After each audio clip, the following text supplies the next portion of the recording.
About how a newly incorporated firm absorbed another one with 800 crore rupees worth properties accrued in the name of a publishing business at minimal rates. They won't talk about how a 90 crore rupees loan was sold for just 50 lakh rupees. They won't talk about the Congress party connection. The ED probe has revived the calls for accountability, even if it is from dynasts of an erstwhile successful national party. Bureau Report, Republic TV.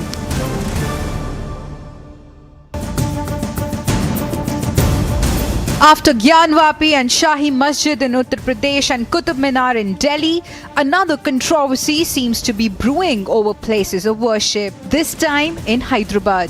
And the place in question is the most cherished monument of the city, Charminar. Now the TPCC Secretary Rashid Khan has started a signature campaign here at Charminar to hold a sit-in protest asking them to allow the site to be opened for prayers or namaz, which has been closed 2 decades ago by the ASI. The Congress leader is demanding the ASI to open the dargah for worship. Rashid Khan, Congress minority leader. Representations to Archaeological Survey of India a year back, and those people told me that we are not competent authority to grant you permission to offer namaz in Charminar. It's better that you go and contact Director General Archaeological Survey of India in Delhi. I approached it. I've given several representations over there, but they are not responding to my representation. The BJP is calling the demand illegal. One thing is very clear that it's the declared monument by the Government of India, Archaeological Survey of India, and offering prayers in this kind of mosques is illegal. It is against law, which even in the temples also many people wanted to offer the pujas also, but since the law is the same for everyone. There is a dargah here at Charminar, and just next to the dargah there is a Bhagya Lakshmi temple. But now yet another controversy after Qutub Minar is Charminar, where we see that the Congress leaders have been demanding the ASI and the Culture and Tourism Ministry to open the place for prayers, for namaz, and also they have been asking that the mosque should be open here in the Charminar premises for the prayers as well. Bureau Report, Republic TV. Against the backdrop of targeted killings in Jammu and Kashmir, Union Home Minister Amit Shah has called for an important meeting to discuss security concerns with respect to the Union territory. Jammu and Kashmir LG Manoj Sinha has been summoned to the national capital for the meeting, which will also have National Security Advisor Ajit Doval in attendance.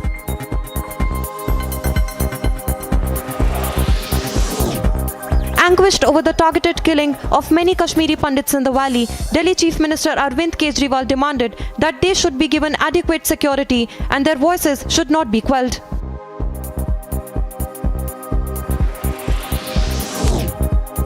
The final rites of the deceased singer KK are to take place at the Versova cremation ground in Mumbai today. The singer had earlier passed away following unease at an event in Kolkata.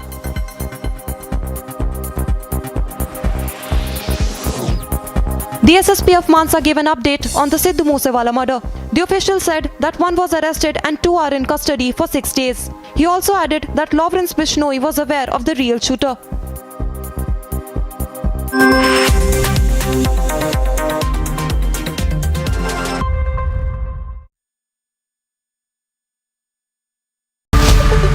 Good evening and welcome. The AJL case in which Sonia and Rahul have been summoned by the ED is a crystal clear one. Property owned by a company called Associated Journals Limited. Property conservatively worth over 800 crore rupees is taken over suddenly by a company controlled by the Vadra Gandhi family almost entirely, 99%, by creating what is essentially a fraudulent scheme. The property was taken in the name of running newspapers way back in the 1930s, but it's essentially now being used for everything else. Now there are book entries. Now there are non-existent loans. And there is non-payment of tax. And all in all, ladies and gentlemen, it's such a solid case against the Vadra Gandhis that the appellate tribunal asked them to pay a couple of months back some 249 crore rupees in tax. 249 crores in tax. Now I am sure, and I'm sure you'll agree with me, that 250 crores, just 250 crores is not a great deal of money for the Vadra Gandhis. And so I think they should pay up and face the penalty. There's nothing to lecture about it. There is nothing to moralize about an alleged crime like this. Pay up and own up is what the Vadras ought to do. And let me add something else. Nobody will empathize or sympathize with the Vadras if they face the law now. Nobody. And you know why? Because ordinary citizens face cases for years if they evade taxes of even 1,000 rupees. So if the Vadras have evaded tax in this case worth over 250 crore rupees, then how is this a political matter? Ladies and gentlemen, last night I made a similar point in the case regarding the AAP minister, to which there was some terrific feedback. If the debate becomes A jury ruled in favor of Johnny Depp in his libel lawsuit against ex-wife Amber Heard, vindicating his stance that Heard fabricated claims that she was abused by Depp before and during their brief marriage. In civil case number CL 2019-2911, Ms. Heard's claim against Mr. Depp. 1. As to this statement, appearing in the April 8, 2020 online edition of the Daily Mail, quote, Amber Heard and her friends in the media use fake sexual violence allegations as both a sword and shield, depending on their needs. They have selected some of her sexual violence hoax facts as the sword, inflicting them on the public and Mr. Depp. Do you find that Ms. Heard has proven all the elements of defamation? Answer, no. The jury also found in favor of Heard, who said she was defamed by Depp's lawyer when he called her abuse allegations a hoax. The jury members found that Depp should be awarded $10.35 million in damages, while Heard should receive $2 million. Fans, overwhelmingly on Depp's side, lined up overnight to grab a seat in the courtroom. A crisis mediator delved on the question of their careers bouncing back. Can they continue to have careers? Sure. But the challenge for people like this is, especially with Depp, his career has been so spectacularly successful that any suggestion or expectation that he can return to what he was at his height is really problematic. I mean, can he go on to have roles? Of course he can. He's a talented guy. But can he achieve that level of success? Probably not. And that's the challenge with working with people in institutions like this, is the expectation that they can achieve their heights. Depp sued Heard over a December 2018 op-ed she wrote in the Washington Post describing herself as a public figure representing domestic abuse. As to this statement, appearing in the April 27, 2020 online edition of the Daily Mail, quote, quite simply, this was an ambush, a hoax. They set Mr. Depp up by calling the cops, but the first attempt did not do the trick. The officers came to the penthouses, thoroughly searched and interviewed, and left after seeing no damage to face or property. So Amber and her friends spilled a little wine and roughed the place up, got their story straight under the direction of a lawyer and publicist, and then placed a second call to 911, end quote. Do you find that Ms. Heard has proven all the elements of defamation? Answer, yes.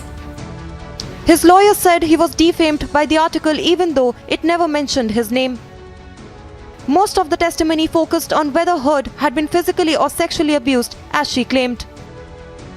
Depp, in his final testimony to the jury, said the trial gave him a chance to clear his name in a way that the UK trial never allowed. Agency Report, Republic TV. Pope Francis appealed for an end to the grain shipment standoff in Ukraine. Pleading for an all-out effort, he said that grain should not be used as a weapon of war. Desta grande preoccupazione il blocco dell'esportazione del grano dall'Ucraina, da cui dipende la vita di milioni di persone, specialmente i paesi più poveri. Rivolgo un accorato appello affinché si faccia ogni sforzo per risolvere tale questione e per garantire il diritto umano universale a nutrirsi. Per favore, non si usi il grano, alimento di base, come arma di guerra. Pope Francis made the appeal at the end of his general audience. He also said that he was greatly concerned that millions of tons of grains were being held up by the Russian blockade, depriving food countries basic foodstuff that is necessary to feed the millions. The Russian Foreign Ministry responded by saying that international sanctions were in fact affecting Russia's ability to export its own grain amid fears of global food shortage. Есть проблема и с экспортом российского зерна. Хотя Запад очень громко напоминает, что зерно не подпало под санкции, они почему-то стыдливо умалчивают, что под санкции попали суда, которые возят российское зерно, их не принимают в иностранных портах, в европейских портах, и их не страхуют. И, в принципе, все логистические, финансовые цепочки, которые связаны с поставками зерна на мировые рынки, они оказались под санкциями наших западных коллег. Speaking during a visit to Saudi Arabia, Lavrov said that Russian grain exports may not be directly under sanctions, but the ships carrying the grain face extra hurdles. Такие риски, конечно же, существуют. То, чего требуют, причем так безапелляционно, по-хозяйски, я бы сказал, киевский режим от своих западных покровителей, ну, во-первых, это уже переходит все рамки приличия и дипломатического общения, а во-вторых, это является прямой провокацией, нацеленной на то, чтобы вовлечь Запад в военные действия. Lavrov described and warned that Ukraine's recent request for more powerful weapons from the West was a direct provocation aimed at drawing the West into hostilities. Agency report for Republic TV.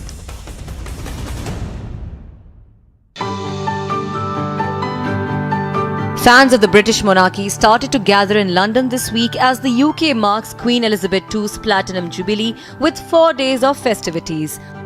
When she took the crown, she said she would take the crown for her life.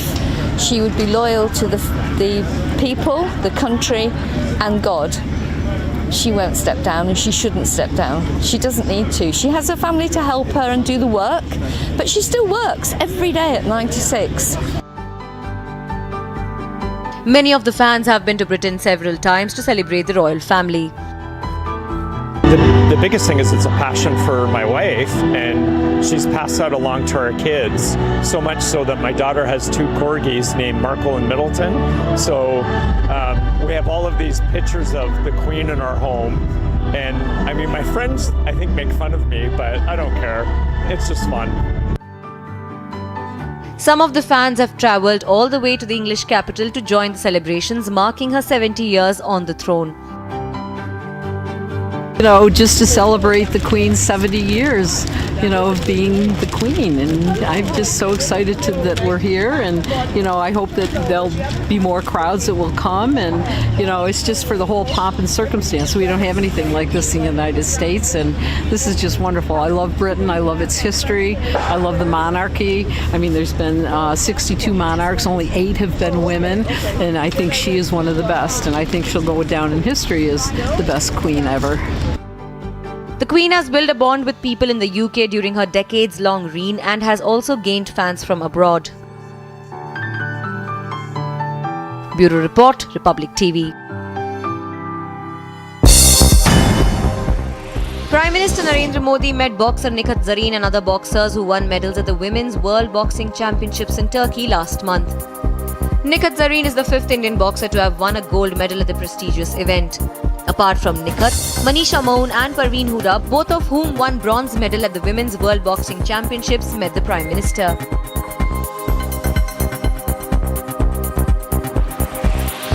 The Cricket West Indies confirmed the schedule for the men in maroon, who will play 3 ODIs and 5 T20s against the touring team India starting from July 22nd.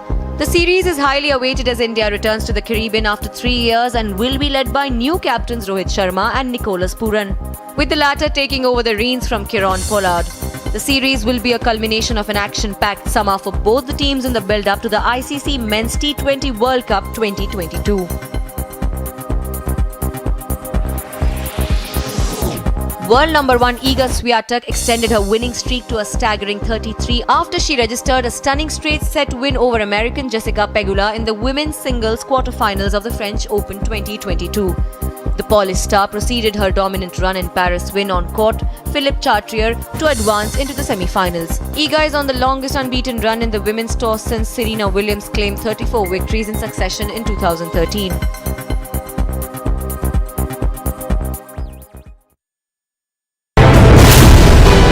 Final rites of Rajnibala is being performed. Senior police officials as well as the civil administration officers are present here. Important demand of the family and the colleagues of Rajnibala remains that those people from the Jammu region who are working in Kashmir Valley be transferred to Jammu region.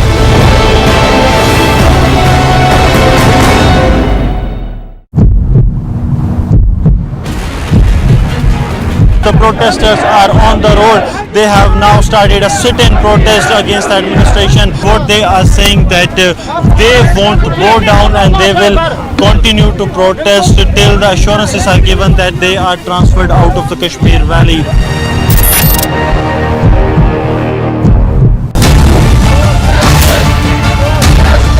The killing of Hindu teacher Rajnibala yesterday in Kulgam, we are seeing the protesters back on roads demanding justice. The only demand that is coming from the Kashmiri Pandit community here is relocation. They have already given a time of 24 hours to the government and they're waiting what the government will decide.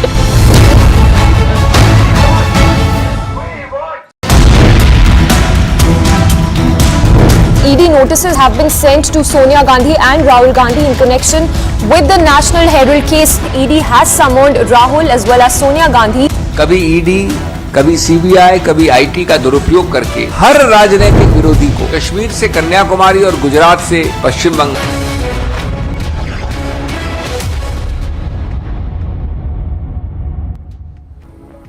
Hello and welcome viewers. Let's take you through the top 50 stories at this hour.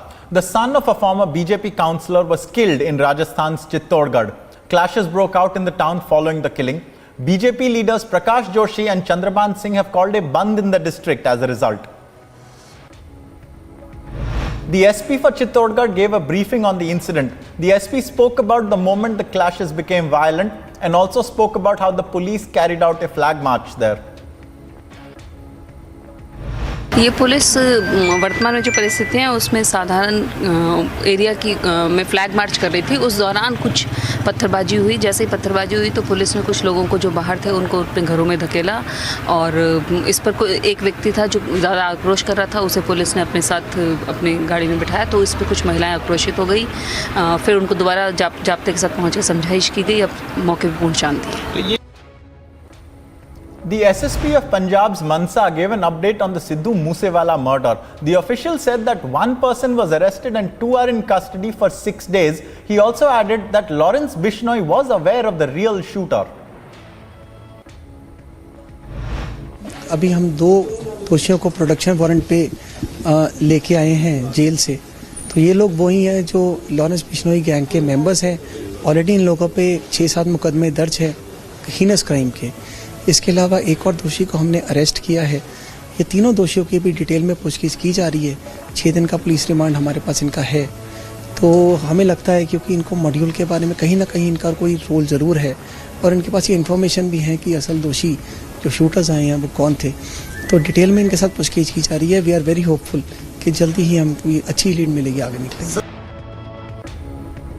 A jailed gangster named Mintu Singh was brought to the court for further questioning in the Moosewala case. His name had earlier been disclosed following an interrogation from an individual named Manpreet Singh from Uttarakhand. The DGP of Punjab reconstituted the SIT team investigating the Moosewala murder. The ADGP of the Anti-Gangster Task Force was appointed in the matter. A Congress delegation led by Amrinder Singh Raja Waring issued a statement to the media about Sidhu Moosewala's murder. The delegation stated that they had discussed the situation of the law and order in Punjab and that it could have been possible to save Sidhu Moosewala's life. Chief of the Congress in Punjab, Amrinder Waring, also added that there had been a security threat to Sidhu Moosewala for a while now and that a person had been arrested earlier in this regard. Delhi Chief Minister Arvind Kejriwal spoke about the recent killings in Jammu and Kashmir. The Chief Minister said that while the terrorists saw Kashmiri unity as a threat, the Kashmiri Pandits saw Kashmir as home. आज कश्मीरी पंडित बहुत दुखी हैं। उनकी सरकार से सिर्फ एक ही मांग है, आतंकवादियों से उन्हें सुरक्षा दी जाए, उन्हें सिक्योरिटी चाहिए। कश्मीरी पंडित वापस हिम्मत करके कश्मीर में जाके बसे थे, वहाँ जाके उन्होंने अपना घर बसाया, लेकिन अब उनके साथ वही हो रहा है जो 90 के दशक में हुआ था। The J&K administration will employ confidence building measures to ensure Kashmiri Pandit employees feel safe and secure. Senior officers have been asked to visit the employees for first-hand information about their situation and issues, and that they are to be supervised by senior officials as well. The Union Home Minister has called an important meeting on security concerns of Kashmiri Hindus in the valley. Jammu and Kashmir's Lieutenant Governor has been summoned to New Delhi for this meeting. The meeting is scheduled to take place on the 3rd of June in New Delhi.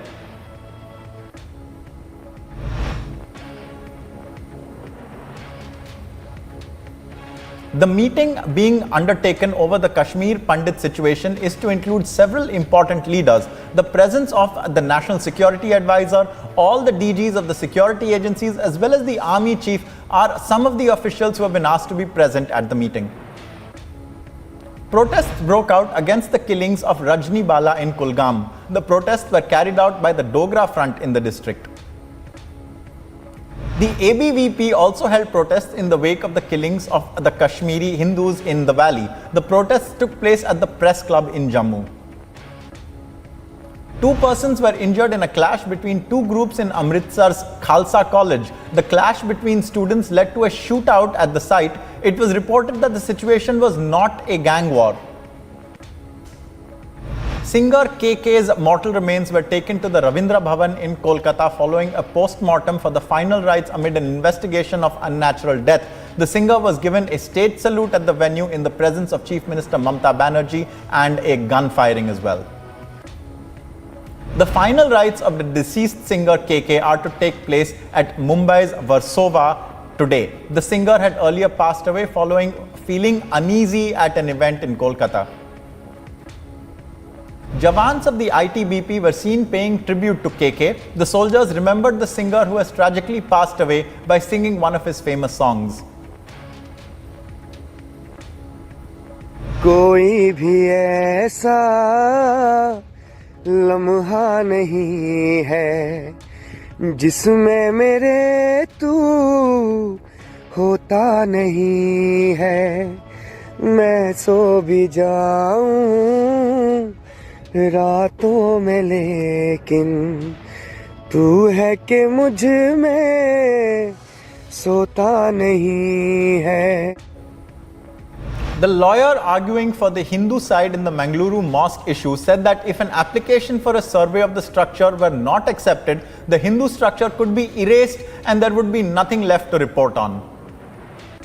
The Environment Ministry asked the Maharashtra government to submit an action taken report on the Anil Parab Sai and Sea Conch resort in Mumbai. The resorts have been connected with the illegal purchase of agricultural land that is under the coastal regulation zone.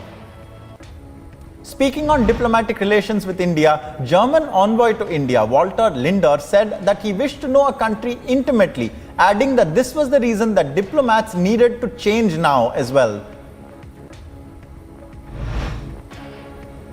UP Chief Minister Yogi Adityanath held a press conference on the completion of 8 years of the Modi government. The Chief Minister spoke about the progress of the government at the centre and what it had achieved in the last 8 years.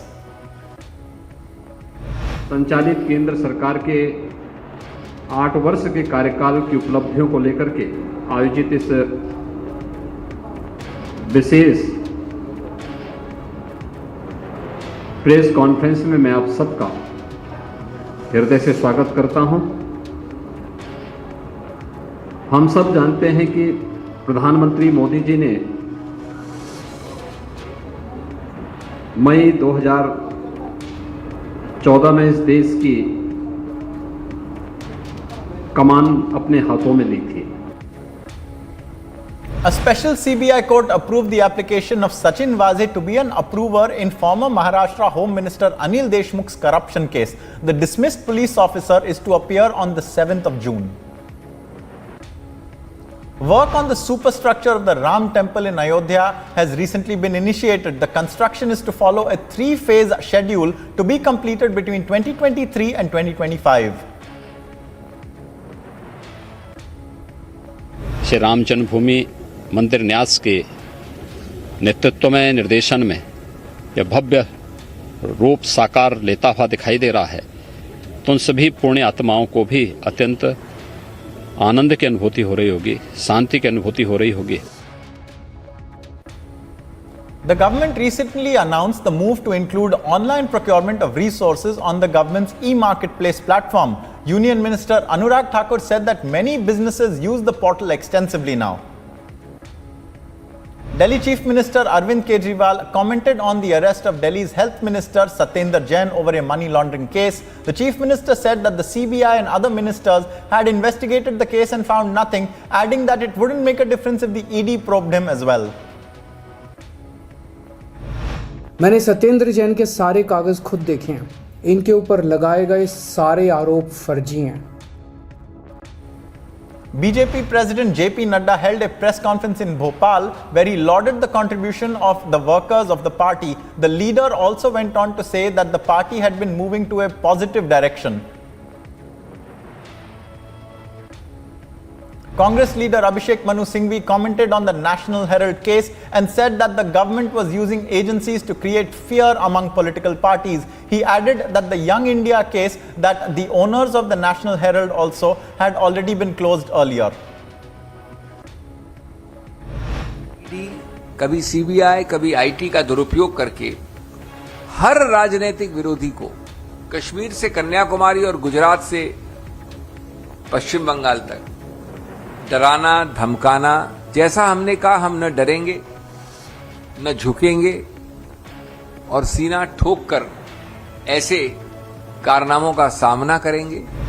Congress leaders Mallikarjun Kharge and Pawan Bansal were also interrogated earlier in the National Herald case. Sonia and Rahul Gandhi will be called to give their statements regarding the matter for the first time on June the 2nd and 8th respectively. Rahul Gandhi is not in India and will miss his summons. BJP leader Dr. Subramaniam Swamy, who is the complainant in the matter, commented on Sonia and Rahul Gandhi being summoned in the National Herald case. The leader said that the two were not willing to give their documents up and that it was a form of delay tactics on their part. Subramaniam Swamy also said that the Gandhis had earlier brought shares, or rather purchased shares of Associated Journals, the company in charge of the newspaper, which was funded via money transferred from Kolkata through Young India, leading to the question of the current ownership of the newspaper. Working President of the Congress in Gujarat, Raghu Sharma, commented on Hardik Patel's exit from the party. The leader said that the party had been aware of his conversations with the BJP and did not feel it was a loss if he left. Businessman Avinash Bhosle was brought to Pune from New Delhi by the CBI in connection with the Yes Bank DHFL case. The businessman is to be questioned by the agency for his involvement in practices of corruption by the two organizations, allegedly by routing funds of criminal activities through real estate businesses. AIADMK leader O. Paneerselvam condemned the construction of the Mekidatu Dam project on the Kaveri River taken up by the government in Karnataka. The leader urged the ruling government in Tamil Nadu to intervene and take legal action in the matter.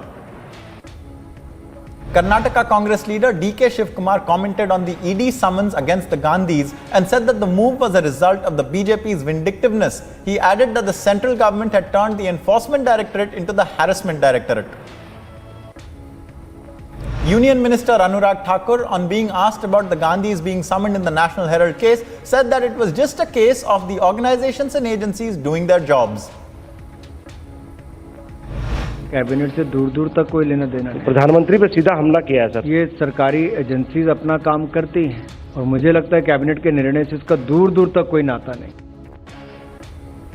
Convicted for the assassination of Rajiv Gandhi, Nalini Sriharan filed a petition in the Chennai High Court, or Madras High Court rather, seeking 6 days parole for her husband Murugan. The plea comes days after another accused was released in Tamil Nadu. The Delhi High Court adjourned the hearing in the bail plea of Sharjeel Imam in an inflammatory speech case. The JNU student was earlier arrested on charges of sedition amid the protests over the CAA and NRC. Samajwadi Party President Akhilesh Yadav held a meeting with recently released SP leader Azam Khan. The leader visited Azam Khan at the Gangaram Hospital in New Delhi in the presence of his family. Reports have come to the fore about former AIA-DMK leader and General Secretary VK Sasikala joining the BJP. C. Ponnayan from the party, that is the BJP, responded to these rumours, stating that the BJP would not allow it. The Union Health Ministry issued guidelines to states and union territories on the management of monkeypox disease. The ministry stated that clinical specimens were to be sent to the NIV Apex lab in Pune as part of the Integrated Disease Surveillance Program network. Vice President Venkaiah Naidu embarked towards Senegal after what was called a productive visit to Gabon. He had a series of bilateral engagements advancing India-Gabon cooperation across various spheres. In Karnataka, NSUI workers earlier barged into Education Minister BC Nagesh's house. Karnataka Home Minister Argana Gnanendra responded to the issue, stating that such gundagiri will not be tolerated and it needed to be taught a lesson. Train services were resumed between India and Bangladesh after 2 years of the COVID pandemic. The trains left for the neighbouring country with great fanfare. Tamil Nadu Health Minister M.A. Subramaniam said that students coming to the state from outside were bringing COVID cases with them, and that is why they were increasing in the state. The minister clubbed the northern regions as a source of the new cases arriving in Tamil Nadu. The Enforcement Directorate has provisionally attached 33 bank accounts of the PFI and an affiliate having a collective balance of over 60 lakh rupees. The move was carried out amid the ongoing investigation into the Popular Front of India and its related organizations. Assam Chief Minister Himanta Biswa Sharma blamed the PFI for the incident wherein a police station was set ablaze following the death of a fish seller in Assam. He further added that the PFI and related organizations should be banned. Responding to the ED's notice and the ongoing investigation against the organization, the PFI announced a press conference in the matter. The announcement comes especially as its bank accounts have been frozen by the Enforcement Directorate. The prosecution has demanded capital punishment for the 45-year-old man who had raped and murdered a 34-year-old woman in Sakinaka area of Mumbai. Considering the nature of the case, the prosecutor stated that the case was the rarest of rare. An Indian Coast Guard ship, Arunjoy, apprehended a Pakistani boat, Al Noman, with 7 people on board in the Arabian Sea. The boat was apprehended following an input by the Gujarat Anti-Terror Squad. Bihar Chief Minister Nitish Kumar gave his approval for the caste census to be carried out in Bihar, stating that all the information will be made public. He added that the survey will be carried out in the socio-economic dimension.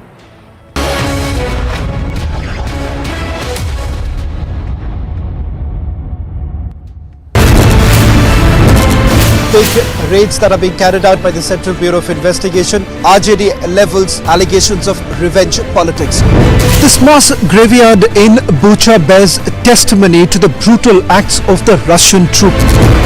Republic TV did a week-long investigation into the operations of the Khalistani movement here in Britain. blatant violations that were carried out just a day before the fire? Did they really not feel the importance to inform the BMC? Republic Media Network's SIT decided to expose the dirty nexus between politics and a murky Ponzi scheme.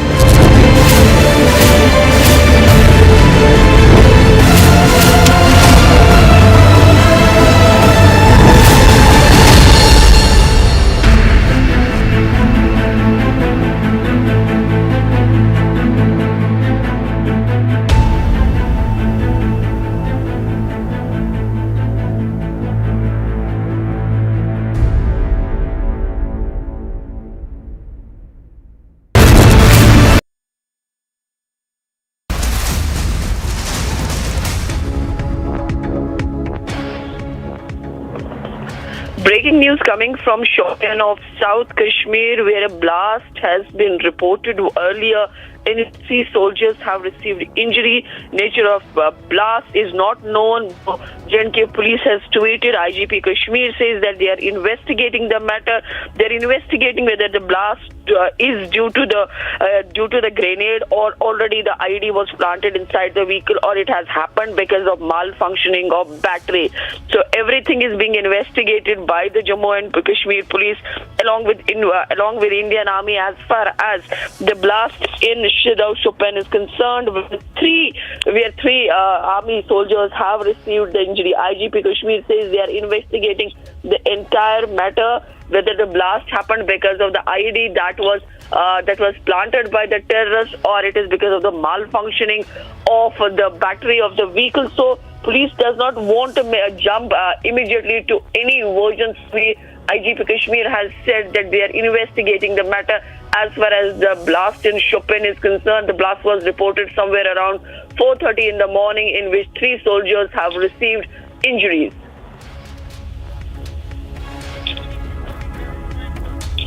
So if we talk about the Shopian, yesterday also a civilian was injured by the terrorists. He was shot at. In South Kashmir, we are seeing the terror attacks for the last 2 or 3 days regularly. If we talk about the Kulgam, where a school teacher, a Hindu school teacher, was shot dead in Gopalpura when she was on her way to school.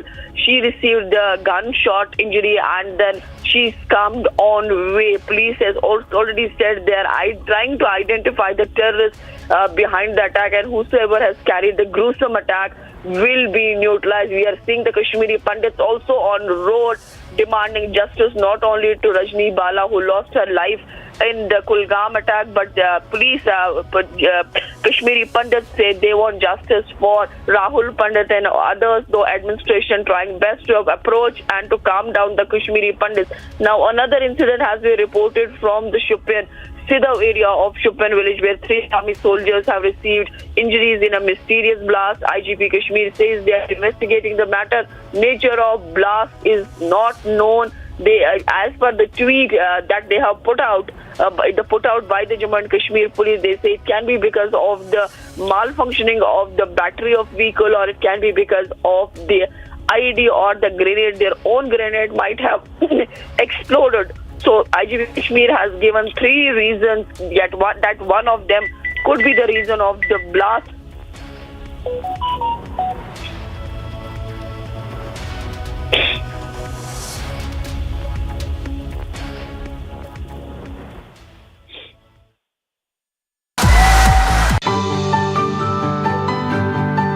Fans of the British monarchy started to gather in London this week as the UK marks Queen Elizabeth II's Platinum Jubilee with 4 days of festivities. When she took the crown, she said she would take the crown for her life. She would be loyal to the people, the country, and God. She won't step down, and she shouldn't step down. She doesn't need to. She has her family to help her and do the work, but she still works every day at 96. Many of the fans have been to Britain several times to celebrate the royal family. The biggest thing is it's a passion for my wife, and she's passed that along to our kids, so much so that my daughter has 2 corgis named Markle and Middleton. So we have all of these pictures of the Queen in our home, and I mean, my friends, I think, make fun of me, but I don't care. It's just fun. Some of the fans have travelled all the way to the English capital to join the celebrations marking her 70 years on the throne. You know, just to celebrate the Queen's 70 years, you know, of being the Queen. And I'm just so excited that we're here. And, you know, I hope that there'll be more crowds that will come. And, you know, it's just for the whole pomp and circumstance. We don't have anything like this in the United States. And this is just wonderful. I love Britain. I love its history. I love the monarchy. I mean, there's been 62 monarchs. Only 8 have been women. And I think she is one of the best. And I think she'll go down in history as the best Queen ever. The Queen has built a bond with people in the UK during her decades-long reign and has also gained fans from abroad. Bureau Report, Republic TV. Rafael Nadal was back on the French Open practice courts a day after a hard-fought quarter-final win over defending champion Novak Djokovic. Have been, very, very tough match. No, Novak is one of the best players of the history, without a doubt. So always play against him is an amazing challenge. No, all the history that we have together. Today was another one, and to win against Novak, there is only one way: is to play at your best since the first point till the last. No, and tonight have been one of these magic nights for me, unexpected level, but I am super happy, so thank you very much. The Spaniard, who battled his way to victory over the top seed Djokovic, has a record of 110 wins from 113 matches played at the Roland Garros.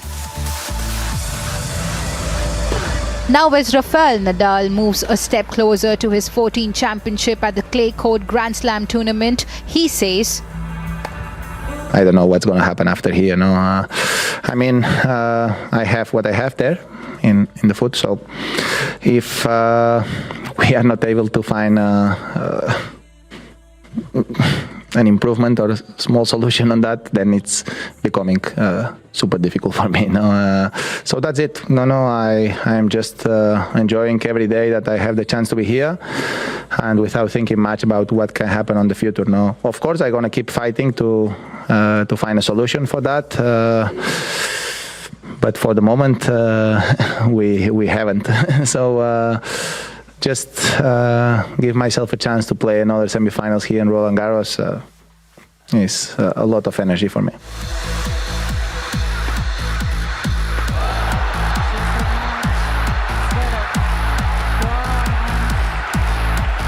Meanwhile, Zverev put an end to Carlos Alcaraz's 14-match winning streak, reaching the semi-finals at Roland Garros for the second year in a row.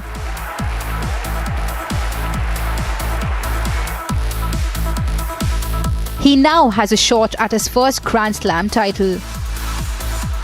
He is one of the best players in the world right now, and beating him at Roland Garros at Grand Slam is very important for me. But next I have the world number 1 or a 13-time champion here, so it's not really getting easier from here. Zverev will now go up against King of the Clay Court Rafael Nadal in the semi-finals of the ongoing Roland Garros tournament. Agency report for Republic TV. Russia's Progress MS-18 cargo spacecraft undocked from the Zvezda service module on Wednesday. The Russian MS-18 cargo spacecraft reportedly has thrice prevented the International Space Station's collision with space debris. According to the state space corporation Roscosmos, the spacecraft has taken about 1.3 tons of debris and waste from the International Space Station, finishing its 216-day-long mission. The Progress MS-18 is later expected to enter the dense layers of the atmosphere. Its fireproof elements will be dumped in the Pacific Ocean far away from busy shipping routes, some 7,200 kilometers from Santiago and 2,700 kilometers from Wellington. Bureau Report, Republic TV. After a break of 2 years owing to the pandemic, passenger train services have resumed between India and Bangladesh. Indian security forces were seen at the border, marked by a gate bearing the Indian flag.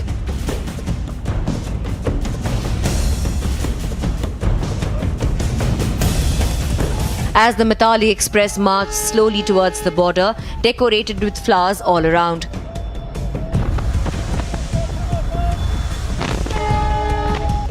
Several peoples viewed the spectacle as the symbol of Indian-Bangladeshi relations resumed its weekly service. The Mitali Express is the latest of the 3 train services that run between the countries and was introduced in 2021. 2 other trains named the Maitri Express and Bandhan Express are resuming their trips to Bangladesh along with the Mitali Express. The train starts off from Siliguri in West Bengal and has its final destination at Bangladesh's capital, Dhaka. Bureau Report, Republic TV.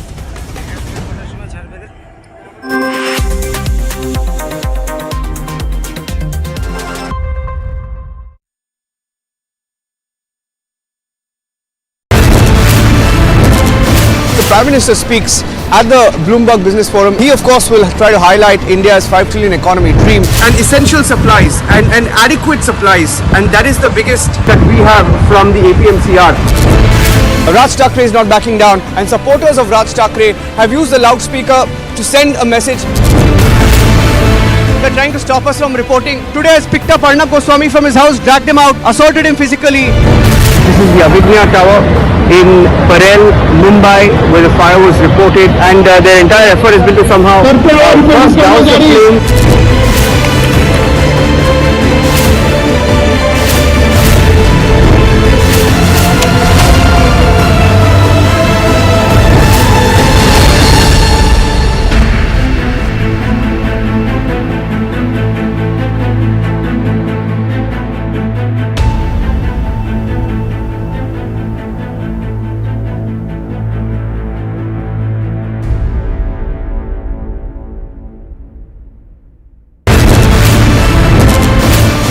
The question this time very clearly, no answers from him. Our keys continue to be with his men. We faced intimidation here. What we have to see is what action will really be taken here in this case.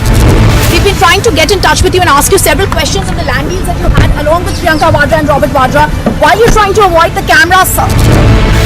Hanging of the rapist has been confirmed. Court has said all the evidence had already been seen at the trial court, at the high court and the top court of the country. They're not going to go into it again. Once again trying to get in a word with Mr. Vijay Mallya. Persistently been asking you only one question. Mallya, why did you escape in 2015? Do you not think the decorum of the court and the dignity needed to be maintained with the kind of language you use? Republic TV gets you the first words from Khabar Qureshi.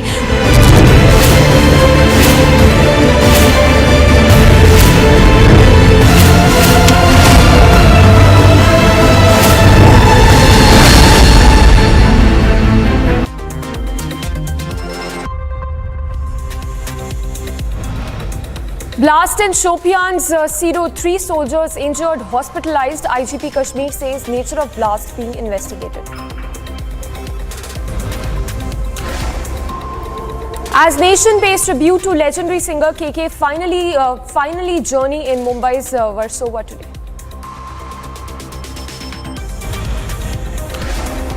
Trouble mounts for Gandhis as ED summons Rahul and Sonia Gandhi in National Herald case. Top sources say Rahul Gandhi, who is not in India, is likely to skip ED summons.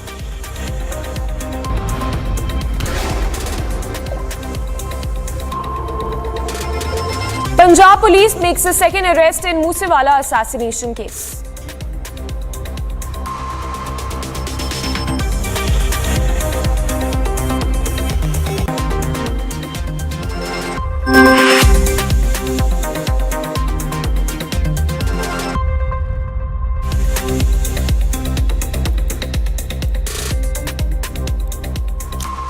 Good morning, viewers. Thanks for tuning in. I'm Samiksha Srivastava. You're watching 7 a.m. this morning. Lots lined up for you in this edition of our broadcast. Starting with the late singer KK's mortal remains journey that has remains that have now been brought to Mumbai ahead of his final rites, which will take place today. The mortal remains of the late singer have been taken to his residence in Andheri.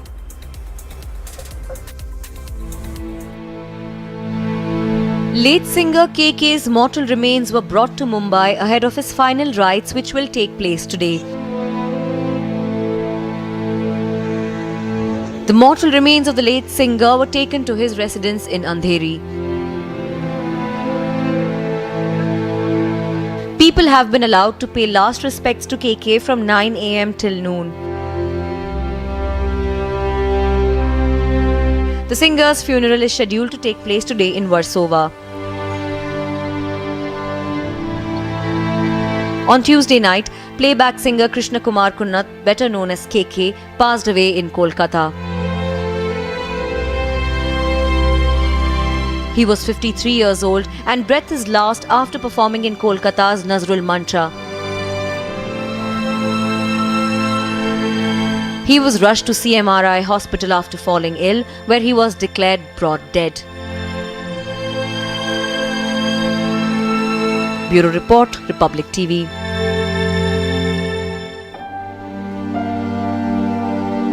Versatile singer Krishna Kumar Kunnath, popularly known as KK, passed away on 31st May 2022 in West Bengal. There have been multiple videos of his Nazrul Manch auditorium performance doing rounds, where the singer has seen sweating profusely in visible discomfort and complaining about AC. And as the nation mourns the loss of a talented singer, what is perhaps the last known video of KK has surfaced. The video appears to be of the passage of Oberoi Grand Hotel, West Bengal, where he was staying after the concert. In this video, KK is seen to be stopped by the overjoyed fans who insist on taking pictures with him. Though he appears to be in a state of discomfort, he fulfills the wishes of his fans. The video shows him walking towards his room soon after, which he complained of feeling heavy and was rushed to Kolkata CMRI hospital. However, he was declared dead by the hospital. The initial post-mortem report of the singer KK appears to point to cardiac arrest as the cause of death. Bureau Report, Republic TV. We are seeing the protest Kashmiri Pandits on road for the last 21 days. They are only demanding relocation. They are not looking for transfer or for their accommodation issues that they earlier were raising. They are only demanding, as per their memorandum, save us, save Kashmiri Pandits. Many meetings were held by the LG administration today as far as the issue of Kashmiri Pandits in the Kashmir Valley is concerned. I'm joined by one of the participants in this meet. बताइए क्या हुआ और DC Srinagar आपसे मिलके अभी गए तो किस तरह के एश्योरेंसेस आए गवर्नमेंट से? गवर्नमेंट से तो बड़ी एश्योरेंसेस आ रही है, जैसे कि अभी आज हाई लेवल मीटिंग हुई है. हमारे एस्टीमेड एलजी साहब ने इसमें ये डिसीजन लिया है कि इनको हेडक्वार्टर्स पे रखा जाएगा, लेकिन हमें ये कतई एक्सेप्ट नहीं है. हम इसका कंडेम करते हैं क्योंकि हमें हेडक्वार्टर्स पे यहाँ पर होस्टेजेस बन के नहीं रहना है, क्योंकि हमारे डेली इश्यूज़ है, हमारे डेली नीड्स है, वो हमारे एक ही जगह रहकर पूरी नहीं हो सकती है. क्या सरकार हमें वहाँ पर लंच भी प्रोवाइड कराएगी, हमारे डिनर भी प्रोवाइड कराएगी? जो भी अभी इंसिडेंट हो गया हमारे राहुल भाई का, रजनी जी का, वो तो वर्क प्लेस पे हुआ. हेडक्वार्टर्स में क्या है, हमें तो वर्क प्लेस पे जाना है, काम तो करना है, तो हम कैसे सुकेर है यहाँ? तो हम इसे कतई मंजूर नहीं है. हमें ये सरकार का डिसीजन, एस्टीमेड एलजी साहब का डिसीजन, हम इसका कंडेम करते हैं. The voices are growing louder here that we're not looking for the transfers to the headquarters, we want relocation. The two-word memorandum of the Kashmiri Pandits is save us. So they said they don't accept what the DC Srinagar has just mentioned them in this meeting which was held with the Kashmiri Pandits by the administration. DC Srinagar spent some 40 minutes here, but the people who participated in this meeting say, no, we are not agreeing with what you are saying. We are only demanding relocation. With Vijay Firdosmani, I'm Zeenat Zishan Fazil for Republic in Srinagar.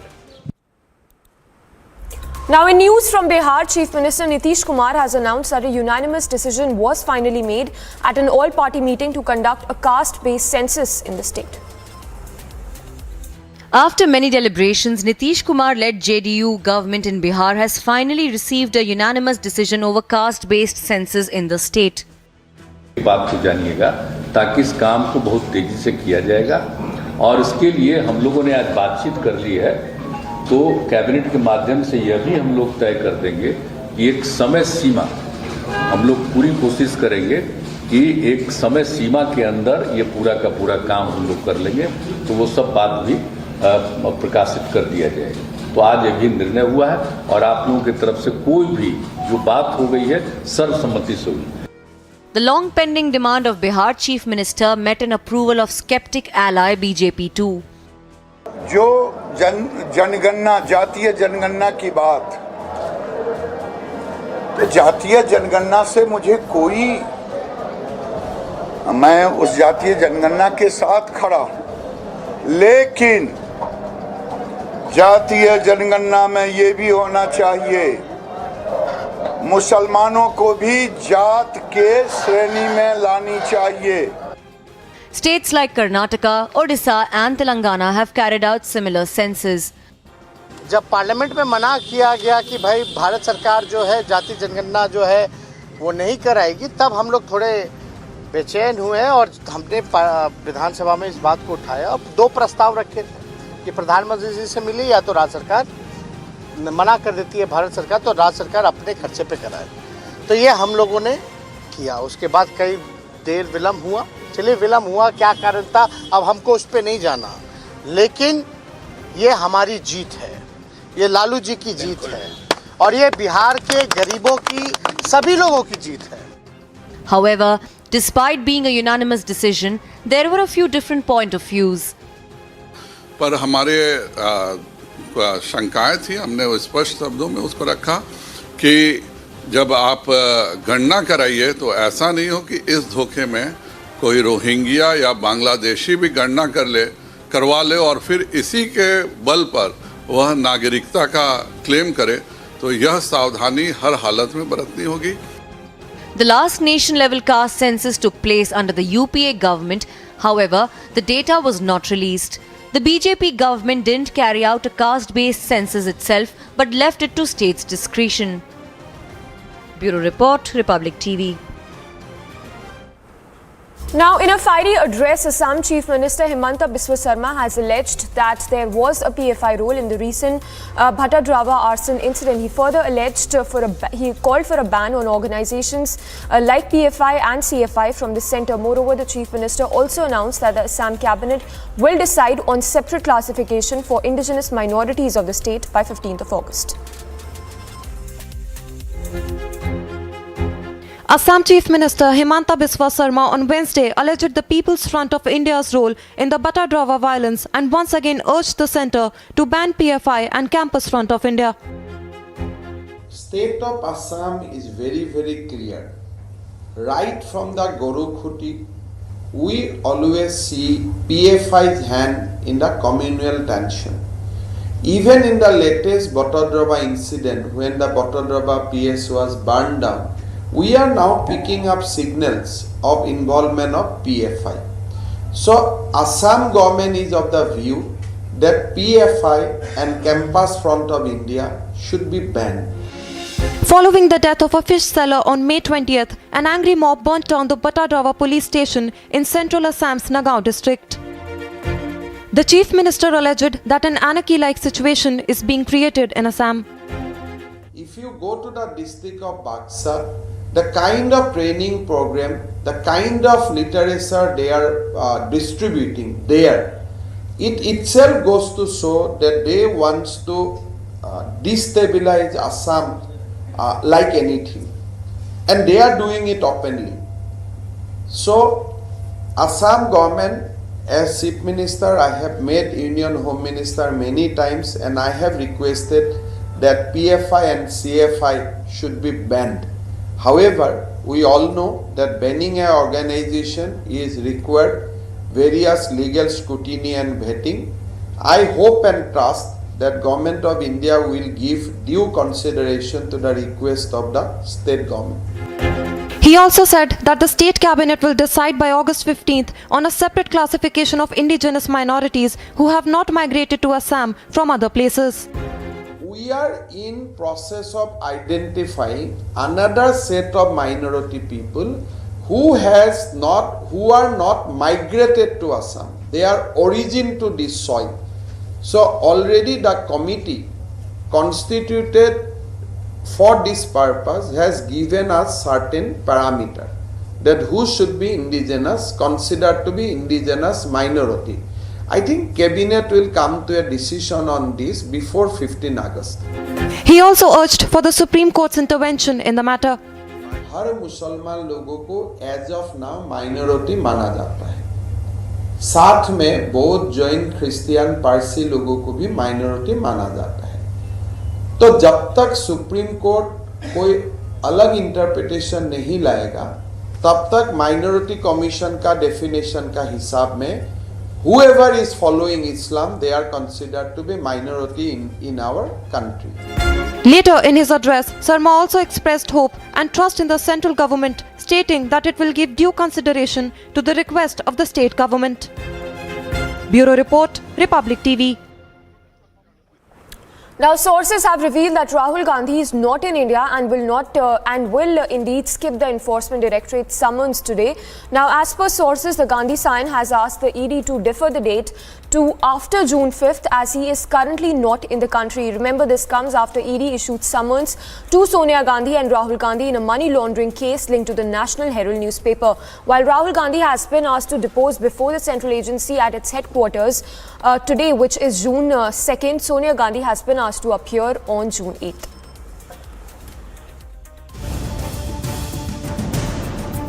In the ongoing investigation into the National Herald case, the Enforcement Directorate has summoned the Gandhis. Rahul Gandhi has been summoned today and Sonia Gandhi on June 8th. Sources say Rahul Gandhi, who is not even in the country, will be skipping the summons. And the Vadra Gandhi inner circle has already been put to the job of whipping up a bizarre defense. इस बार उन्होंने एक नई कायराना व डरपोक साजिश की है। नेशनल हेराल्ड मामले में अब प्रधानमंत्री श्री नरेंद्र मोदी ने कांग्रेस अध्यक्षा श्रीमती सोनिया गांधी जी व हमारे नेता श्री राहुल गांधी जी को ईडी से नोटिस जारी करवाया है। साफ है कि तानाशाह डर गया है। साफ है कि शासन के सब मोर्चों पर अपनी नाकामियों को छुपाने में विफल तानाशाह छटपटा रहा है। But they won't speak about the gravity of the allegations. They won't speak about how a newly incorporated firm absorbed another one with 800 crore rupees worth properties accrued in the name of a publishing business at minimal rates. They won't talk about how a 90 crore rupees loan was sold for just 50 lakh rupees. They won't talk about the Congress party connection. The ED probe has revived the calls for accountability, even if it is from dynasts of an erstwhile successful national party. Bureau Report, Republic TV. News in brief, in the backdrop of targeted killings in J&K, Union Home Minister Amit Shah has called for an important meet to discuss security concerns with respect to the Union Territory. J&K Lieutenant Governor Manoj Sinha, meanwhile, has been summoned to the national capital for this meet, which will also have National Security Advisor Ajit Doval in attendance. Anguished over the targeted killing of many Kashmiri Pandits in the valley, Delhi Chief Minister Arvind Kejriwal demanded that they should be given adequate security and that their voices should not be quelled. The final rites of the deceased singer KK are set to take place at the Versova cremation ground in Mumbai today. The singer had earlier passed away following an unease at an event in Kolkata. The SSP of Mansa gave an update on the Sidhu Moosewala murder. The official said that one was arrested and two in custody for 6 days. He also added that Lawrence Bishnoi was aware of the real shooter.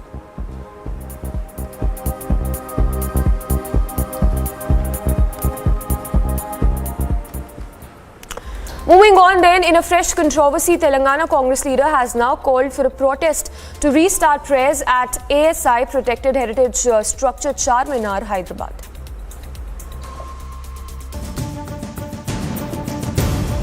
After Gyanvapi and Shahi Masjid in Uttar Pradesh and Qutub Minar in Delhi, another controversy seems to be brewing over places of worship, this time in Hyderabad. And the place in question is the most cherished monument of the city, Charminar. Now the TPCC Secretary Rashid Khan has started a signature campaign here at Charminar to hold a sit-in protest asking them to allow the site to be opened for prayers or namaz, which has been closed 2 decades ago by the ASI. The Congress leader is demanding the ASI to open the dargah for worship. Rashid Khan, Congress minority leader. Representations to Archaeological Survey of India a year back, and those people told me that we are not competent authority to grant you permission to offer namaz in Charminar. It's better that you go and contact Director General Archaeological Survey of India in Delhi. I approached it. I've given several representations over there, but they are not responding to my representation. The BJP is calling the demand illegal. One thing is very clear that it's the declared monument by the Government of India, Archaeological Survey of India, and offering prayers in this kind of mosques is illegal. It is against law, which even in the temples also many people wanted to offer the pujas also, but since the law is the same for everyone. There is a dargah here at Charminar, and just next to the dargah there is a Bhagya Lakshmi temple. But now yet another controversy after Qutub Minar is Charminar, where we see that the Congress leaders have been demanding the ASI and the Culture and Tourism Ministry to open the place for prayers, for namaz, and also they have been asking that the mosque should be open here in the Charminar premises for the prayers as well. Bureau Report, Republic TV. Time for a very short break, viewers. Don't go anywhere. Lots lined up for you on the other side of this very short break. Blast in Shopian, Siro, 3 soldiers injured, hospitalized. IGP says nature of blast being investigated. Punjab police makes second arrest in Moosewala assassination case.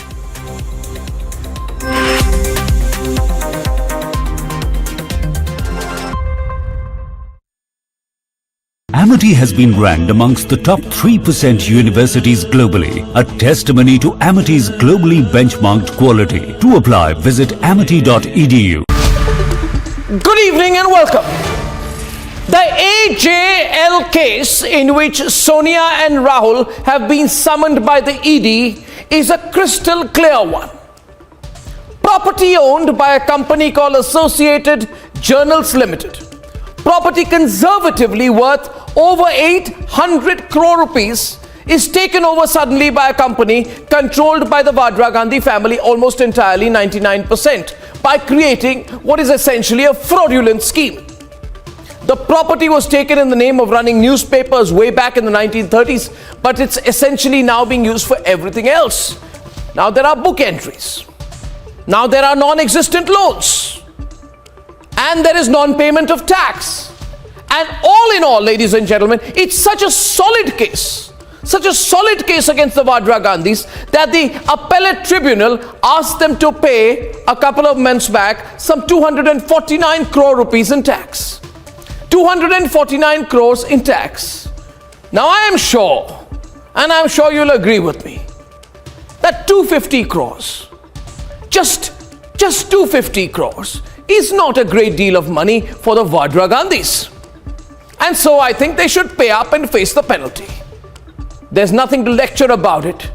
There is nothing to moralize about an alleged crime like this. Pay up and own up is what the Vadras ought to do. And let me add something else. Nobody will empathize or sympathize with the Vadras if they face the law now. Nobody. And you know why?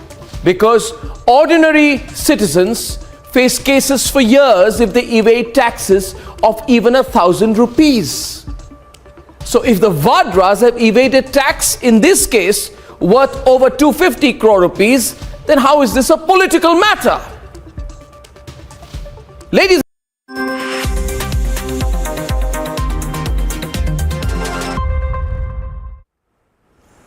Welcome back. Now, tensions prevail in Rajasthan Chittorgarh after a son of the former BJP councillor was allegedly beaten to death by some unidentified persons. Meanwhile, stone pelting incident was also reported in the area. To bring the situation under control amid the protests, heavy police forces have now been deployed.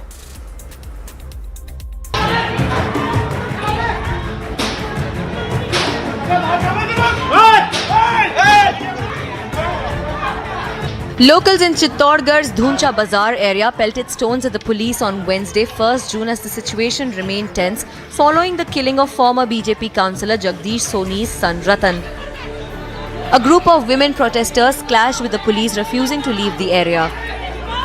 Meanwhile, stones lay scattered on the ground where the pelting took place.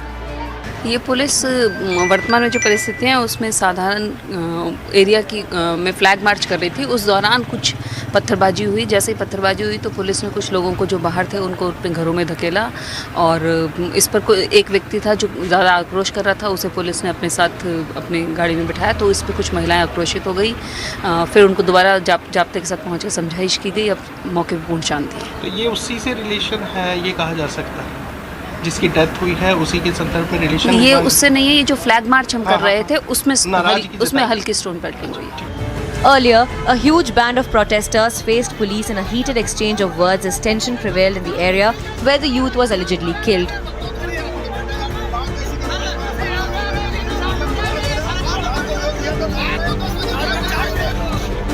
Visuals from the night of 31st May show how slogans were raised seeking justice soon after the youth was killed.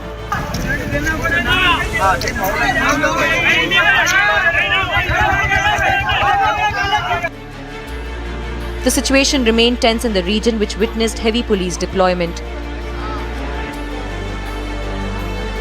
The Chittorgarh magistrate Arvind Poswal said the situation was being monitored. सभी जनप्रतिनिधि हमारे साथ उपस्थित हैं, हमारे संभागायुक्त महोदय भी यहाँ पर हैं। तो सभी के साथ बैठकर और उनके समाज के लोगों से बैठ के बात हुई है, जिसमें मुख्य रूप से सबसे पहले तो जो आरोपी है उन पे कड़ी से कड़ी कार्रवाई हो, और क्योंकि वो जो जानने वाला बच्चा था बहुत ही युवा था तो उसके परिवार को अपन किस तरह से मदद कर सकते हैं, उसके लिए जो यहाँ हमारा स्थानीय जितनी भी हमारा कोई फैक्ट्रीज़ हैं उसमें या हिंदुस्तान जिंक है, आदित्य है, तो उसमें उसकी जो विधवा है उसको नौकरी के लिए अपन बात करेंगे और नौकरी की व्यवस्था हो जाएगी। और इसके साथ ही जो है 25 लाख रुपया कंपनसेशन, जिसमें 5 लाख रुपया जो है वो पीड़ित प्रतिकर स्कीम से और 20 लाख रुपया जन सहयोग से जो है वो पीड़ित परिवार को दिया जाएगा। तो अभी मौजूदा स्थिति कैसी है यहाँ की? बिल्कुल मौजूदा स्थिति बिल्कुल अभी शांतिपूर्ण है, क्योंकि हमारे जनप्रतिनिधि जो है उन सुबह से वो इस पर नज़र बना के रखे हुए हैं और किसी तरह की कोई स्थिति नहीं है। अभी थोड़ी देर में जो है वो शव का पोस्टमार्टम करा दिया जाएगा और आज कोशिश की जाएगी आज दाह संस्कार भी हो जाए। ठीक। The exact cause of death still remains unknown. Chittor शहर में कई वर्षों के बाद इस प्रकार की घटना हुई है। तो लगता है कि शासन प्रशासन का खौफ अपराधियों में नहीं है और शहर में खुलेआम एक हमारे पूर्व पार्षद भी हैं, उनके बेटे के साथ इस प्रकार की घटना हुई है और मैं सोचता हूँ कि और उनका इकलौता बेटा है और सरेआम अपराधी आते हैं और चौराहे पर उनको मर्डर करके चले जाते हैं। इससे लगता है कि स्पष्ट रूप से अपराधियों का खौफ खत्म हो गया है। हमारी सरकार से और शासन से प्रशासन से यही मांग है कि उनकी तुरंत गिरफ्तारी हो, इनके खिलाफ एक्शन हो। तब तक लोगों की ज्वलना है और जब तक गिरफ्तारी नहीं होगी तब तक कोई चैन से नहीं बैठेगा। Bureau report, Republic TV.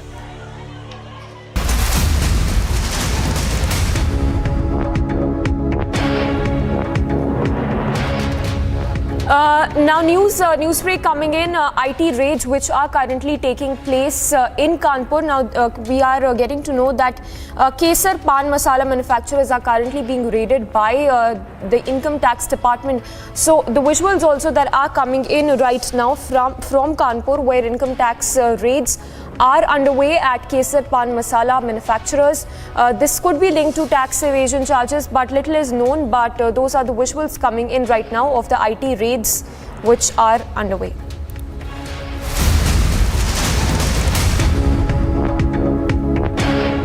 And more news break coming in. Enforcement Directorate has issued a notice to former State Revenue Minister Eknath Khadse and others to vacate the properties that were attached by the agency last year in a money laundering case.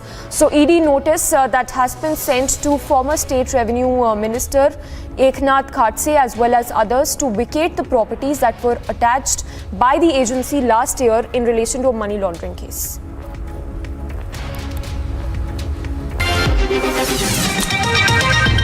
Coming up on World this morning, at least 5 people dead and multiple people injured following a shooting in at St. Francis Hospital in Tulsa, Oklahoma.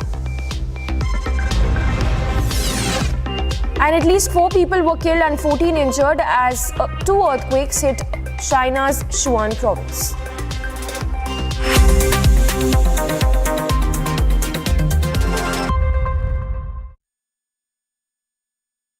Amity has been ranked amongst the top 3% universities globally, a testimony to Amity's globally benchmarked quality. To apply, visit amity.edu.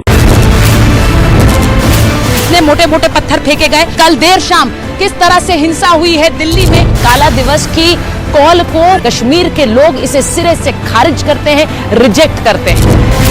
Delhi को न जलने देंगे और न ही सुलगने देंगे। एक एक तस्वीर दिल्ली से। किसान नेताओं किसान आंदोलन को यहाँ पर खत्म करेंगे, ये बड़ा सवाल है। The ongoing debate on the shivling found in Gyangapi, the Supreme Court has stayed all matters in the lower court here in Varanasi.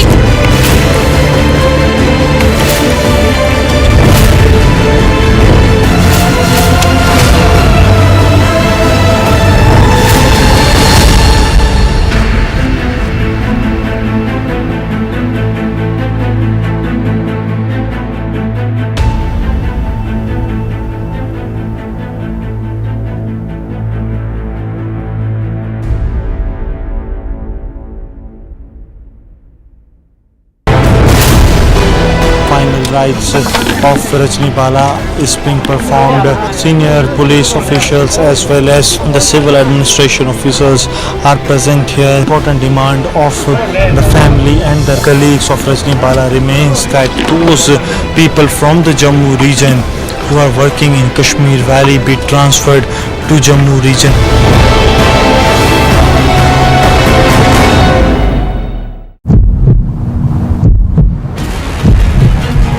The protesters are on the road. They have now started a sit-in protest against the administration. What they are saying that they won't go down and they will continue to protest till the assurances are given that they are transferred out of the Kashmir Valley.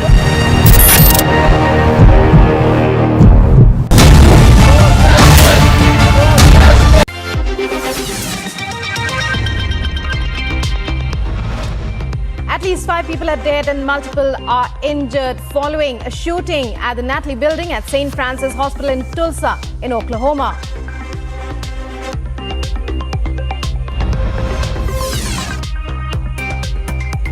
At least 4 were killed and 14 were injured as 2 earthquakes hit China's Sichuan province.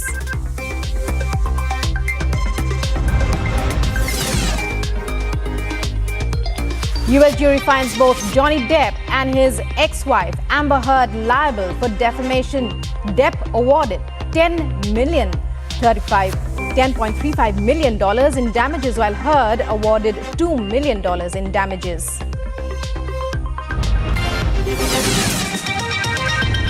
Queen Elizabeth II to make 2 appearances on Buckingham Palace balcony, kicking off 4 days of public events to mark historic Platinum Jubilee.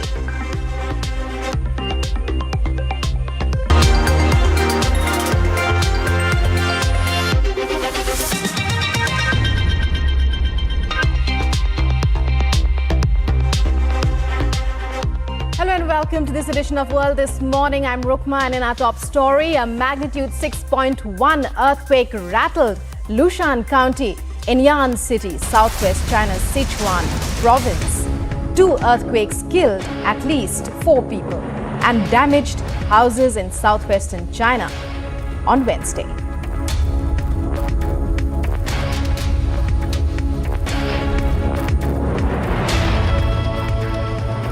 So earthquake in China's Sichuan. It's a magnitude 6.1 earthquake as recorded on the Richter scale, rattling Lushan County in Yan City, southwest China's Sichuan province.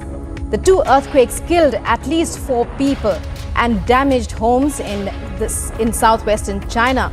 On Wednesday, those are visuals we're getting you. Breaking news, 2 earthquakes rattle a Chinese province in Yan province, and well, you can see in those visuals people fleeing as the earthquakes measuring 6.1 on the Richter scale shake the Chinese city.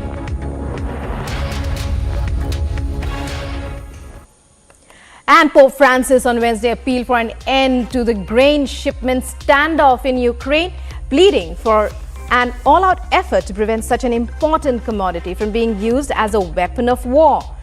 The Pope made the appeal at the end of his general audience.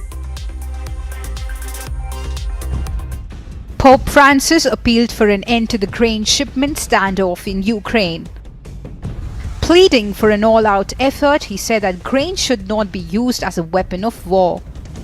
Desta grande preoccupazione il blocco dell'esportazione del grano dall'Ucraina, da cui dipende la vita di milioni di persone, specialmente i paesi più poveri.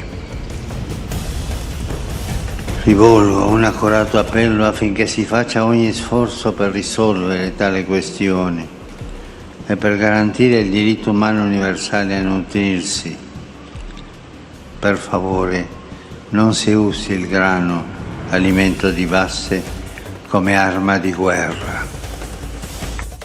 Pope Francis made the appeal at the end of his general audience. He also said that he was greatly concerned that millions of tons of grains were being held up by the Russian blockade, depriving food countries basic foodstuff that is necessary to feed the millions. The Russian Foreign Ministry responded by saying that international sanctions were in fact affecting Russia's ability to export its own grain amid fears of global food shortage. Есть проблема и с экспортом российского зерна. Хотя Запад очень громко напоминает, что зерно не подпало под санкции, они почему-то стыдливо умалчивают, что под санкции попали суда, которые возят российское зерно, их не принимают в иностранных портах, в европейских портах, и их не страхуют. И, в принципе, все логистические, финансовые цепочки, которые связаны с поставками зерна на мировые рынки, они оказались под санкциями наших западных коллег. Speaking during a visit to Saudi Arabia, Lavrov said that Russian grain exports may not be directly under sanctions, but the ships carrying the grain face extra hurdles. Такие риски, конечно же, существуют. То, чего требуют, причем так безапелляционно, по-хозяйски, я бы сказал, киевский режим от своих западных покровителей, ну, во-первых, это уже переходит все рамки приличия и дипломатического общения, а во-вторых, это является прямой провокацией, нацеленной на то, чтобы вовлечь Запад в военные действия. Lavrov described and warned that Ukraine's recent request for more powerful weapons from the West was a direct provocation aimed at drawing the West into hostilities. Agency report for Republic TV. And ahead of the FIFA World Cup, in November, the Ukraine team made up of players of clubs in regions currently being bombarded or having suffered extensive damage. The team goes against the opposing team regardless, as a unique show of sportsmanship against a team that looks to make it at the World Cup for the first time in 24 years.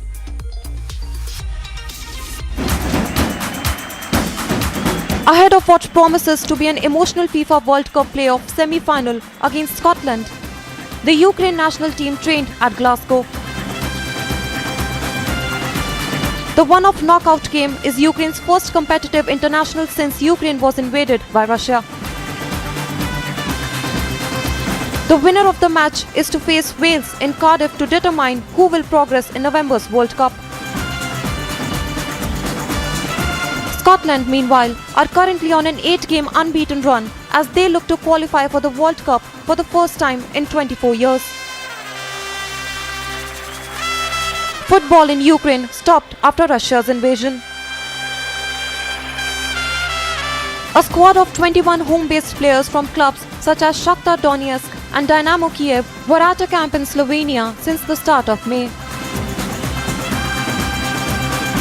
The players played 3 friendly matches against club teams in Germany, Italy and Croatia. Ahead of the match against Scotland, they have been bolstered by the addition of players based on the other European leagues. The two countries have only met on 2 occasions before, both in the qualifying campaign for Euro 2008, with the head-to-head record standing 1 win each. Agency Report, Republic TV. Russian President Vladimir Putin has announced a 1 million ruble reward for mothers of multiple children. This was announced as part of new financial incentives to encourage Russians to have more children to boost the population. Russian President Vladimir Putin has announced a 1 million ruble reward for mothers of multiple children. Mother Heroine was an honorary title in the Soviet Union awarded to women and bearing and raising a large family. Простых, понятных и одновременно важных для любого человека истин, как почитание старших и забота о младших.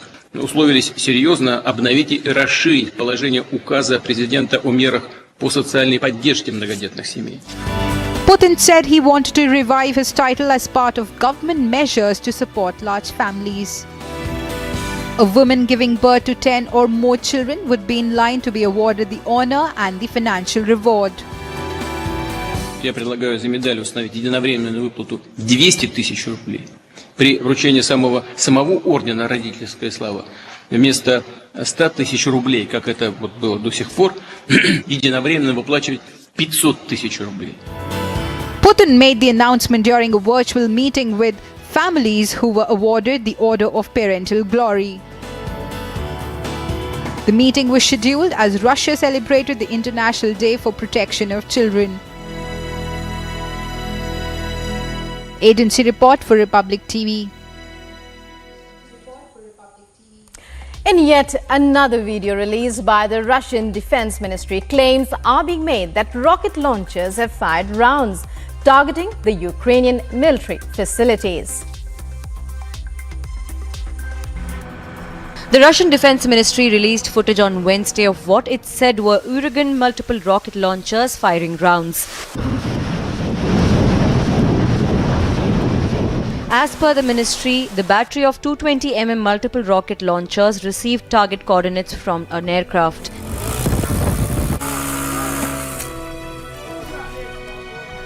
Russian officials said the launchers proceeded to firing positions and struck Ukrainian military facilities.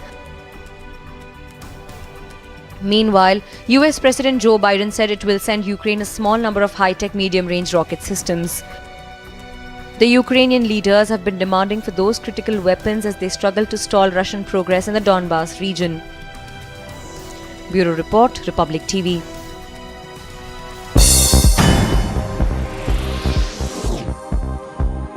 Germany plans to buy 60 Boeing Chinook transport helicopters as part of a massive procurement drive to upgrade its military, the country's defense ministry said. Chancellor Olaf Scholz announced shortly after Russia invaded in February that Germany would commit 100 billion euros to a special fund for its military and raise its defense spending above the minimum 2% of gross domestic product that NATO countries had committed to and on which Berlin has long lagged.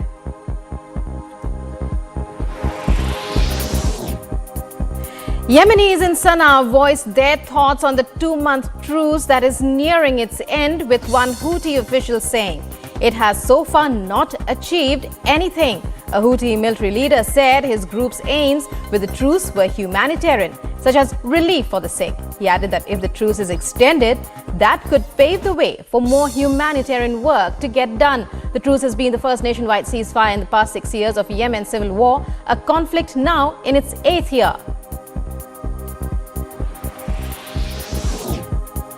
As new abortion restrictions are imposed in some parts of the US, states with more liberal leadership have been passing laws to let a wider range of medical providers to do the procedures. The goal, supporters say, is to expand abortion access ahead of a potential influx of out-of-state patients from places where abortion might become illegal. Having more providers will also reduce wait times for in-state patients and improve access for underserved communities. The World Health Organization's top monkeypox expert says the UN health body was attempting to prevent the onward spread of the disease, acknowledging that the world was dealing with an outbreak, but adding it could still be stopped. Cases of the disease are appearing in countries that have not had it before, with some 500 reported so far. The Pentagon announced Wednesday that President Joe Biden has authorized a $700 million weapons package for Ukraine, which will include 4 sophisticated medium-range rocket systems and ammunition to help try to stall Russian progress in the Donbas region of its country. Colin Kahl, the Under-Secretary of Defense for Policy, said the weapons are critical capabilities that will help Ukraine repel Russia in the east.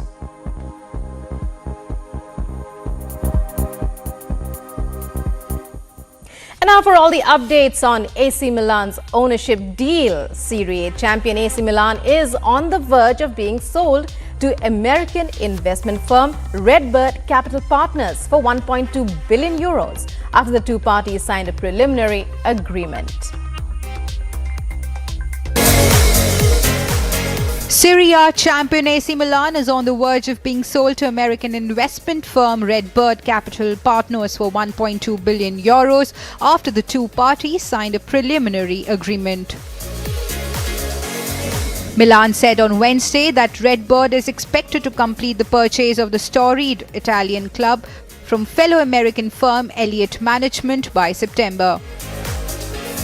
7-time European champion Milan clinched its 19th Serie A title, but its first in 11 years last month. The Rossoneri last won the Champions League in 2007. US-based hedge firm Elliott had owned Milan since 2018 after the club's former Chinese owner failed to repay part of a loan. Former Italian Premier Silvio Berlusconi controlled Milan for more than 30 years before selling to the Chinese group in 2017. Agency report for Republic TV.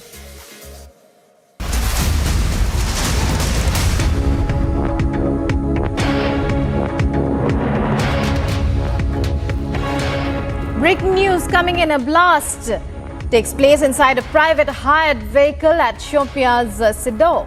3 soldiers are reported injured and have been rushed to hospital. IGP Kashmir has also informed that the nature and source of the blast are being investigated. However, grenade or already planted IED inside the vehicle and malfunctioning of battery are the top focus of the probe. So as we were telling you, breaking news coming in of a blast in Jammu and Kashmir's Shopia inside a private vehicle. 3 soldiers have been reported injured so far. The blast took place in Sidhu inside a private vehicle, which was hired. Zeenat joining us with all the details on that blast. Zeenat, it's over to you. What can you tell us at this point?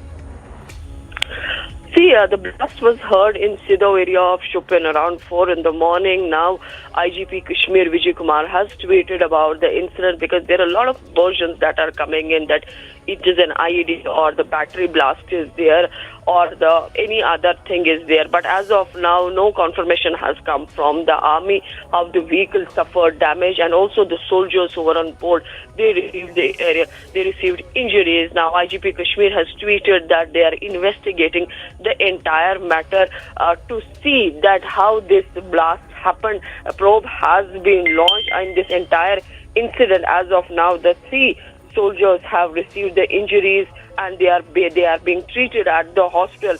This happened somewhere around 4:30 in the morning when a blast-like sound was heard inside a private hired vehicle at the Sidhu Shopia, and now the police has launched an investigation as far as this blast is concerned, because the versions that it is because of the grenade of their own that was dropped, or it is because of the planted IED, and the another version that has been coming in that it is because of the malfunctioning of the battery that the sound and the injuries had in place. But the police said that they are investigating the matter, and the investigation probe, whatever the probe will tell the police, that will be shared.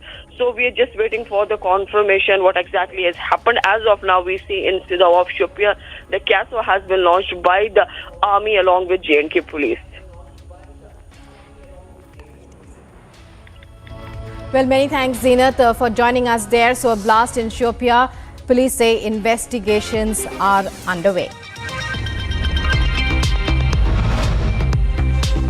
And well, as we were telling you, 3 soldiers are reported injured in that blast which took place in Shopia a short while back. Our reporter Zenat on the story. Police say that it could be an IED blast or a grenade. And coming up on the other side in world this morning, US jury finds both Johnny Depp and his ex-wife Amber Heard liable for defamation. Depp awarded $10.35 million in damages, while Heard is awarded $2 million in damages. And in the UK, Queen Elizabeth II to make 2 appearances on the Buckingham Palace balcony, kicking off 4 days of public events to mark her historic Platinum Jubilee.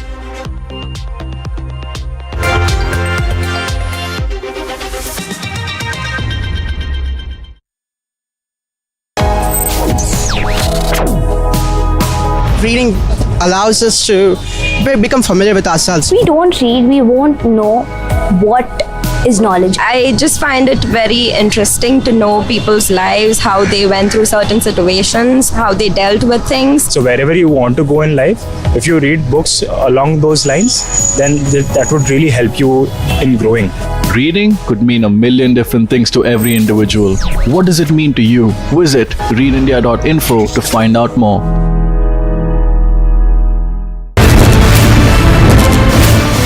The question this time very clearly, no answers from him. Our keys continue to be with his men. We faced intimidation here. What we have to see is what action will really be taken here in this case. We've been trying to get in touch with you and ask you several questions on the land deals that you had along with Priyanka Vadra and Robert Vadra. Why are you trying to avoid the camera, sir? Hanging of the rapist has been confirmed. Court has said all the evidence had already been seen at the trial court, at the high court and the top court of the country. They're not going to go into it again. Once again trying to get in a word with Mr. Vijay Mallya. Persistently been asking you only one question. Mallya, why did you escape in 2015? Do you not think the decorum of the court and the dignity needed to be maintained with the kind of language you use? Republic TV gets you the first words from Khabar Qureshi.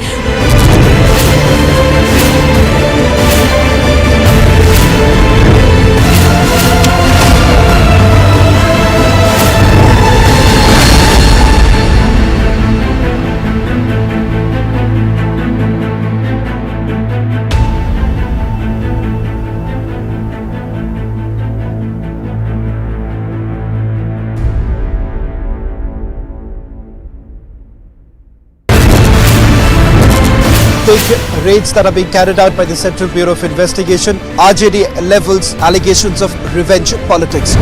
This mass graveyard in Bucha bears testimony to the brutal acts of the Russian troops. Republic TV did a week-long investigation into the operations of the Khalistani movement here in Britain. Blatant violations that were carried out just a day before the fire. Did they really not feel the importance to inform the BMC? Republic Media Network's SIT decided to expose the dirty nexus between politics and a murky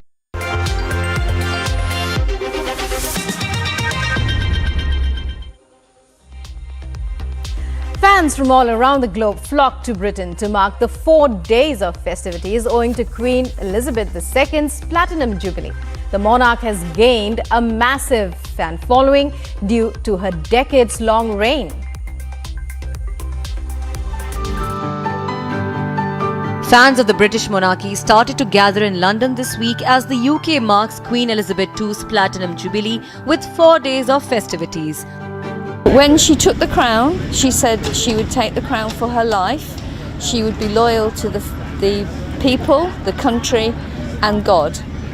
She won't step down, and she shouldn't step down. She doesn't need to. She has her family to help her and do the work, but she still works every day at 96.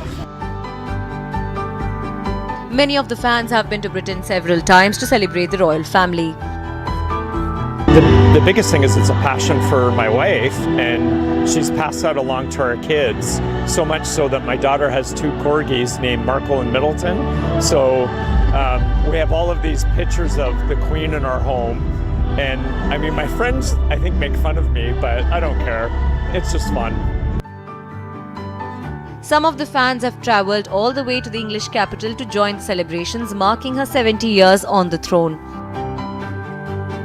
You know, just to celebrate the Queen's 70 years, you know, of being the Queen. And I'm just so excited that we're here. And, you know, I hope that there'll be more crowds that will come. And, you know, it's just for the whole pomp and circumstance. We don't have anything like this in the United States. And this is just wonderful. I love Britain. I love its history. I love the monarchy. I mean, there's been 62 monarchs. Only 8 have been women. And I think she is one of the best. And I think she'll go down in history as the best queen ever. The Queen has built a bond with people in the UK during her decades-long reign and has also gained fans from abroad. Bureau Report, Republic TV. Rafael Nadal was back on the French Open practice courts on Wednesday, a day after a hard-fought quarter-final win over defending champion Novak Djokovic. He is now all set to face a young Alexander Zverev in the semi-finals of the ongoing French Open.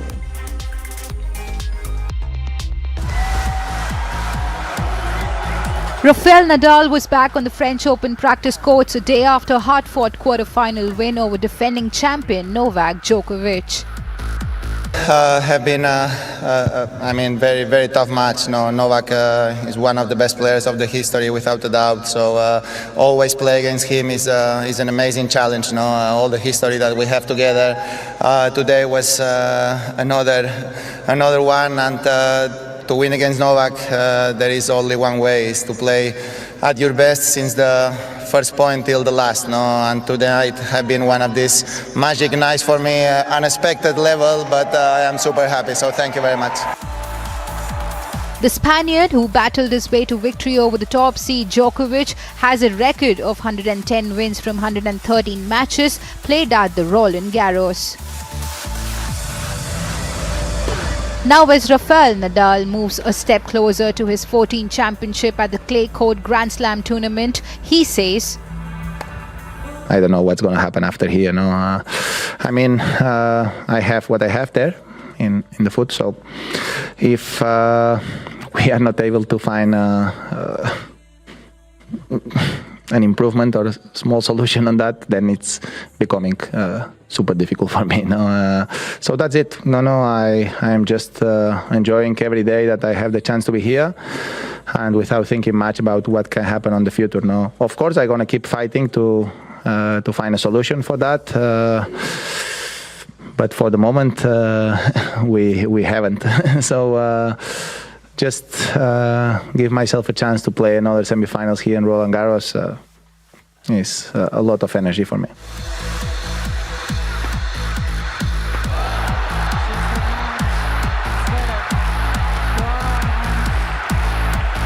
Meanwhile, Zverev put an end to Carlos Alcaraz's 14-match winning streak, reaching the semi-finals at Roland Garros for the second year in a row.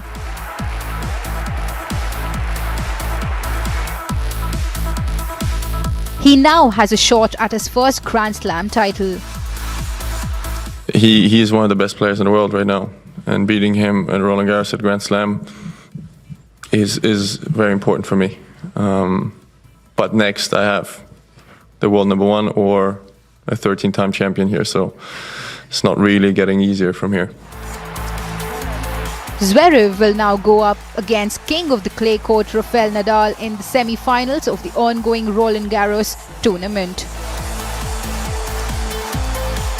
Agency report for Republic TV. And coming up next, top sources say Rahul Gandhi, who is not in India, is likely to skip the ED summons.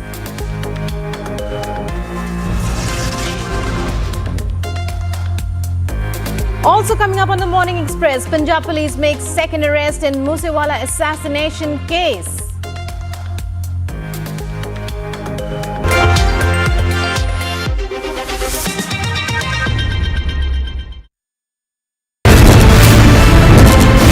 Barricades come in, we are just going to move few more steps. Delhi police officials coming here, more and more officials arriving on the spot. This is not only about a blast happening in the national capital.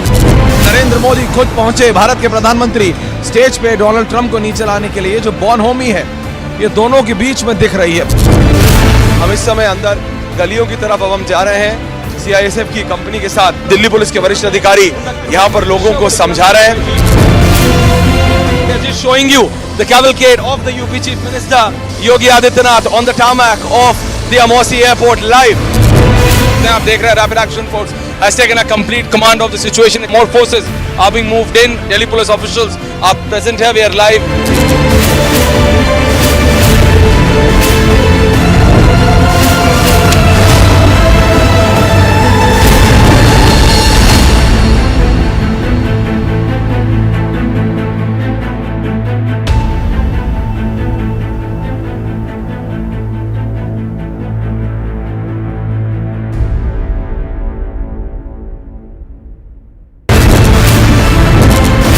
Prime Minister speaks at the Bloomberg Business Forum. He of course will try to highlight India's 5 trillion economy dream and essential supplies and adequate supplies, and that is the biggest that we have from the APMCR.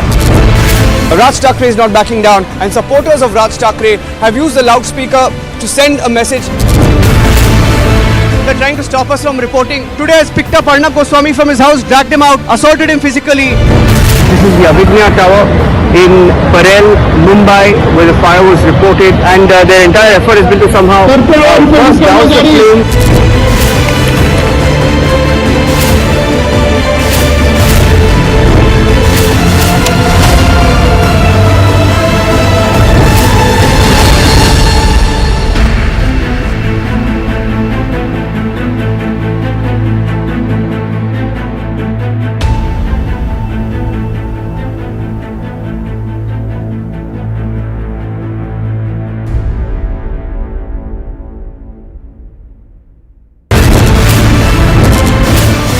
The question this time very clearly. Blast in Shopian Sedo, 3 soldiers are injured, hospitalized. The IGP says the nature of the blast is being investigated.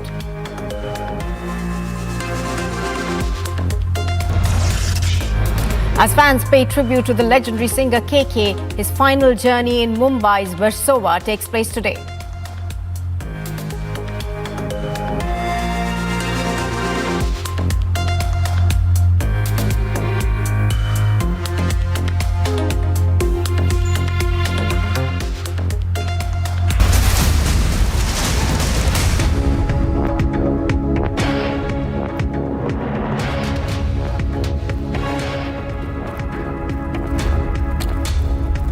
Well, visuals that you see on your screen are coming to you from New Delhi. Now, these are visuals of the Yamuna river. You can, of course, see froth floating across the river. Now, this is not something that we've seen for the first time.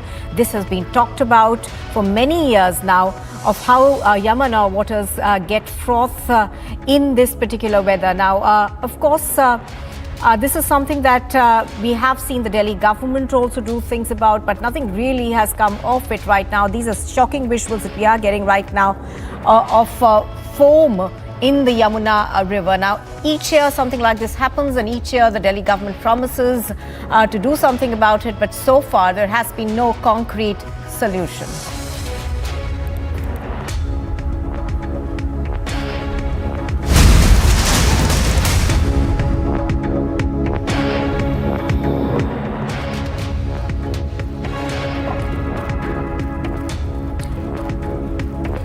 And we are now cutting across to the latest that we are getting in terms of political news that's coming out of Rajasthan. The Congress is likely to shift party MLAs to a hotel in Udaipur ahead of the Rajya Sabha elections. Now, the Congress has decided to shift its MLAs in Rajasthan to the Udaipur hotel, with party sources saying that they fear that the BJP will poach them ahead of the June 10 Rajya Sabha elections.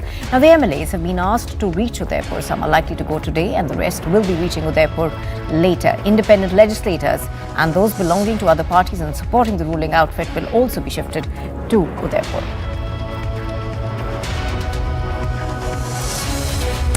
Well, the Rajasthan Congress, of course, has decided to move its MLAs to a resort in Udaipur, where the party recently held its strategy camp over poaching fears ahead of Rajya Sabha elections due on the 10th of June.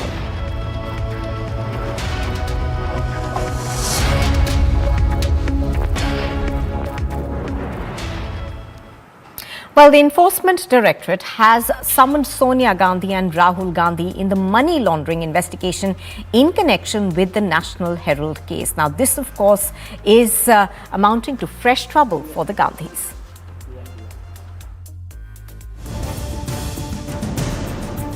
In the ongoing investigation into the National Herald case, the Enforcement Directorate has summoned the Gandhis. Rahul Gandhi has been summoned today and Sonia Gandhi on June 8th. Sources say Rahul Gandhi, who is not even in the country, will be skipping the summons.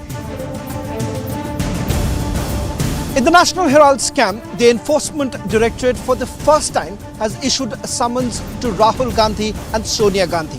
Rahul Gandhi was asked to appear on 2nd of June and Sonia Gandhi on 8th of June. We are given to understand that Rahul Gandhi is not in the country and has asked for more time.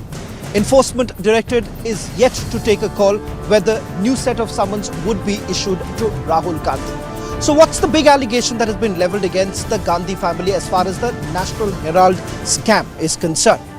They have been charged for fraudulently acquiring properties of the Associated Journal, and the amount stands at about 800 crore rupees.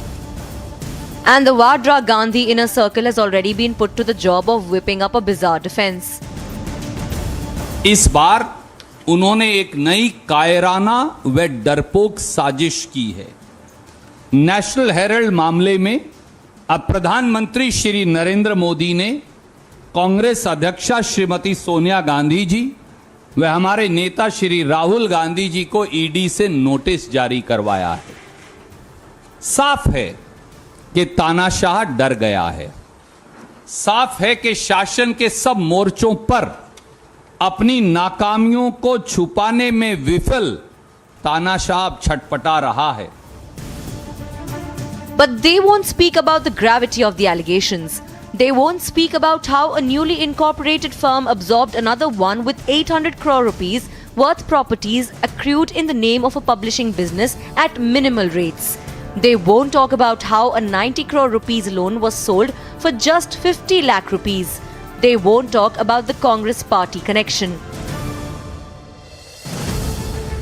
The ED probe has revived the calls for accountability, even if it is from dynasts of an erstwhile successful national party. Bureau Report, Republic TV. The popular singer KK passed away after performing on a stage in Kolkata. Now his fans are mourning the demise of the singer. His last rites will be performed today in Warsaw in Mumbai. Viewers, we are reporting from Warsaw in Mumbai at the Park Plaza residence of KK, the singer who passed away in Kolkata yesterday after performing at a college event at a very well-known auditorium in South Kolkata. His mortal remains were brought to Mumbai. Approximately 8 p.m. is when they arrived, and then in an ambulance they were brought to his residence here behind me. It was just a short while back that the ambulance departed from Park Plaza. We are told that in the second building, that is the B building of this complex, on the 12th floor is where his residence is, and tomorrow between the times of 9 a.m. to 12 p.m. people will be allowed to come and visit, and they will be allowed to pay their last respects to him, after which his mortal remains will be shifted to the Warsaw crematorium where the cremation is to take place. Now, there are also a number of inputs that have come in with regards to how it is that he died. At about the same time that KK's mortal remains were reaching Mumbai, the first preliminary inputs from the autopsy that was conducted has come out and revealed that it was, in fact, it appears that a myocardial infarction that killed him, a cardiac arrest, a heart attack is what he suffered, and also clinical analysis from the postmortem has revealed that he had cardiac issues. However, as we know, in case of a myocardial infarction or a heart attack, timely intervention is very, very necessary, and that is why it begs the question being asked, what was the decision making after he felt discomforted at the venue of the concert? We have the visuals where during the concert KK appears to be in some amount of discomfort, particularly to do with the heat. He complains at one point also that he wants the lights turned off at the back because his backside is fried. The AC was clearly not working in the auditorium. There are also questions with regards to whether or not there was overcrowding there. Did a fire extinguisher also go off in some way, and that added to the suffocation that was there.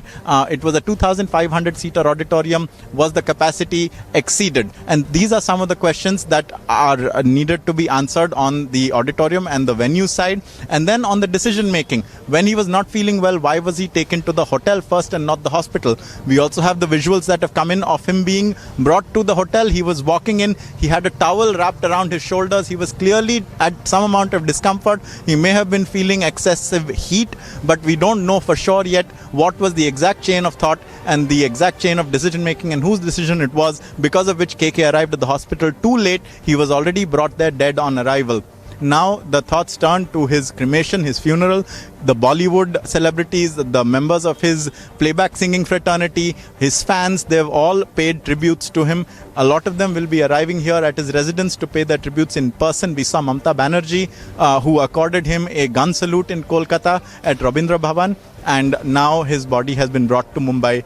It is going to make its final journey very soon. KK, who had passed away in Kolkata after a function.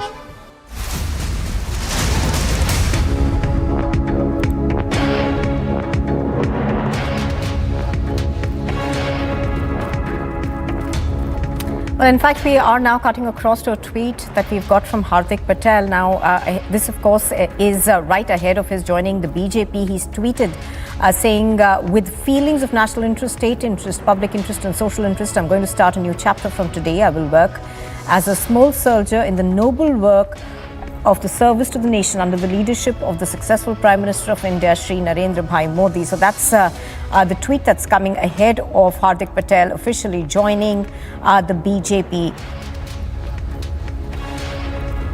Now, this, of course, has been in the air for quite some time, that Hardik Patel was extremely unhappy and was looking to jump ship. And now, of course, the announcement was made a while ago that he will be joining the BJP in the month of June. So this, of course, is right ahead of that. Priyanka is reporting on this. She joins me on the phone line. Priyanka, good morning. Not really cryptic, this tweet. It is on expected lines. And give us a sense, in terms of what position is he joining at?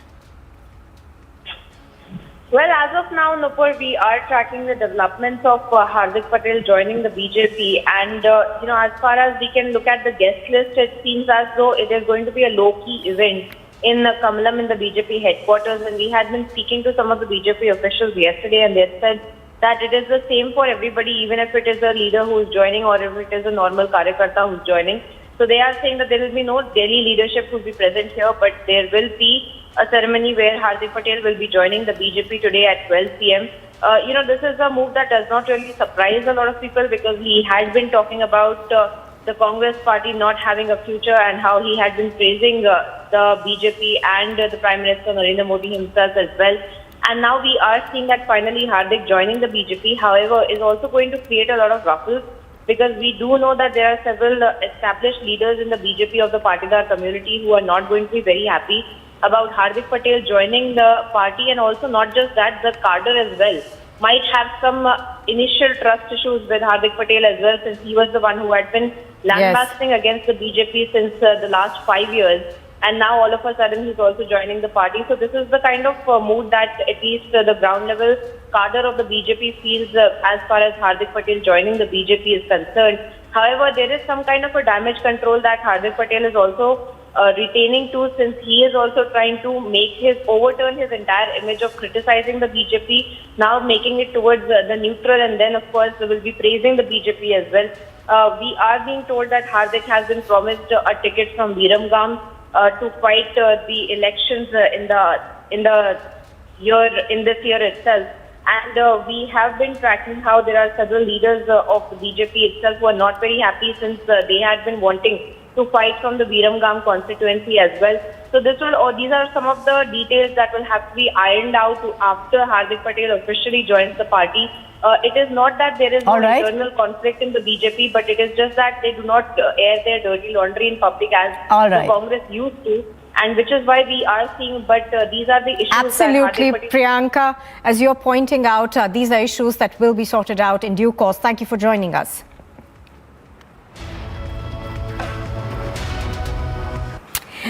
Moving on, the Enforcement Directorate has attached 23 bank accounts of the PFI worth a collective balance of 59 lakh rupees and 10 bank accounts of the PFI's front organisation, the RIF. Now, the bank accounts were frozen as part of the ongoing PMLA investigation. There's been a massive crackdown on the Popular Front of India. This time, the Enforcement Directorate has attached 23 bank accounts belonging to Popular Front of India with a collective balance of 59 lakh rupees. Not just that, bank accounts of Popular Front of India's Front Rehabilitation India Foundation have also been attached. We are given to understand 10 bank accounts with a collective balance of 10 lakh rupees have already been attached by the agency. Enforcement Directorate in its investigation has also found out from the time their investigation began in 2009, Popular Front of India has received 60 crore rupees and its Front Rehabilitation India Foundation has received about 58 crore rupees. And the shocking part is this, that most of this transaction that has taken place is in cash. Enforcement Directorate has also come across evidence to suggest that there is a well-oiled mechanism in place, that is in the Gulf countries. Money essentially coming in from the Gulf countries through illegal means. Foreign remittances have taken place, and all of this is essentially shown as money that has been received from their sympathizers, and these are shown as some sort of donations. Enforcement Directorate has essentially indicated that most of the money that has been received by the Popular Front of India is essentially used for unlawful activities. The PFI has essentially hit out at the Enforcement Directorate. They've said these are media reports that are being quoted, and the fact that they have presented their case in front of the Enforcement Directorate, but once again, political witch hunt and a vendetta is essentially the argument that has been put forth by this organization.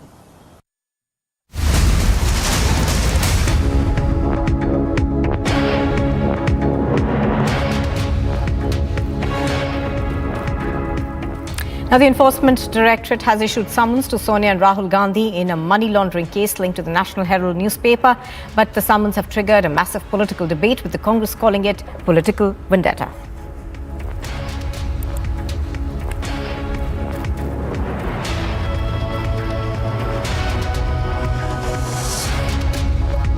कल हमारी जाहिर सभा है 5 बजे और उसमें हम अपनी पूरी रणनीति पब्लिक के सामने रखेंगे, क्योंकि इस तरह से जैसे अभी हमारे प्रभारी जी ने भी बताया कि पॉलिटिकल रिवेंज जिस तरह से केंद्र में बैठी हुई बीजेपी की सरकार हमारे नेता सोनिया जी गांधी और राहुल गांधी जी से लेना चाहती है, ये देश का कोई भी, सिर्फ कांग्रेस ही नहीं, देश का कोई भी आदमी नहीं चाहेगा, और इसलिए उसकी कल रणनीति हमारी पब्लिकली हम कल उसको जाहिर करेंगे.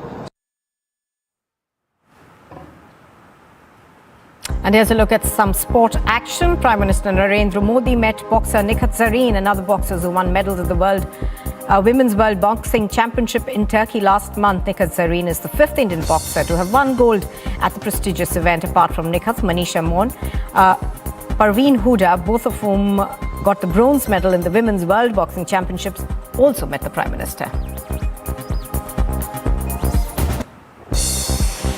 Cricket West Indies has confirmed the schedule for the men in maroon, who will play 3 one-days and 5 T20s against the touring India team starting the 22nd of July. The series is highly awaited as India returns to the Caribbean after 3 years and will be led by new captains Rohit Sharma and Nicholas Pooran, with the latter taking over the reins of Kieran Pollard. Now, the series will be a culmination of an action-packed summer for both the teams in the build-up to the ICC Men's T20 World Cup 2022. World number 1 Iga Swiatek has extended her winning streak to a staggering 33 after she registered a stunning straight sets victory over the American Jessica Pegula in the women's singles quarterfinals of the French Open 2022. The Polish star preceded her dominant run in Paris win on court Philippe Chartier to advance into the semi-finals. Swiatek is one of the longest unbeaten run in the women's tour since Serena Williams claimed 34 victories in succession in 2013. Australian players have arrived in Sri Lanka on Wednesday for their tour of Sri Lanka without new coach Andrew McDonnell, who has tested positive for COVID-19. Pat Cummins, captain of the side, which will play the 2 tests, 5 one-days and 3 T20 internationals.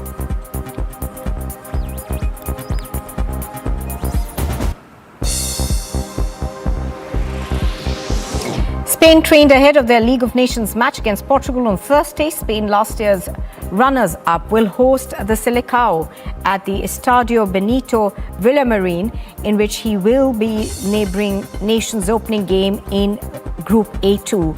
Luis Enrique's side will also face the Czech Republic and Switzerland in the last stage of the group matches, which will conclude in September with the Nations League semi-finals, final and third place playoff to be held in June 2023.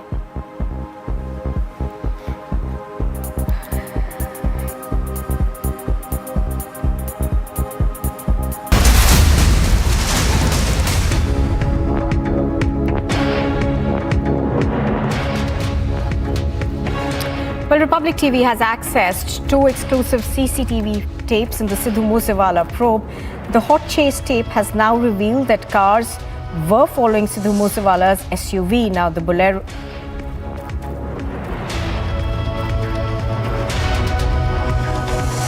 And what you see on your screens right now is the first CCTV footage that we have accessed. In this particular one, you can see Bolero and Corolla, chasing Moosewala's Jeep the moment he left from his home.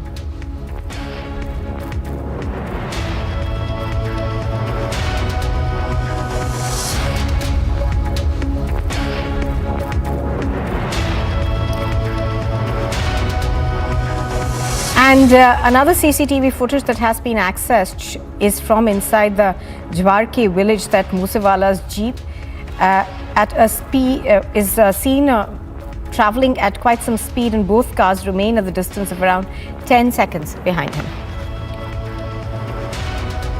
So these pictures that you see on your screen, of course, have been accessed by Republic TV. This is a hot chase tape that has now revealed that cars were following Sidhu Moosewala's SUV.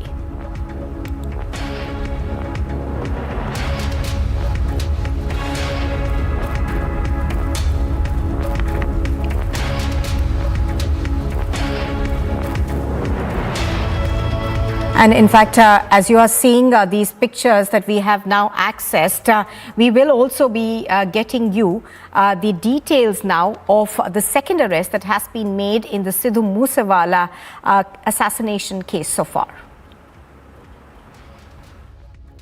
Sir Bhagwant Mann making it clear that he and his government are not going to leave even a stone unturned as far as the Sidhu Moosewala murder investigation is concerned. Now, with the second arrest in the case investigation and several other CCTV footages coming out, there is another question, that have these gangs just suddenly propped up, or were these gangs always there in Punjab? SSP मानसा गौरव तोरा साहब हमारे साथ मौजूद हैं। आइए सीधे इनसे बात करते हैं, जो मूसेवाला हत्याकांड की इन्वेस्टिगेशन कर रहे हैं। सर, कितनी गिरफ्तारियां हुई हैं अभी तक?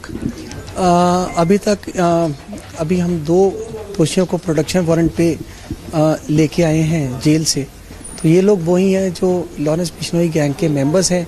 ऑलरेडी इन लोगों पे 6-7 मुकदमे दर्ज है हीनस क्राइम के। इसके अलावा एक और दोषी को हमने अरेस्ट किया है ये तीनों दोषियों की भी डिटेल में पूछगिछ की जा रही है। 6 दिन का पुलिस रिमांड हमारे पास इनका है। तो हमें लगता है क्योंकि इनको मॉड्यूल के बारे में कहीं ना कहीं इनका कोई रोल ज़रूर है और इनके पास ये इन्फॉर्मेशन भी है कि असल दोषी जो शूटर्स आए हैं वो कौन थे। तो डिटेल में इनके साथ पूछगिछ की जा रही है। वी आर वेरी होपफुल कि जल्दी ही हमको अच्छी लीड मिलेगी, आगे निकलेंगे। Is the gang culture a reality? And was it deliberately kept under the cover during the previous regimes? Hence, it's not only the Aam Aadmi Party, or for that matter, just the previous Congress, but even the governments which were prior that. That is the Akali and then the others who need to answer. That what exactly has been happening in Punjab. नहीं, बिल्कुल Corolla car काफ़ी CCTV footage में सामने आ रही है कि घर के पास से जा रही है, मूसा गांव से मानसा की तरफ जा रही है। अलग अलग रोड्स पे हमने सीसीटीवी फुटेज अलग अलग टाइम पे निकाली है। तो ये गाड़ी डेफिनेटली रेकी कर रही थी वहाँ पे और एक्चुअल क्राइम में भी ये कार इन्वॉल्व थी। सर कितनी कार अभी तक आप लोगों ने कब्जे में ली? बिल्कुल, ये जो हमलावर है 2 गाड़ियों में आए थे, एक करोला कार थी और एक बोलेरो कार थी। इसके बाद वारदात के बाद इन्होंने एक ऑल्टो कार स्नैच की थी। तो ये तीनों गाड़ियाँ हमने रिकवर कर ली हैं। It's not only about a Lawrence Bishnoi gang or a Bambiya group which is being said to be viewers, run and governed by a youngster from an Eastern European country. And then you have Mr. Barad who gives an open threat from Canada. What exactly is happening? दोनों जो primary witnesses थे उनका भी operation हुआ है, काफ़ी उनकी हालत ऐसी थी तो भी फिट फॉर स्टेटमेंट नहीं थे। मेरे इन्वेस्टिगेटिंग ऑफिसर वहाँ जाते रहे हैं तो आज हम उनकी स्टेटमेंट रिकॉर्ड कर रहे हैं। सर टोटल कितने हमलावर थे, क्या इस बात का पता लग पाया? इसमें अंदाजन 6 से 7 हमलावर की बात सामने आ रही है। How will a Punjab government investigation will be able to control a supposed gang war, which in one case is being run by a gangster who's already behind bars in Tihar, and the other one is, as it said, Saat Samandar Par, is in Canada.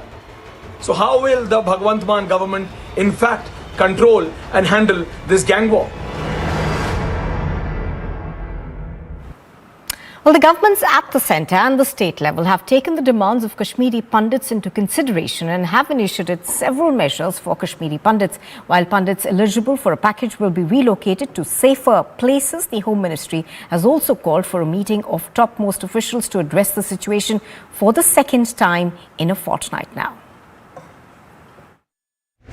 After many days of protest and uproar over the targeted killing of Hindus in the valley, following a spate of targeted killings of Kashmiri pundits in the valley, the J&K administration has swung into action to bolster security around minorities by way of some urgent measures. The protests that engulfed Jammu and Kashmir in response to grief-stricken families in the valley have led the government to heed to their demands. All the Kashmiri pundits working across the valley as part of Prime Minister's special package would be immediately moved to safer locations by June 6. The security forces in the valley have taken a direct approach to addressing the fears of the pundits. All the SPs and the DCs have been asked to get personally involved in ensuring an extra ring of security around Kashmiri pundit homes. The Home Ministry at the centre is making sure all resources available to the country are put to use in the situation. This is of course in addition to the June 3 urgent security review meeting called by the Union Home Ministry, where it is likely that some tough decisions might be taken against the menace of targeted killings. The meet that is to be held on the 3rd is the second such exercise being carried out in connection with the killings in the valley. Bureau Report, Republic TV.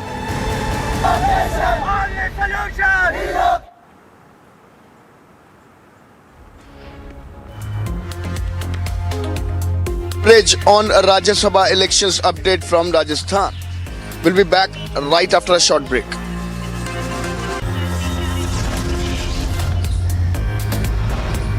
More update on KK. Please watching Republic TV. Stay with us.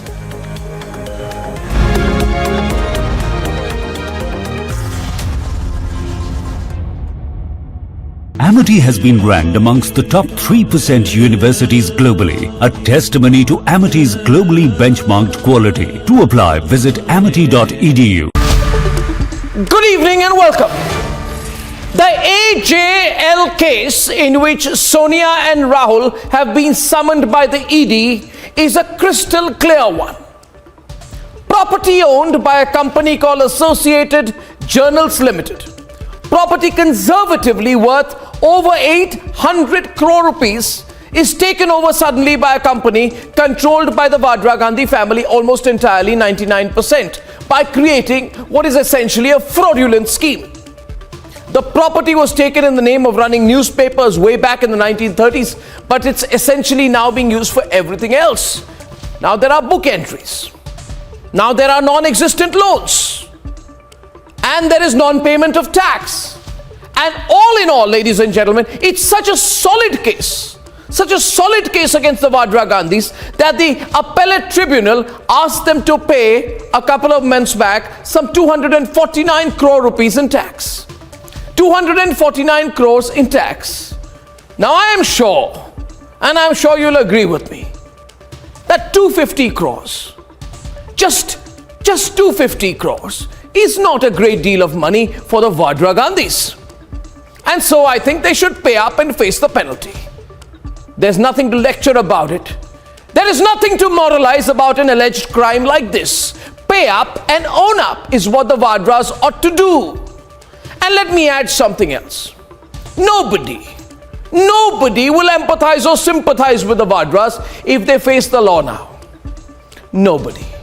And you know why?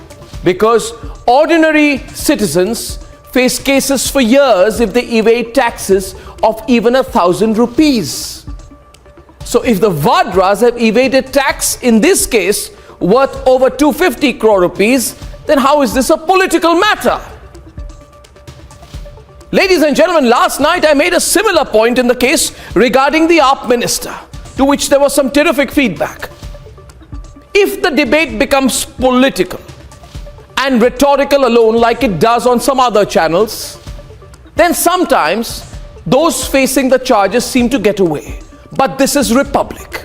And here today in this case, like in the case of Satyendra Jain last night, there are clear transactions, there are signed papers. And so the question is, will we ask for accountability using these documents? Will you and I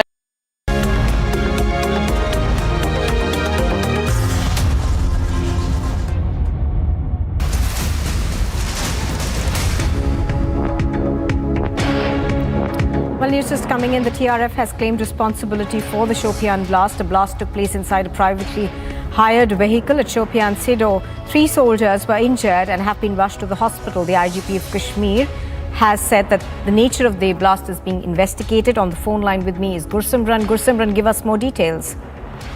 See, the terror group, which is an offshoot of Lashkar-e-Toiba, TRF has claimed the responsibility of the attack that has been carried out in the Shopian. However, the police is saying that they are yet to ascertain whether it is a grenade blast or an IED blast that has taken place. But now the TRF, which is an offshoot of Lashkar-e-Toiba that was floated so as to give terrorism a local color, has claimed the responsibility of this attack. And now the police is looking into all possible angles because this has come days ahead of Amarnath Yatra, and we know that Pakistan and the Pakistani proxies are trying to vitiate the peace process by carrying out multiple terror strikes on the security forces and the civilians ahead of Amarnath Yatra, so that they can instill a fear among the Yatris who are coming to pay obeisance for Amarnath Yatra. All right, Gursimran reporting on that. Thank you.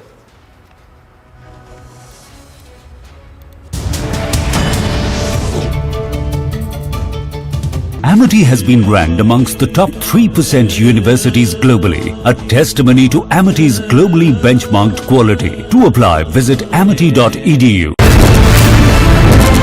Big raids that are being carried out by the Central Bureau of Investigation. RJD levels allegations of revenge politics. This mass graveyard in Bucha bears testimony to the brutal acts of the Russian troops. Republic TV did a week-long investigation into the operations of the Khalistani movement here in Britain. Blatant violence.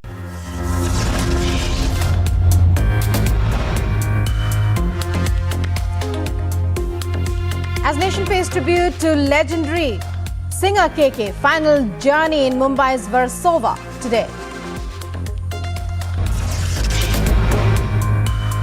Blast in Shopian's Sido. 3 soldiers injured. IGP Kashmir says nature of blast being investigated. Lashkar offshoot claims responsibility.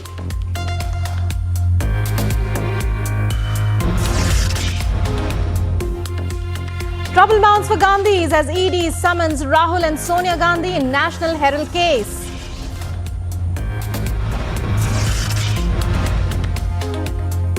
Top sources say Rahul Gandhi, who is not in India, is likely to skip ED summons.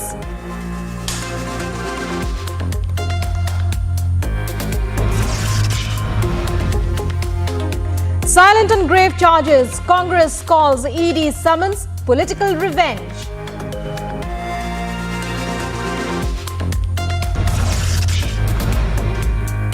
All-out resort politics in Rajasthan, fearing BJP poaching Congress to move MLAs to Udaipur resort. The tell-all hot chase tape is out. Tape shows Bolero and Corolla chasing Moosewala's SUV.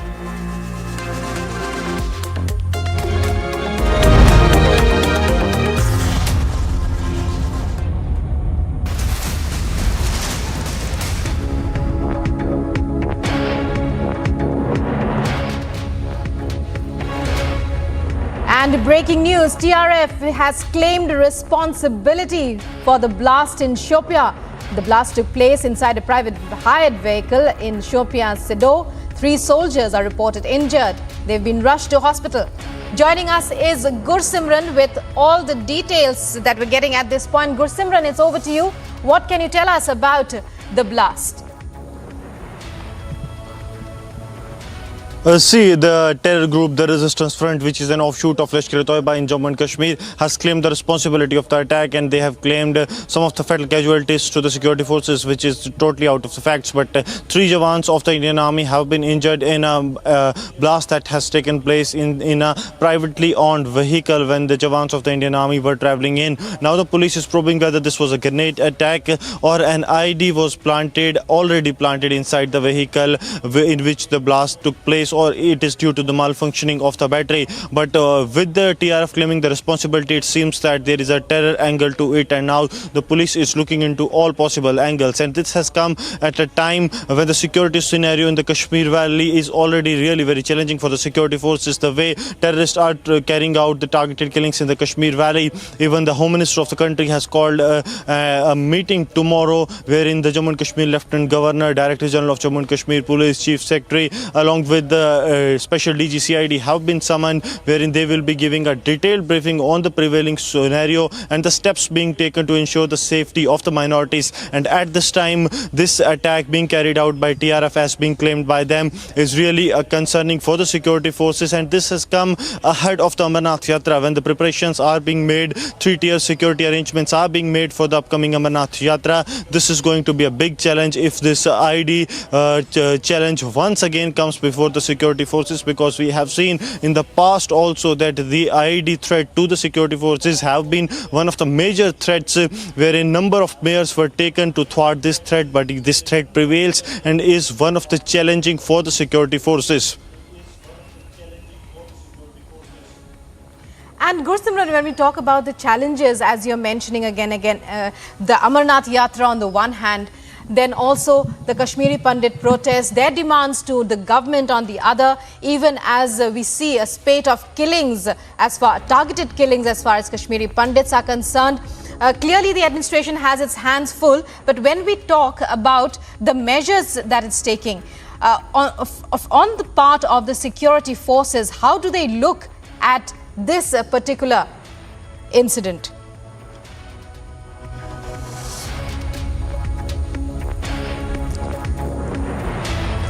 And joining us now is Major General K.K. Sinha to share his views.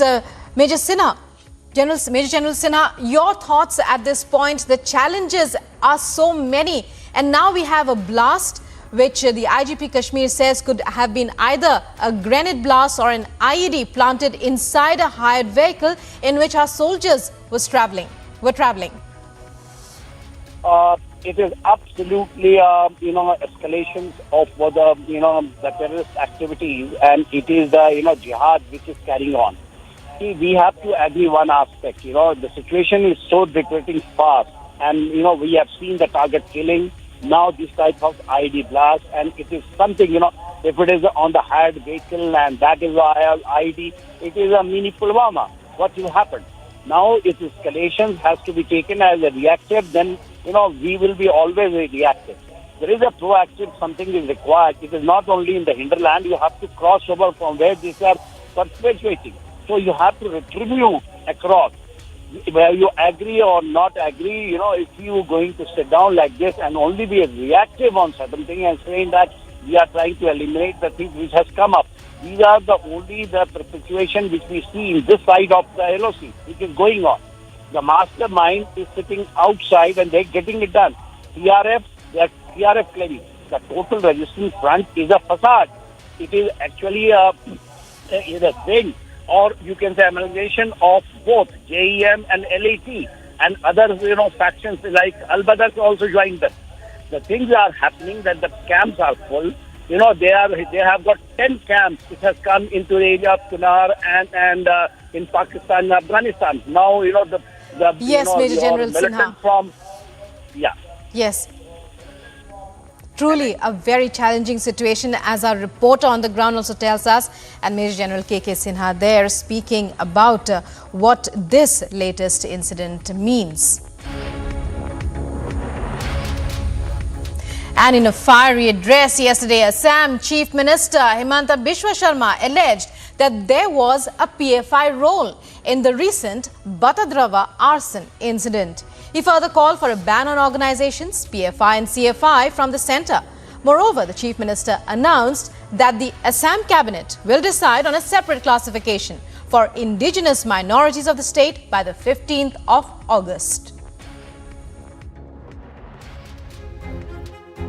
Assam Chief Minister Himanta Biswa Sharma on Wednesday alleged the People's Front of India's role in the Batadrava violence and once again urged the centre to ban PFI and Campus Front of India. State of Assam is very, very clear. Right from the Gorukhuti, we always see PFI's hand in the communal tension. Even in the latest Batadrava incident, when the Batadrava PS was burned down, we are now picking up signals of involvement of PFI. So Assam government is of the view that PFI and Campus Front of India should be banned. Following the death of a fish seller on May 20th, an angry mob burnt down the Batadrava police station in central Assam's Nagaon district. The Chief Minister alleged that an anarchy-like situation is being created in Assam. If you go to the district of Baksa, the kind of training program, the kind of literature they are distributing there, it itself goes to show that they want to destabilize Assam like anything. And they are doing it openly. So, Assam government, as Chief Minister, I have met Union Home Minister many times and I have requested that PFI and CFI should be banned. However, we all know that banning an organization is required various legal scrutiny and vetting. I hope and trust that Government of India will give due consideration to the request of the state government. He also said that the state cabinet will decide by August 15th on a separate classification of indigenous minorities who have not migrated to Assam from other places. We are in process of identifying another set of minority people who are not migrated to Assam. They are origin to this soil. So already the committee constituted for this purpose has given us certain parameter that who should be indigenous, considered to be indigenous minority.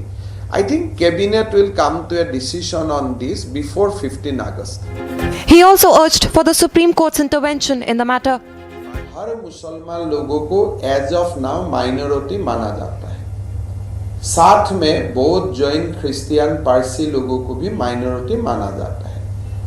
तो जब तक supreme court कोई अलग interpretation नहीं लाएगा, तब तक minority commission का डेफिनेशन का हिसाब में whoever is following Islam, they are considered to be minority in our country. Later in his address, Sarma also expressed hope and trust in the central government, stating that it will give due consideration to the request of the state government. Bureau Report, Republic TV.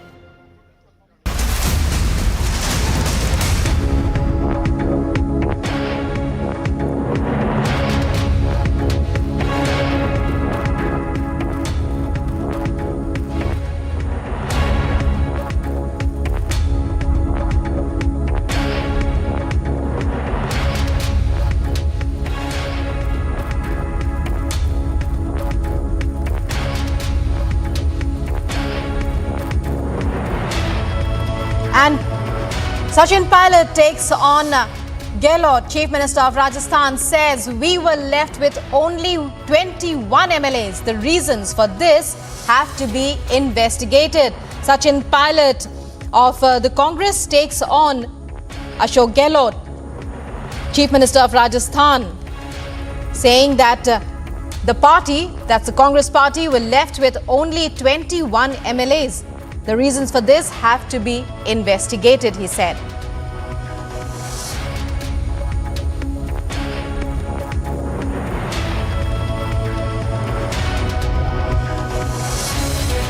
और मैं बार बार कह रहा हूं, Congress party की सरकार कैसे repeat हो, हम लोग इस बात को मानना पड़ेगा हम लोगों को कि एक बार हम सिर्फ 50 विधायक रह गए थे, एक बार सिर्फ 21 विधायक रह गए थे, तो उन कारणों की चर्चा भी होनी चाहिए कि ऐसा क्या कारण है कि जनता बहुमत देती है और हम राजस्थान में सरकार रिपीट नहीं कर पाते हैं।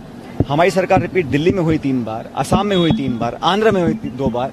ऐसा नहीं कांग्रेस सरकार रिपीट नहीं होती है, लेकिन किन कारणों से रिपीट नहीं कर पा रहे हैं। और ये जो माहौल बना है मोदी जी के आने के, इससे पहले भी हम रिपीट नहीं कर पाए थे, तो उन कारणों पर हम चर्चा करेंगे। और जो मैंने अपने सुझाव दिए हैं ICC को पिछले 1.5-2 साल पहले, मैं धन्यवाद करना चाहता हूँ सोनिया गांधी जी का। उन्होंने उन विचारों को स्वीकार किया, समिति बनाई, उस कमेटी ने कुछ कदम भी उठाए हैं। हम सही दिशा पे सही कदम उठाकर आगे बढ़ेंगे, तभी रिपीट कर पाएंगे। और रिपीट करने के लिए सबकी एकजुटता से मंशा है कि हम सरकार रिपीट करें कांग्रेस की। मुझे पूरा विश्वास है कि अगर इस रास्ते पर चलेंगे, सही कदमों को उठाएंगे और पहले के जो हमने शायद कई कमियां रह गई हों, उसे सबक लेते हुए आगे बढ़ेंगे, तो सरकार निश्चित रूप से रिपीट होगी। जनता कांग्रेस के साथ है, नौजवान वर्ग कांग्रेस के साथ है, और ये कितनी भी कोशिश करें ध्रुवीकरण करने की, लेकिन नौजवान किसान छत्तीसगढ़ के लोग कांग्रेस के साथ रहेंगे और 2023 के चुनाव में हम लोग हमारी सरकार दोबारा बनाएंगे। It's a veiled attack on the Chief Minister of Rajasthan, Ashok Gehlot, by the former Rajasthan Deputy Chief Minister Sachin Pilot. Anuj, over to you. How do you see this whole event as it panned out? Well, that was Sachin Pilot who was making it clear that what exactly the situation of the Congress party on the ground is. Let me remind you that we have seen the internal tussle between the duo earlier also, and now again Sachin Pilot coming out with these kind of words that a manthan need to be done, a meeting need to be done. Earlier a committee was formed, but nothing has reached to the conclusion. We have repeated the government in the other state, and we can do it here also. That is something what has been stated by Sachin Pilot. But we need to understand, if we talk about the internal tussle of the Congress party, then we have seen the tussle between the duo. What exactly has happened? He was the deputy chief minister. He left at the position, and what exactly has happened? He rejoined the party rather. He rejoined the designations rather. That is something what we have seen in the past when we are talking about the politics of Rajasthan. So Sachin Pilot is now again coming out with these kind of line that a manthan need to be done. Yes, back to you.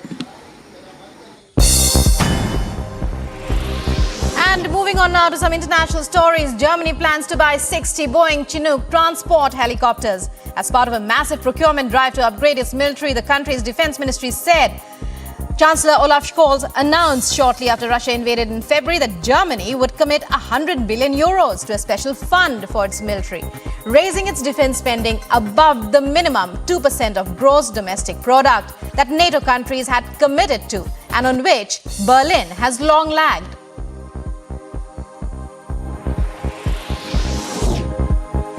Yemenis in Sana'a voiced their thoughts on the 2-month truce that is nearing its end, with one Houthi official saying it has so far not achieved anything. A Houthi military leader said his group's aims with the truce were humanitarian, such as relief for the sick. He added that if the truce is extended, that could pave the way for more humanitarian work to get done. The truce has been the first nationwide ceasefire in the past 6 years of Yemen's civil war, a conflict now in its 8th year. As new abortion restrictions are imposed in parts of the United States, states with more liberal leadership have been passing laws to let a wider range of medical providers do the procedures. The goal, supporters say, is to expand abortion access ahead of a potential influx of out-of-state patients from places where abortion might become illegal. Having more providers will also reduce wait times for in-state patients and improve access for underserved communities.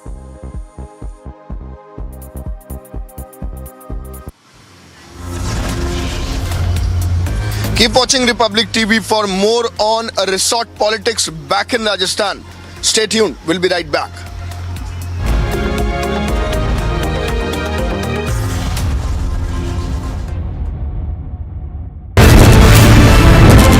The Prime Minister speaks at the Bloomberg Business Forum. He, of course, will try to highlight India's 5 trillion economy dream and essential supplies and adequate supplies. And that is the biggest that we have from the APMCR. Raj Thackeray is not backing down, and supporters of Raj Thackeray have used the loudspeaker to send a message. They're trying to stop us from reporting. Today has picked up Arnab Goswami from his house, dragged him out, assaulted him physically. This is the Abhignya Tower in Parel, Mumbai, where the fire was reported, and their entire effort has been to somehow cross down the flames.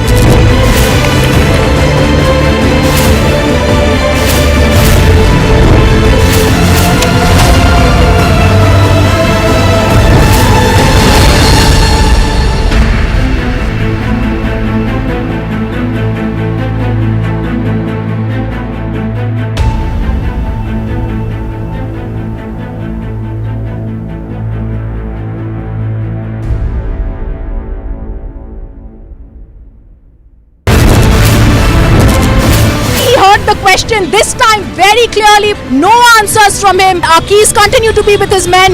We faced intimidation here. What we have to see is what action will really be taken here in this case. We've been trying to get in touch with you and ask you several questions on the land deals that you had along with Priyanka Vadra and Robert Vadra. Why are you trying to avoid the camera, sir? Hanging of the rapist has been confirmed. Court has said all the evidence had already been seen at the trial court, at the high court and the top court of the country. They're not going to go into it again. Once again trying to get in a word with Mr. Vijay Mallya. Persistently been asking you only one question. Mallya, why did you escape in 2015? Do you not think the decorum of the court and the dignity needed to be maintained with the kind of language you use? Republic TV gets you the first words from Khabar Qureshi.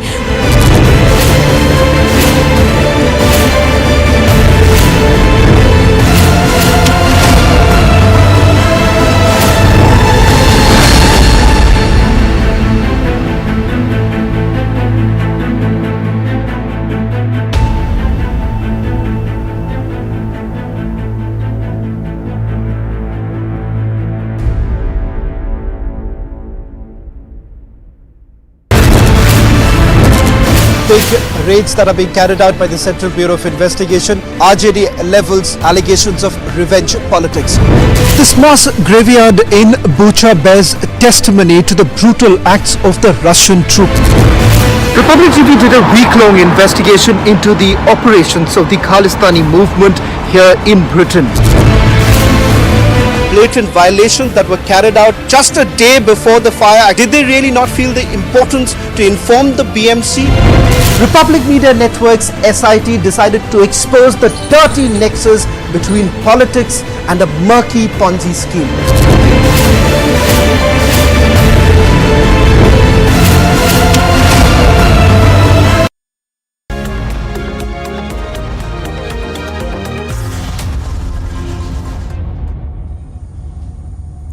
And in the morning express time for other news stories, Tamil Nadu BJP chief Annamalai has been booked for staging protests against the fuel prices. Stalin has accused him of playing politics when his government is undertaking welfare activities for the poor. After Tamil Nadu BJP chief K. Annamalai staged a massive protest at St. George Fort in Chennai on Tuesday, a case was registered against 5,000 people the next day. The case lodged at the Egmore police station is against BJP workers, including BJP State President Annamalai and former National Secretary H. Raja. The protests in question were for demanding that the Tamil Nadu government reduce VAT on fuel. Tamil Nadu government has reduced only 3 namesake. They haven't even reduced. They promised 5 rupee and 4 rupee. BJP Tamil Nadu, it demands whatever you have promised in the manifesto, it is your duty to reduce 5 rupee and 4 rupee. BJP updates came 1 week after Finance Minister Sitharaman announced a cut in excise duty on petrol and diesel by ₹8 and ₹6 a litre and urged the states to do the same. The Tamil Nadu Chief Minister M.K. Stalin, when asked about K. Annamalai, said this.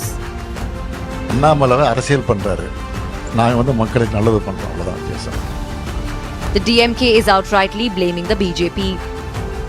Despite states like Maharashtra, Rajasthan, Kerala responding positively to the centre's request, Tamil Nadu is yet to slash the VAT on fuel. And will the BJP's pressure bring a change? Bureau Report, Republic TV.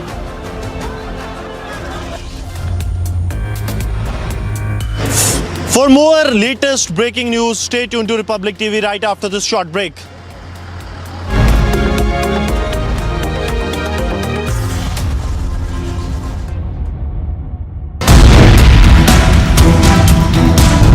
ED notices have been sent to Sonia Gandhi and Rahul Gandhi in connection with the National Herald case. ED has summoned Rahul as well as Sonia Gandhi. कभी ED, कभी CBI, कभी IT का दुरुपयोग करके हर राजनीतिक विरोधी को कश्मीर से कन्याकुमारी और गुजरात से पश्चिम बंगाल तक डराना, धमकाना और देश का पूरा ध्यान इधर से उधर करना, ये तकनीक अब पुरानी हो गई है.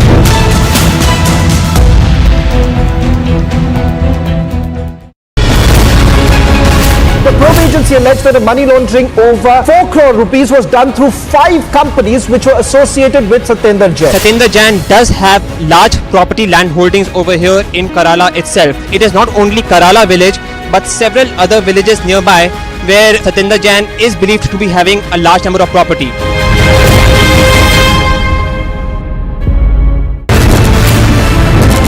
Behind me is the Eisenhower building next to the White House where the meeting took place between Prime Minister Modi and Vice President Kamala Harris. ये खालिस्तान प्रोटेस्ट जो है गुलाम नबी फाई यहाँ पे मौजूद है और हमने इनको एक्सपोज कर दिया है. Situation under control in Jahangirpur area. Prompt police action really averted a situation which could have gone out of hand.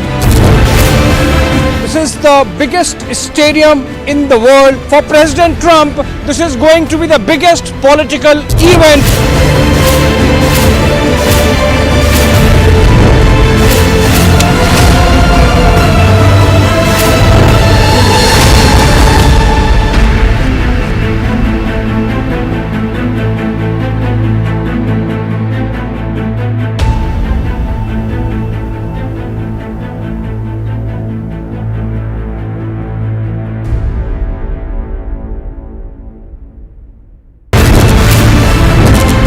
Barricades come in, we are just going to move few more steps. Delhi police officials coming here, more and more officials arriving on the spot. This is not only about a blast happening in the national capital.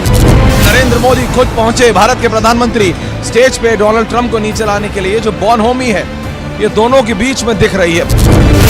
हम इस समय अंदर गलियों की तरफ अब हम जा रहे हैं. CISF की कंपनी के साथ दिल्ली पुलिस के वरिष्ठ अधिकारी यहाँ पर लोगों को समझा रहे हैं. Just showing you the cavalcade of the UP Chief Minister Yogi Adityanath on the tarmac of the Amosi Airport live. आप देख रहे हैं Rapid Action Force has taken a complete command of the situation. More forces are being moved in. Delhi police officials are present here. We are live.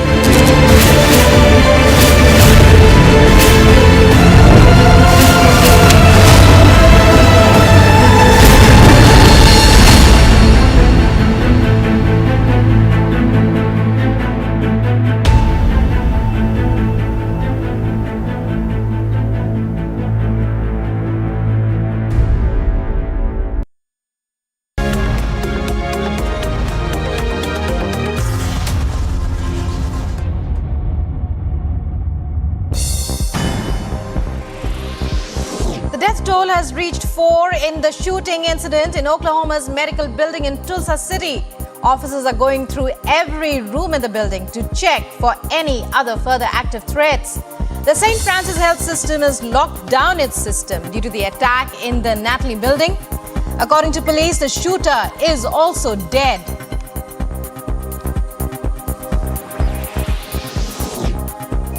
American actor Johnny Depp wins high-profile defamation case between him and his ex-wife Amber Heard. Jury also awards Depp $15 million in damages. Depp expresses victory, saying the best is yet to come and a new chapter has finally begun.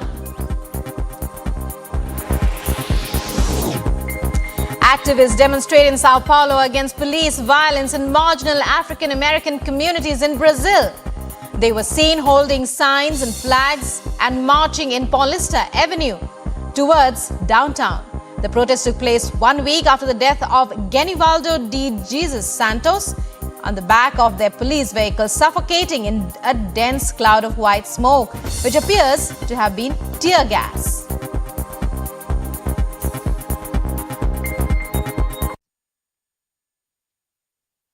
ED summons Rahul Gandhi and Sonia Gandhi. For more on this, stay tuned to Republic TV.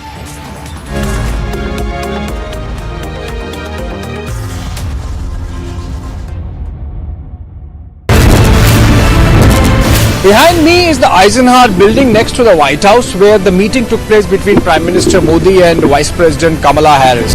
ये Khalistan protest जो है, Ghulam Nabi phi यहाँ पे मौजूद है और हमने इनको एक्सपोज कर दिया है. Situation under control in Jahangirpur area. Prompt police action really averted a situation which could have gone out of hand. This is the biggest stadium in the world. For President Trump, this is going to be the biggest political event.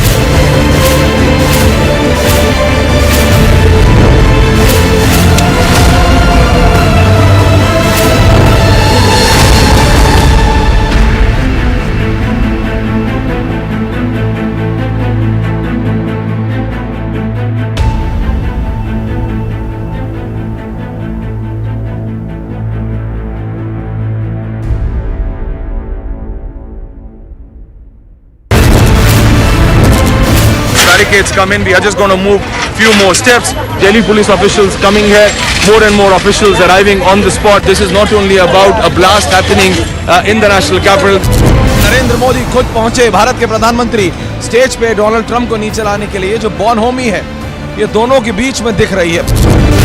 हम इस समय अंदर गलियों की तरफ अब हम जा रहे हैं. CISF की कंपनी के साथ दिल्ली पुलिस के वरिष्ठ अधिकारी यहाँ पर लोगों को समझा रहे हैं.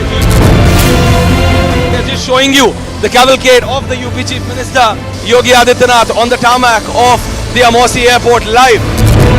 आप देख रहे हैं Rapid Action Force has taken a complete command of the situation. More forces are being moved in. Delhi police officials are present here. We are live.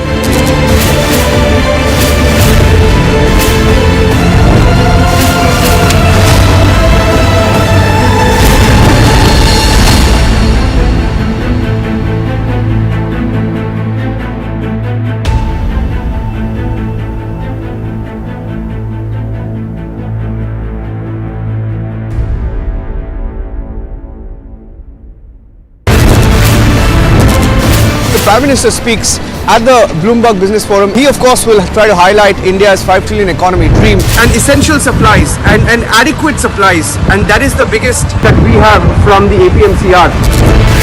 Raj Thackeray is not backing down, and supporters of Raj Thackeray have used the loudspeaker to send a message.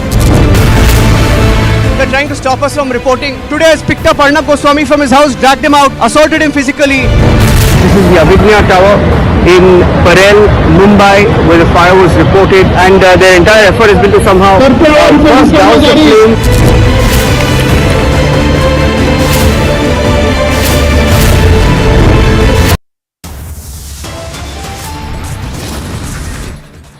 Fans pay tribute to the legendary singer KK. His final journey will be in Mumbai, Versova today. A blast in Shopian Sedo. 3 soldiers are injured. The IGP Kashmir says the nature of the blast is being investigated. Lashkar's offshoot Pakistan terror group claims responsibility for the Shopian blast.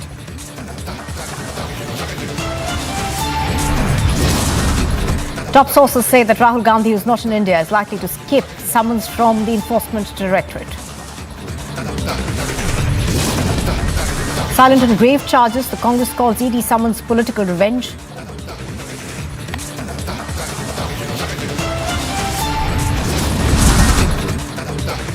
Assam's Chief Minister Himanta Biswa Sarma takes on radical organisation the PFI, calls for a ban on the PFI and the CFI. All-out resort politics in Rajasthan, fearing the BJP's poaching. Congress to move MLAs to Udaipur resort.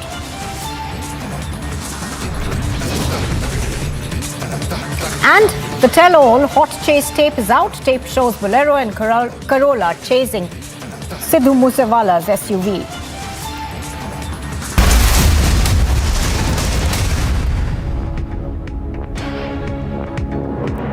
Well, that was IPS officer taking permission for Nishkraman of the parade. Samman Guard! General salute! Salami Shastra!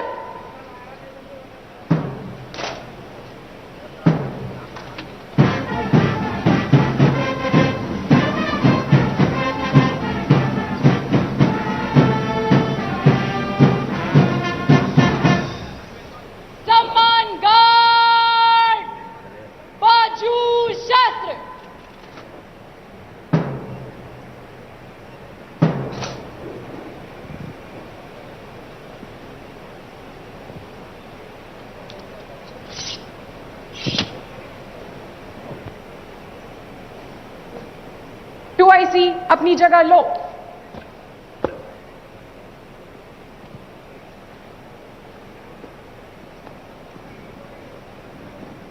सम्मान guard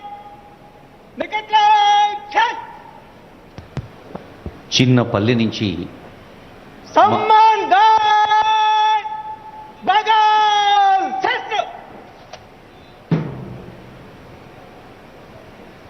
सम्मान guard दाहिने और बाएं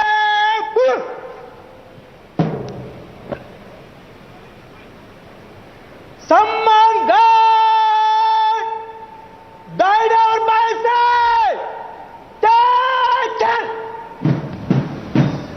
గౌరవ వందనాన్ని సమర్పించిన బృందం కనువిందుగా క్రమశిక్షణతో తెలంగాణ రాష్ట్ర వికాసం కోసం పునరంకిత అవుతామన్న ఒక సందేశాన్ని అందజేస్తూ సాగుతున్నారు. చల్లని తల్లిలాంటి చిన్న పల్లె నుంచి మన మహానగరం, మన విశ్వనగరం హైదరాబాద్ దాకా ప్రతిరోజు, ప్రతిపూట, ప్రతి క్షణం, ప్రతిదినం ఒక నూతనమైన ఉత్సాహంతో ముందుకు సాగేందుకు అభివృద్ధి సంక్షేమ కార్యక్రమాల ప్రదాతగా, దార్శనిక నేతగా ఉన్న గౌరవనీయ ముఖ్యమంత్రి వర్యుల సందేశం కొద్దిసేపట్లో మనిషి గూర్చి మనిషి పట్టించుకోవటం మానవత్వం, అందరి గూర్చి ఒకరు పట్టించుకోవటం అద్భుతమైన, సమర్థమైన, అబ్బురపరిచే నాయకత్వం, అవరోధాలకు భయపడి అడుగు వెనక్కేయటం భీరుత్వం, ఆరంభించిన పని ఫలితం చూసేదాకా వదలకపోవటం ధీరత్వం. అలాంటి ధీరత్వంతో తెలంగాణ రాష్ట్రాన్ని దేశానికే తలమానికమైన రాష్ట్రంగా దిద్దితీర్చేందుకు అమ్మ ప్రేమ వంటి ఆలనతో, నాన్న పట్టింపు లాంటి పాలనతో ఒక అన్నగా, ఒక తమ్ముడిగా, ఒక మేనమామగా, అందరి ఆత్మీయ బంధువుగా సాగుతున్న మన ముఖ్యమంత్రి వర్యుల్ని రాష్ట్రావతరణ పండుగ వేళ హృదయపూర్వకంగా నమస్కరించుకుందాం, అభినందించుకుందాం. The much awaited moment. Yes, we have our Honorable Chief Minister Shri Kalvakuntla Chandrasekhar Rao Garu addressing the audience, addressing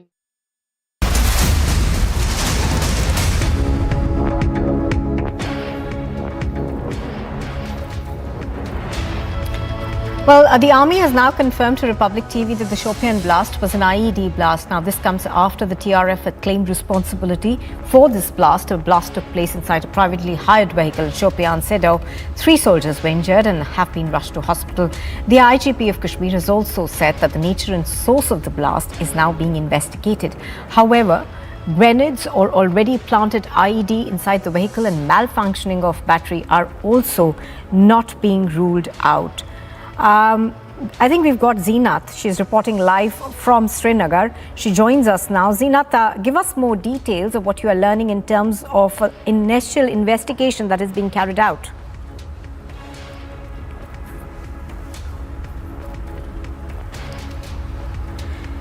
Zeenat, if you can hear us, you are reporting from Srinagar. Now, what I wanted to ask you is, what are you learning in terms of the initial investigation that is being carried out? What are your sources telling you? Nupur, as far as we are getting the confirmation from the 15 Corps headquarters that it was an IED blast. Before that, Kashmir IGP Vijay Kumar tweeted that he, along with his team, is investigating. The probe has been launched because many versions were coming in that whether it's a malfunctioning of the battery or the grenade has been dropped in or it is an IED. The three versions that the police was receiving, but now 15 Corps headquarters, the army headquarters has confirmed that it was an IED. And the vehicle of the army, the private vehicle that was hired by the army, as they had launched an operation to nab the terrorists had targeted the vehicle, and in this vehicle on board, the three soldiers have received injuries. They have been evacuated to the hospital, and the condition so, is Zeenat, stable. a confirmation now coming in that this appears to be an IED blast. Thank you for joining us.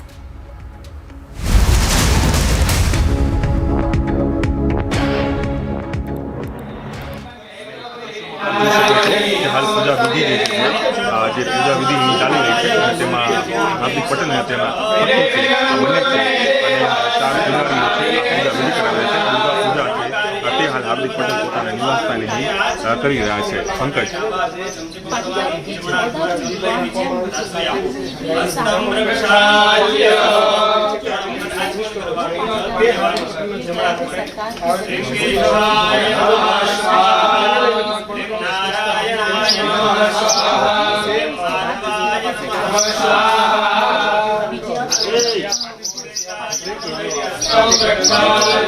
તપાસે મને શકાય કે દરેક નેતાઓ જ્યારે પોતાની શક્તિ છે તે બતાવે.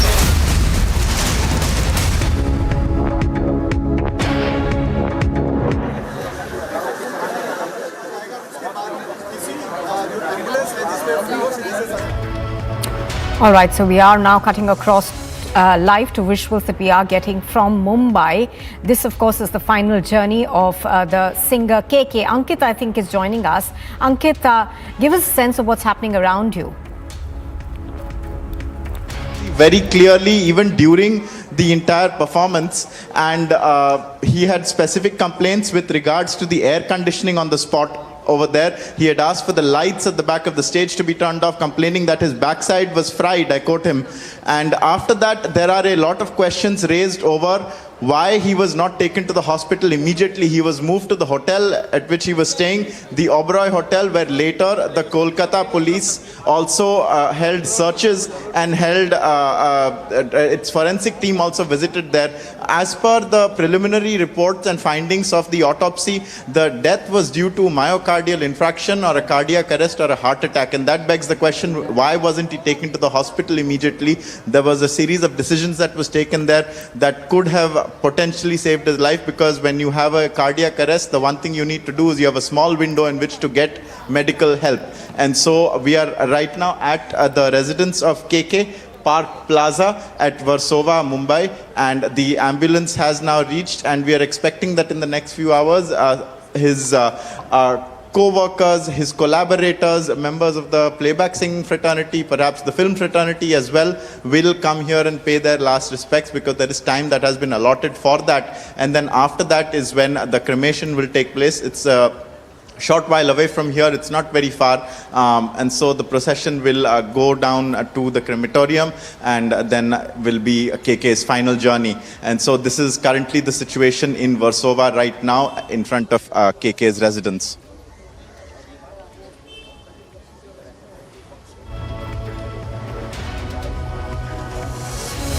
And viewers in front of KK's residence right now in Versova, we are bringing you these live visuals. Just a short while ago, we showed you how the ambulance had come here. It was an open window ambulance that arrived. It's the same kind of vehicle that we had seen delivered his mortal remains to his residence last evening from the cargo bay terminal in Mumbai. There is quite a lot of security here now. They have arranged private security because there is potential for a number of people to gather. It's a place in Warsaw where a lot of artists live over the years. A lot of actors have lived there. It's not far from where the big studios of Bollywood are located. KK had, of course, in a number of regional languages as well as in Hindi, he had sung a lot of songs, and that is why he is very well known across the industry, and that is why we expect that a number of people will be coming here to pay their last respects. There were big question marks raised as to how his death transpired. It has taken the nation by a complete shock. We have accessed a number of videos that have showed how exactly KK was clearly discomforted by the lack of AC. In fact, the heat that was prevalent at the Nazrul Manch Auditorium in Kolkata. There are also questions as to whether or not there was any overcrowding there, because the auditorium has a capacity of 2,400, and there are reports that there could have been at least multiple times that many number of people who were actually in the auditorium at that time. There was also a fire extinguisher that is said to have gone off in the vicinity of the auditorium itself within the complex, and whether or not that led to a situation where the AC's potency was further weakened, because of which there was suffocation as well, that is unknown. We've also late last night accessed a video of KK being brought into the hotel lobby, and KK has a towel wrapped around his shoulders, his neck. He's clearly feeling the effects of the heat that he was complaining about at the auditorium, and then that is the point where he's said to have collapsed, and then by the time they took him to the hospital, he had already passed away. He was brought to the hospital too late. In the autopsy, the preliminary findings indicate that there was a myocardial infarction. He essentially suffered a heart attack, and so in that case it had become essential for KK to be brought to the hospital as quickly as possible. So could the delay have led to his death? Was that in part responsible for it? And these are some of the questions that remain unanswered at the moment. We know, of course, that the Kolkata police has filed a FIR on unnatural death, and they were yesterday interrogating two people over the death. There was a scientific team that had been brought in. It had gone to the hotel. There was a forensic team also that had been brought in. The senior Kolkata police officials also had visited the spot. This is before, of course, KK was accorded a state honor gun salute, in fact, in the presence of Chief Minister Mamata Banerjee at the Rabindra Sadan in Kolkata. It was only after that that his mortal remains, at about 5:15 p.m. they were airlifted to Mumbai, and we were on hand at about 8 p.m. when the mortal remains arrived here. They were then loaded into the same kind of ambulance we saw going into his residence just now and brought here. And since then, there have been a number of people who have come outside. As you know, this is called Park Plaza. It is on Yari Road in Warsaw, and that is where his residence is. There is a lot more security present here today than there was yesterday. I think what the anticipation is that a number of people will be arriving in the next couple of hours to pay their last respects. 9 a.m. to noon is the time that is allotted for that very purpose. And then after that, the mortal remains will be taken to the crematorium, which is not far away. Krishna Kumar Kunnat, KK as he is popularly known, passed away day before yesterday night at 10 p.m. at the untimely age of just 53. He was in the midst of a schedule of performances. He was in Kolkata, where he was delivering his second performance at a campus event. We had the visuals of him arriving in Kolkata with members of his team, about 4 of them in number. He had seemed upbeat, and he seemed to be fine at that point in time. However, what the true reality is, we will only find out once the full post-mortem reports details come to light. We were told that it would take about 72 hours. Out of that, I can say that about 20 hours perhaps have elapsed, so we are still a short while away from finding out the precise nature of what plagued KK in terms of ailments, if any. We are told that at this point in time that it was suspected to be a myocardial infarction. In fact, there are various reports that there was a clinical issue also to do with his heart that the preliminary report has indicated. Of course, we'll wait for the final report to come out. These are the preliminary findings that have been shared so far, and they at this point rule out any foul play, but there are a series of questions that still need to be answered, and moreover also the country has to come to terms with the demise, an untimely and tragic and shocking demise of a singer and a playback artist who was very well known for a number of decades now. His songs are the staples of college campuses and high school graduations as well, and also in playback singing. You name the movie, especially in the early 2000s, he gave his contributions to a number of movies, Main Hoon Na, Om Shanti Om, to just name a few. Some of his songs have transcended the generational divides now.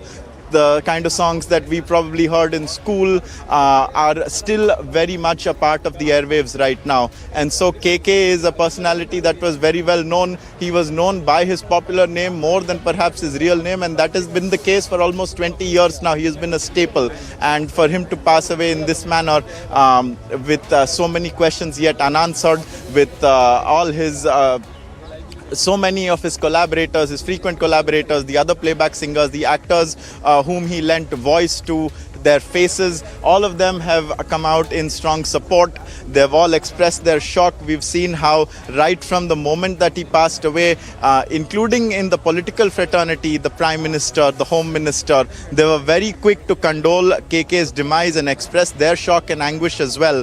And so this is a big loss for the Indian playback singing community, for culture in India, for the arts, for music, because he was an influential voice. It wasn't just KK singing. His songs had somewhat it was others who would also frequently sing covers of his songs, and they had somewhat become a mainstream sort of culture and a monster of their own in terms of how popular some of them had got. And so at Warsaw, on Yari Road, outside KK's Park Plaza residence, there is still a lot of commotion because I think a lot of what has happened in the last few days has still not quite sunk in. And there are a number of people who are expected to visit.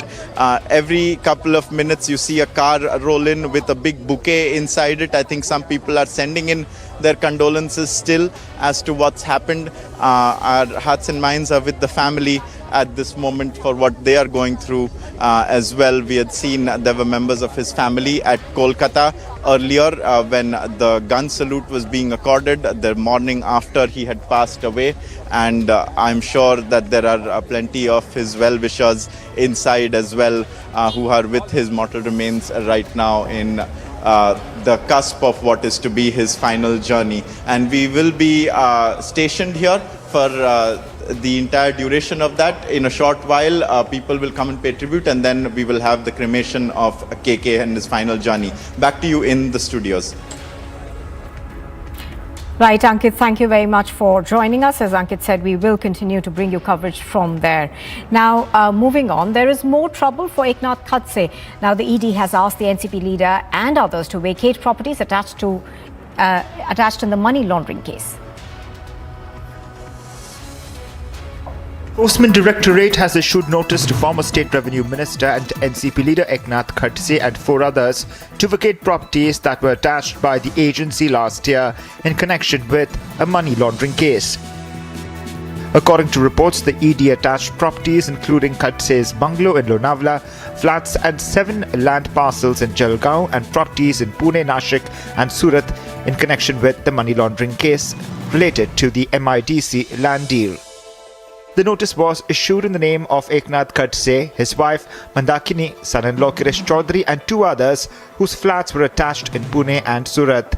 Eknath's lawyer reportedly had said that he plans on challenging the matter, stating that there is no proceeds of the crime and PMLA Act was not applicable. According to ED notice, the properties attached have to be vacated by Eknath Khadse and others, after which they will be confiscated and placed under the possession of the Enforcement Directorate. Bureau Report, Republic TV. Well, the former Gujarat Congress leader Hardik Patel, who's set to join the BJP shortly, shared his thoughts on starting a new chapter from today. Hailing the works of Prime Minister Modi towards the country's development, Hardik Patel said that he is a small soldier set to serve the nation under Prime Minister Modi's leadership. Priyanka is reporting on this. She joins us live from outside his residence. Priyanka, good morning. For Hardik Patel, obviously it's going to be quite a change because he's been criticizing the BJP over the past 5 years, and today, of course, he joins that party.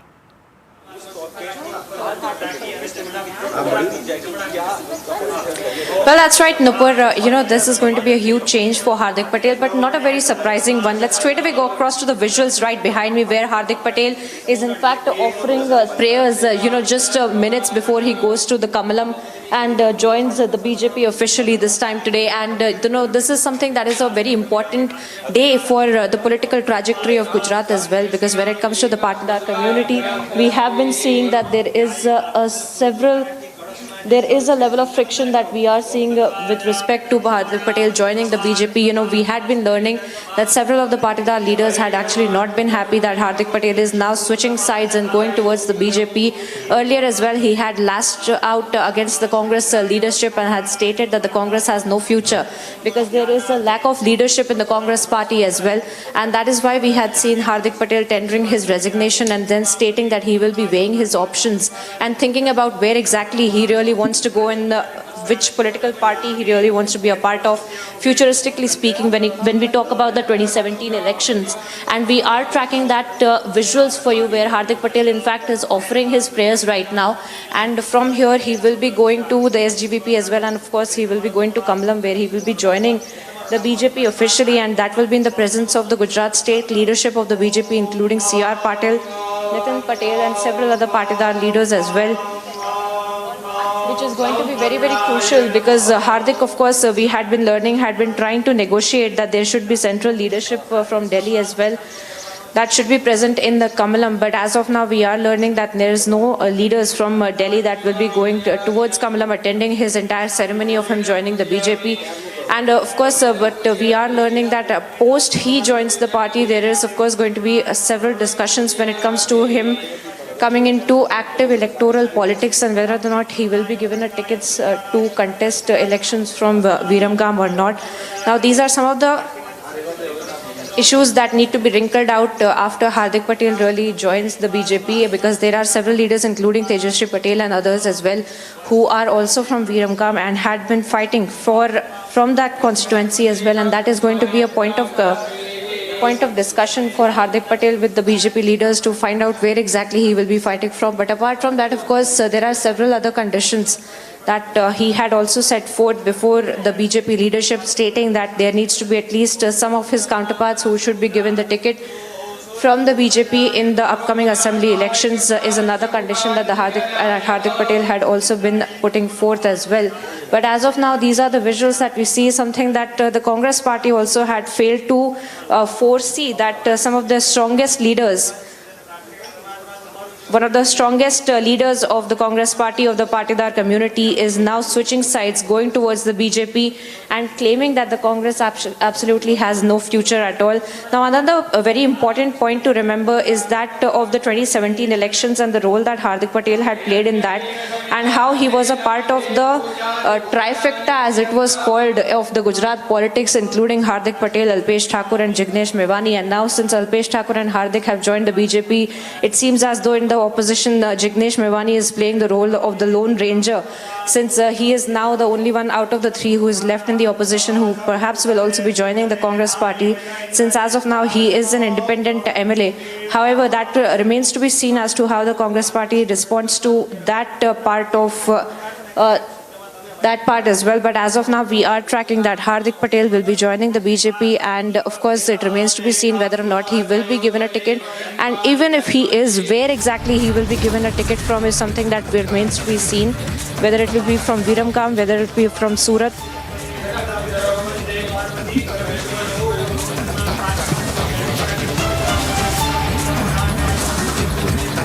and we are tracking that story very, very closely for you. We are tracking Hardik Patel joining the BJP. Stay tuned at Republic TV, and we'll bring you details on the other side.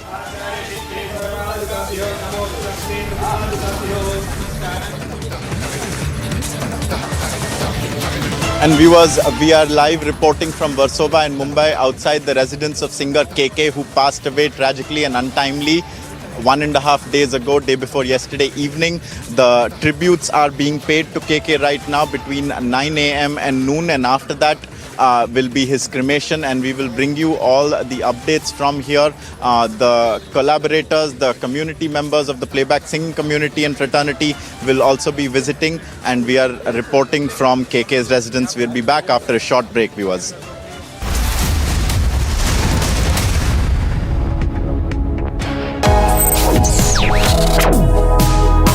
Reading allows us to become familiar with ourselves. We don't read, we won't know what is knowledge. I just find it very interesting to know people's lives, how they went through certain situations, how they dealt with things. So wherever you want to go in life, if you read books along those lines, then that would really help you in growing.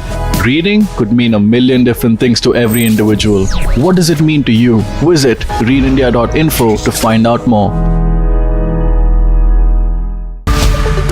Good evening and welcome. The AJL case in which Sonia and Rahul have been summoned by the ED is a crystal clear one. Property owned by a company called Associated Journals Limited. Property conservatively worth over 800 crore rupees is taken over suddenly by a company controlled by the Vadra Gandhi family almost entirely, 99%, by creating what is essentially a fraudulent scheme. The property was taken in the name of running newspapers way back in the 1930s, but it's essentially now being used for everything else. Now there are book entries. Now there are non-existent loans. And there is non-payment of tax. And all in all, ladies and gentlemen, it's such a solid case against the Vadra Gandhis that the appellate tribunal asked them to pay a couple of months back some 249 crore rupees in tax. 249 crores in tax. Now I am sure, and I'm sure you'll agree with me, that 250 crores, just 250 crores is not a great deal of money for the Vadra Gandhis. And so I think they should pay up and face the penalty. There's nothing to lecture about it. There is nothing to moralize about an alleged crime like this. Pay up and own up is what the Vadras ought to do. And let me add something else. Nobody will empathize or sympathize with the Vadras if they face the law now. Nobody. And you know why? Because ordinary citizens face cases for years if they evade taxes of even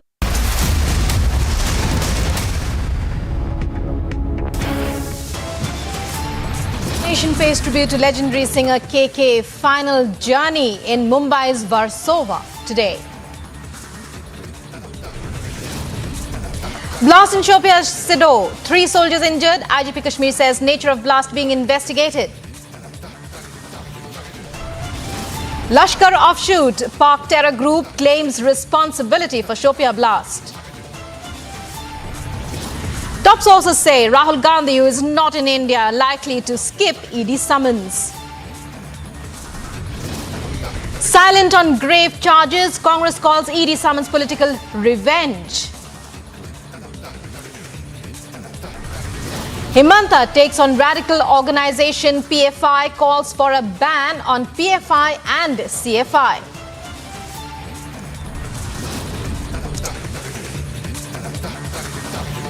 All-out resort politics in Rajasthan, fearing BJP poaching Congress to move MLAs to Udaipur resort.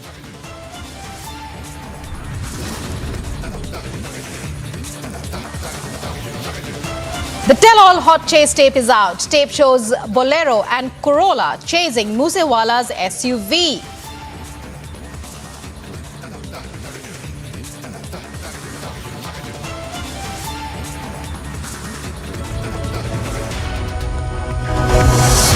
And live in breaking coming in now. Prashant, a municipal corporation member of JDS, was hacked to death by unknown assailants in Hassan.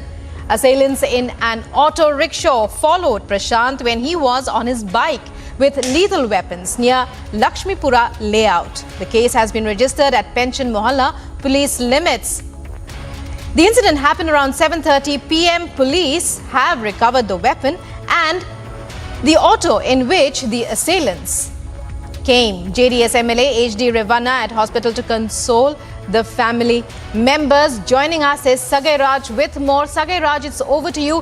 What exactly happened? We believe the JDS leader was hacked to death in Hassan.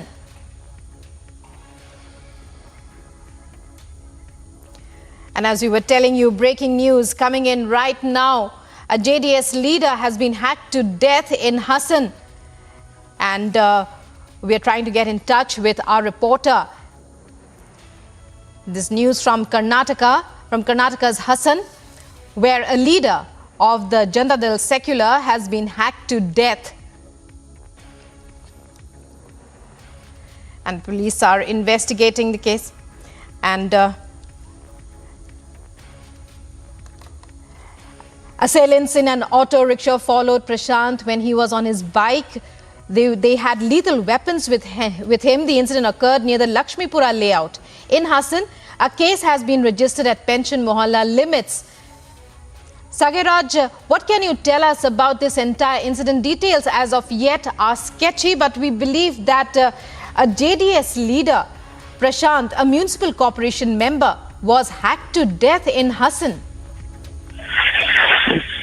Yeah, it is an unfortunate incident which comes from a Hassan district of Karnataka, who was a local municipal corporation member. The district was happened. Unfortunately, the assailants were following him when he was on his bike, and incident happened in the evening, and they had already done their homework much before they could execute their plan. They have watched him, and they knew that he'll be leaving around 7:30 at that particular place, and that's when they have acted to death. The police have already registered a complaint and investigating further. And what we just could learn through our sources is that probably this might be one of the old vengeance where the assailants want to murder him, and the police is trying to investigate more other angles in the same case.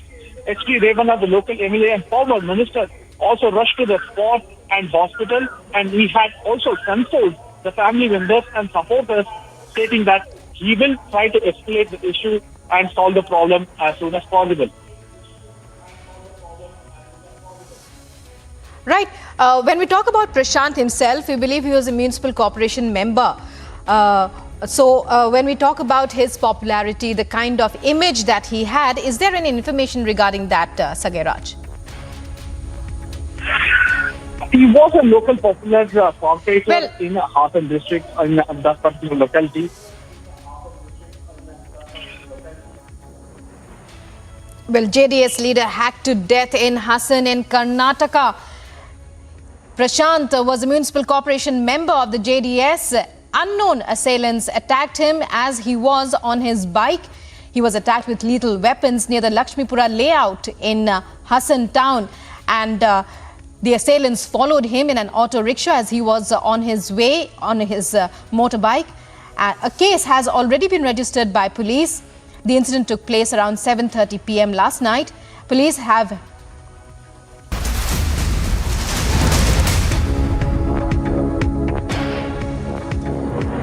And now moving on to more breaking news coming in from Bara in Rajasthan. A shopkeeper has been attacked with weapons.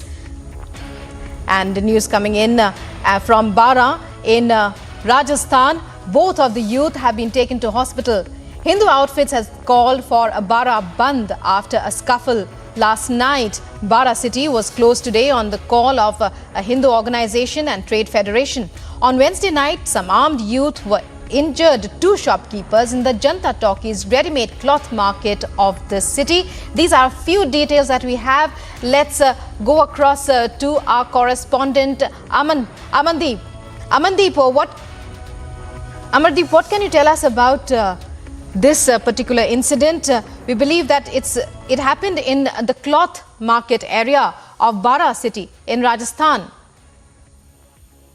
देखिए बिल्कुल जिस तरीके से बारा में जो हुआ है कल देर रात की ये घटना है। कल शाम को जब मार्केट बंद होने का टाइम होता है उस वक्त की ये घटना है। कुछ 4 से 5 युवक जो थे वो सीधा एक दुकान में घुसे और दुकान में बैठे हुए लोग जो थे दुकानदार थे उनको मारपीट करने लगे।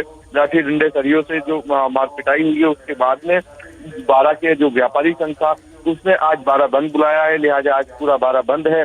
जो 2 से 3 लोग इंजर्ड हैं वो अभी हॉस्पिटलाइज हैं। प्रशासन जो है लगातार हमलावरों को पकड़ने की कोशिश में है। आसपास के बाजारों के सीसीटीवी चेक किए जा रहे हैं आइडेंटिफाई करने के लिए। लेकिन सबसे बड़ा सवाल ये है कि राजस्थान में 2 दिन में 2 जिलों के बाजार बंद रहे और दोनों घटनाएं कहीं ना कहीं सेम है।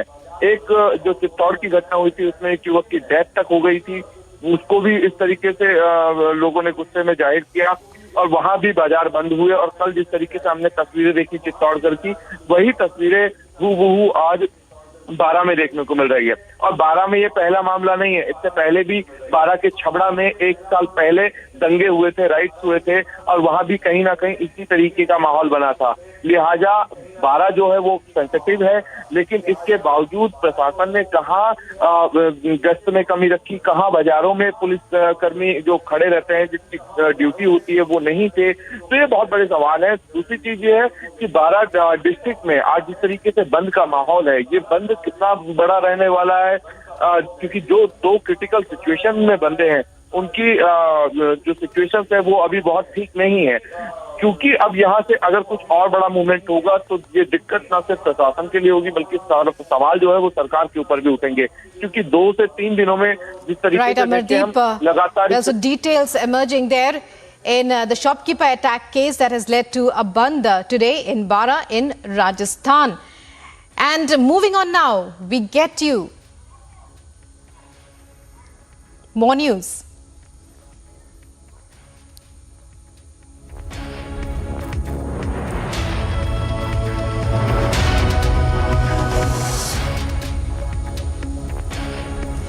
We get you shocking visuals of a toxic foam on the river Yamuna, even as Chief Minister Arvind Kejriwal has promised to clean the river by 2025. The reality is shocking.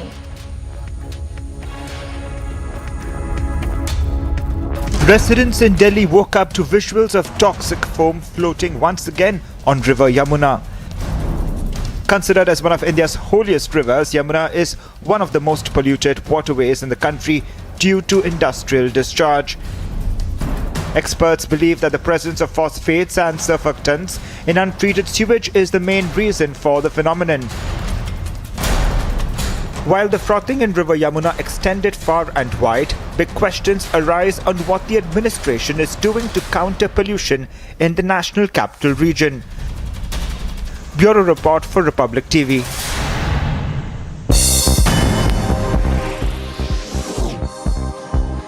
And more international news. Against the backdrop of targeted killings in Jammu and Kashmir, Union Home Minister Amit Shah calls for important meeting to discuss security concerns with respect to the Union territory. JNK LG Manoj Sinha also summoned to the national capital for the meeting, which will also have National Security Advisor Ajit Doval in attendance.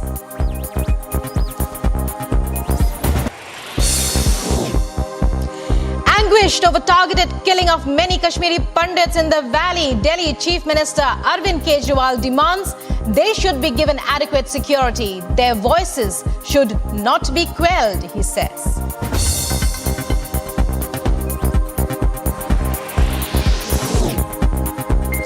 Final rites of deceased singer KK to take place in Versova cremation ground in Versova today.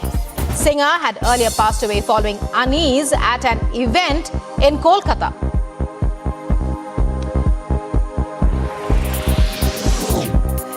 Mansa SSP offers update on Sidhu Moosewala murder.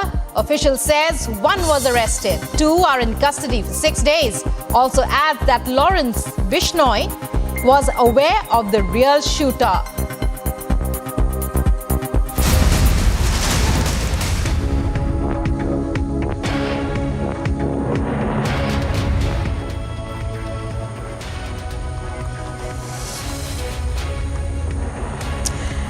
And breaking news now at approximately 3 a.m. based on specific intelligence.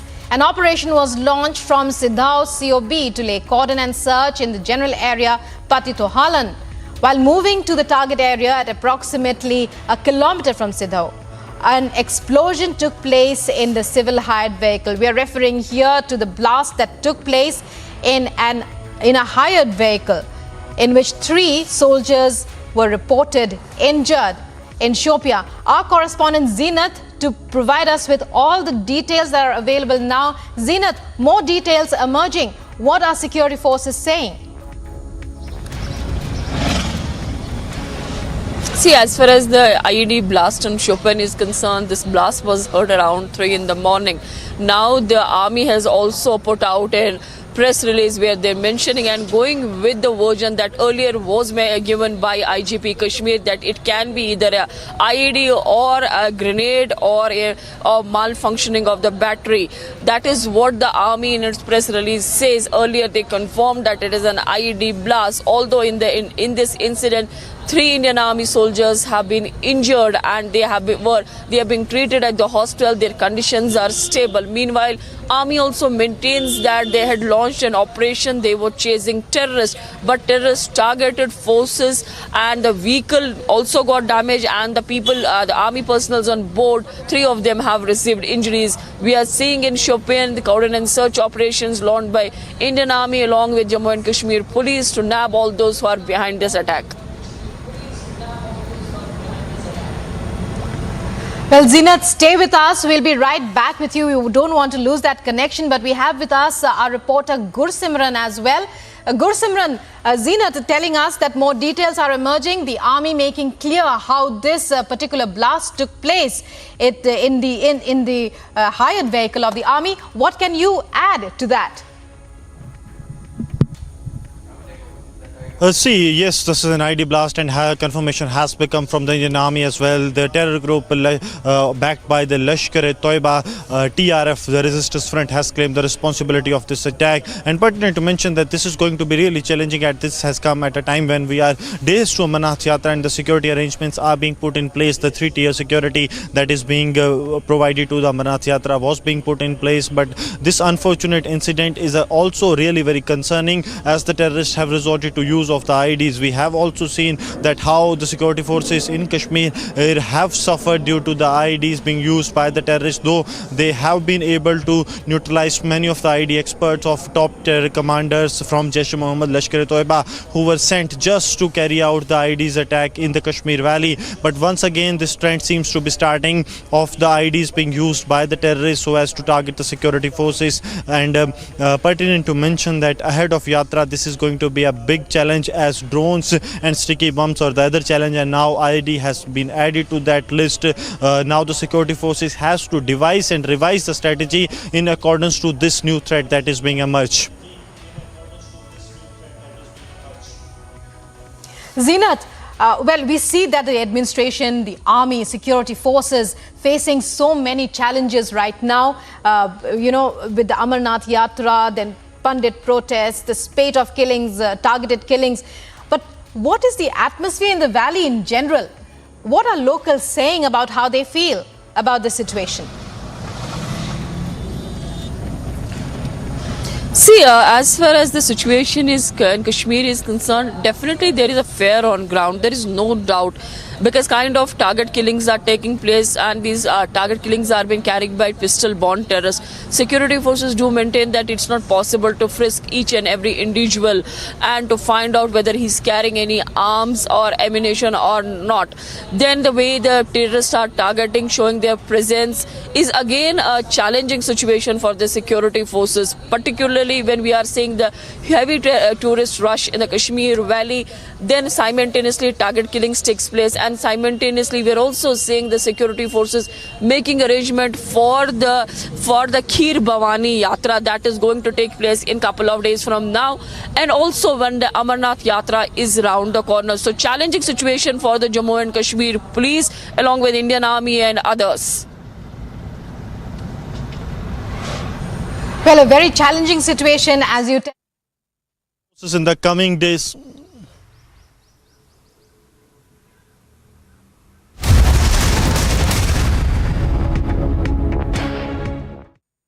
Amity has been ranked amongst the top 3% universities globally, a testimony to Amity's globally benchmarked quality. To apply, visit amity.edu.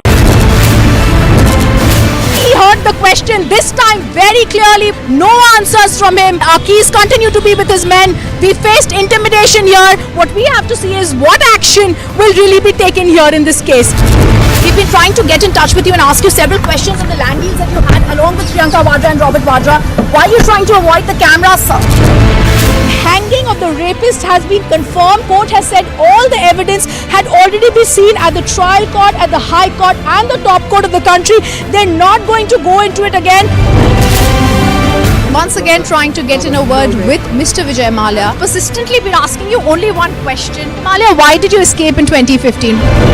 Do you not think the decorum of the court and the dignity needed to be maintained with the kind of language you use? Republic TV gets you the first words from Khabar Qureshi.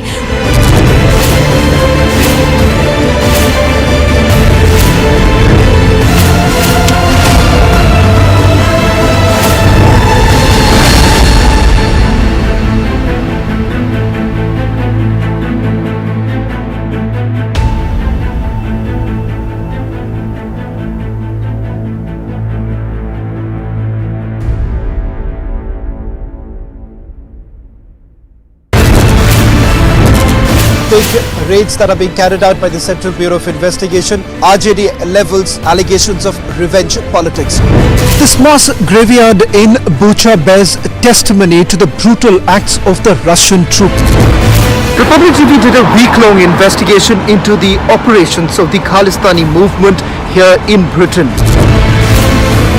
Blatant violations that were carried out just a day before the fire. Did they really not feel the importance to inform the BMC? Republic Media Network's SIT decided. The AJL case in which Sonia and Rahul have been summoned by the ED is a crystal clear one. There are book entries. Now there are non-existent loans and there is non-payment of tax. It's such a solid case against the Vadra Gandhis that the appellate tribunal asked them to pay some 249 crore rupees in tax. Pay up and own up is what the Vadras ought to do. There is nothing to moralize about an alleged crime like this. If the Vadras have evaded tax in this case worth over 250 crore rupees, then how is this a political matter? I want to know, you want to know, and yes, the nation wants to know.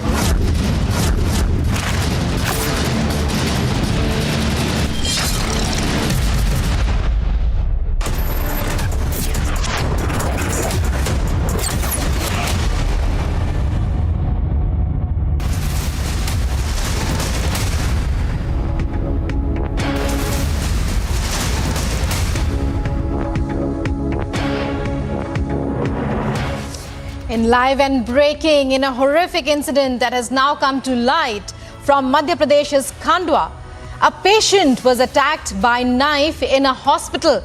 The victim was admitted in Khandwa District Hospital. Some miscreants came to the hospital at night and attacked Sohail.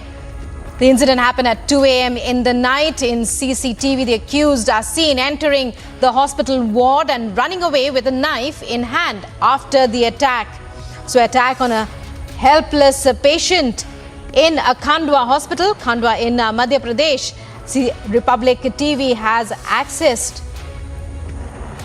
CCTV footage.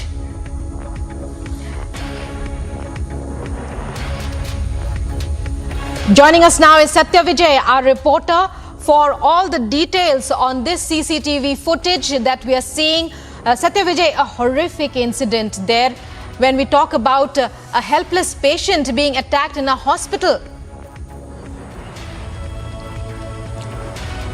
जी हाँ, देखिए पूरी खबर मध्य प्रदेश से खंडवा से है, जहाँ पर कि ये कहा जा सकता है कि अब मरीज भी सुरक्षित नहीं है। खंडवा का जो ट्रामा सेंटर है, जो हॉस्पिटल है, जहाँ पर कि मरीज एडमिट थे, रात में करीब 2 बजे हमलावर आते हैं, चाकू लेकर आते हैं। 3 बदमाश सीसीटीवी फुटेज में आप देख रहे होंगे जो कि आते हैं और हॉस्पिटल के अंदर जहाँ पर कि पेशेंट एडमिट है वहाँ पर पहले घूमते हैं, रैकी करते हैं और इसके बाद एक मरीज जो कि वहाँ पर सो रहा था उस पर चाकुओं से वार करते हैं। और यही नहीं, चाकुओं से वार कर जो सीसीटीवी फुटेज है उसमें हमलावर भागते हुए दिखाई दे रहा है जिसके कि हाथ में चाकू है और ये तीनों बदमाश यहाँ से भाग जाते हैं। इस पूरी घटना के बाद खंडवा जिला प्रशासन और वहाँ की पुलिस प्रणाली पर तो सवाल खड़े ही होते हैं, लेकिन ये कहा जा सकता है कि मध्य प्रदेश में मरीज भी अब सुरक्षित नहीं है। इसी की एक वानगी है, इसी का एक नज़ारा, इसी का एक उदाहरण है ये सीसीटीवी फुटेज। यहाँ पर की पुरानी रंजिश थी इन दो लोगों में, जो पीड़ित जो हॉस्पिटल में एडमिट था बताया जा रहा है वो और हमलावरों के बीच में, लेकिन हॉस्पिटल के अंदर हथियारबंद बदमाश एक नहीं बल्कि तीन एक साथ आते हैं, हमला करते हैं। सीसीटीवी फुटेज में उनका रिकॉर्डिंग आ जाती है, इसके बाद भी अभी तक किसी की अरेस्टिंग नहीं होती, ये एक बड़ा सवाल है।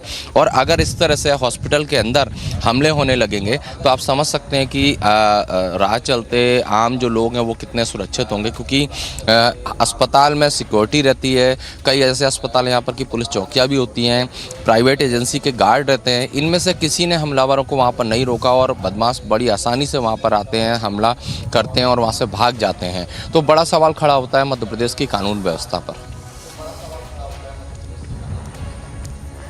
Right. Many thanks, Satya Vijay, for joining us there and giving us those details.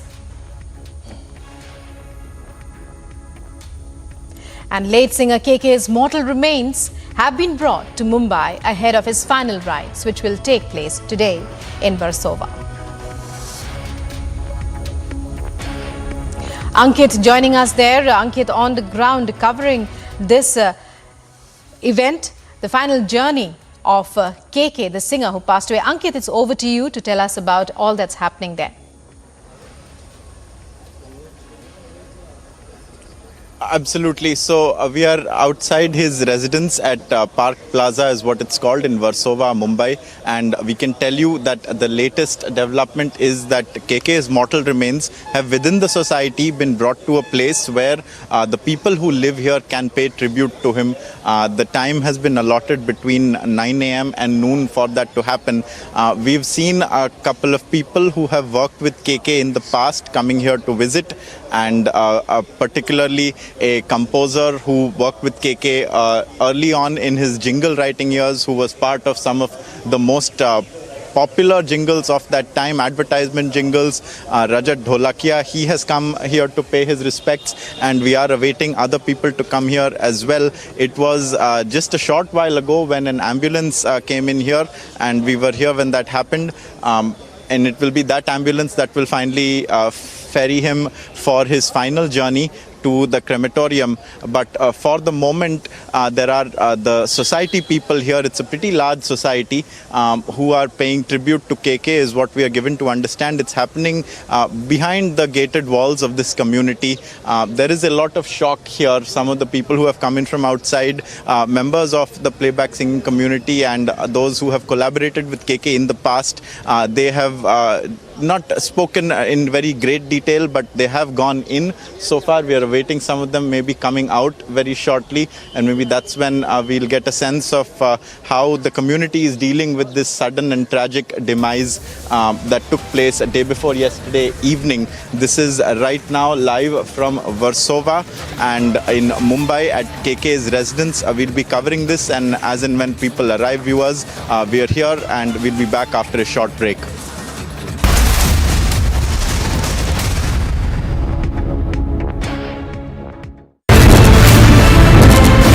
Barricades come in, we are just going to move few more steps. Delhi police officials coming here, more and more officials arriving on the spot. This is not only about a blast happening in the national capital.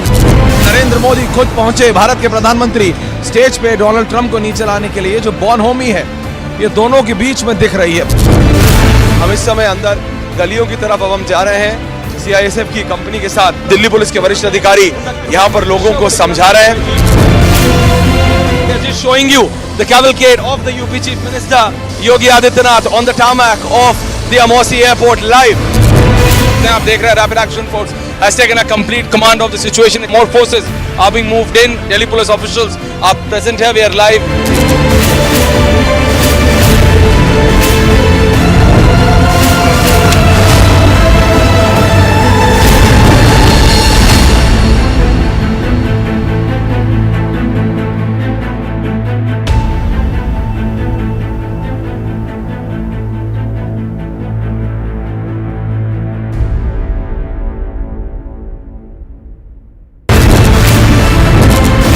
Prime Minister speaks at the Bloomberg Business Forum, he of course will try to highlight India's 5 trillion economy dream and essential supplies and adequate supplies, and that is the biggest that we have from the APMCR. Raj Thackeray is not backing down, and supporters of Raj Thackeray have used the loudspeaker to send a message. They're trying to stop us from reporting. Today has picked up Arnab Goswami from his house, dragged him out, assaulted him physically. This is the Abhignya Tower in Parel, Mumbai, where the fire was reported, and their entire effort has been to somehow cross down the flames.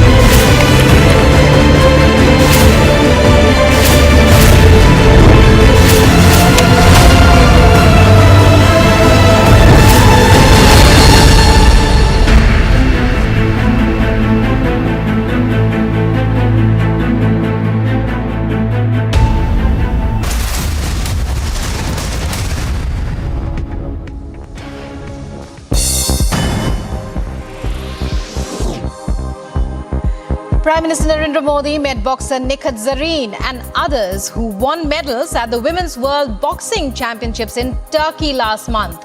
Nikhat Zareen is the 5th Indian boxer to have won a gold medal at the prestigious event. Apart from Nikhat, Manisha Mon and Parveen Huda, both of whom won bronze medals at the championships, met the Prime Minister.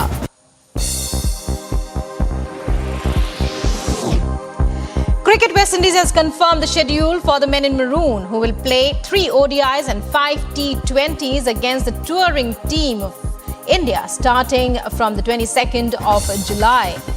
The series is highly awaited as India returns to the Caribbean after 3 years and will be led by new captains Rohit Sharma and Nicholas Puran, with the latter taking over the reins from Kieran Pollard. The series will be a culmination of an action-packed summer for both the teams in the build-up.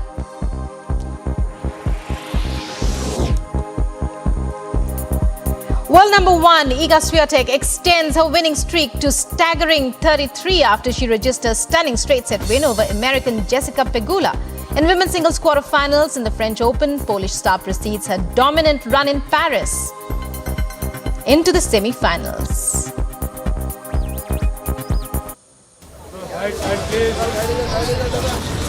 Viewers, we are at the Warsaw residence of singer KK, who passed away a day and a half ago in Kolkata. His mortal remains have now been brought down to a place where the people who live in this society can come and pay tribute, and then in a couple of hours it will be taken for mortal remains. You can see the ambulance being shifted up right now in front of your screens, and very shortly we'll be speaking to some of the collaborators who have worked with him. We'll be back, viewers, after a short break from KK's residence.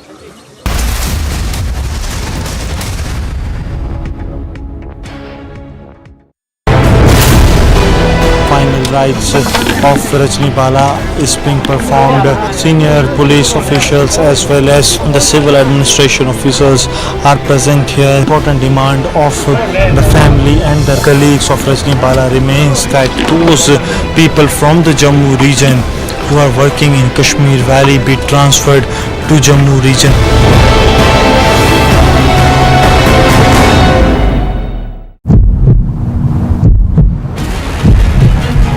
The protesters are on the road. They have now started a sit-in protest against the administration. What they are saying that they won't go down and they will continue to protest till the assurances are given that they are transferred out of the Kashmir Valley.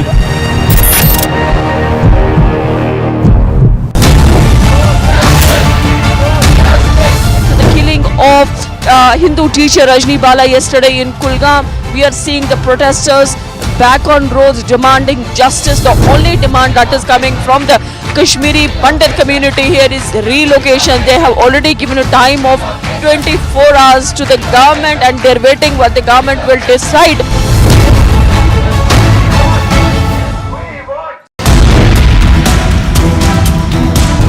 ED notices have been sent to Sonia Gandhi and Rahul Gandhi in connection with the National Herald case. ED has summoned Rahul as well as Sonia Gandhi. कभी ED, कभी CBI, कभी IT का दुरुपयोग करके हर राजनीतिक विरोधी को कश्मीर से कन्याकुमारी और गुजरात से पश्चिम बंगाल तक डराना, धमकाना और देश का पूरा ध्यान इधर से उधर करना, ये तकनीक अब पुरानी हो गई है।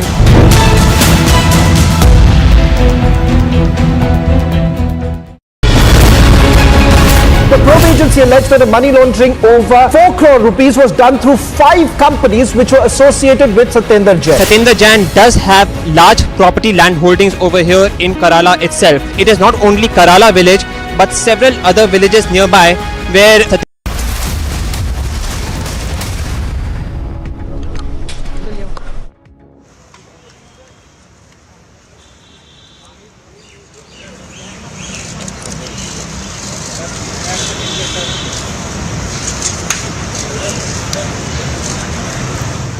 Well, visuals on your screen right now are of the Israeli Defense Minister who is inspecting the Tri-Services Guard of Honor in New Delhi. Defense Minister Rajnath Singh is also present at the occasion. Now, the visit of the Israeli Defense Minister comes as India and Israel, of course, are celebrating 30 years of establishment of diplomatic ties. India and Israel will also be signing key agreements. Now, the Israeli Defense Minister Benny Gantz, of course, is accompanied by top officials of the Israeli Defense Forces, including several members of the military. What we understand is that there are likely to be a signing of agreements between the two. He will, of course, also be visiting the National War Memorial, and thereafter we understand he will also have a meeting with the Prime Minister Modi.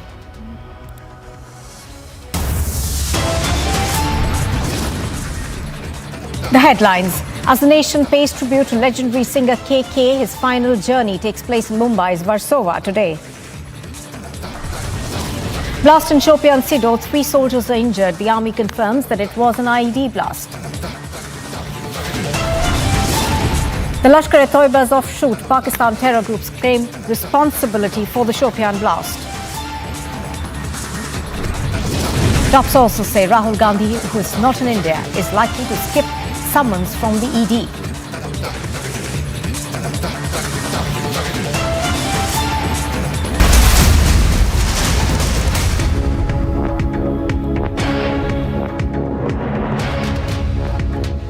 ज्यादा से ज्यादा मेहनत करने का प्रयास करेंगे। हार्दिक electoral politics में रहेंगे क्या आप एक्टिव पॉलिटिक्स में जाएंगे बीजेपी में जाके?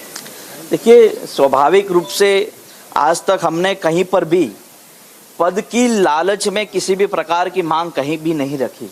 हम पहले ऐसा राजनेता होंगे कि जहां से हमने जिस पार्टी को छोड़ा है वहां भी वर्क मांगते हुए हमने पार्टी छोड़ा है। भारतीय जनता पार्टी का जब दोपहर 12 बजे के बाद हिस्सा बनेंगे, वहां भी काम करने की परिभाषा के साथ जुड़ रहे हैं। और मुझे निश्चित रूप से ये सौभाग्य मिलेगा कि जब पूरा गांव किसी हवन में ओम के नाद से जब स्वाहा करता हो तो कहीं ना कहीं हमें उस स्वाहा में बैठना चाहिए। और मुझे भी ये लगता है कि देश हित में जब सब लोग साथ मिलकर भारतीय जनता पार्टी के साथ या नरेंद्र भाई मोदी जी के नेतृत्व में जुड़ रहे हैं, तो मेरा भी ये काम होना चाहिए, मेरा भी ये कर्तव्य होना चाहिए कि मुझे भी उसके साथ जुड़ जाना चाहिए। कांग्रेस पार्टी में आपकी तरह जुड़ने वाले और कोई लोग हैं जो आपके साथ जुड़ेंगे? जो कार्यकारी अध्यक्ष कांग्रेस में आप थे, बीजेपी में आपको वो स्थान मिलेगा? देखिए, स्थान की चिंता कमजोर लोग करते हैं, मजबूत लोग कभी स्थान की चिंता नहीं करते। और मुझे भरोसा है कि जहां काम करने की जगह मिलती है वहां मजबूत और कमजोर के बीच में ये फैसला तय या फासला तय नहीं किया जा सकता। हम मजबूत है या कमजोर, वो तो आप लोगों के आने से हमें पता चल गया है। हार्दिक, आपके साथ विधायक कांग्रेस के या कोई बड़े नेता आने वाले दिनों में भाजपा जा सकते हैं? बहुत जल्द हर 10 दिन में एक इवेंट तैयार करेंगे जिसमें कांग्रेस पार्टी से जो नाराज विधायक है, जिला पंचायत या तहसील पंचायत के सदस्य है, निगम नगर निगम के जो सदस्य है, उनको जोड़ेंगे। और मुझे भरोसा है कि जिस जनता को सेवा के इस भगीरथ कार्य में जहां कांग्रेस पार्टी किसी भी प्रकार का काम करना नहीं चाहती, वहां पर मैं आपके माध्यम से गुजरात के उन सभी दूसरे दल के नेताओं से आह्वान करता हूं कि आइए सब साथ मिलकर हमारे गुजरात के व्यक्ति जब देश के प्रधानमंत्री के रूप में इस राष्ट्र की सेवा में अपना कार्य अविरत आगे चला रहे हैं, तो उसमें हम लोगों को जुड़ना चाहिए। और मेरा यही मानना है कि सरदार वल्लभ भाई पटेल गुजरात का अभिमान थे, मोरारजी भाई देसाई गुजरात का स्वाभिमान थे, और नरेंद्र भाई सिर्फ गुजरात का नहीं लेकिन संपूर्ण विश्व का गौरव है, तो ऐसे समय में इस गौरव के साथ जुड़ना चाहिए। Thank you. क्योंकि आप नरेंद्र मोदी और अमित शाह को काफी सारा क्रिटिसाइज करते थे, अब आप बीजेपी में जुड़ रहे हैं। सत्ता के सामने जब लड़ते हैं तो स्वाभाविक है कि सत्ता के सामने लड़ते हुए जनहित का काम किया जा सकता है। आप एक एडिटर है तो स्वाभाविक है आप अपने मालिक से ही बात करेंगे, दूसरे चैनल के मालिक से तो बात करने नहीं जाएंगे ना। तो जनता होती है वो सत्ता से बात करती, सत्ता से मांगती है। बेटा होता है वो बाप से मांगता है, पड़ोसन के वहां नहीं जाता। Thank you. अब कोई रैली प्लान कर रहे हैं आप लोग बीजेपी में आने के बाद? देखिए, आज कम से कम पूरे प्रदेश से 10-15 हज़ार साथी आएंगे। उसके बाद निश्चित रूप से बड़ी रैली भी करेंगे। उस रैली में पार्टी के वरिष्ठ नेताओं को भी बुलाएंगे। मैंने कहा कि जिस पार्टी में हम जा रहे हैं वहाँ हम शिस्त में मानते हैं, और कांग्रेस में जब थे तब भी हम मानते थे, लेकिन कांग्रेस के नेता शिस्त में मानने की बात तो छोड़िए, वो अपनी पार्टी के नेताओं को काम देने का काम नहीं करते थे। तो मैं जहाँ जाऊँगा वहाँ जिस काम का हिसाब मुझे मिलेगा उस हिसाब से काम करूँगा, और निश्चित रूप से आपको तो सबसे ज़्यादा पहले पता चल जाएगा कि मैं क्या करने वाला हूँ, मुझे कौन सा काम देने वाला है, मुझे क्या जिम्मेवारी मिलने वाली है, वो आपको मेरे पहले ही पता चलेगा।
Well, the Israeli Defense Minister Benny Gantz over there in New Delhi paying his homage at the National War Memorial, following which he will be holding talks with the Defense Minister Rajnath Singh shortly.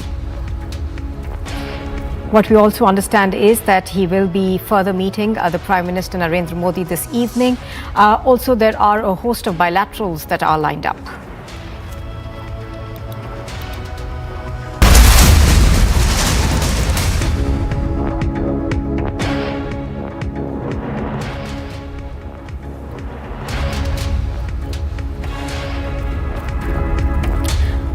Well, news just coming in. The Republic has spoken to slain Kashmiri Pandit Rahul Bhatt's family after the government at the centre and the state level took the demands of Kashmiri Pandits into consideration and initiated several measures for Kashmiri Pandits. साथ शहीद राहुल भट्ट का परिवार मौजूद है। ये वही परिवार है जिसने कश्मीर घाटी में अपना सपूत जो है वो खोया है। उनकी पत्नी मीनाक्षी जी मौजूद हैं। मीनाक्षी जी, सरकार अब कह रही है कि उनको वहीं पे ही तकरीबन सेफ लोकेशंस पे भेजा जाएगा, किस तरह देखते हैं? भैया, आपको लगता है श्रीनगर में कोई सेफ जगह है? रास्ते में तो जाओगे ना, तो रास्ते में कैसे जाओगे?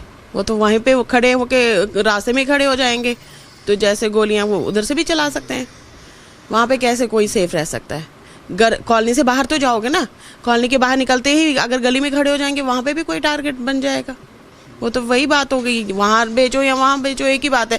ज़्यादा से ज़्यादा ऑफिस में घुस के नहीं मारेंगे, और क्या होगा इससे ज़्यादा लगता है कि जिंदगियाँ खतरे में ही रहेंगी। हाँ, वो तो है ही, वो तो 101% है। आपको नहीं लगता है क्या? ये तो हर किसी, कोई बच्चे को भी बोलेंगे कि रास्ते में ये नहीं कि हर किसी के पास अपनी अपनी गाड़ियाँ हैं। उधर सब मैटाडोर में जाते हैं, ऑटो में जाते हैं, कौन सेफ है? उधर जाना तो है ऑफिस। बाबा, आपसे जानना चाहूँगा किस तरह देखते हैं सरकार के इस फैसले को? लगता है कि कुछ फ़ायदा हो पाएगा या नहीं? बहुत कम हो जाएगा। ज़्यादा से ज़्यादा इतना ही हो सकता है कि ऑफिस में कोई मारा नहीं जाएगा। जिसका हमारा बेटा दफ्तर के अंदर मारा गया, उस तरह नहीं मारा जाएगा। हाँ, सड़क पर वो बाहर हो तो वो उसमें क्या बोल सकते हैं। खतरा कम नहीं हो पाएगा? बहुत चांसेस कम है। आपके पति भी लगातार ये मांग कर रहे थे कि सेफ लोकेशन पे भेजा जाए। रजनी बाला, जिनकी हत्या हुई है आतंकियों द्वारा, उन्होंने भी चिट्ठी लिखी। एक हफ्ता पहले चिट्ठी लिखी गई, लेकिन उन्होंने कहा कि हमें कहा गया और दूर भेज देंगे, लेकिन ट्रांसफ़र नहीं। हाँ, वो मैंने भी सुना है। उसने कुछ अप्लाई किया था कि यहाँ पे दीवार भी नहीं है जहाँ स्कूल में जाती हूँ, और बीच में डिस्टेंस भी काफ़ी था उसको चलने के लिए। तो और साथ में उसने एक हफ्ते पहले जब सीईओ को बोला है कि मुझे ट्रांसफ़र करो, उन्होंने बोला आपको इससे भी ज़्यादा दूर फेंक देंगे। मतलब कुछ ना कुछ तो, और उनको कैसे पता है जिस दिन शाम को ऑर्डर आया उसका, अब जैसे तैसे उन्होंने रिक्वेस्ट की दोनों हस्बैंड वाइफ ने, तो मतलब उसमें भी कोई था ना कि इसको रिलीव करेंगे। आज तो उधर किसी ने इन्फॉर्मेशन तो दी है उसी ऑफिस से या किसी ऑफिस से कि आ रही आज रिलीव हो जाएगी, आज इसको टारगेट बना दो। कश्मीरी पंडित काफ़ी बड़ी तादाद में कह रहे हैं कि हम कश्मीर छोड़ के अब वापस आ जाएंगे, अब नहीं होगा, सरकार कुछ नहीं कर रही है। तो भैया, अब मैंने पहले भी बोला अपनी जान से बढ़ के कुछ नहीं होता है। जब वैसे ही कुछ स्टेप उठाने चाहिए ना। वहाँ के कश्मीर में बैठ के आप यहाँ भेजो, कुपवारा भेजो, उरी भेजो, वो तो सारी एक ही बात है। वो कहीं नहीं पहुँच सकते हैं। वो तो जंगलों में जब रह लेते हैं तो इन जगहों पे जाना उनके लिए कौन सी बड़ी बात है। तो ये शहीद राहुल भट्ट का परिवार है जिसका साफ कहना है कि इस फैसले से कोई बहुत ज़्यादा फ़ायदा जो है वो उन्हें होता नहीं दिख रहा है, क्योंकि कश्मीर में हालात जो हैं वो बिल्कुल ठीक नहीं है और लगातार आम लोगों को निशाना बनाया जा रहा है। गौरव साहनी के साथ Gursimran Singh, Republic media network.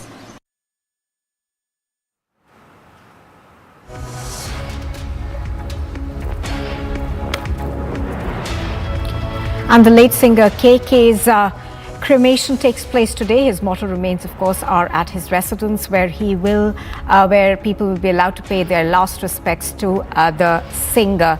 Ankit is reporting on this. He's live from outside of KK's residence.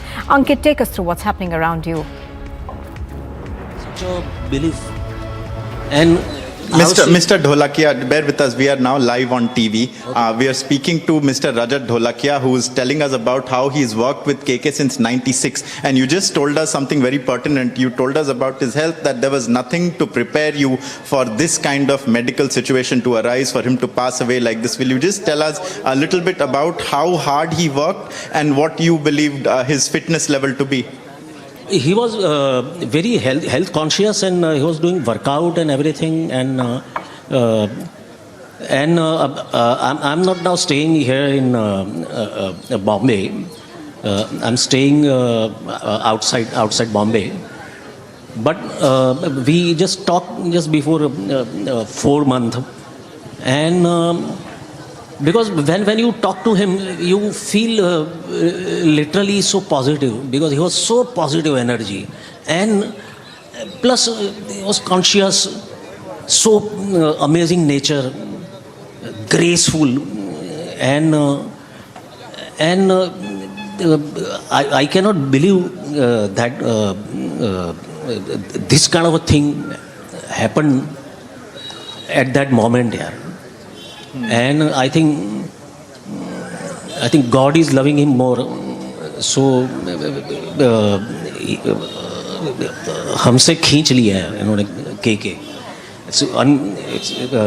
I cannot believe, man. Right, sir. One more question. He was in Kolkata. He performed there 2 days in a row. That is part of the parcel for someone like KK. He would perform very regularly in these high-intensity performances. Every show, the high energy, and the way I've seen 2-3 performances, the way he was moving on the stage was so amazing, and the way the लोग पागल हो जाते थे यार. Means he was so amazing, energetic, and and very tough to do a show like 2.5 hours show, or it's very strenuous. But he was blessed. So that's why we cannot believe that it happened like this. Right. I thank you, Mr. Rajat Dholakia, for speaking to us about KK. Thank you so much, sir. We just heard someone who has worked with KK for a very long time, since 1996, and he spoke about how he voiced thousands of jingles and hundreds of songs. And so right now, inside the Park Plaza residence of KK, a number of people who have collaborated with him for similar lengths of time have arrived. We saw a short while ago singer Hariharan, another legend in the Indian music industry, went inside. What's going on inside is that the mortal remains of KK have been placed at a position on the ground floor, where the neighbors and anyone else can have convenient access so that they can pay their final respects. And after noon is when we will see that the body will be taken to the crematorium. The final journey of KK will begin at that point. There is quite a lot of security presence here because a number of people are coming, and there's a lot of media also present, and so they're trying to manage the situation. Some of these lanes are a little bit narrow,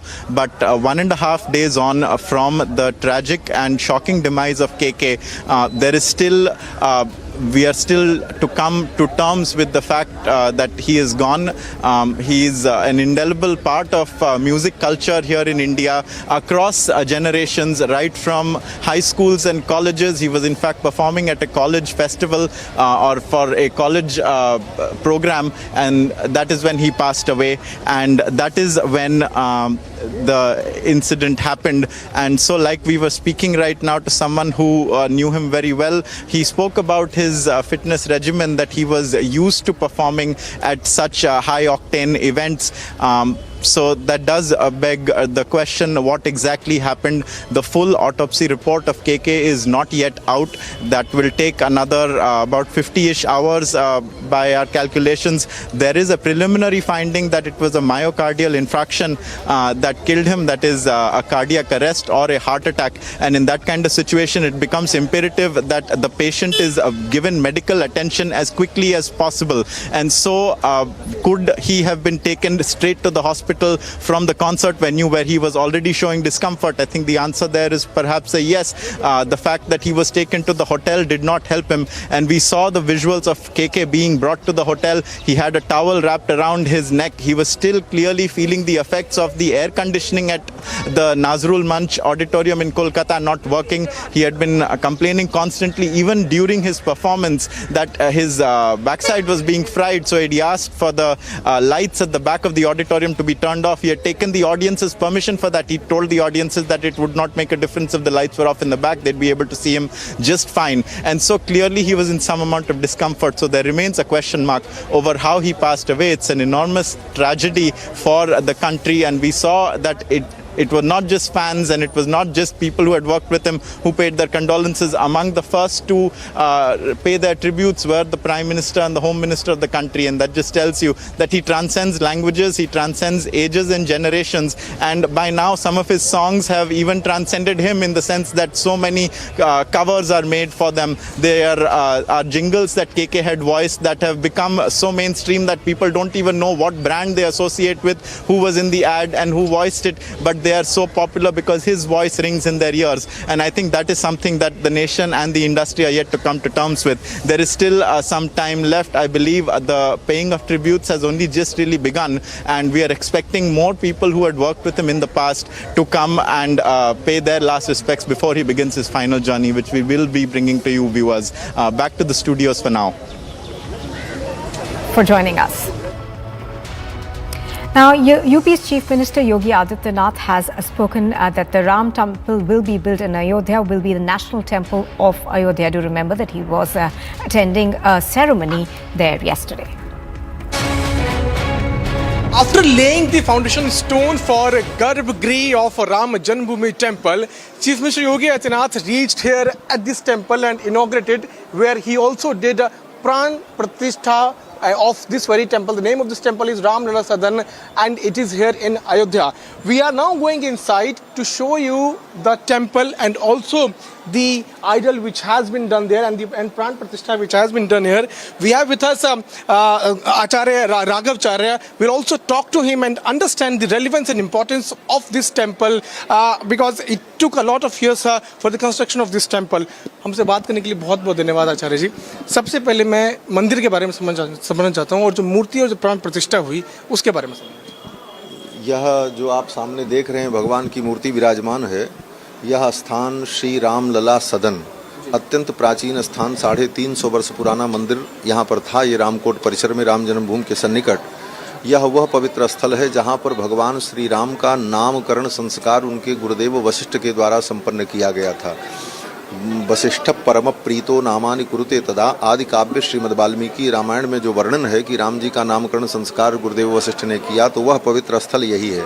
और यहाँ पर 350 वर्ष पुराना मंदिर था जो अत्यंत जीर्ण शीर्ण हो गया था. तो उस मंदिर का जीर्णोद्धार संपन्न कराया गया है ट्रस्ट के द्वारा, रामलला सदन देवस्थान ट्रस्ट के द्वारा. और इस मंदिर का जो स्ट्रक्चर है ये द्राविड़ शैली में बना हुआ है. ये भीतर में जो विराजमान मूर्तियां हैं ये भगवान श्री राम मध्य में, और मध्य में भगवान श्री राम हैं, इधर राम जी के दाहिने तरफ लक्ष्मण हैं और बाएं तरफ जानकी सीता हैं, और ये उनकी उत्सव मूर्तियां हैं. यह दक्षिण भारत से महाबलीपुरम से बन करके मूर्तियां आई हैं काले पत्थर में. इसको श्याम शिला बोलते हैं, शालग्राम शिला भी बोलते हैं.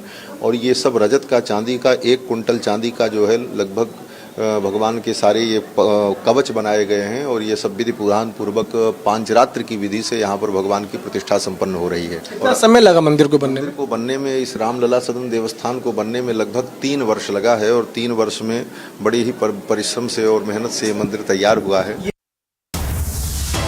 हाँ जी. ED summons Rahul Gandhi and Sonia Gandhi. Stay tuned to Republic TV. ED summons Rahul.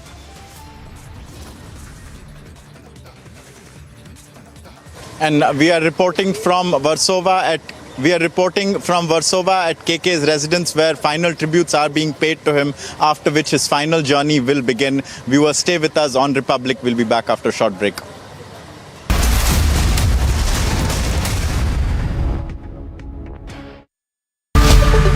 Good evening and welcome. The AJL case, in which Sonia and Rahul have been summoned by the ED, is a crystal clear one. Property owned by a company called Associated Journals Limited. Property conservatively worth over 800 crore rupees is taken over suddenly by a company controlled by the Vadra Gandhi family almost entirely, 99%, by creating what is essentially a fraudulent scheme. The property was taken in the name of running newspapers way back in the 1930s, but it's essentially now being used for everything else. Now there are book entries. Now there are non-existent loans. And there is non-payment of tax. And all in all, ladies and gentlemen, it's such a solid case against the Vadra Gandhis that the appellate tribunal asked them to pay a couple of months back some 249 crore rupees in tax. 249 crores in tax. Now I am sure, and I'm sure you'll agree with me, that 250 crores, just 250 crores is not a great deal of money for the Vadra Gandhis. And so I think they should pay up and face the penalty. There's nothing to lecture about it. There is nothing to moralize about an alleged crime like this. Pay up and own up is what the Vadras ought to do. And let me add something else. Nobody will empathize or sympathize with the Vadras if they face the law now. Nobody. And you know why? Because ordinary citizens face cases for years if they evade taxes of even 1,000 rupees. So if the Vadras have evaded tax in this case worth over 250 crore rupees, then how is this a political matter? Ladies and gentlemen, last night I made a similar point in the case regarding the AAP minister, to which there was some terrific feedback. If the debate becomes political and rhetorical alone like it does on...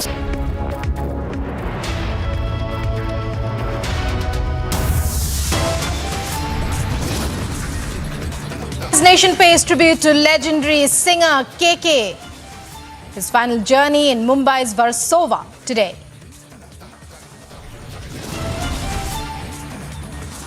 Blast in Shopia's Sido. 3 soldiers injured. Army confirms it was an IED blast.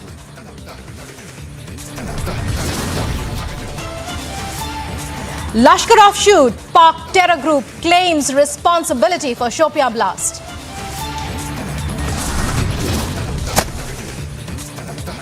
Top sources say Rahul Gandhi, who is not in India, likely to skip ED summons.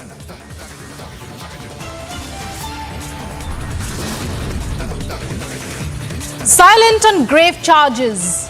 Congress calls ED summons political revenge.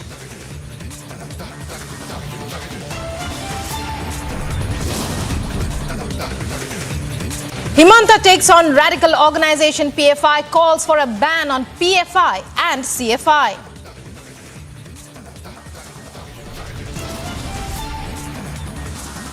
All-out resort politics in Rajasthan, fearing BJP poaching Congress to move MLAs to Udaipur resort.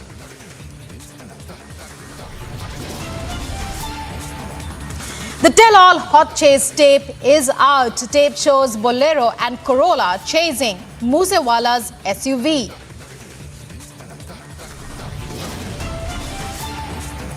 Pilot calls for introspection, says the Congress must reflect upon the reality.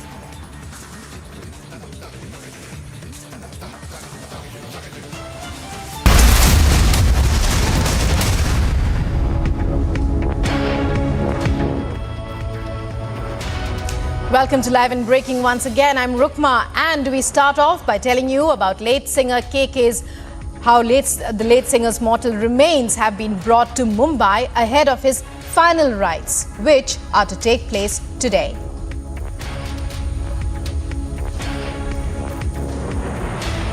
Joining us is our correspondent Ankit, who's covering this entire story.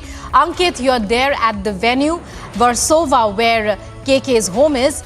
His mortal remains brought to Mumbai.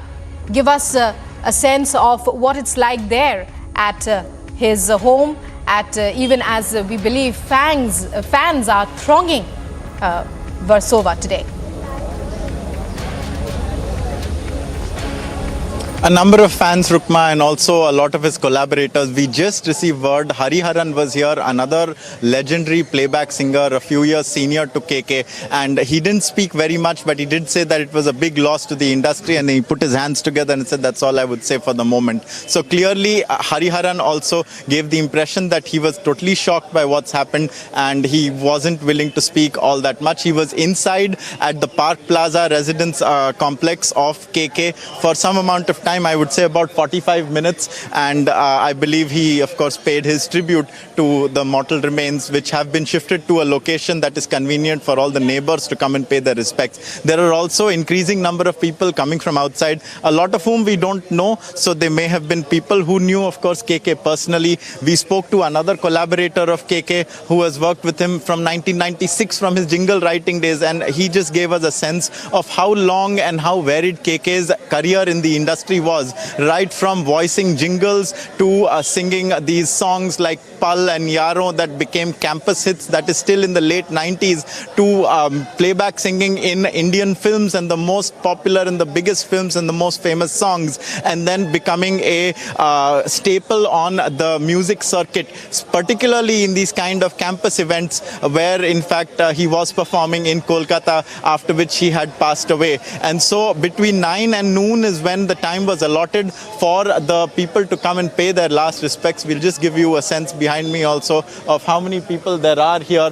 So clearly you can see that there is a large presence here. There is also a number of security people that have been privately arranged, I think, to assist with what's going on. You can see them behind the gate also at present. There is also in the last couple of minutes, and there's a new development that the police has also come here. The police van also can be seen, and so they are trying to maintain that everything is in an orderly fashion and everything goes off smoothly, because this has been an enormously tragic event. It is also a situation over which there continue to be a number of question marks.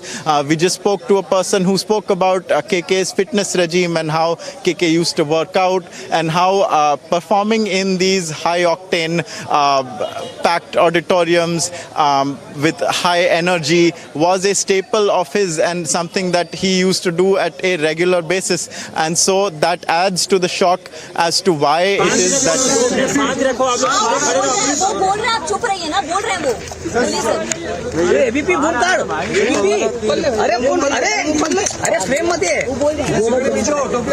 बहुत बड़ा loss है हमारा industry के लिए और हम जो singers हैं हमारे लिए बहुत बड़ा पर्सनल लॉस है। बस ये दुआ कीजिएगा उनको जन्नत मिले और उनके वाइफ, उनके जो फैमिली है, उनको भगवान जो है उनको ताकत दे इस ट्रेजेडी से वो अपने आप को संभाले। सर, ये बहुत अनसर्टेन हो गया है, बहुत बड़ा लॉस हुआ है। पर्सनली आप कितना इसको लॉस फील कर रहे हैं, क्योंकि आप भी काफी ज्यादा कनेक्टेड हैं। बहुत है और बहुत मेरी आप एक फैमिली जैसे हैं। हमारे लिए सच में बहुत शौक है।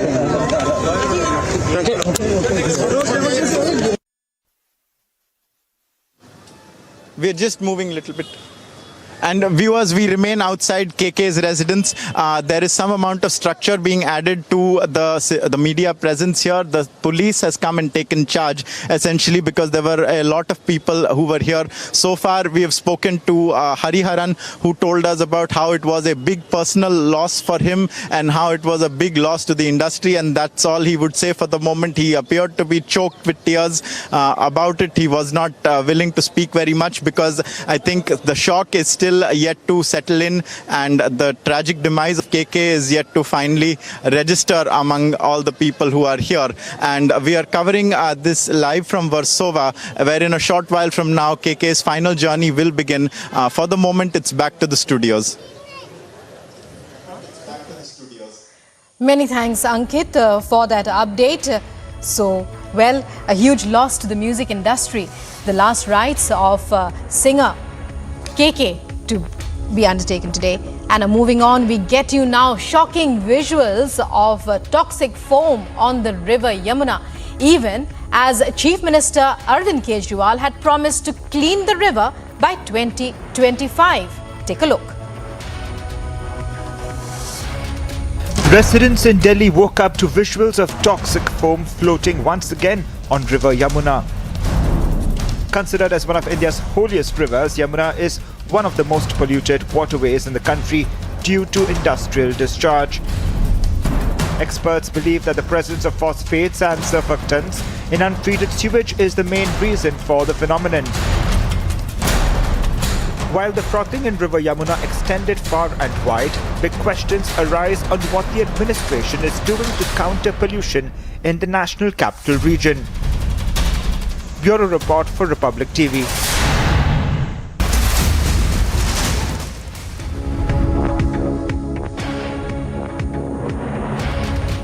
And more breaking news now, getting you more updates, or rather the latest updates in the Khandwa attack. Republic TV has accessed the CCTV footage. 2 involved in the incident have now been arrested. Remember, the arrests come after a patient was attacked by a knife in a hospital in Khandwa. The victim was admitted in Khandwa District Hospital. Miscreants came to the hospital in the night, attacking Sohail. The incident happened at around 2 a.m. In the CCTV footage, the accused are seen entering the hospital ward and running away with a knife in hand after the attack.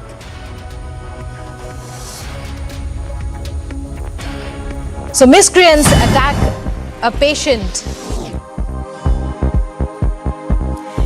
In other national news, it's Rajya Sabha nomination season and Congress is enclosing their MLAs again. The Congress leadership has summoned 31 MLAs in Haryana, including top leader Bhupinder Singh Hooda, for a meeting in New Delhi amid apprehensions of poaching and cross-voting in the June 10th Rajya Sabha polls. All of them will gather together and reach the capital today.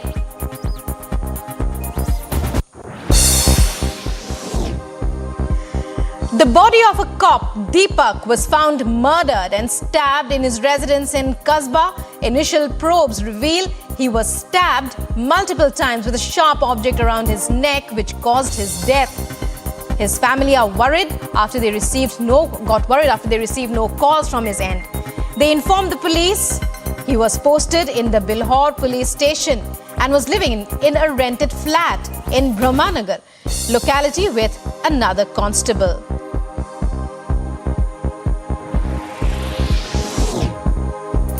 BSP writes to Rajasthan Governor Kalraj Mishra and Assembly Speaker CP Joshi demanding that 6 BSP MLAs who they fear will defect be barred from voting in Rajya Sabha polls.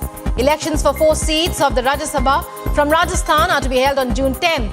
In the letter, Rajasthan BSP President Bhagwan Singh Baba says a case under anti-defection law is going on against the MLAs in the Supreme Court. The 6 MLAs are Rajendra Gudha, Lakhan Meena, Deep Chand Keria, Sandeep Yadav, Joginder Awana and Wajib Ali.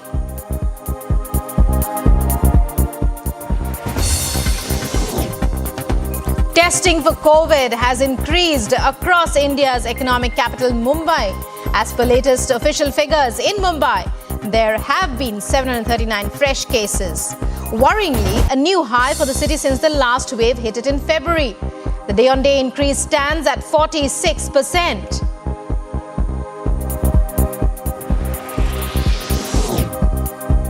With the addition of 155 coronavirus positive cases, infection count in Thane in Maharashtra has risen to 7,10,243. While nobody has succumbed to COVID, according to officials, the death toll in Thane district remains unchanged at 11,895, adding the COVID-19 mortality rate of the district is 1.67%. In neighboring Palghar, The caseload stands at 1,63,612. The death toll is 3,407.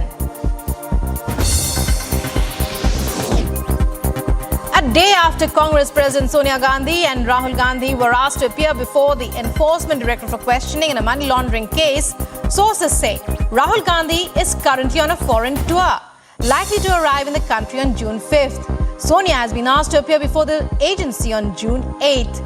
The summons are with regard to the National Herald case.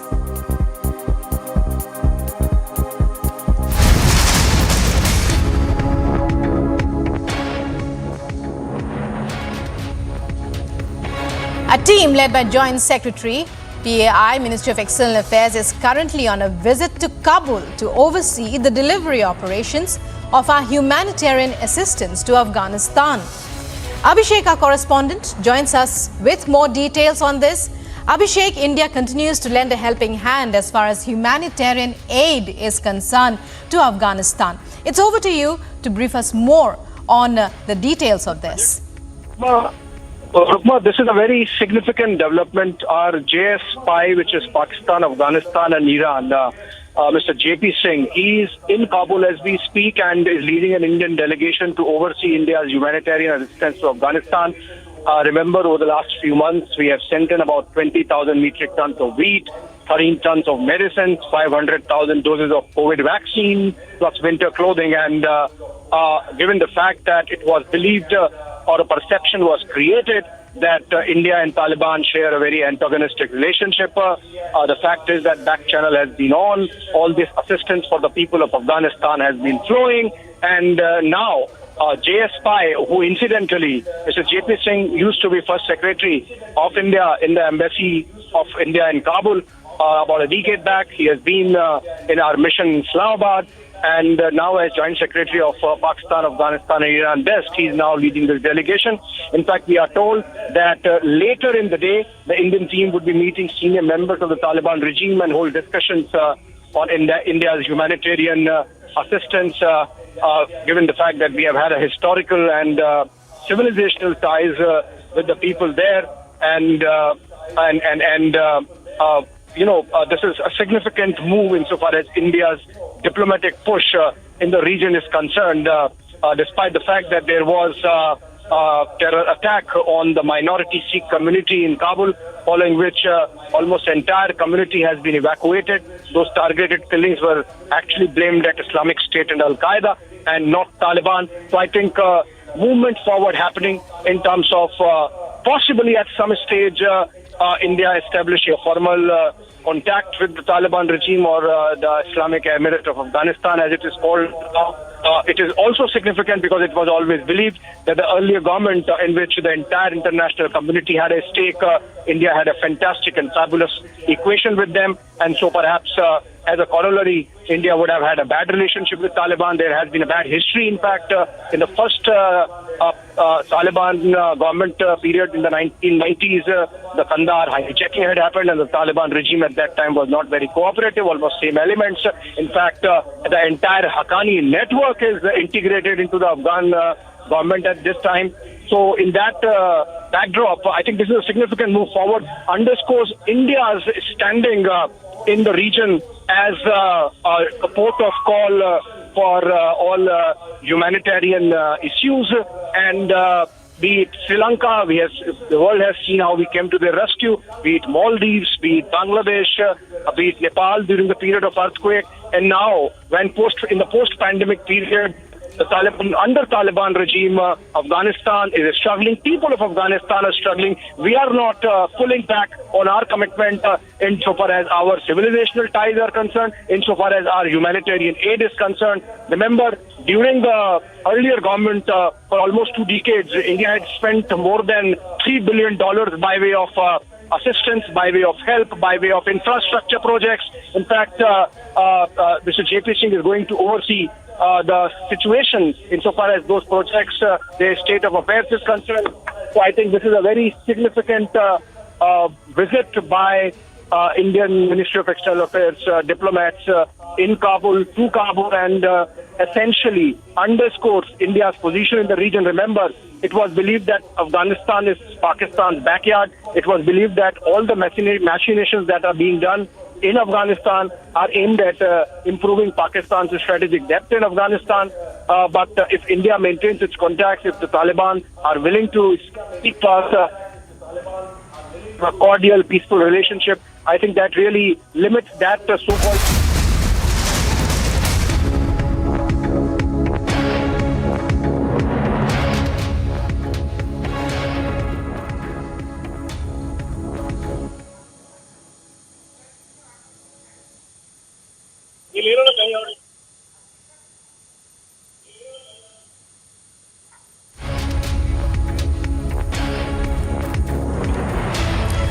So, Defence Minister of Israel there in a meeting with Union Defence Minister Rajnath Singh. The Israeli Defence Minister is on a visit to India. Earlier in the day, we had seen him. The military assistant to the chief of staff, DSD representative here in India. Thank you very much. Dr. Ji, as an outset year of India independence, in the next year is the 75th year of the formation of the state of.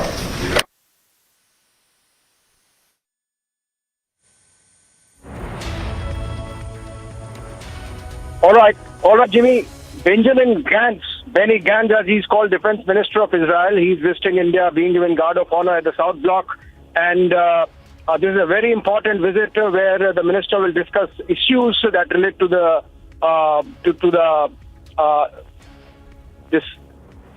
security relationship that exists between India and Israel. He's expected to meet Defense Minister Rajnath Singh. He's expected to meet our National Security Advisor Ajit Doval.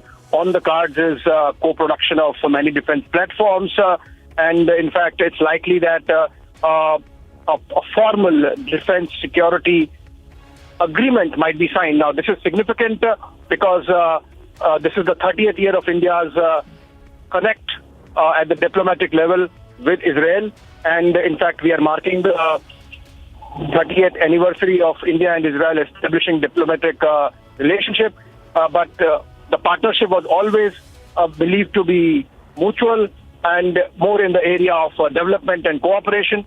But I think despite the fact that there is a long-standing relationship on the defense side as well, it was generally not publicly spoken about. But this time, India and Israel really coming out and establishing a defense security dialogue and a defense security partnership. That's going to be the most significant aspect of Benny Gantz's visit to New Delhi, where he's set to engage with both the Defense Minister Rajnath Singh and National Security Advisor Ajit Doval. Many thanks, Abhishek. And when we talk about this visit by the Israeli Defense Minister, as Abhishek was telling us, it's a very significant visit. Benny Gantz, Israeli Defense Minister, just a short while back, we saw him laying a wreath at the National War Memorial.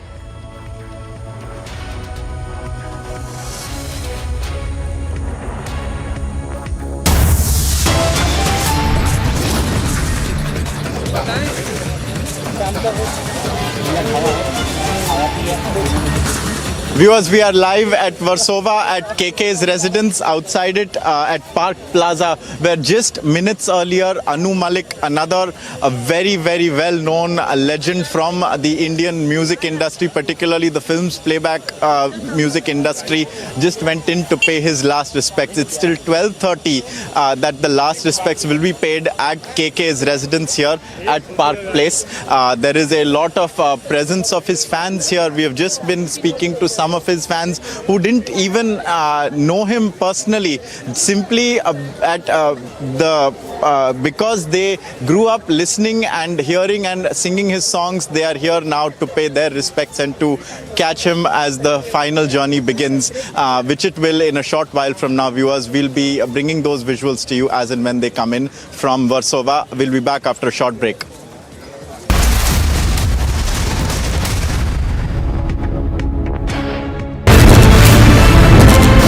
Prime Minister speaks at the Bloomberg Business Forum, he of course will try to highlight India's 5 trillion economy dream and essential supplies and adequate supplies, and that is the biggest that we have from the APMCR.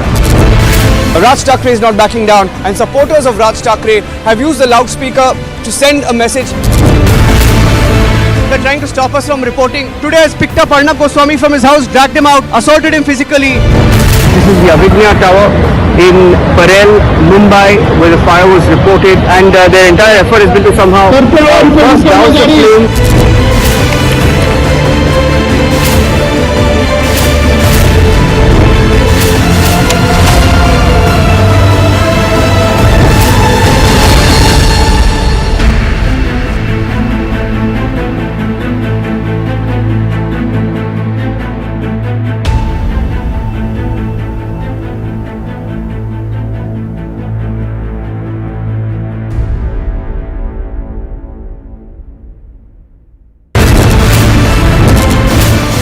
The question this time very clearly, no answers from him. Our keys continue to be with his men. We faced intimidation here. What we have to see is what action will really be taken here in this case. We've been trying to get in touch with you and ask you several questions on the land deals that you had along with Priyanka Vadra and Robert Vadra. Why are you trying to avoid the cameras, sir?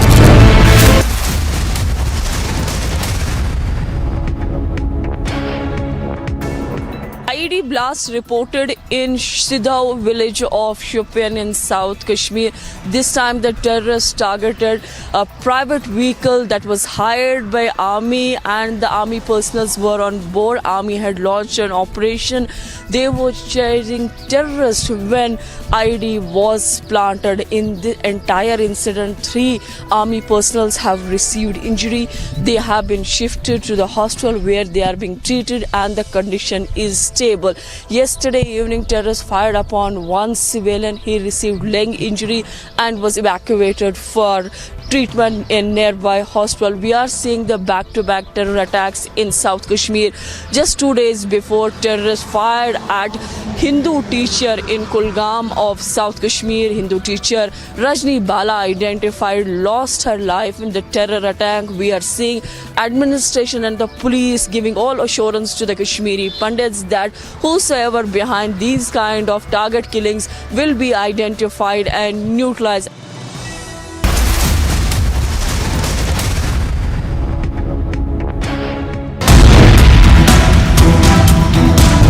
ED notices have been sent to Sonia Gandhi and Rahul Gandhi in connection with the National Herald case. ED has summoned Rahul as well as Sonia Gandhi.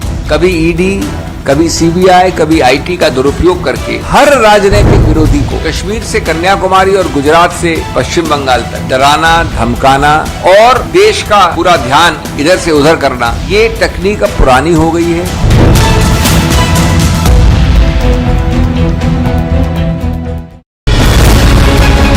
The probe agency alleged that the money laundering over 4 crore rupees was done through 5 companies which were associated with Satyendra Jain. Satyendra Jain does have large property land holdings over here in Kerala itself. It is not only Kerala village but several other villages nearby where Satyendra Jain is believed to be having a large number of property.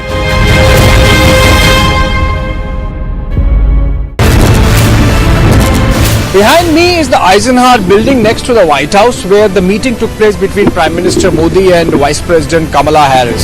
ये Khalistan protest जो है Ghulam Nabi phi यहाँ पे मौजूद है और हमने इनको एक्सपोज कर दिया है. Situation under control in Jahangirpur area. Prompt police action really averted a situation which could have gone out of hand. This is the biggest stadium in the world. For President Trump, this is going to be the biggest political event.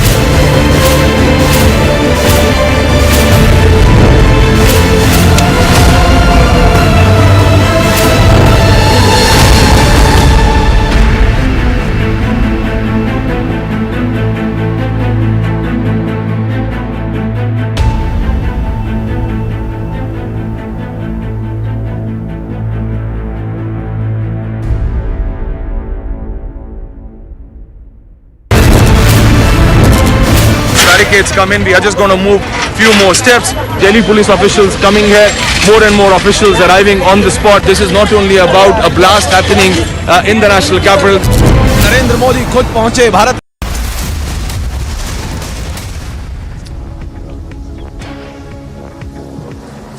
Powerful blast heard at 3 a.m. here in Sidhu village of Shopian, South Kashmir. Now forces have launched cordon as well as searches taking place in this very area. My VJ Mubashir is showing you visuals from the Sidhu village of Shopian, where one can see the parts of the vehicle that are lying still on the floor, as Indian Army along with other security forces are investigating, and they have also started collecting the pieces that have been left behind while taking the vehicle out from this very place. This is the spot where the vehicle was plying. This is the track where the vehicle was plying after the Indian Army were chasing the group of terrorists. The operation was launched by them around 3 a.m. in the morning, and in this operation, as of now, the 3 Indian Army soldiers have received injury. Their condition is stable as per the confirmation coming from the Indian Army.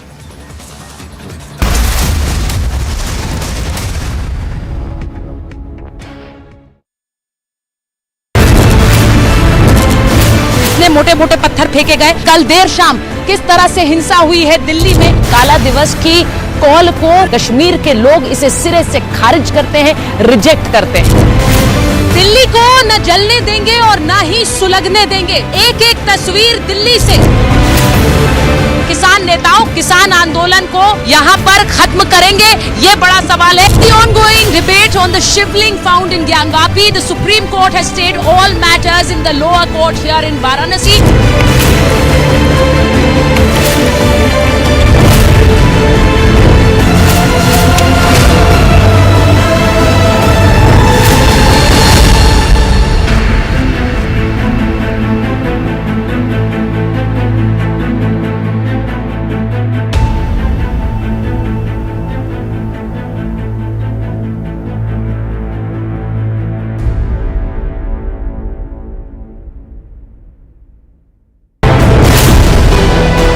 Rites of Rajnipala is being performed. Senior police officials as well as the civil administration officers are present here. Important demand of the family and the colleagues of Rajnipala remains that those people from the Jammu region who are working in Kashmir Valley be transferred to Jammu region.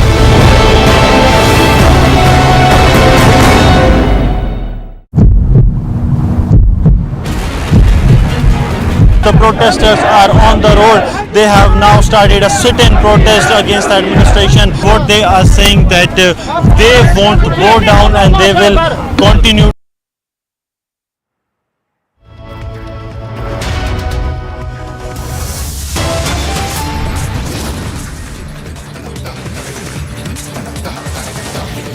Fans pay tribute to the legendary singer KK. Final journey in Mumbai's Versova today.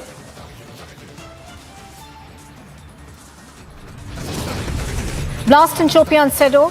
3 soldiers are injured. The army confirms that it was an IED blast. The Lashkar's offshoot Pakistan terror group claims responsibility for the Shopian blast. Top sources say that Rahul Gandhi, who's not in India, is likely to skip summons from the ED. Silent on grave charges, the Congress calls ED summons political revenge.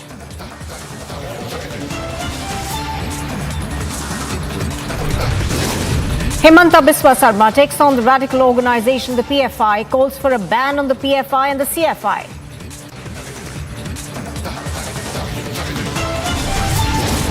All-out resort politics in Rajasthan, fearing BJP poaching Congress to move MLAs to Udaipur resort.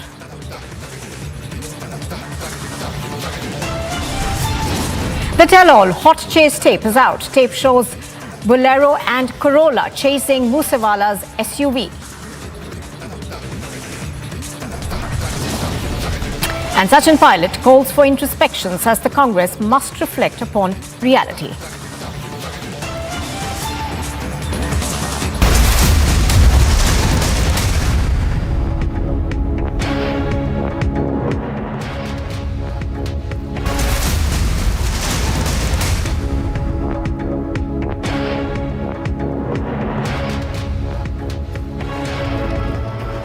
Well, we're cutting across to visuals that we are getting right now. This is a video of Congress MLAs bullying in Thandla.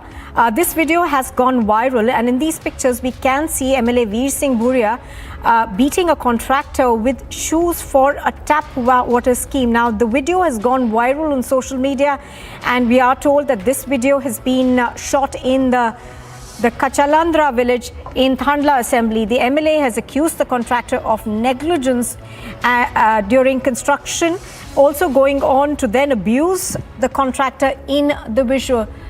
So in these pictures that we are now playing out for you, you can clearly see VVIP abuse caught on camera. These pictures, of course, are coming in as what we understand is that this is a Congress MLA from Jabua.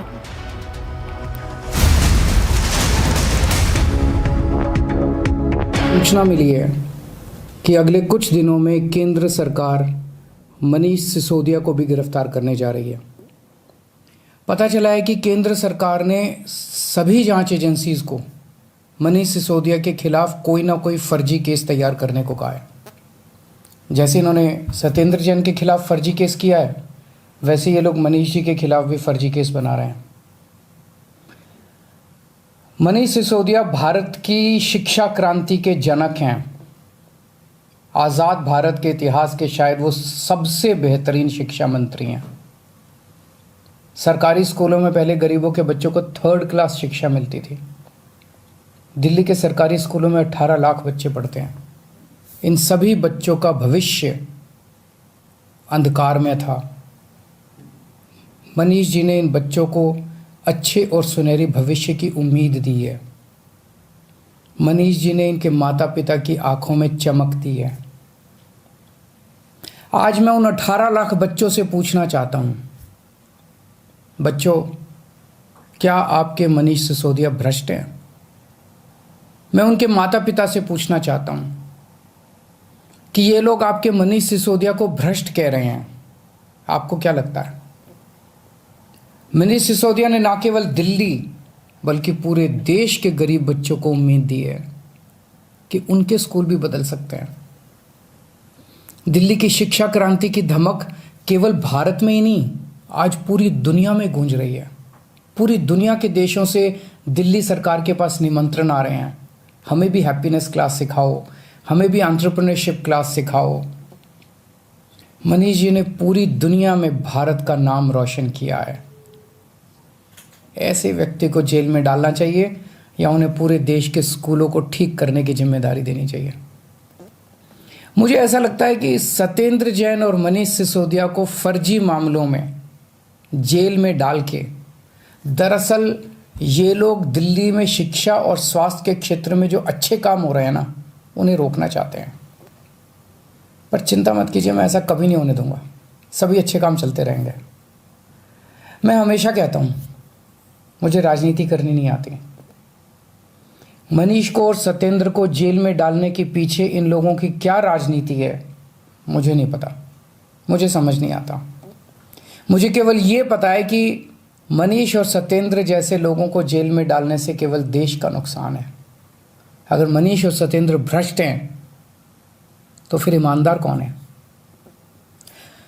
खैर, मेरी प्रधानमंत्री जी से हाथ जोड़ के विनती है, ये एक एक करके जेल में डालने की बजाय आप आम आदमी पार्टी के हम सभी मंत्रियों और सभी एमएलएज को एक साथ जेल में डाल दीजिए।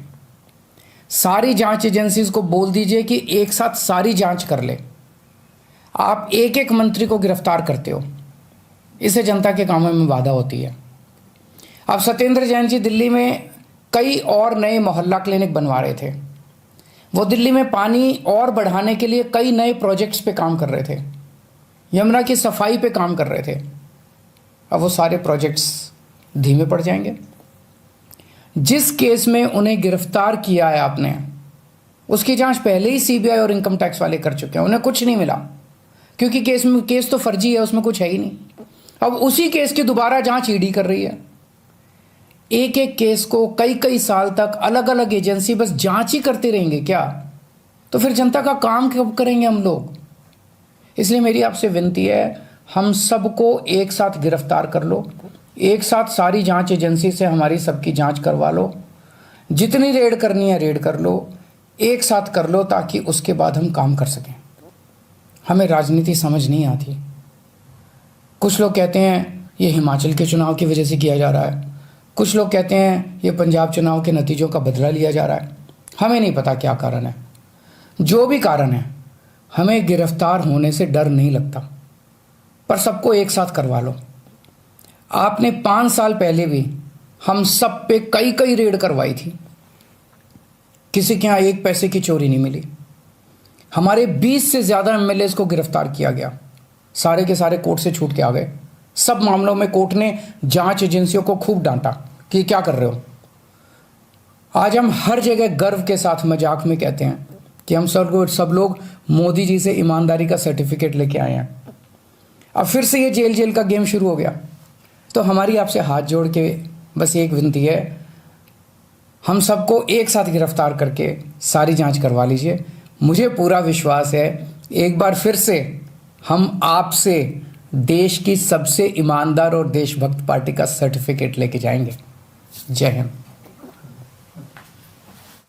That is Delhi's Chief Minister and convener of the Aam Aadmi Party, Arvind Kejriwal, over there saying that he apprehends action could be taken against Deputy Chief Minister of Delhi, Manish Sisodia, as well. Now, this, of course, comes at the back, remember, of Satyendra Jain, who's been arrested by the ED in an alleged money laundering case. Also going on to say that he believes that this is a conspiracy of the BJP wanting to put Aam Aadmi Party leaders behind bars. Also saying that if that's the case, they should put everybody from the Aam Aadmi Party behind bars together and not one by one.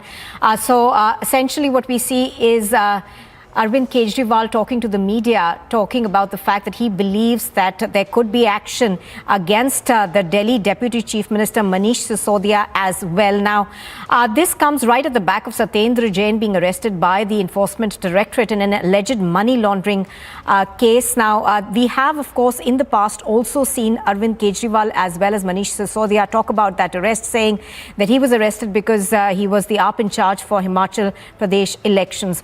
So those are the allegations that are now coming out from the Aam Aadmi Party convener and the Delhi Chief Minister Arvind Kejriwal, saying that these charges are politically motivated, the ones that are there against Satyendra Jain, and perhaps also saying that there could be action against Manish Sisodia as well. Remember, Manish Sisodia is the Education Minister of Delhi. He's also the Deputy Chief Minister of Delhi.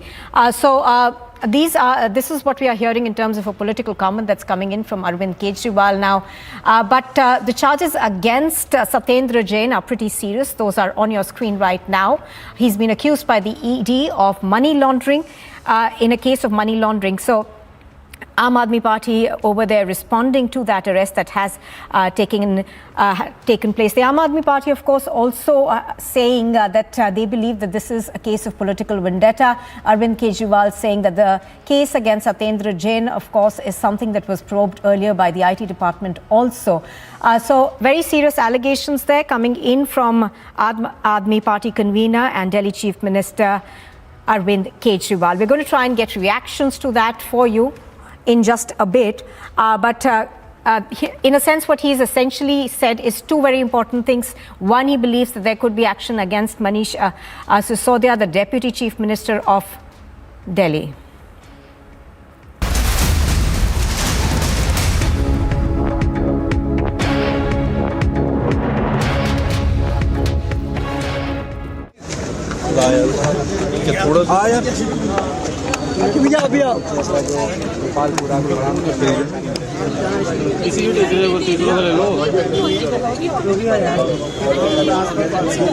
Sir, आपका नाम क्या है sir? मेरा नाम district में जो कि कश्मीर घाटी में कार्यरत हैं, ये आज जम्मू में आकर विरोध प्रदर्शन कर रहे हैं।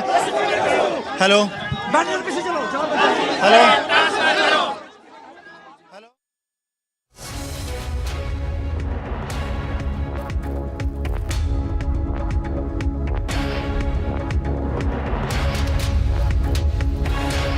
we are getting for you from Jammu. Now, these are employees who are based in Jammu of the minority community that are working in Kashmir. They're staging protests against the administration, the Union Territories administrations there. Gursimran is joining us now. Gursimran, these protests continue unabated. Give us a sense of what their demands are.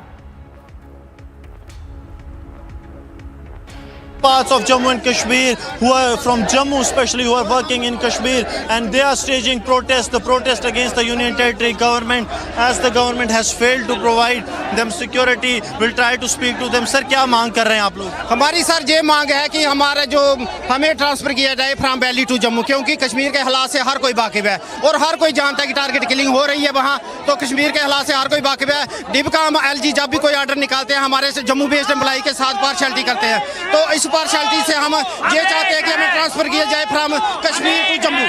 मैं आपसे जानना चाहूंगा, एक नया order आया जिसमें कहा गया कि सेफ लोग, मैडम ये कहा गया कि आपको सेफ लोकेशंस पे भेजा। कश्मीर में कहाँ सेफ जगह है हमें बताएं ना पहले। वहाँ के जो लोकल हैं उनकी प्रोटेक्शन नहीं कर रहे, ये हमारी प्रोटेक्शन वहाँ से क्या करेंगे? कोई जगह सेफ नहीं है सर कश्मीर में। मैडम ये कहा जा रहा है कि आपको सेफ एकोमोडेशन दिया जाएगा कश्मीर में और वहीं सेफ लोकेशंस में पोस्टिंग होगा। सर मेरी बात सुनो, कौन सी सेफ लोकेशन? अभी हम अलग अलग हैं तो मारे जा रहे हैं, जब इकट्ठे होंगे ना फिर सबका काम साथ में तमाम होगा। कोई सेफ नहीं है, कोई कुछ नहीं है। क्या मांग करते हैं? Transfer to Jammu. मैडम आप लोग लगातार विरोध प्रदर्शन कर रहे हैं कश्मीर घाटी में, आपको लगता नहीं है सेफ है? नहीं सर सेफ नहीं है, हमें ट्रांसफर चाहिए। ट्रांसफर जो है वो लगातार ये लोग जो है मांग कर रहे हैं। These are the people who are demanding that they be transfer to Jammu with immediate effect. Sir आपसे जानना चाहूंगा, क्या आप चाहते हैं, क्या आप सोल्यूशन चाहते हैं? हम ट्रांसफर चाहते हैं कश्मीर से जम्मू डिवीजन का ट्रांसफर, बस आप लोग अब कश्मीर क्या वापस जाएंगे? नहीं सर, कश्मीर तब तक नहीं जाएंगे जब तक हमारी ट्रांसफर यहाँ पे नहीं हो जाती, हम तब तक कश्मीर नहीं जाएंगे सर। हम क्या चाहते? सर हम ट्रांसफर चाहते हैं, 15-15 सालों से हम जॉब कर रहे हैं, अब दूसरों को रोटेट करो। लेकिन गवर्नमेंट आपको एक कह रही है कि हम वहीं पे सेफ लोकेशंस दें। वहाँ पे हम नहीं रहना चाहते, हमें वापस लाओ। हम 15 साल से हम काम कर रहे हैं और हम उन लोगों के कोऑपरेट से काम कर रहे थे, लेकिन जैसे ही हमारी रजनीवाला मैम की डेथ होती है हम डरे हुए हैं। सर लगातार ये कहा जा रहा है कि आप लोग जो हैं उन्हें वहाँ सुरक्षित माहौल बनाया जाएगा ताकि आप सेफ रहें। सर मुझे एक बात बताइए, जब राहुल भट्ट की हत्या कर दी जाती है तहसील ऑफिस में, मुझे नहीं लग रहा जहाँ तहसीलदार साहब बैठते हैं उससे सेफ जोन कहीं हो सकता है। वह आइडेंटिफाई करके राहुल भट्ट की हत्या कर दी जाती है। ऐसे में हम अपने घरों में, बाजार में, सड़कों पे हम कैसे सुरक्षित हो सकते हैं? आखिरकार ट्रेवल तो हमने रोड से करना है।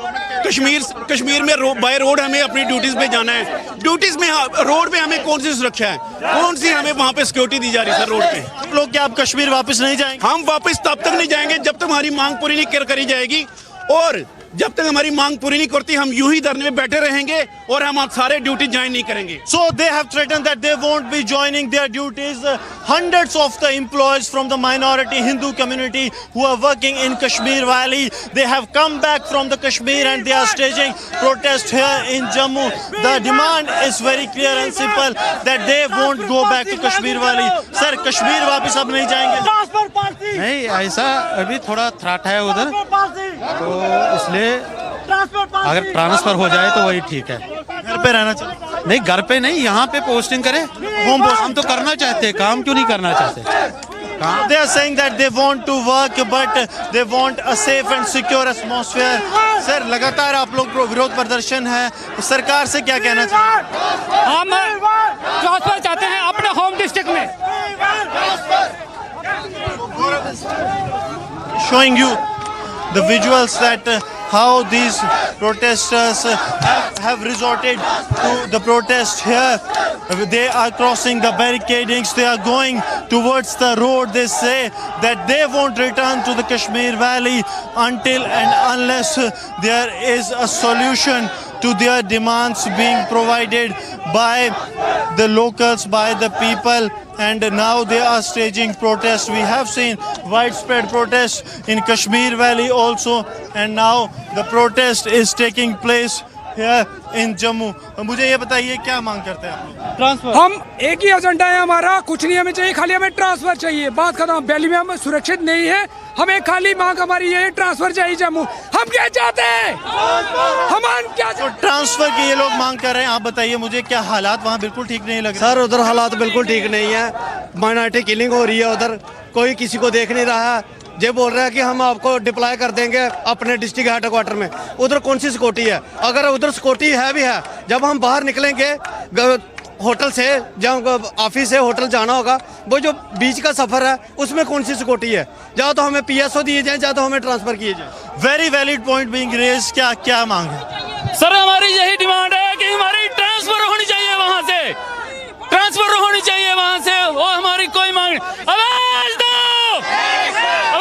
So they are staging protest here in Jammu.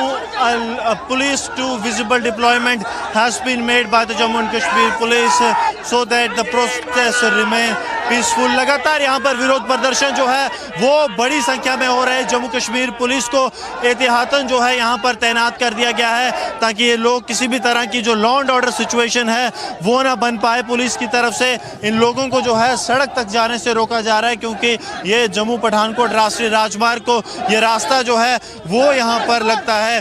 Sir, बड़ी तादाद में आप लोग कश्मीर से वापस आ गए, अब क्या वापस नहीं जाएंगे? नहीं सर, वापस जब तक हमारा कोई हल नहीं करेंगे हम ट्रांसफर चाहते हैं सीधे सर। 15 साल हो गए सर वहाँ, वापस नहीं जाएंगे? नहीं सर, नहीं, हालात ठीक नहीं है सर, बिल्कुल नहीं, बिल्कुल नहीं का माहौल, बिल्कुल सर। और हमें सर अकोमोडेशन भी अपनी है, अपने कमरों में रहते हैं, कोई सिक्योरिटी नहीं है, कोई कुछ नहीं है।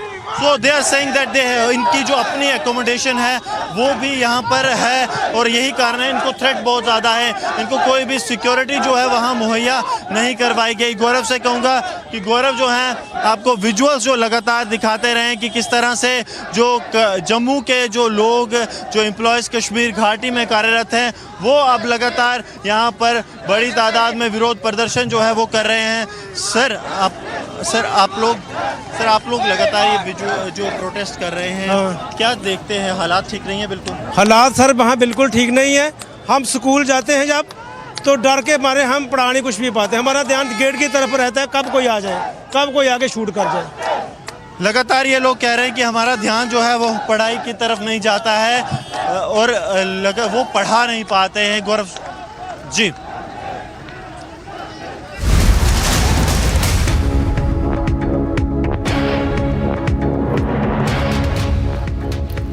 We are cutting across the news that's just coming in. We are told that there has been another shooting incident that has taken place. Let me go across to Zeenath, who's tracking these developments for us. Zeenath, give us more details about the shooting that took place at Kulgam. Once again, terrorists have showed their presence in Kulgam. This is the Ariha village of Kulgam, South Kashmir, where now a bank manager, as per the reports that are coming in, has been shot at. He has been posted at the Ilakai Dehati Bank, who hails from Rajasthan and was working in South Kashmir's Kulgam. These are the initial details we are picking up, and soon after the shooting incident, the manager who has received gunshot injuries have been shifted to nearby hospital, and also forces have launched the coordinated search operation. In the last 3 days now, this is the second targeted, not exactly we say killing, but the terrorists have fired upon now another civilian working in a bank, Ilakai Dehati Bank, where he was working. The terrorists fired at him. He has been shifted to nearby hospital. So this is the second incident from the Kulgam in 3 days. And if we talk about the other part of South Kashmir, adjoining district of Kulgam, that is Shopian, where yesterday civilian was shot at. He received the leg injuries in the morning. Now at 3 a.m. ID blast was reported from Shopian. We are seeing multiple attacks being carried by the terrorists, particularly in South Kashmir's Kulgam as well as in Shopian district. All right, so what you are telling us is that this banker was shot at. Now, can you give us more details as to his condition right now? We are told that he's been taken to hospital, but can you share with us the latest update in terms of his situation?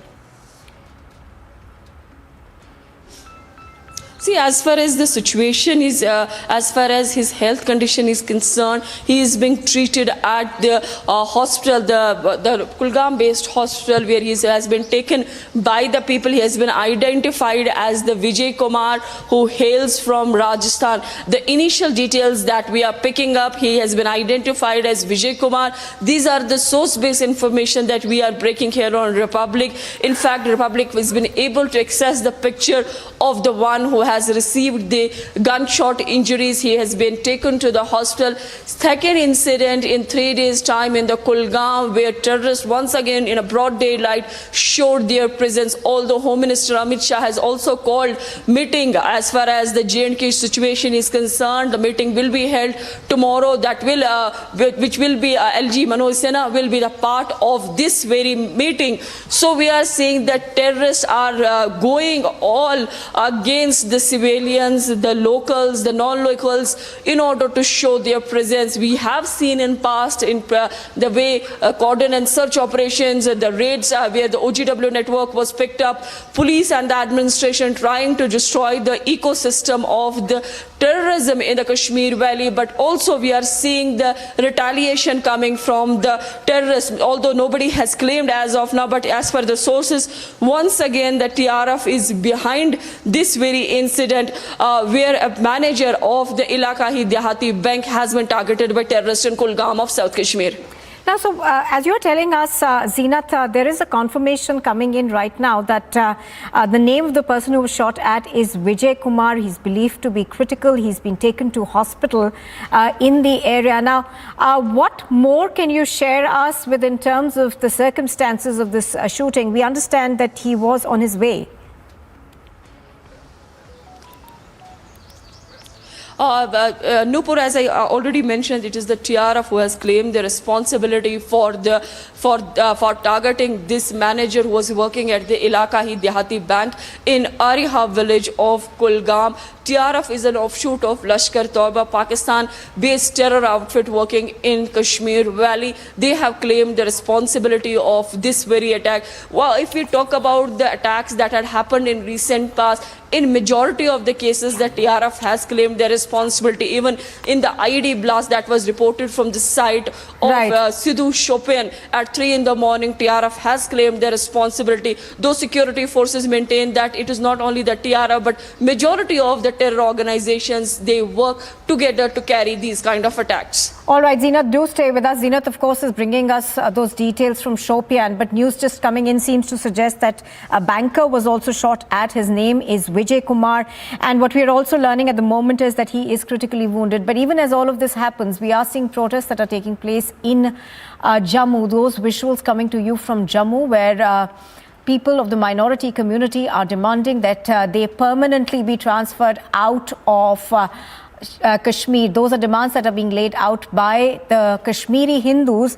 Let me go across, I think, to Gursimran, who's tracking all these protests that are taking place in Jammu. Now, the Hindu community in Jammu, of course, has laid out a series of demands. One of them has been that they should be transferred out of the Kashmir Valley. Gursimran, you are reporting from the protest site. Now, these protests are continuing unabated in Jammu.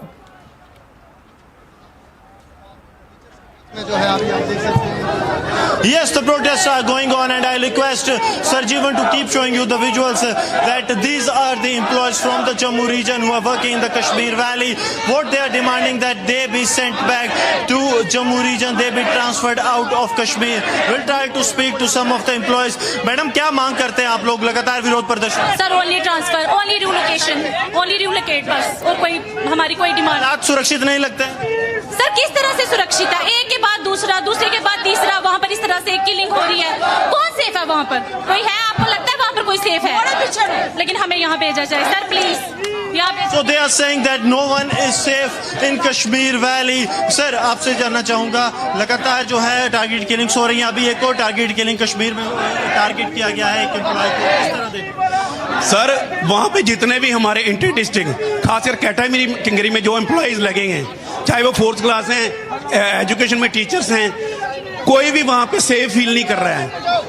आज वहाँ वैसी स्थिति है, government बोलती है कि आपको हमने मतलब कि एक सेफर जोन में हम ट्रांसफर करते हैं, लेकिन मेरे मानने में वहाँ सेफर जोन एक तहसील ऑफिस से ऊपर नहीं हो सकता, जहाँ राहुल भट्ट साहब की बड़ी दरिंदगी के साथ मतलब हत्या की कर दी जाती है। अभी कुछ दिन पहले, 2 दिन पहले, परसों की बात है, हमारी बहन रजनी बाला की, उसकी बड़ी मतलब दर्दनाक उन्होंने जो है वो हत्या कर दी गई है। उससे बड़ी मतलब ये बोल फेलियर ऑफ गवर्नमेंट, हम इसको कोई नहीं मानते। सरकार नहीं सुन रही है, आप कह रहे हैं। सरकार को तो हम कब से बोल रहे हैं कि हमें वहां से ट्रांसफर अपनी होम डिस्ट्रिक्ट में किया जाए, लेकिन सरकार बिल्कुल ऐसा कोई कदम नहीं उठा रही। इसलिए बार बार हम गवर्नमेंट से रिक्वेस्ट करते हैं, प्लीज जितनी हमारी बहनें हैं, जितने हमारे भाई हैं, इनकी जानों को बचाया जाए। इनको जो है उनको ट्रांसफर किया गया अपनी होम डिस्ट्रिक्ट में। अगर आप होम डिस्ट्रिक्ट में नहीं ला सकते, हमें किसी भी डिस्ट्रिक्ट में डाल दो आउट ऑफ कश्मीर, हम वहां काम करने के लिए तैयार हैं। So they are saying that they are ready to work anywhere except in the Kashmir Valley, and Sarjeevan is showing you non-stop visuals from the protests that are taking place here in Jammu, where the Jammu-based employees who are posted in Kashmir Valley, they are staging protests. Sir, लगातार जो है targeted killings हो रही हैं, अभी भी एक bank manager को जो है टारगेट बनाया गया, क्या कहें? सर अभी जस्ट पता चला है कि एक बैंक मैनेजर की अभी जस्ट किलिंग हो गई है वहाँ पे, तो ये बहुत ही दुखदायक है हमारे लिए। अभी एक जगह हम यहाँ पे प्रोटेस्ट कर रहे हैं इसी के खिलाफ, और लगातार ऐसे किस्से होते जा रहे हैं। सोल्यूशन क्या मानते हैं ट्रांसफर से? सर हमें चाहिए सिर्फ ट्रांसफर और ट्रांसफर, हमें यहाँ पे जम्मू में ट्रांसफर चाहिए सर। वापस घाटी नहीं जाएंगे? बिल्कुल नहीं जाएंगे, हमें सिर्फ ट्रांसफर चाहिए। नौकरी करनी तो हम यहाँ करेंगे, अपनी डिस्ट्रिक्ट में करेंगे, अपने घर के पास करेंगे, अपने बच्चों में करेंगे।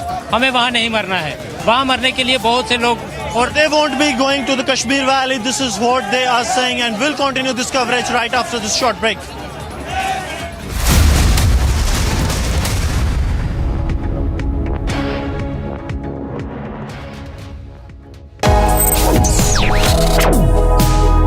Reading allows us to become familiar with ourselves. We don't read, we won't know what is knowledge. I just find it very interesting to know people's lives, how they went through certain situations, how they dealt with things. So wherever you want to go in life, if you read books along those lines, then that would really help you in growing. Reading could mean a million different things to every individual. What does it mean to you? Visit readindia.info to find out more.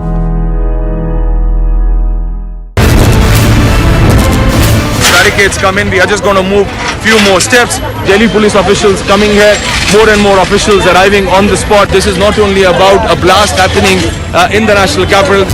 Narendra Modi खुद पहुंचे, भारत के प्रधानमंत्री stage पे Donald Trump को नीचे लाने के लिए। जो बॉन होमी है ये दोनों के बीच में दिख रही है। हम इस समय अंदर गलियों की तरफ अब हम जा रहे हैं। CISF की कंपनी के साथ दिल्ली पुलिस के वरिष्ठ अधिकारी यहाँ पर लोगों को समझा रहे हैं। Just showing you the cavalcade of the UP Chief Minister Yogi Adityanath on the tarmac of the Amosi Airport live. आप देख रहे हैं Rapid Action Force has taken a complete command of the situation. More forces are being moved in. Delhi police officials are present here. We are live.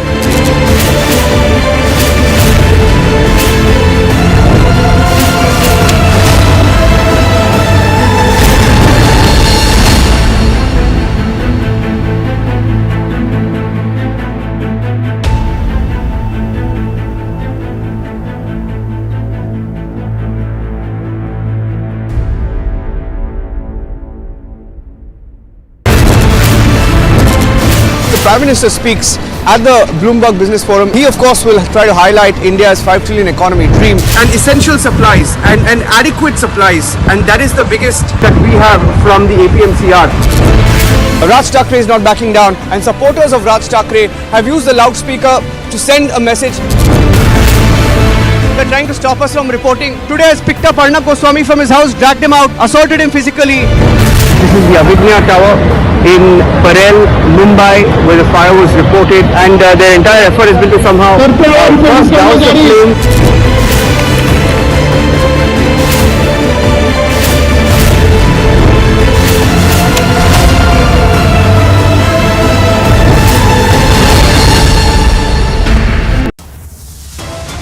As nation pays tribute to legendary singer KK, final journey in Mumbai's Versova today. Blast in Shopia Sidor, 3 soldiers injured. Army confirms it was an IED blast.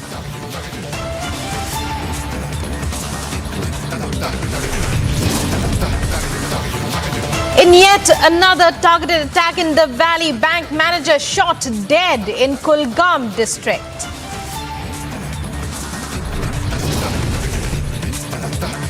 Anger over spate of targeted killings, Valley demands justice. Madam आप लोग लगातार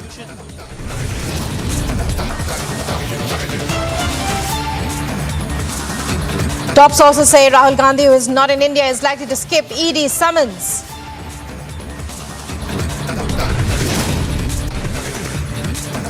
Silent on grave charges, Congress calls ED summons political revenge.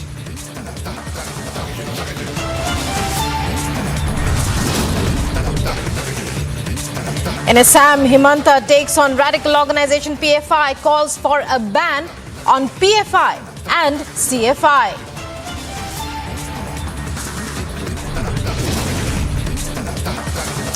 All-out resort politics in Rajasthan, fearing BJP poaching, Congress to move MLAs to Udaipur resort.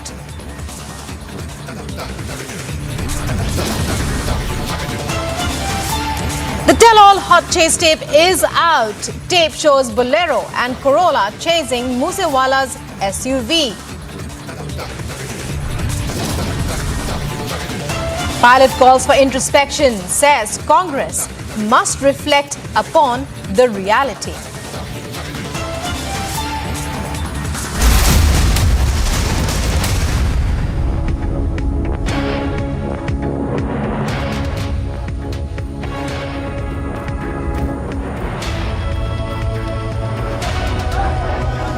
The protesters in Jammu, the valley-based employees, the employees from the Jammu who are in Kashmir, they are now moving ahead as their protest enters another very important stage as they demand that they be transferred to Jammu. But the police has started stopping them. Some of the activists have been moved to the police vans after they have been detained, and now the attempts being made to stop them here. They were trying to move ahead towards one of the key areas of Jammu, that is towards the Deputy Commissioner's office, but they have been stopped by the Jammu and Kashmir police. You can see that police is trying to stop them without using any force, but they are still saying that we want the transfers to the Kashmir Valley. Sir, आपको लगातार रोका जा रहा है तरफ से। एक minute sir, देखिए इधर सारे पढ़े लिखे हैं, एजुकेशन के टीचर्स हैं। यहाँ कोई आप देखो, आप समझो सर, कोऑपरेट करो सर, कोऑपरेट करो। हमें कवर करा, हम साइड से जाएंगे, हम साइड से जाएंगे। आपके ऊपर एक्शन अगर रास्ता ब्लॉक नहीं होगा, हम वेट कर The police is trying to pacify these protesters. They are saying that they won't be creating any law and order situation, but they be allowed to move and put forth their demand. The police is continuously trying to लगातार देखिए police की तरफ से कोशिश की जा रही है कि इन्हें जो है यहाँ पर रोका जाए, लेकिन इनका कहना है कि ये शांतिपूर्ण जो है प्रोटेस्ट करेंगे और अब इन्हें जो है आगे जाने की इजाजत दे दी गई है। लगातार कश्मीर घाटी में भी एक और जो है सिविलियन को निशाना बनाया गया। सर वही तो बोल रहे हैं, वही तो हम करला रहे हैं, रो रहे हैं गवर्नमेंट के आगे, हमारे लिए कुछ करो। हम वहाँ पे सेफ नहीं है, हमारे परिवार घर वाले छोटे छोटे बच्चे हैं, माँ है, बाप है, वो क्या करेंगे? क्या करेंगे वहाँ पे हम नौकरी करके? कोई हमारे लिए कोई पॉलिसी नहीं बोल रही है। हम तभी तो बोल रहे हैं हमें जल्दी से जल्द घर लाएं। टोटली अनसेफ है वहाँ पे, हम नहीं जा सकते, हम कहीं नहीं जा सकते वहाँ पे। उनका कहना है कि कश्मीर में ये लोग जो हैं बन चुके हैं, बाजू पे काला बैंड लगाकर। We are performing our duty for the last 15 years। ठीक है, हम जो हैं ये डोगरा एम्प्लॉइज हैं, वो रेंटेड हाउस में रहते हैं, उनकी कोई सिक्योरिटी, कोई सेफ्टी नहीं है सर उनकी। सर क्या मांग क्या है? वापस हमारी डिमांड यही है कि हमारे लिए एक टाइम बाउंड एक पॉलिसी बनाई जाए और हमें जो हमारे होम डिस्ट्रिक्ट है वहाँ में शिफ्ट किया जाए। That's only sir. वापस नहीं जाएंगे? बिल्कुल सर, बिल्कुल वापस नहीं जाएंगे।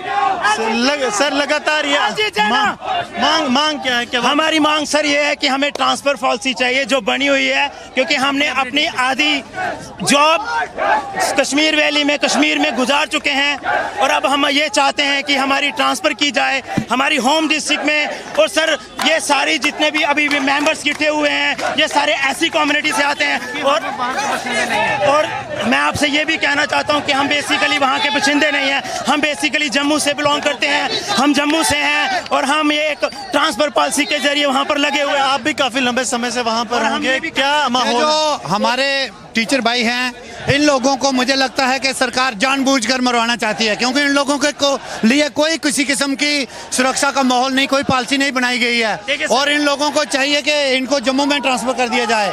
जो लोग वहाँ पर नौकरी कर रहे हैं उन लोगों को इनका कोई मसला रिहेबिलिटेशन से नहीं है। जो जम्मू से ऐसे लोग गए हैं उन लोगों का रिहेबिलिटेशन से कोई मसला नहीं है। इनके छोटे छोटे बच्चे हैं, जो हमारी बहन आज चली गई है उसके बच्चों का क्या होगा? पिछले 15 सालों से हम रेंटेड हैं, हमें कोई अकोमोडेशन नहीं दी गई, हम रेंटेड है सर, हमें अभी अकोमोडेशन नहीं, हमें अभी ट्रांसफर पॉलिसी चाहिए। क्या क्या मांग है आप लोग, आखिरकार चाहते क्या है, किस तरह से सॉल्यूशन? देखो हम 15 साल से वहाँ पोस्टेड है, हम लोगों ने वहाँ अपनी अभी रिसेंटली अभी न्यूज आई है कि वहाँ एक और किलिंग हुई है। ये वादा करते हैं कि हम आपको सिक्योरिटी प्रोवाइड करेंगे। कैसे सिक्योरिटी प्रोवाइड करेंगे, कहाँ गए हमें सिक्योरिटी प्रोवाइड करेंगे? इसलिए हम ये चाहते हैं कि हमें जम्मू ट्रांसफर किया जाए, हमारी और कोई मांग नहीं है, सिर्फ जम्मू ट्रांसफर होना चाहिए। ये लोग चाहते हैं कि इन्हें जम्मू जो है वो ट्रांसफर किया जाए। लगातार ये लोग आप देखेंगे कि बड़ी तादाद में आज सड़कों पर निकले हैं। ये वो लोग हैं जो कश्मीर में आम बच्चों को पढ़ाते हैं। सर आप वो लोग हैं जो कश्मीर में आम बच्चों को शिक्षा देते हैं, लेकिन आखिरकार क्या हालात हैं कि आप लोगों को सड़कों पे आना पड़ गया? सर 2007 से लेके अभी तक हमारे बहुत सारे लोगों को जो है वहाँ लगातार जो है वहाँ ठहरे हुए हैं, ना कोई ट्रांसफर पॉलिसी है और ऐसे ही जो है सिलेक्टिव किलिंग हो रही है। हम चाहते हैं कि जो जल्दी हमारे लिए जो है कोई ट्रांसफर पॉलिसी जो है वो बनाई जाए और जो जितनी भी जो सिलेक्टिव किलिंग जो हो रही है उसको रोका जाए, ताकि जितने भी जो हमारे घर जो एक रजनी बाला जैसे और भी बहुत सारे लोगों की किलिंग की गई, उनसे जो है वो घर बहुत बुरे तरीके से जो है उजड़ गए हैं। बच्चे बेचारे वो जिनके माँ या बाप जो चले जा रहे हैं, छोटे बच्चे जो है वो यतीम हो रहे हैं, उनके लिए कौन उनकी केयर करेगा? उनसे जो है किसी न किसी तरीके की जो है वो उनका जो है वो अच्छे स्टेप जो है वो लिए जाए सर। तो ये लोग लगातार जो है जम्मू में ट्रांसफ़र की बात कर रहे हैं। कहीं और कुछ महिलाएं भी हमारे साथ मौजूद हैं। मैडम आप लोग लगातार यहाँ पर काफ़ी लोग जो हैं वो विरोध प्रदर्शन कर रहे हैं, बड़ी तादाद में लोग जो हैं वो यहाँ पर पहुँचे हैं। सर किन चीज़ों को लेकर आपको वहाँ पे इनसिक्योरिटी लगती है? सर इन चीज़ों के लिए कि हम दूर दूर पोस्टेड हैं सर। डिस्ट्रिक्ट हेडक्वार्टर से हम बहुत किसी को 20 किलोमीटर किसी को 15 किलोमीटर जाना पड़ता है, तो उसी वजह से हमें जब ट्रैवलिंग करते हैं लोकल ट्रांसपोर्ट में तो उसमें भी हमें ऐसा लगता है कि जो आसपास के लोग हैं उस पर हमें एक टेरर का माहौल महसूस होता है। खतरे का माहौल हमेशा बना रहता है सर। और जो रेंटेड अकोमोडेशन में रहते हैं वो भी मतलब विदाउट सिक्योरिटी है हमारा। सरकार की तरफ से कहा गया कि हेडक्वार्टर्स में शिफ्ट कर देंगे। सर ये अब कहा जा रहा है ना, जब एक जान चली गई और एक कीमती और बहुत सारी जानें चली गई। आज एक फिर इंसिडेंट हुआ है कुलगाम में, एक वो तो अंदर बैठे हुए थे अपने ऑफिस के अंदर, तो वो तो बिल्कुल सिक्योर जोन में थे, एक ब्रांच हेड थे वो, तो उनके साथ ऐसा हो सकता है, तो हमारे साथ तो क्या है? हमें तो रोज़ पब्लिक ट्रांसपोर्ट में ट्रैवल करना है या स्कूल्स में जाना है जहाँ कोई सिक्योरिटी जोन नहीं है। तो लगातार बड़ी तादाद में आप देखेंगे कि किस तरह से ये वो एम्प्लॉयज़ हैं जम्मू के जो कश्मीर घाटी में लगातार कार्यरत है और कहीं ना कहीं ये लगातार यहाँ विरोध प्रदर्शन भी कर रहे हैं। इनका कहना है कि सरकार जो है इन्हें सुरक्षा मुहैया करवाए। आप देखेंगे तो बड़ी तादाद में जो एम्प्लॉयज़ हैं वो यहाँ पर इकट्ठा हुए हैं। पुलिस की तरफ से कुछ एम्प्लॉयज़ को जो है वो डिटेन भी किया गया है जो लगातार आगे की तरफ बढ़ रहे थे। पुलिस की तरफ से अगर वहाँ पर सरजीवन आपको लगातार विजुअल्स यहाँ से दिखा रहे हैं कि किस तरह से जो पुलिस वैन है उसे वहाँ पर रख दिया गया है, ताकि अगर ये उससे आगे बढ़ने का प्रयास करते हैं तो पुलिस की तरफ से इन्हें जो है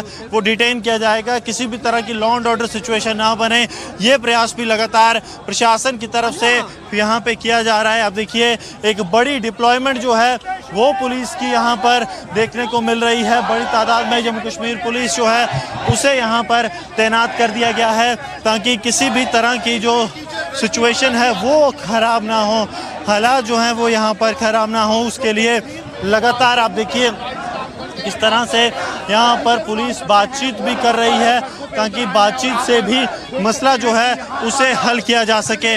मैडम, एक और जो आम वहाँ पर नॉन लोकल थे जो यहाँ से गए थे, राजस्थान से थे, उन्हें निशाना बनाया गया। आप देख सकते हो कि इस तरह से अभी यहाँ प्रोटेस्ट चल रहा है तो वहाँ फिर किलिंग हो गई है। बताओ, आप खुद हमें बताओ कि कौन सेफ है वहाँ पर, कौन सिक्योर है, कौन सी सेफ्टी के दावे कर रही है हमसे एलजी गवर्नमेंट, कौन सी सिक्योरिटी के बड़े बड़े दावे हमसे कर रही है कि विद इन प्रोटेस्ट ये ड्यूरिंग द प्रोटेस्ट ये सब किलिंग वहाँ पर चल रही है।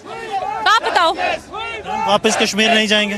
सर कैसे जाएंगे? इतना डर का माहौल बना हुआ है, कैसे जाएंगे सर? छोटे छोटे बच्चे हैं हमारे साथ, बच्चों को लेके हम स्कूल जाते हैं, ड्यूटी जाते हैं, पता थोड़ी है सर कौन कहाँ से आ जाएगा। इतने फियर और एक टेंशन के माहौल में सर हम कैसे अपनी ड्यूटी देंगे?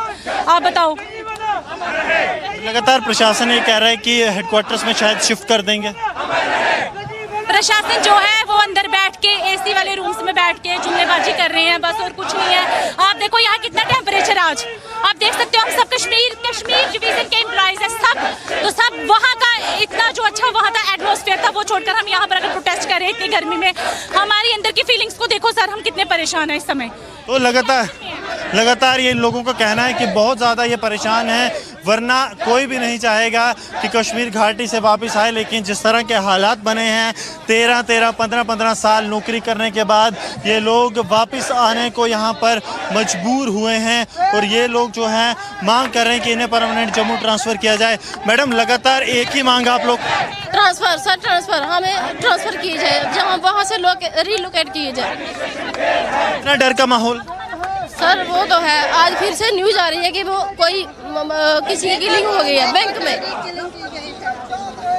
तो लगातार इन लोगों का कहना है कि हम जो है विरोध प्रदर्शन करते रहेंगे जब तक जो है इन्हें जो ट्रांसफ़र है होम ट्रांसफ़र नहीं किया जाता है। सर, आपसे बात करना चाहूँगा, आप कितनी देर से सर आप कश्मीर घाटी में हैं? सर, हम लगातार यहाँ पे 13 ईयर से रहते आए हैं, लेकिन ऐसी प्रॉब्लम पहले कभी नहीं हुई। ये पहली बार है जब इनोसेंट किलिंग हो रही है और टारगेट किलिंग हो रही है। चुन चुन के हिंदुओं को मारा जा रहा है और ये लगातार पिछले कुछ दिनों से देखने को आया है और ये किलिंग रुक नहीं रही है। आगे भी कहाँ तक चलेगी ये हमको पता नहीं है। हम यहाँ पर पिछले 13 सालों से रहते आ रहे हैं, हमें पता है हम कैसे अपनी जान पे खेल करके वहाँ पर ड्यूटी देते हैं। अब हम चाहते हैं कि हमें वहाँ से ट्रांसफर किया जाए, हमारे होम डिस्ट्रिक्ट में लाया जाए। क्यों हमारा हक नहीं है क्या हम अपने बच्चों के साथ में, अपने पेरेंट्स के साथ में रहे? 13 साल कहने को होते हैं, बहुत होता है 13 साल का टाइम। क्या हमारे लिए कोई ट्रांसफर पॉलिसी भी नहीं हो सकती क्या? बाकी वालों के लिए, जैसे लद्दाख के लिए उन्होंने ट्रांसफर पॉलिसी बनाई है कि 5 साल के बाद में आपको अपने होम डिस्ट्रिक्ट में भेजा जाएगा, लेकिन हमें वहां पर 13 साल 15 साल रहते हुए हुआ है, लेकिन हमारे लिए अभी तक कोई भी ट्रांसफर पॉलिसी नहीं बनाई गई। क्यों हमारे साथ में इतना इनजस्टिस क्यों है? क्यों हम यहाँ के बाशिंदे नहीं हैं क्या? हमें यहाँ पर हमें अपने हक मिलने के, हमें अपने हक नहीं मिलने चाहिए क्या? तो हम यही मांग करते हैं कि हमारे लिए भी कोई ट्रांसफर पॉलिसी बनाई जाए। जब तक ट्रांसफर पॉलिसी नहीं है तब तक कम से कम हमें हमारे होम डिस्ट्रिक्ट के बीच में रखा जाए। सर, जो हालात हैं इनमें क्या आपके जो एम्प्लॉयज हैं, क्योंकि आप सबसे बात करते होंगे, ये वापस जाने को तैयार है? जी बिल्कुल, वापस उस साइड में तो बिल्कुल जाने को तैयार नहीं है, लेकिन हाँ हमारी इतनी डिमांड जरूर है कि हमें हमारे होम डिस्ट्रिक्ट में, हमारे जम्मू डिवीजन में भेजा जाए। लगातार ये मांग कर रहे हैं कि जम्मू डिवीजन में भेजा जाए। सर, आपसे भी जानना चाहूंगा, क्या हालात? ये नहीं कहते कि हमें अपने घर में भेजो, जम्मू डिवीजन हम कहीं भी भेज दो, हिली एरियाज में भेज दो कहीं भी, लेकिन हम कश्मीर नहीं जाएंगे। उधमपुर भेज दो, कहीं भी भेज दो, लेकिन हम कश्मीर वापस नहीं जाएंगे। इतना डर का माहौल हो गया है वहाँ पे?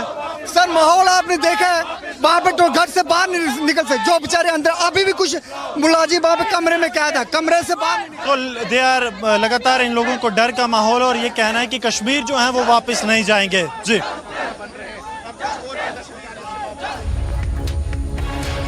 and in the context of this breaking news, we go across to Major General Rajan Kochhar to get a better understanding of what's happening here. Major General Kochhar, when we talk about an IED blast in the valley, and that too in a hired vehicle that was being used by army personnel, what does it really mean?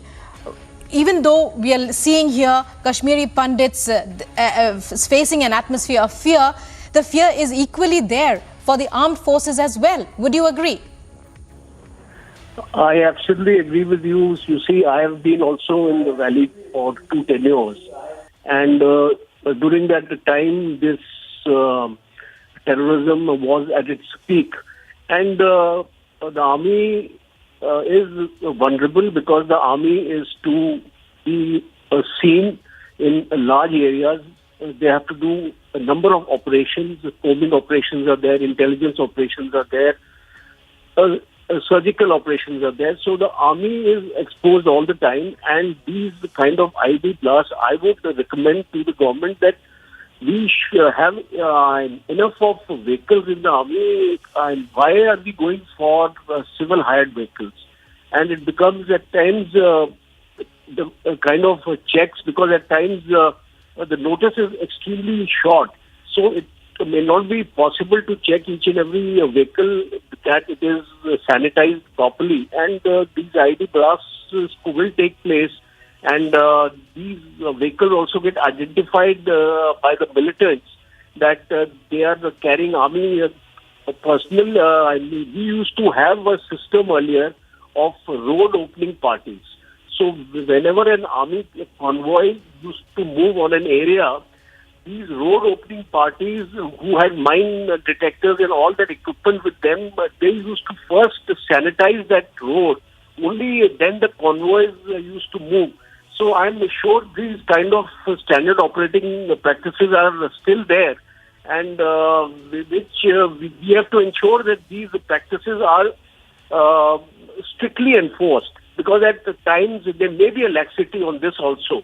And coming to the question of Kashmiri killings now, which are targeting a particular community, I think it is a serious concern for the government. It is a serious challenge, because we don't want in Kashmir polarization to take place. We don't want in Kashmir for people to start migrating, because Kashmir is meant for all Kashmiris, irrespective of the caste, creed or religion.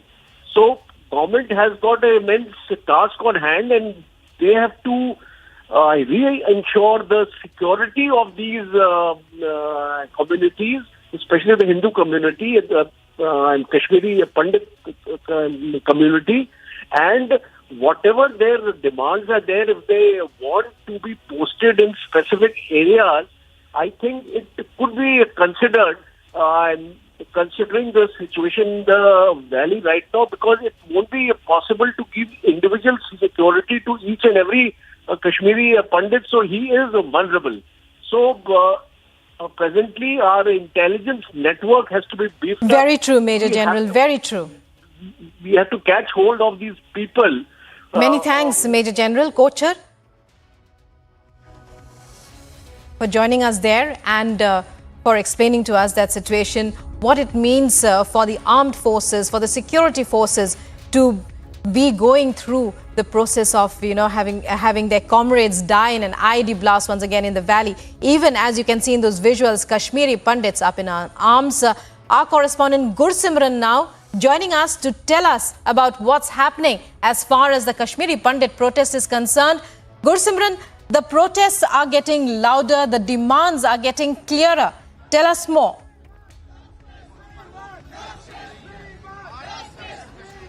See, this protest is by Jammu-based Hindu employees who are working in Kashmir Valley, other than the Kashmiri Pandits, and they are anguished the way the minorities are being targeted in the Kashmir Valley, because they have seen recent spate of killings where the minorities are being targeted outside the government office, the minorities being targeted inside the government school, the government office, and even a bank manager was targeted today, and that's why they are very anguished.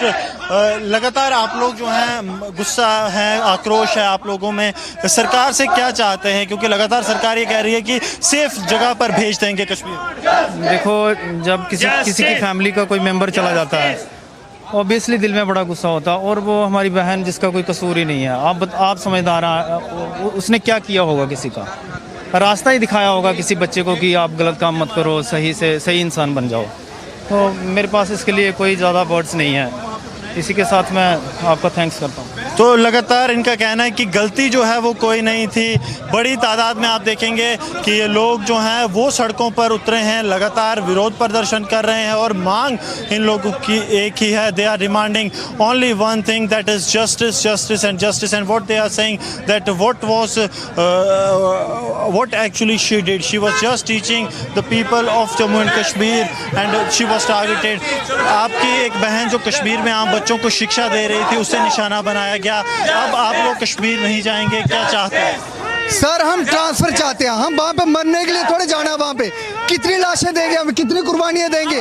हमें बस एक ही demand है government से कि हमें वापस बुलाया जाए अपने घर में। यहाँ पे हमें कहीं भी रखे, हिली एरियाज में भेज दे, कहीं भी भेजें, लेकिन हम कश्मीर वापस नहीं जाएंगे। बस यही अपील है हमारी गवर्नमेंट से। Kashmir they won't be returning to the Kashmir valley, this is what they are saying. सरकार की तरफ से आश्वासन, द गवर्नमेंट हैज सेड कि आप लोगों को एक सिक्योर एकोमोडेशन दिया जाएगा वहीं पे। लेकिन एकोमोडेशन मिलने से ये श्योर थोड़ी ना हो जाता है कि हमें वहाँ पर लाइफ से मतलब थ्रेट नहीं हो। The accommodation won't be meaning that the security for life. This is what they are saying. Yes. Gursimran, I'll just stop you for now, but stay with us. We have with us Major General G.D. Bakshi on the phone. Major General, when we talk about the dangers in the valley right now, it's not just for Kashmiri Pandits, it's as much for our security forces as well, as we've seen from that IED blast that took place this morning. Look, as I have been saying for quite some time, the Pakistani ISI has got a definitive K2 plan to revive terrorism in Jammu and Kashmir and in Punjab, so-called Khalistan, K2, right? We know it for a fact that they are going to do this. We had this, and I think we now need to get and prepare a counter strategy to these targeted assassinations.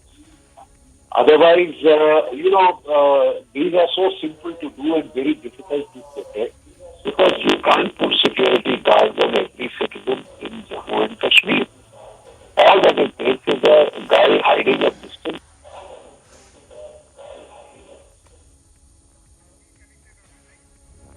And Major General G.D. Bakshi there explaining to us about the kind of issues that are being faced in the valley right now, commenting on the situation, even as you're watching those visuals there of the protests, anger spilling out into the valley.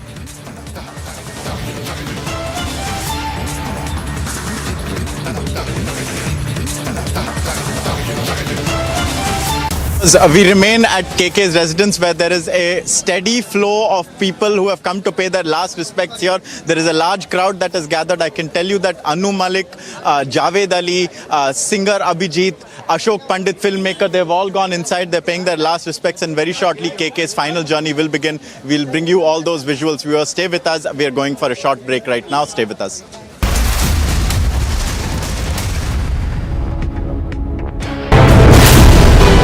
Final rites of Rajnibala is being performed. Senior police officials as well as the civil administration officers are present here. Important demand of the family and the colleagues of Rajnibala remains that those people from the Jammu region who are working in Kashmir Valley be transferred to Jammu region.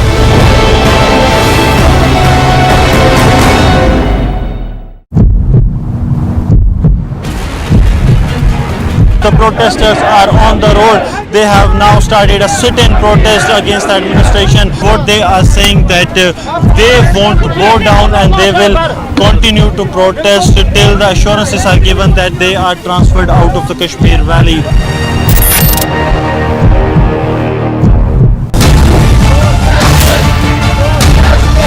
The killing of Hindu teacher Rajnibala yesterday in Kulgam, we are seeing the protesters back on roads demanding justice. The only demand that is coming from the Kashmiri Pandit community here is relocation. They have already given a time of 24 hours to the government, and they're waiting what the government will decide.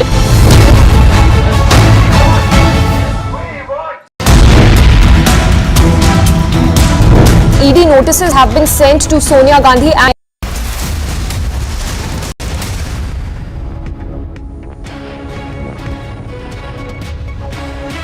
Delhi सरकार के हजार वादों के बावजूद भी यमुना नदी का पानी साफ नहीं किया जा सका। जी हाँ, इस वक्त हम मौजूद हैं दिल्ली के ITO के करीब यमुना नदी के पास, और जिस तरीके से आप देख सकते हैं नदी की तस्वीरें, ये कोई सफ़ेद चादर नहीं है बल्कि ये प्रदूषण का झाग है जो कि सफ़ेद परत बन गई है पूरी की पूरी नदी के ऊपर। और ये पहली बार नहीं है कि जब हम ऐसी तस्वीरें देख रहे हैं दिल्ली के यमुना नदी से, हर साल हमें देखने को मिलती है।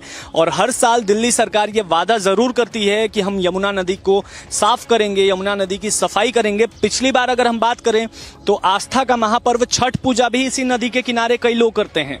छठ पूजा जब हुआ था तब भी इस पर सियासी तूफान मचा हुआ था, और छठ पूजा में भी कहा गया था दिल्ली सरकार की तरफ से कि हम यमुना नदी की साफ सफाई जरूर करवाएंगे। लेकिन देखिए फिर से एक साल हो गया और यमुना नदी की हालत देखिए कि किस तरीके से प्रदूषण का जो लेवल है वो वाकई बहुत ज्यादा बढ़ चुका है। और ये सफेद जो टॉक्सिक वाला झाग आप देख रहे हैं ये नदी के ऊपर है। कई लोग अभी भी इस नदी के सहारे अपना जीवन यापन करते हैं। कई लोग यहाँ पर नदी के किनारे अपनी सब्जी उगाते हैं, यहाँ आकर के इस पानी से अपना काम करते हैं। लेकिन देखिए जिस तरीके से ये पानी जहरीला हो चुका है पूरा का पूरा, ये वाकई बहुत ही खतरनाक साबित हो सकता है लोगों के लिए। आपको बता दें दिल्ली में पानी को लेकर लगातार सियासी तूफान मचा हुआ है। हमने देखा कि पिछले कई दिनों से लगातार बीजेपी द्वारा भी प्रोटेस्ट किया जा रहा है, कई लोगों द्वारा भी प्रोटेस्ट किया जा रहा है कि दिल्ली में जो पीने का पानी आता है वो भी बहुत ही गंदा आता है, खराब आता है, इंसान उसको पी नहीं पाता है। तो ये पानी को लेकर जो पूरे देश की राजधानी दिल्ली में लगातार सियासी तूफान मचा हुआ है वो उस पर घमासान लगातार जारी है कई पार्टियों द्वारा। आपको एक और बात बता देते हैं कि ये जो नदी है यमुना नदी, ये काफी बड़ी नदी मानी जाती है और ये कई राज्यों से होते हुए आती है। तो ये जो प्रदूषण है ये उत्तर प्रदेश, हरियाणा और पंजाब जैसे कई राज्यों से होते हुए जो फैक्ट्रीज से जो केमिकल निकलते हैं, जो प्रदूषण निकलते हैं, पोल्यूशन निकलते हैं, कचड़े निकलते हैं, उसकी वजह से कहीं ना कहीं ये प्रदूषण का लेवल जो है वो लगातार बढ़ता जा रहा है। So for Rajasthan, third seat for Rajasthan Rajya Sabha seat, the Congress completely needs 123 total vote. But if we talk about Pramod Tiwari seat, because he is the third candidate fielded by Congress from Rajasthan, the number of votes is very less, and so the horse trading for Rajasthan Rajya Sabha has already started, because the independent MLAs, there are 13 independent MLAs and there are two BTP MLAs and one RLD MLA from with whom Congress has already started talks and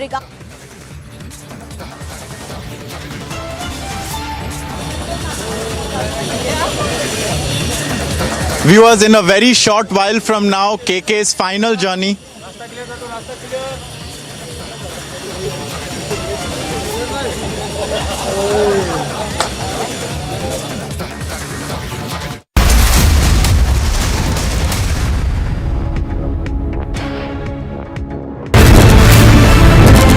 Big raids that are being carried out by the Central Bureau of Investigation. RJD levels allegations of revenge politics. This mass graveyard in Bucha bears testimony to the brutal acts of the Russian troops. Republic TV did a week-long investigation into the operations of the Khalistani movement here in Britain. Blatant violations that were carried out just a day before the fire. Did they really not feel the importance to inform the BMC? Republic Media Network's SIT decided to expose the dirty nexus between politics and a murky Ponzi scheme.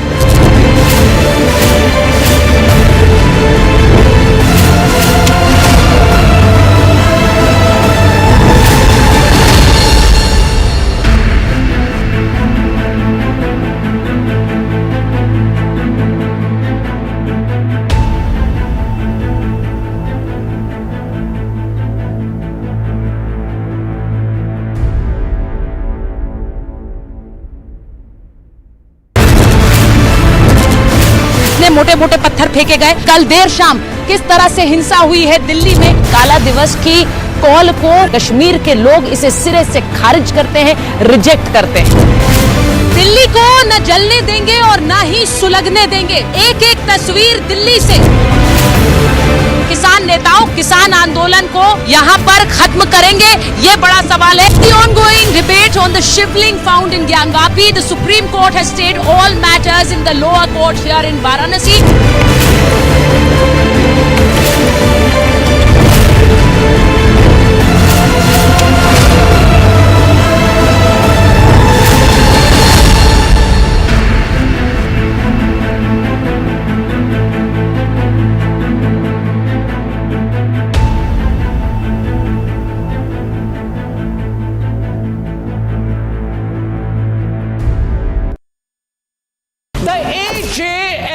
case in which Sonia and Rahul have been summoned by the ED is a crystal clear one. There are book entries. Now there are non-existent loans and there is non-payment of tax. It's such a solid case against the Vadra Gandhis that the appellate tribunal asked them to pay some 249 crore rupees in tax. Pay up and own up is what the Vadras ought to do. There is nothing to moralize about an alleged crime like this. If the Vadras have evaded tax in this case worth over 250 crore rupees, then how is this a political matter? I want to know, you want to know, and yes, the nation wants to know.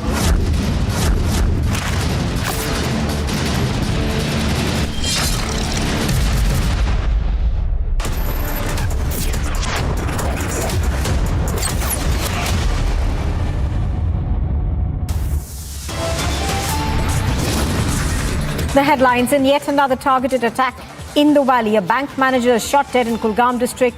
A Lashkar offshoot claims responsibility.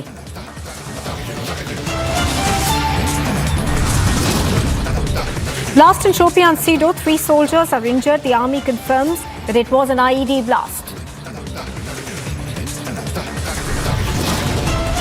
Amidst a spate of targeted killings in Jammu and Kashmir, the valley demands justice.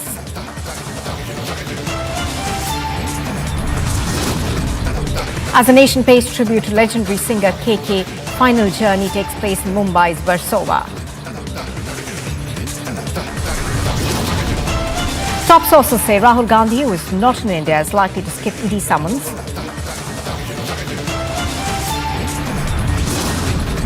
Silent on the grave charges, Congress calls the ED summons political revenge.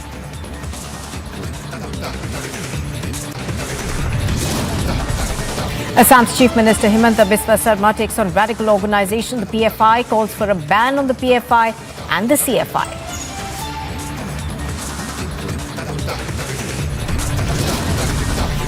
All-out resort politics in Rajasthan, fearing BJP's poaching. Congress is to move its MLAs to Udaipur resort.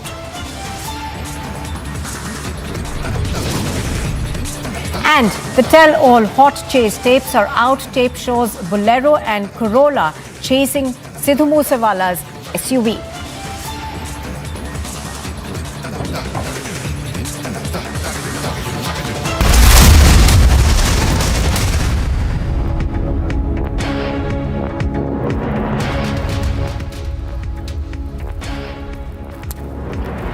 Good afternoon. You're watching live and breaking on Republic TV. I'm Nupur Talwar Suri. We begin with news coming in.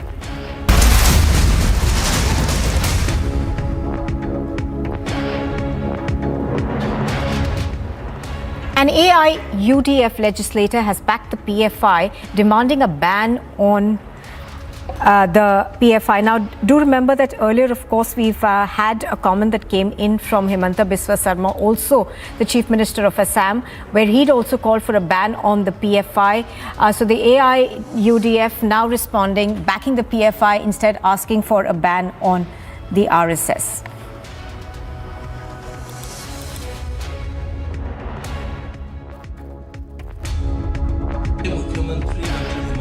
Sharma ने कल फिर से एक बार PFI का जिक्र करते हुए कहा है कि बतद्रवा में जो हादसा हुआ, पुलिस स्टेशन में जो आर्सनिंग हुआ, इस पूरे मामले में पीएफआई का हाथ है। पीएफआई की साजिश की भनक सरकार को लगी है। इस पर आप क्या कहेंगे?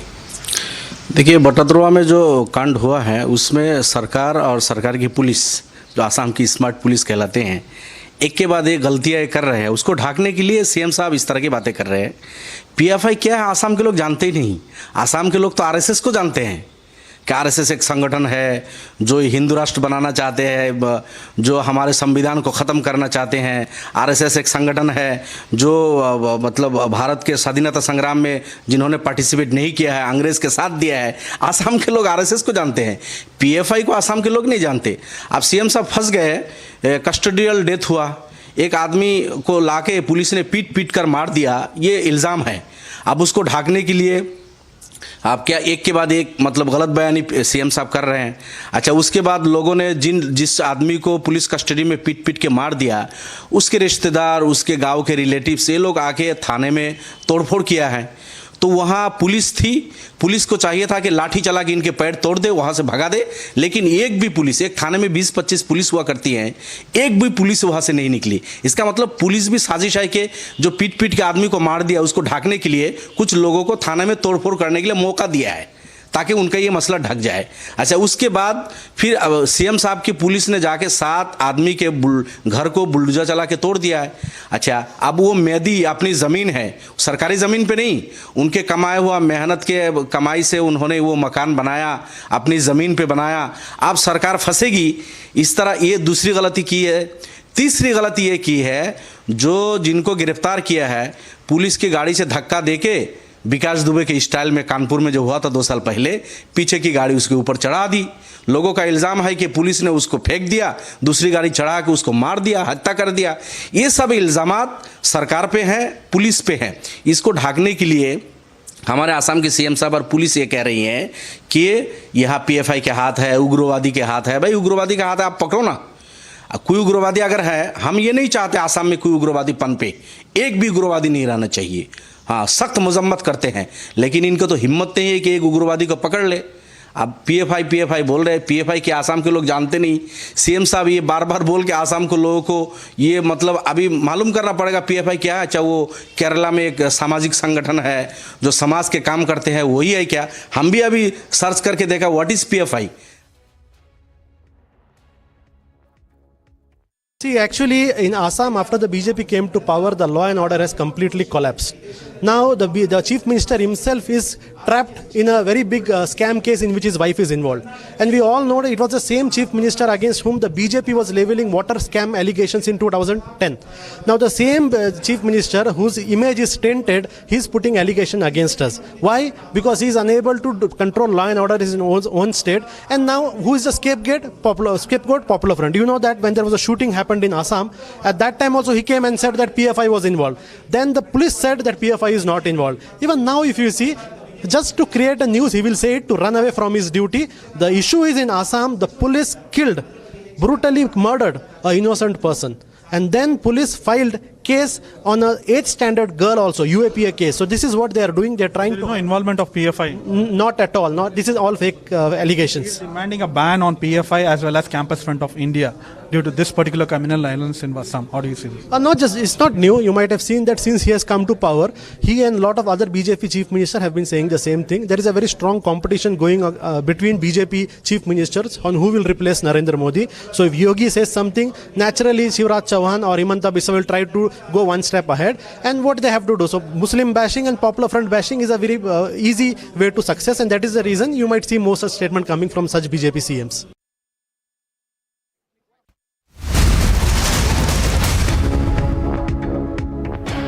Well, we're now getting a mega political scoop from Haryana. Our sources have informed Republic TV that the Congress has now booked 20 to 25 rooms at the Mayfair Hotel in Raipur, and others are likely to be taken to Bastar's Chitrakoot Waterfall Resort. So this is the latest that we are picking up. Do remember that the Congress is extremely worried about poaching from the BJP, and we have seen a large number of these Congress leaders now being put in various resorts. We heard about this being done in Rajasthan, but we now understand that it's being followed suit in places like Haryana as well as Chhattisgarh as well. Anuj is reporting on this. He has more details. Anuj, good afternoon. Take us through what you're picking up in terms of the resort politics that's playing out. Now, we understand that this is happening in Haryana as well, where the Congress has decided to book about 25 to 30 rooms at the Mayfair Hotel.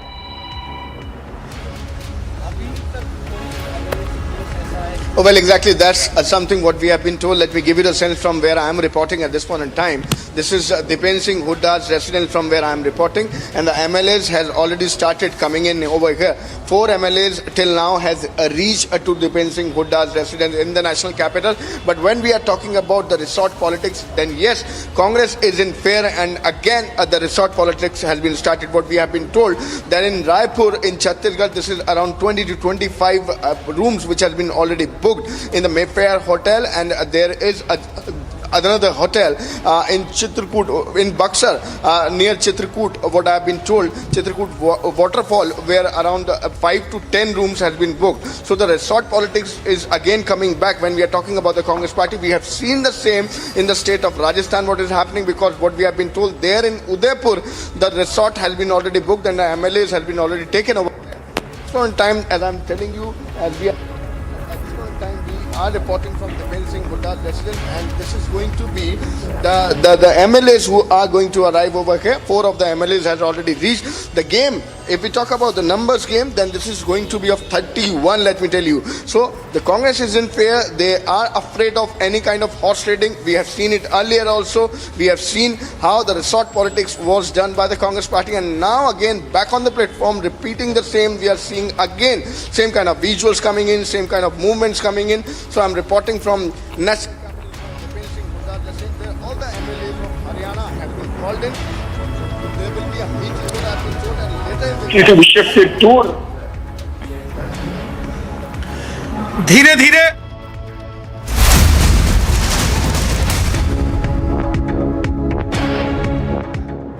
जब जम्मू कश्मीर में बड़े पैमाने पर केंद्र की नरेंद्र मोदी साहब की सरकार ने बड़े बड़े डेवलपमेंट के प्रोजेक्ट्स यहां मंजूर किए, जब केंद्र की सारी नीतियां जम्मू कश्मीर के अंदर लोगों की भलाई की योजनाएं जब सारी लागू हो रही हैं, उस वक्त एक बार फिर से पाकिस्तान परस्त आतंकवादी संगठनों ने एक बड़ी साजिश रची।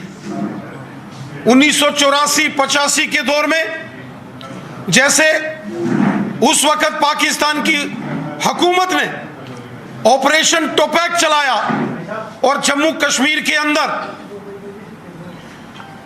जिहाद के बैनर के तले कश्मीरी पंडित, कश्मीरी सिखों और कश्मीर के अंदर रहने वाले जो अन्य प्रदेशों के हिंदू थे उनको टारगेट किया गया, और उसके साथ साथ जो कश्मीर घाटी में सूफी संप्रदाय के जो हमारे मुसलमान भाई बहन हैं, कश्मीर घाटी के अंदर जो हुब्बल वतनी का, देशभक्ति का जज्बा रखने वाले जो मुसलमान हैं, उनको भी निशाना बनाया गया। और 1990 के दशक में इन आतंकवादियों ने जो कश्मीर में तांडव किया वो हम सब ने देखा। मानवाधिकारों का हनन दुनिया के अंदर अगर सबसे खराब रहा तो वो पाकिस्तान परस्त आतंकवादियों ने कश्मीर को लहूलुहान करके किया। इंसानियत का कत्ल पाकिस्तान और पाकिस्तानी आतंकवादी कर रहे हैं, मानवता का कत्ल। मानवता भी शर्मा गई जिस तरीके से कश्मीर घाटी को इन पाकिस्तानियों ने लहूलुहान किया। हमारी सेना ने, हमारी पुलिस और पैरामिलिट्री फोर्सेस के जवानों ने ऑपरेशन ऑल आउट चलाकर कश्मीर घाटी में आतंकवादी संगठनों के तमाम बड़े बड़े जो सरगना थे उन सबको मौत के घाट उतारा। वो लश्कर है, जैश है, हिजबुल मुजाहिदीन है या जो कोई भी है, इन सभी आतंकवादी संगठनों के बड़े बड़े सरगना हमारी सेना और पुलिस ने जमींदोज कर दिए। आज आतंकवादी संगठनों की कमर भारतीय सेना ने तोड़ी तो आईएसआई जो पाकिस्तान की खुफिया एजेंसी है और पाकिस्तान की जो आर्मी के जम्मू कश्मीर विरोधी, भारत विरोधी मॉड्यूल हैं, वो सब यहां ध्वस्त किए गए।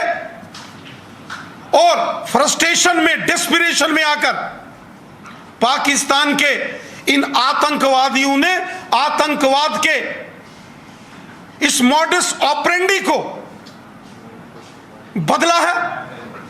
जो आतंकवादी सीमा पार से कभी AK-47 और AK-56 और रॉकेट लॉन्चर लेके घुसपैठ करते थे, आज उनको घुसपैठ करते ही मौत के घाट उतारा जाता है।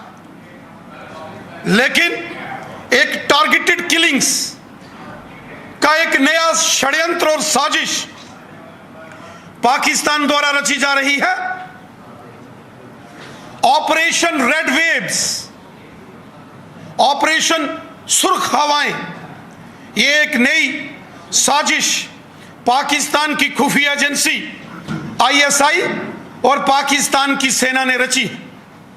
जिस प्रकार 1984 और उसके बाद 90 के दशक में पाकिस्तान के उस वक्त के हुक्मरान जनरल जियाउल-हक ने ऑपरेशन टोपैक चलाकर जम्मू कश्मीर के बेगुनाह लोगों की हत्याओं की साजिशें रची, अब फिर से पाकिस्तान की खुफिया एजेंसी ISI और पाकिस्तान की सेना ने आतंकवादियों के साथ, आतंकी संगठनों के सरगनाओं के साथ पाकिस्तान के कब्जे वाले जम्मू कश्मीर में बैठकर ऑपरेशन रेड वेव्स, ऑपरेशन सुर्ख हवाएं, एक नई साजिश जम्मू कश्मीर की जनता के विरुद्ध रची है, जिसमें टारगेटेड किलिंग्स के माध्यम से जम्मू कश्मीर के अंदर एक डर और खौफ का माहौल बनाने की साजिश हो रही। चाहे कश्मीरी पंडित हो, चाहे जम्मू के डोगरे सरकारी मुलाजिम जो कश्मीर घाटी में अपनी सेवाएं दे रहे हैं, या जम्मू कश्मीर के बाहर के लोग जो यहां बिजनेस कर रहे हैं, जो यहां मजदूरी कर रहे हो, या अलग अलग विभागों में केंद्र सरकार के डिपार्टमेंटों में यहां नौकरी पेशा हो, उनको भी निशाना बनाकर डर और खौफ का एक माहौल बनाने की कोशिश पाकिस्तान द्वारा की जा रही है। यहां कश्मीर घाटी में श्री राहुल पंडिता जी की चाड़ूरा में हत्या की गई, वहीं एक टीवी एक्ट्रेस अमरीन भट्ट जो कि नए जम्मू कश्मीर की एक पहचान थी, कश्मीर की एक उभरती हुई कलाकार थी, उनको निशाना बनाया गया। अपने बच्चों को स्कूल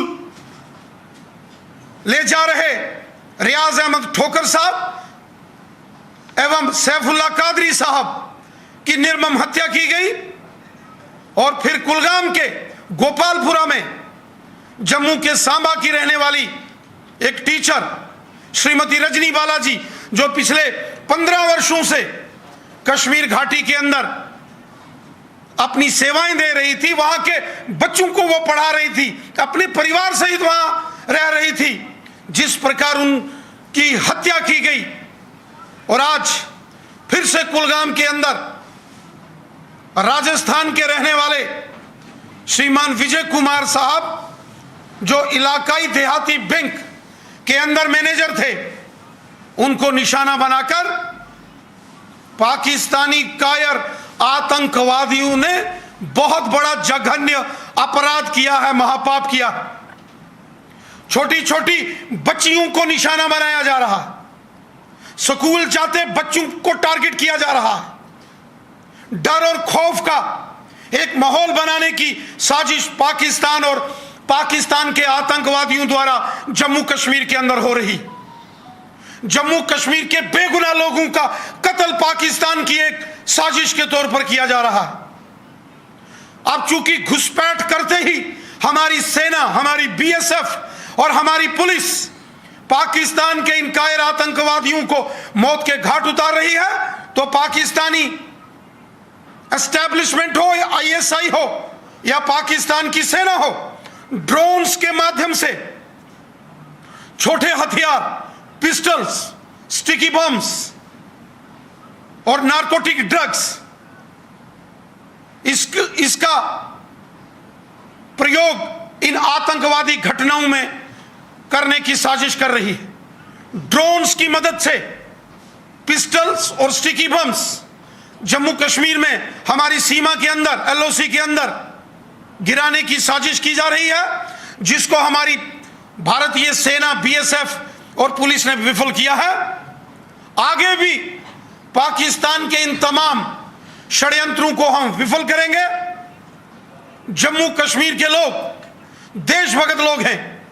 केंद्र की नरेंद्र मोदी साहब की सरकार ने आज जब पूरे जम्मू कश्मीर में करोड़ों अरबों खरबों रुपए के विकास कार्यों को यहां शुरू किया है, बड़े पैमाने पर जब जम्मू कश्मीर के अंदर डेवलपमेंट हो रही है, गांव गांव में सड़कें, स्कूल, हॉस्पिटल, बिजली, पानी, 2-2 एम्स जैसे बड़े प्रोजेक्ट, रिंग रोड, सीआरएफ के प्रोजेक्ट्स, हाइड्रो पावर प्रोजेक्ट्स, यहां के किसानों के खातों में साल का 6-6 हजार, गरीब लोगों को फ्री राशन, गांव-गांव में गरीब लोगों को मकान, गांव-गांव के अंदर गरीब लोगों को टॉयलेट्स और बाथरूम्स, गांव-गांव के अंदर सड़कें, बिजली, पानी, हर प्रकार की सुविधा जब नरेंद्र मोदी साहब की सरकार ने जम्मू कश्मीर के कोने कोने में पहुंचाई, कोरोना की फ्री वैक्सीन जब पूरे जम्मू कश्मीर के कोने कोने में पहुंचाई, और जम्मू कश्मीर के बच्चे बच्चे के जब हाथ में तिरंगा झंडा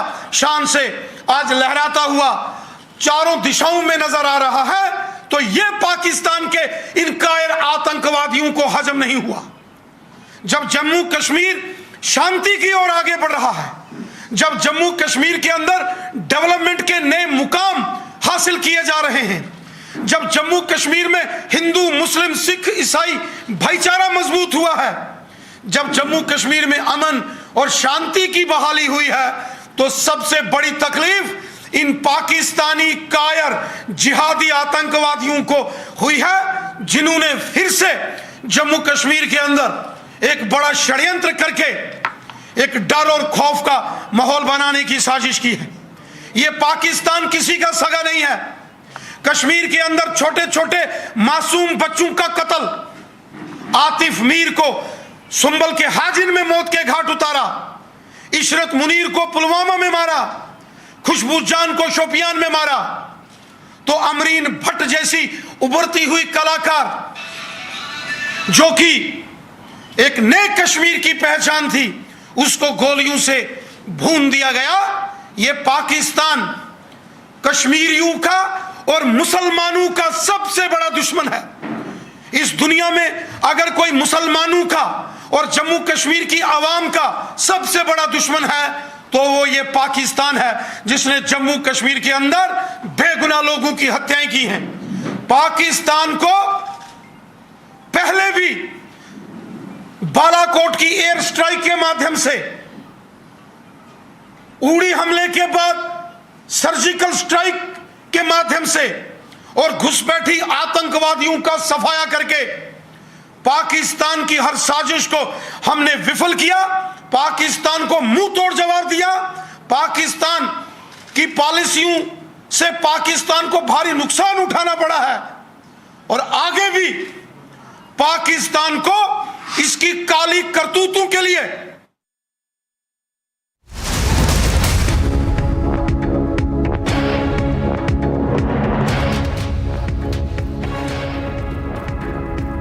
Well, we are now playing out visuals for you that are exclusive to Republic TV. These are visuals which show the attack that took place on the banker earlier this morning. These visuals, of course, appear to show us the CCTV footage that has been accessed by Republic TV of how the banker was killed in broad daylight.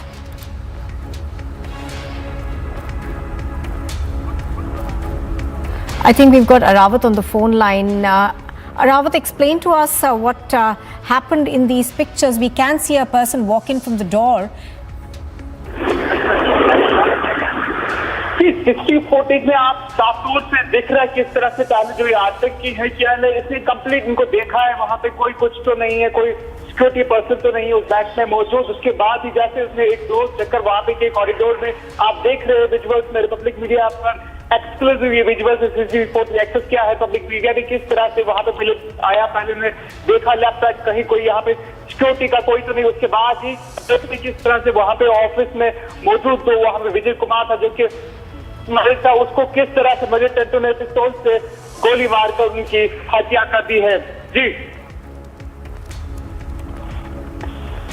All right, so what appears right now to be happening is that this person walked in earlier and saw that there was no one around, and then he walks in again and then he shoots. Is that what happened, Arawat? Yeah, exactly. पहले उन्होंने देखा है कि हाँ कोई तो security का, कोई पुलिस का या किसी और सिक्योरिटी एजेंसी का कोई बंदा तो वहां पे मौजूद नहीं है, जैसे उनको लगा कि पूरा यहाँ पे कोई सिक्योरिटी का नहीं, उसके बाद ही आप देख सकते हैं इस फुटेज में लगातार जैसे वो कॉरिडोर में आ रहा था और वहां पे मैंने इसको वॉच किया पहले से कंप्लीटली। इसके साथ ये भी खबर मिल पा रही कि इसके साथ और भी कुछ मिलिटेंट्स थे जो इस अटैक में उनको साथ दिया। कहीं ना कहीं आप देख सकते हैं विजुअल में किस तरह से यहाँ पे पिस्टल को अपने 2 हाथों से उठाकर वहां पे बैंक मैनेजर पर कुछ मल्टीपल गन शॉट्स किए। जी Right, as Rawat, of course, is pointing out now, Vijay Kumar just joined the bank about 4 days ago, and this does appear at the moment to be a targeted killing. So this person actually comes in first, checks out whether there is any security available. He goes back, and thereafter, moments later, you see him come back and shoot using that pistol, as it appears right now. Rawat, take us through what really happened. As you are telling us, it appears to be a targeted killing. जी हाँ, बिल्कुल। आप देख रहे हैं, मैं आपको complete बताता जरूर। 11 बजे का समय था जब मिलिटेंट आए, बैंक में इंटर हुए। पहले किसी की बैंक में कोई सिक्योरिटी का कुछ तो नहीं है। उसके बाद वहां पे इंटर हुए और वहां पे देखा कि 9 कश्मीरी कौन है। उससे लगता है कि पहले टेरर आउटफिट ने इस पर पहले ही काम किया है। इससे पहले हम कश्मीर घाटी में देख रहे हैं लगातार कश्मीरी पंडित के साथ साथ नॉन लोकल्स को टारगेट किया जा रहा है। वही कहीं ना कहीं कश्मीर घाटी में इससे साफ तौर से दिख रहा है किस तरह से आतंकी संगठन कश्मीर घाटी में बौखलाए हुए हैं और वो कश्मीर घाटी में कुछ बड़ा करने का प्लान कर रहे। इससे पहले मैं आपको बताता चलो साउथ कश्मीर के शोपियन में भी एक आईडी ब्लास्ट हुआ जिसमें सुरक्षा बल 3 जो है वो घायल हुए थे। उसके बाद ही सेम और रिपब्लिक मीडिया को एक्सक्लूसिव जानकारी मिल पा रही है कि जो अटैक हुआ है बैंक मैनेजर या इससे पहले आईडी ब्लास्ट का उसकी रेस्पॉन्सिबिलिटी लश्कर तैयबा के एक शेड्यूल ली जो कि TRF है, उन्होंने इसकी पुष्टि की कि ये हमारा अटैक था। जी फिलहाल अभी भी एरिया में कोऑर्डिनेट सर्च ऑपरेशन चल रहा है और तलाशी कार्रवाई जारी है कि कब इन मिलिटेंट को जिंदा पकड़ा जा सकता है या कोई ये कोऑर्डिनेट सर्च ऑपरेशन किसी मुठभेड़ में तब्दील हो पाएगा। जी back to All right, so those are pictures that we are exclusively getting to you on Republic TV. Now, this is CCTV footage that we have accessed. It appears to show a person walk into the bank, first do a recce of whether there is any security personnel available or not, and thereafter he comes back and he shoots. Rawat, as you are pointing out now, there have been 2 attacks today in the valley. One, of course, was an ID blast, and this is the second one in which Vijay Kumar, the bank employee, was killed.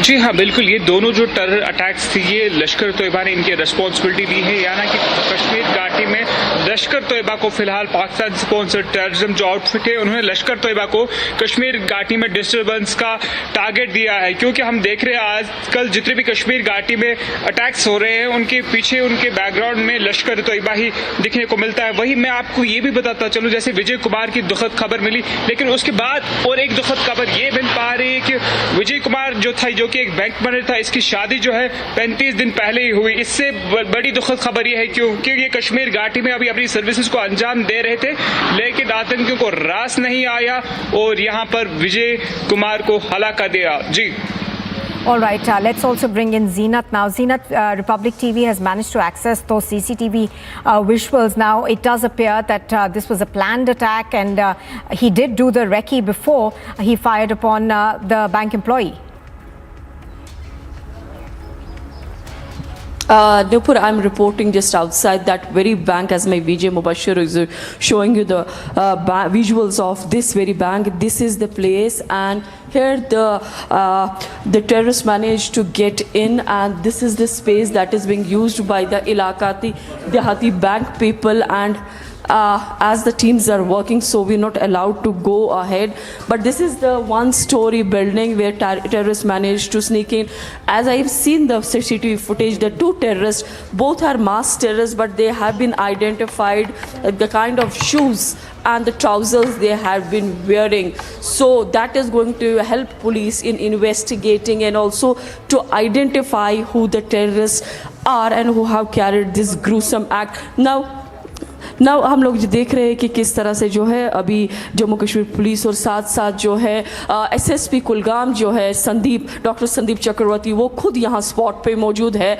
पूरा जो भी यहाँ का detail है, जो भी investigations अभी हुई है, क्योंकि जो CCTV फुटेज आया है उसमें ये है कि 2 मास्क्ड मैन हैं, पूरा मास्क से चेहरा कवर किया हुआ है, लेकिन एक पर्टिकुलर टाइप के शूज़ और अपने ट्राउज़र्स उन्होंने पहने हुए हैं, जिससे आइडेंटिफाई टेररिस्ट हो जाएंगे। और अभी जो है पुलिस ने यहाँ से से क्वेश्चनिंग के लिए, जो खासकर जो शॉपकीपर्स है जो इस बैंक के बिल्कुल ऑपोजिट जो शॉप्स है, अभी इनसे इन शॉपकीपर्स से इन्वेस्टिगेशन होगा, इनसे क्वेश्चनिंग होगी कि और आपने इसके अलावा क्या देखा। लेकिन करीब जो है 2 टेररिस्ट जो है मास्क पहने हुए इस बैंक के अंदर गए और उसके बाद यहाँ पर गोलियां चलाई। हालांकि ये जो विजय कुमार है राजस्थान से बिलोंग कर रहे हैं, जो यहाँ एज बैंक मैनेजर जो है इस ब्रांच के मैनेजर है, वहाँ यहाँ पोस्टेड हुए थे, लेकिन काफ़ी गन शॉट इंजरीज लगी थी। तो उसके बाद यहाँ से इनको कुलगाम हॉस्पिटल लेके गए थे, लेकिन वहाँ पर वो स्कम कर गए। Yes, he has come to the injuries. This is the second target killing in the 3 days time in Kulgam. Earlier, Rajni Bala, a teacher, a Hindu teacher hailing from Samba of Jammu region, was shot dead just outside her school in the morning. And now we see a bank manager of Ilakai Dehati Bank getting killed. So these target killings have definitely raised questions for the government, for the security agencies who are day in and out giving assurances to the people that don't worry, things will turn normal and those behind the killings will be neutralized soon. So we are seeing every officer, the top cops of J&K police, particularly SSP Kulgam himself, monitoring the situation on ground, and also the army जो है वो भी यहाँ पर मौजूद है। आप देख सकते हैं कि किस तरह से जो है अभी यहाँ पूरे एरिया को जो है कंप्लीट कवर किया है, कॉर्डन किया हुआ है और बहुत कम जो है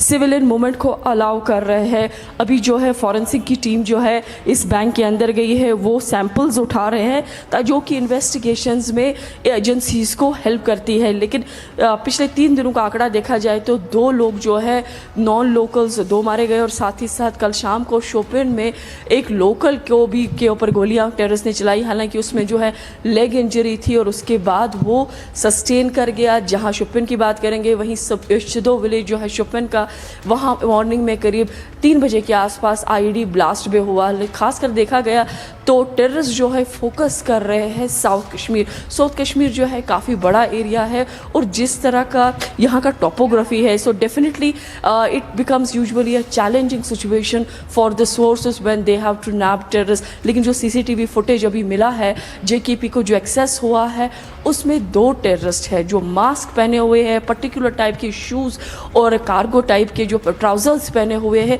उससे उनका आइडेंटिफिकेशन हुआ है। जो पुलिस के पास फुटेज मौजूद है उसमें 2 मास्क लगाए बंदे अंदर जाते हैं, फायर करके फिर बाहर आते हैं। So that is how it is at present in Kulgam.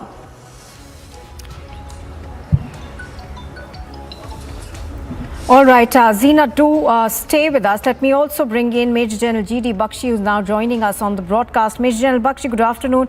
Major General Bakshi, this is extremely concerning. This does again appear to be a lone wolf attack and a targeted killing. The second one, I beg your pardon, in the past 3 days in South Kashmir.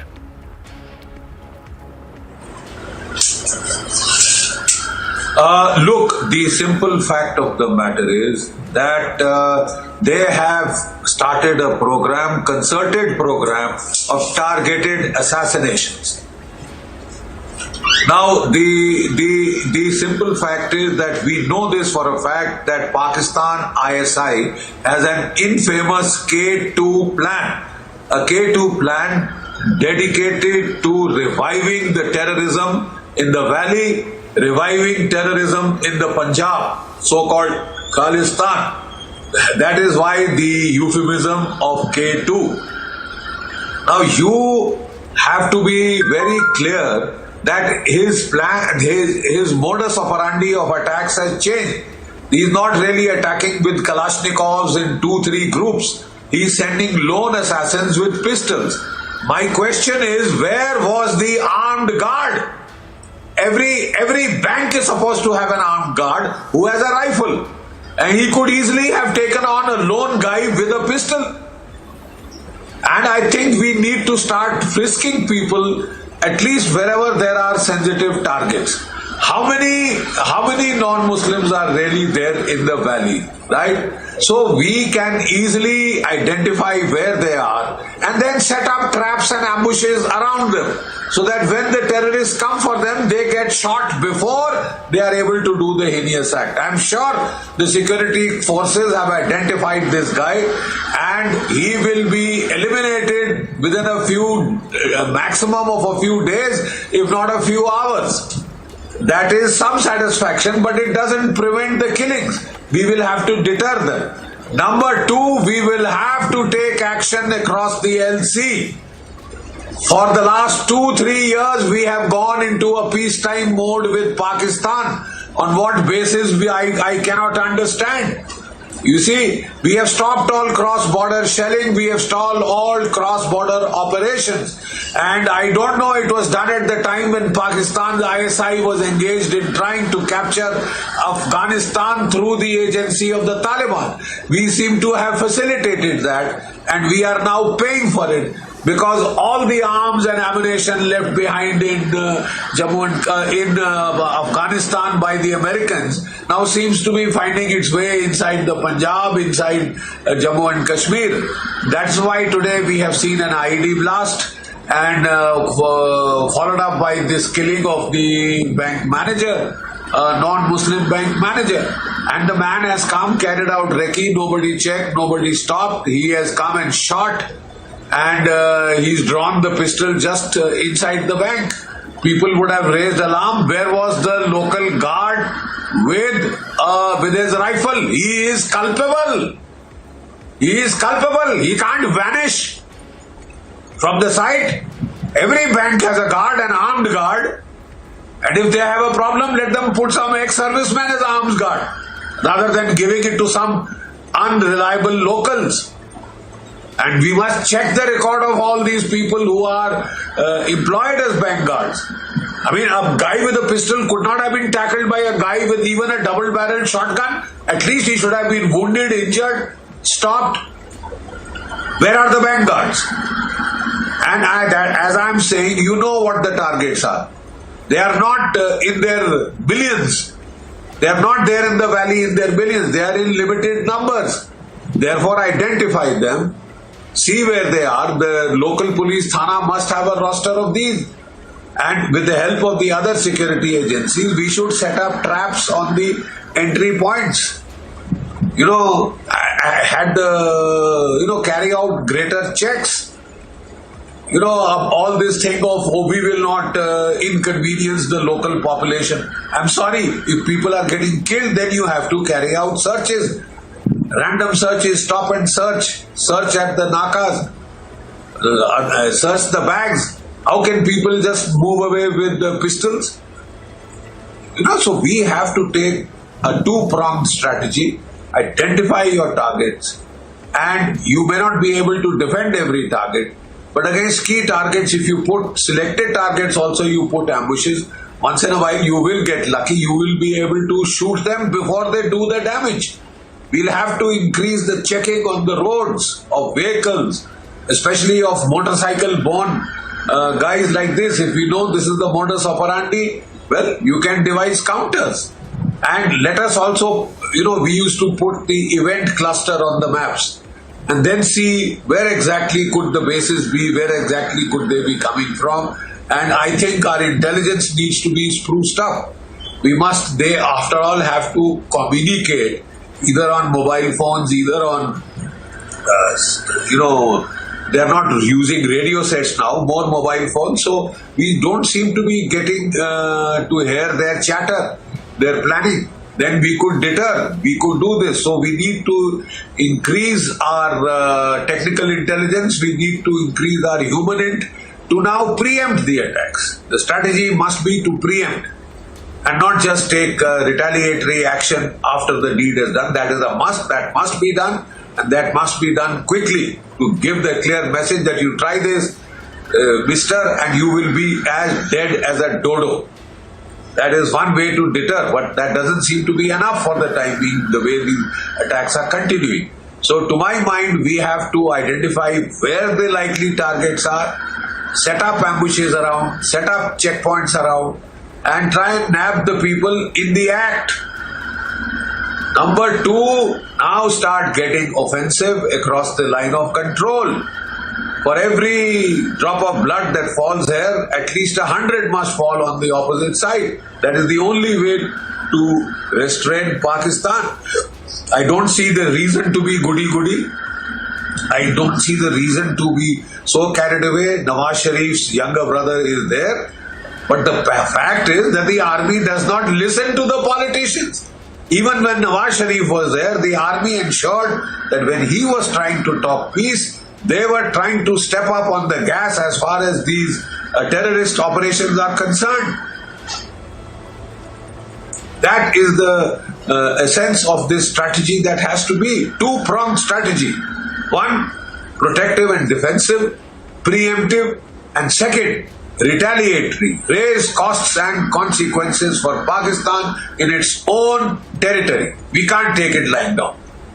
We seem to have become complacent that yes, we have finished terrorism. I agree.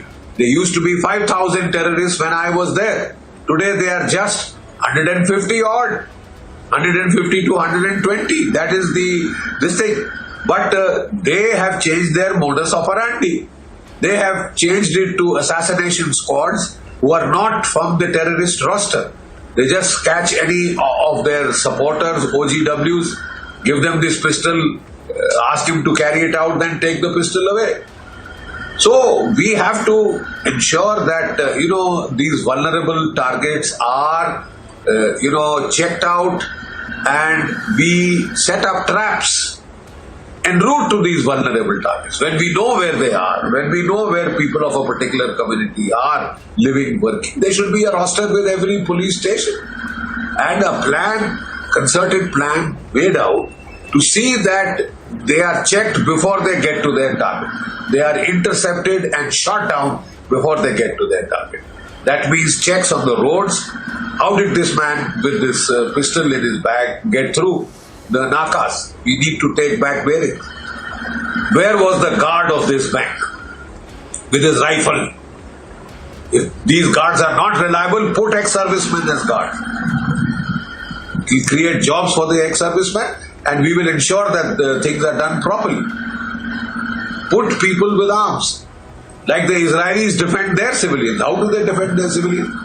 Well, you can arm your civilians also. Vulnerable targets can be identified and allowed to carry arms, given that license. So that at least he could have a pistol with a pistol can be countered with a pistol. We have to now think it through. We can't just stop. The Gupkar gang has succeeded. They said if Kashmiri Pandits come back, they will not go to any protected camps. They will go back to the same places from where they were killed and be kept at the mercy of some hostile locals and terror gangs, so that they can be shot and that can prevent the return of the Pandits. The answer is not to take the Pandits out of the valley. The answer is to put them in protected camps, get them in protected convoys to their places of work, monitor their places of work. Is that rocket science? That needs to be done. That needs to be done. Technical intelligence needs to be improved. Because why are we not able to monitor the chatter that they have? We have to dig into this fact as to why we are not able to get early warning of these attacks. Why do we become reactive and act only as incident mitigation? That, the incident has happened, now we will get this guy. Good, that's a good strategy to get the guy, to make sure that all those who try such nefarious activities are killed with a matter of hours and days, to send a clear message. But now we find it is not working. Change your strategy to preempt. Change your strategy to preempt. Attack across the line of control. Be aggressive. Take the initiative back. Don't keep responding. Don't get reactive. That is all that I can say as a person with 5 years non-stop of military experience of dealing with terrorism in the valley and much more in the other balance areas. So that, I think, is the way to go, and I'm sure we can with the combined power of the Indian state, the empire must strike back across the line of control, at the people pointed attacks on the people who are doing these nefarious assassinations to get them before they carry out their heinous murders. It can be done, it should be done, and I'm sure it will be. We will see more reactions across the line of control. We will at least see intensified artillery shelling. They can't just get away with it CT baja ke.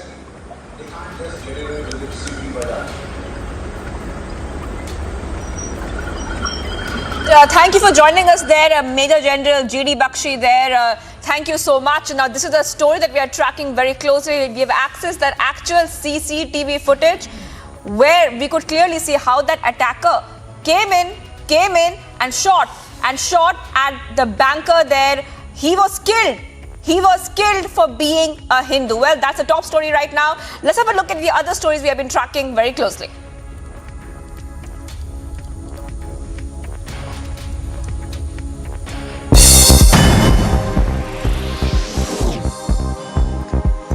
So Rajya Sabha nomination season and Congress is closing their MLAs again. The Congress leadership has summoned 31 MLAs in Haryana, including top leader Bhupendra Singh Hooda for a meeting in New Delhi amid apprehensions of poaching and cross-voting in the June 10th Rajya Sabha polling. All of them will gather together and reach the capital today. The body of a copper, Deepak, was found murdered and stabbed in his residence in Kasba. Initial probe has revealed that he was stabbed multiple times with a sharp object around his neck, which caused his death. The cop's family were worried after they received no calls from his end and thus informed the police. The cop was posted in a police station and was living in a rented flat in a locality with another constable. The BSP has written to Rajasthan Governor Kalraj Mishra and Assembly Speaker CP Joshi demanding that 6 BSP MLAs who they fear will defect be barred from voting in Rajya Sabha polls. The elections for 4 seats of the Rajya Sabha from Rajasthan will be held on June 10th. In the letter, Rajasthan BSP President Bhagwan Singh Baba said that a case under the anti-defection law is going on against the MLAs in the Supreme Court. The 6 MLAs are Rajendra Guda, Lakhan Meena, Deepchand Kheria, Sandeep Yadav, Jogendra Vana and Wajib Ali. Testing for COVID has become increasing across India's economic capital, Mumbai. As per the latest official figures now in Mumbai, there have been 739 fresh cases of, in fact, worryingly, a new high for the city since the last wave hit it in February. The day-on-day increase stands at 46% now. With an addition of 155 coronavirus positive cases, infection count in Thane district of Maharashtra rose to over 7 lakhs, while nobody succumbed to COVID, according to the officials. The death toll in the Thane district remained unchanged at 11,000 or more, adding that the COVID-19 mortality rate of the district is 1.67%. In neighboring Palghar district, the caseload stood at 1,63,000 plus, while the death toll is 3,407 plus. A day after Congress President Sonia Gandhi and Rahul Gandhi were asked to appear before the Enforcement Directorate for questioning in a money laundering case, sources say that Rahul Gandhi is currently on a foreign tour and is likely to arrive in the country on June 5th. Sonia has been asked to appear before the agency on June 8th. These summons are with regard to the National Herald case.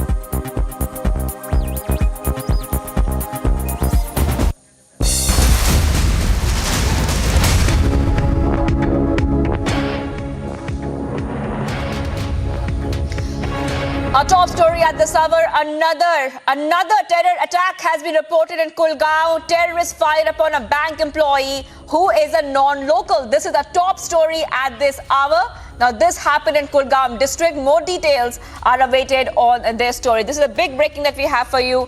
terrorists firing upon a bank employee. Now, I would like to go across to Zeenat, who's joining me for more. Zeenat, now this is the top story that we have been tracking on Republic TV. We also have access that CCTV footage that is showing the moment the banker Vijay Kumar was shot dead. Zeenat, take us through the latest details on this story and the investigation as it proceeds.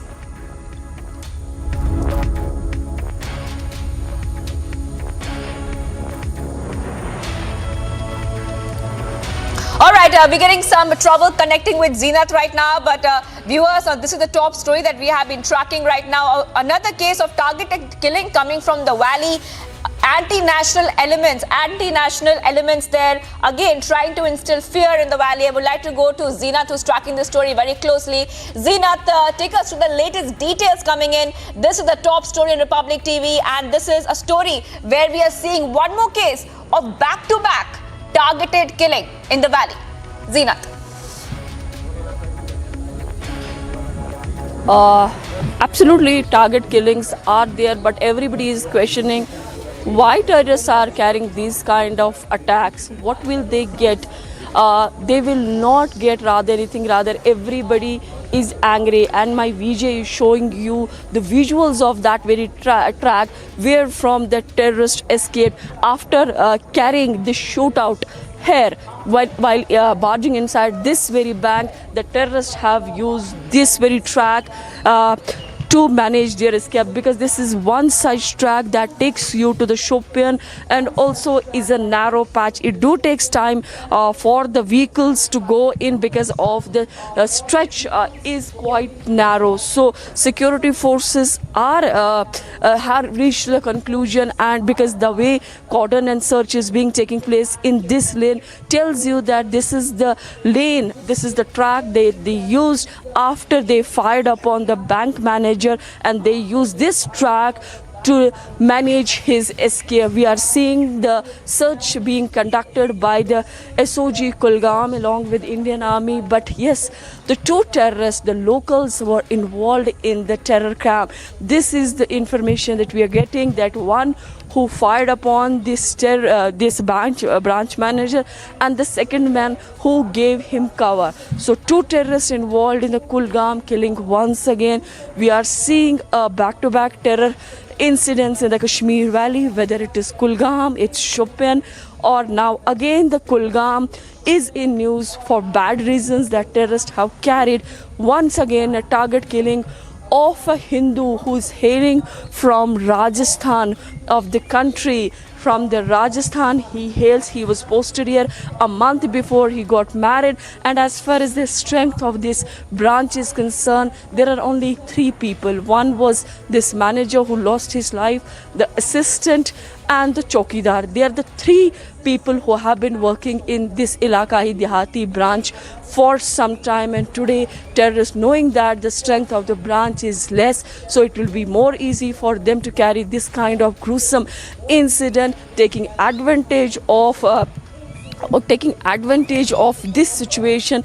First, he tried to seek the entry inside the branch, for which he tried his entry multiple times, and finally, almost after 1 minute of time, he managed his entry inside and fired indiscriminately upon this branch manager. It also tells you that recce of the bank must have been done, because without recce, such kind of killings are not possible. Now, the CCTV footage of yesterday and for the last 1 week, the movement of the people, movement of those suspicious people also, the police is looking into. They are scanning the footage of the last 1 week now to find out that how many people made their entries inside the branch, and were there some suspicious elements as well, because today the local terrorists have carried this killing, in this Kulgam killing, a branch manager of Ilakai Dehati Bank has lost his life. We are seeing that police, DIG South Kashmir, SSP Kulgam,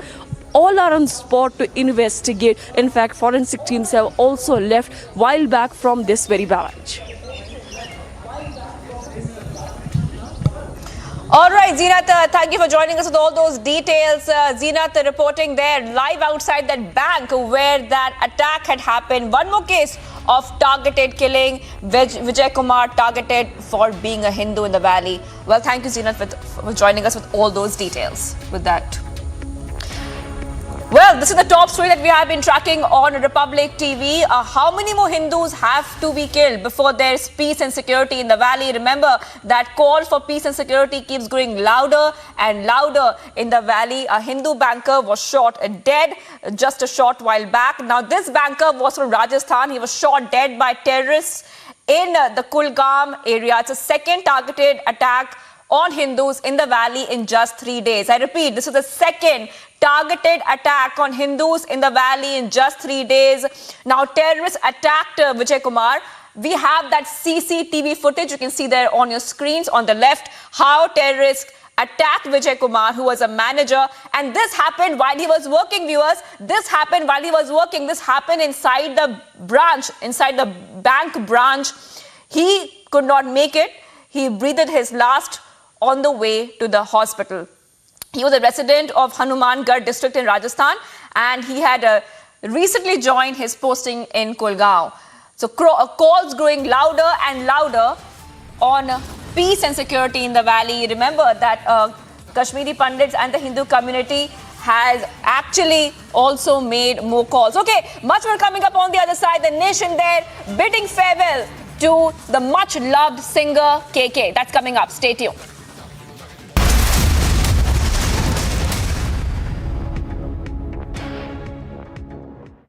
Amity has been ranked amongst the top 3% universities globally, a testimony to Amity's globally benchmarked quality. To apply, visit amity.edu. Prime Minister Narendra Modi met boxer Nikat Zareen and other boxers who won medals at the Women's World Boxing Championships in Turkey last month.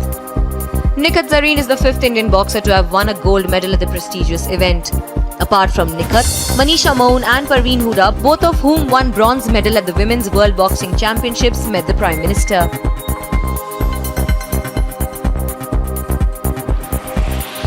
The Cricket West Indies confirmed the schedule for the men in maroon, who will play 3 ODIs and 5 T20s against the touring team India starting from July 22nd. The series is highly awaited as India returns to the Caribbean after 3 years and will be led by new captains Rohit Sharma and Nicholas Pooran, with the latter taking over the reins from Kieron Pollard.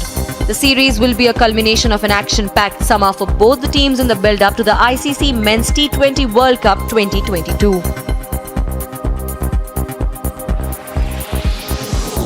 World number 1 Iga Swiatek extended her winning streak to a staggering 33 after she registered a stunning straight-set win over American Jessica Pegula in the women's singles quarterfinals of the French Open 2022.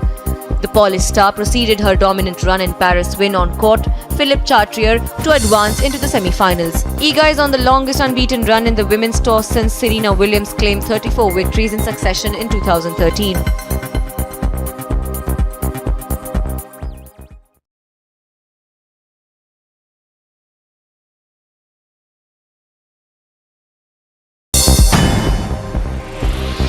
And moving on now to some international stories. Germany plans to buy 60 Boeing Chinook transport helicopters. As part of a massive procurement drive to upgrade its military, the country's defense ministry said.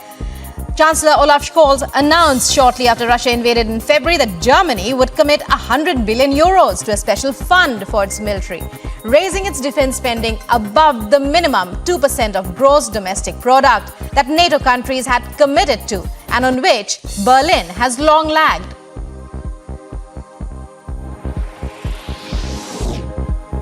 Yemenis in Sana'a voiced their thoughts on the 2-month truce that is nearing its end, with one Houthi official saying it has so far not achieved anything. A Houthi military leader said his group's aims with the truce were humanitarian, such as relief for the sick. He added that if the truce is extended, that could pave the way for more humanitarian work to get done. The truce has been the first nationwide ceasefire in the past 6 years of Yemen's civil war, a conflict now in its 8th year. As new abortion restrictions are imposed in parts of the United States, states with more liberal leadership have been passing laws to let a wider range of medical providers do the procedures. The goal, supporters say, is to expand abortion access ahead of a potential influx of out-of-state patients from places where abortion might become illegal. Having more providers will also reduce wait times for in-state patients and improve access for underserved.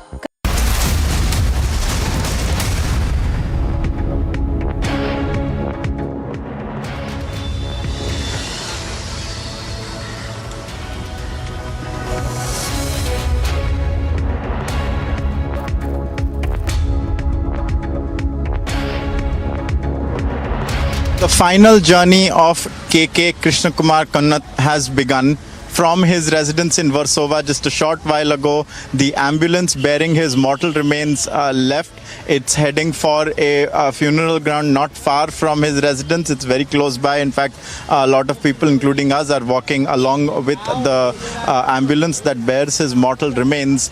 It was day before yesterday night that KK tragically and shockingly died in Kolkata after being taken ill at a college campus performance that he was delivering at a famous auditorium in South Kolkata. He was uncomfortable there, as was evident from the visuals that we have seen of the concert. He was complaining about the heat. After he was taken out of there in a hurry at the end of the concert, he was taken to his hotel, the Oberoi Hotel there where he was staying. However, he wasn't there very long. From what we are given to understand, that is where he had fainted or fallen. It's unclear still. And then he was rushed to the hospital, but by the time they took him to the hospital, he had passed away. And his mortal remains were brought to his home in Mumbai at Warsaw yesterday evening. It was about at 8 o'clock when the mortal remains landed at the Mumbai airport. From the cargo terminal, the ambulance brought it to his residence at Park Plaza here, where we have been since morning. At 9 o'clock, the body was brought down to a place where it was accessible to people who had come to pay their last respects, and a lot of them did. Initially, it was a lot of people who had collaborated with him well in the past. We spoke to some of them, people who had been part of KK's journey since he was a person who used to voice jingles. In fact, he voiced over 2,000 jingles. Then in the late 90s is when he really made a big breakthrough, and he sang a lot of the songs that have become part of the college and high school folklore here in India, that are regularly brought out at campus fests and intra-school and intra-college events. They are covered not just by KK singing them, but so many people have sung those songs, so many people have heard those songs, they have sung along, and those have become iconic, and so much so that they have transcended even their original singer. He then ventured big time into Bollywood. He was a playback singer in some of the biggest releases in the noughties. You name the movie, KK has probably sung a song in one of them. And it wasn't just in Hindi films, it was across a number of regional languages as well, that KK was the voice of choice for a long period of time. And even until now, we are in 2022, he would perform and he would headline a number of events. He would speak, and he would rather sing at various concerts that would often be held in different places. He had a packed regimen throughout. From what we are told, he would often work out as well, and he would try and stay in shape, because these are the tour and the schedule is often grueling.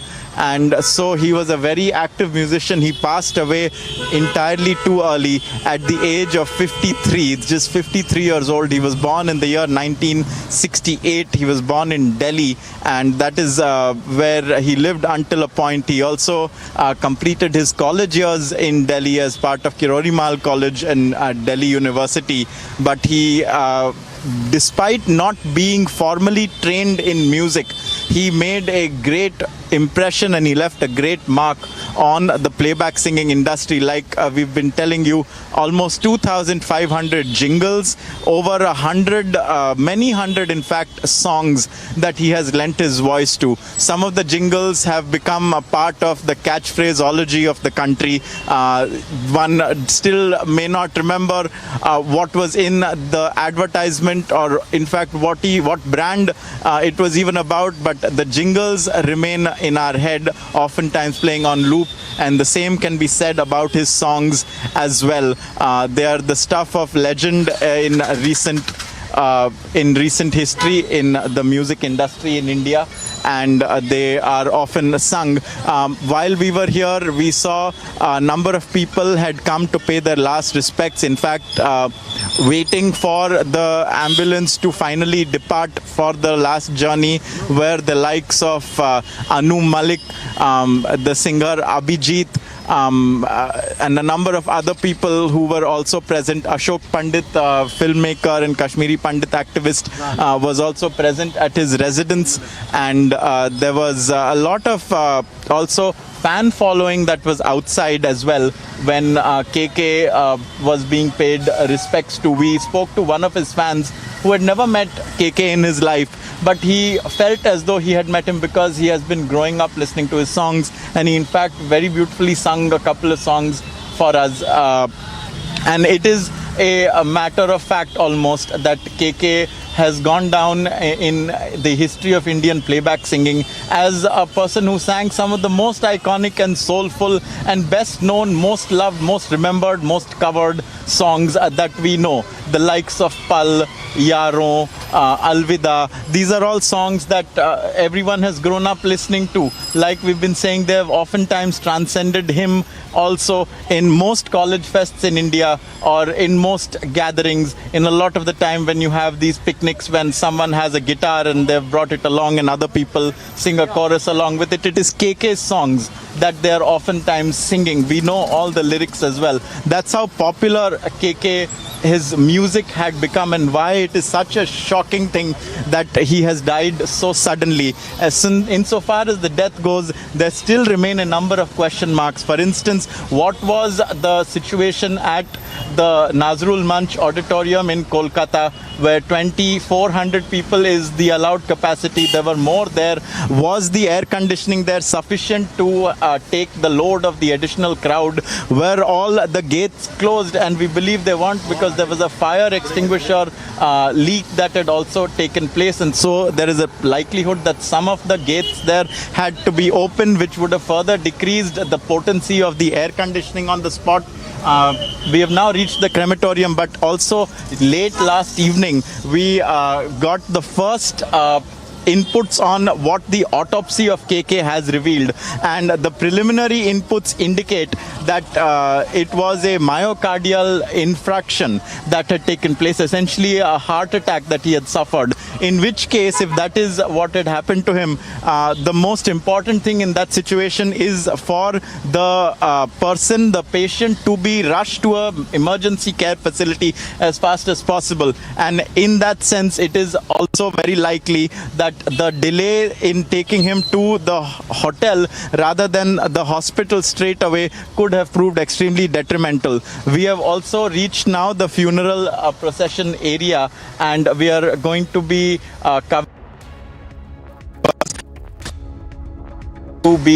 paid his last goodbyes to very shortly.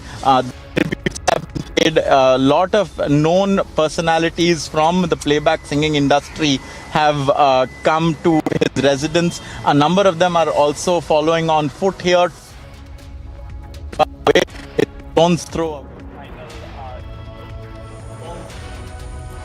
KK's final journey has begun. His last rites to be performed today. Meanwhile, ever since news of his sudden and shocking death broke, condolences have been pouring in. The entire singing fraternity, singers, music composers, as well as fans from across the length and breadth of the country thronging his home in Warsaw to pay their last respects. His mortal remains were brought from Kolkata to his Warsaw home where they were laid so that his fans and friends and acquaintances as well as family members could pay their last respects. And now his final journey has begun. The much-loved singer died of a sudden heart attack in Kolkata. Even before the concert began in Kolkata, he had complained of being uncomfortable. The singer was just 53 years old and is much loved for his songs that have gone down in history. He's known as the singer who sang love songs. Going back once again to our correspondent who's there on the ground covering this event. We have reached the crematorium where KK will be finally laid to rest here, and it was just 5 minutes earlier that the ambulance went in, and this is as far as we are allowed to proceed for the moment. We were at his residence at Park Plaza at Warsaw for the entire period that people came to pay their respects. The time had been allotted between 9 a.m. and 12:30 noon for that, and a lot of people came in. His old collaborators, people who worked with him from the year 96 onwards when he was just an upstart with no formal voice training, no formal training in music, who wanted to make it big by voicing jingles at that time. And then he moved into singing as well, and he sang his most famous and best known and most popular songs. That was still the year 1999. It was in the last millennium. And then in the next decade, in the first decade of the 21st century, is when he made his big breakthrough in Bollywood. He sang in some of the most important films, the biggest releases of that time, and that eventually led to his mainstreaming till such an extent that he became a very versatile singer who could sing in multiple languages. He also retained that campus association that he had until his last ever performance. He passed away after being part of a campus show at the Nazrul Manch Auditorium in Kolkata, and that is where the question marks still remain as to what exactly happened. Like Rukma was also telling us, it was a sudden heart attack that he had suffered. The preliminary inputs from the autopsy indicate that it was a myocardial infarction that had taken place, a cardiac arrest, at which point it becomes necessary to move the patient to an emergency medical facility and provide them help immediately. And so the decision to take him to the hotel comes under question, because by the time he collapsed in the hotel and could be taken to the hospital, he had already died. And that is where a lot of people are still struggling to come to terms with the fact that he's gone, because he was only 53 years of age. He had been born in August 1968, and so 2022 is entirely too early for someone who appeared to be full of vigor, full of passion for his performance, full of love for the people who enjoyed his music. In fact, in the videos of his final concert, you can hear how he cajoles and he appeals to the fans because he was feeling extremely hot. The air conditioning, according to his own statements, was not working to any great effect, and because of the lights that are on the stage, it gets very, very hot. And so he had asked for a section of the lights to be turned off at the back of the stage, and he had told the crowd that it would not make a difference. They would still be able to hear him, they would still be able to see him, and they would have a great time. So in all the things he did, he kept his fans and the audience in mind, and that he maintained until his last ever performance. How it happened and what exactly transpired, at what point he began to feel ill, and what was the reason is unclear at the moment. We also spoke to Hariharan, another famous playback singer, a few years senior to KK, who was paying tribute. Let's listen in to what Hariharan had to say.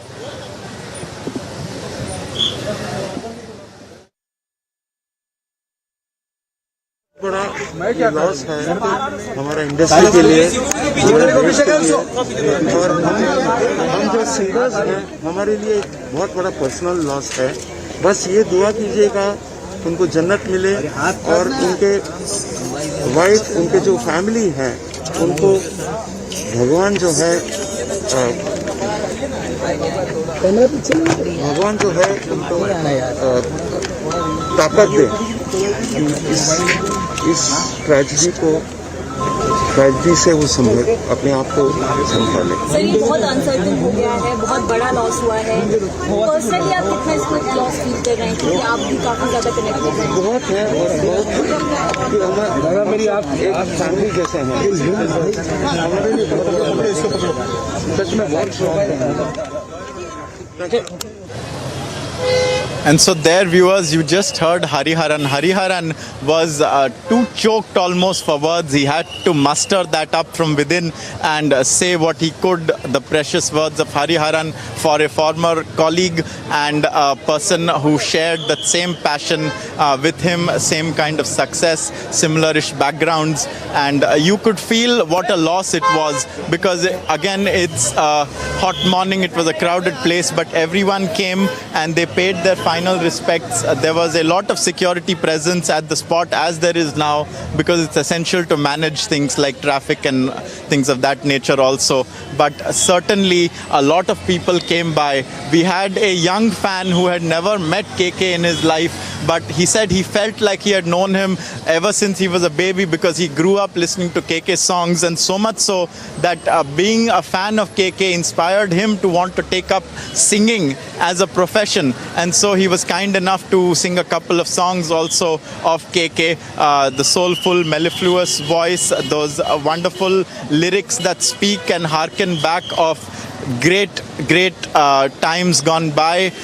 They were very clear in all of KK's songs. And so he is now about to be cremated at the government crematorium here in Warsaw, and we are tracking the story live, viewers, from Mumbai back to the studio. We also, viewers, had the singer Abhijit Bhattacharya come in, and let's just listen in to what Abhijit had to say as well.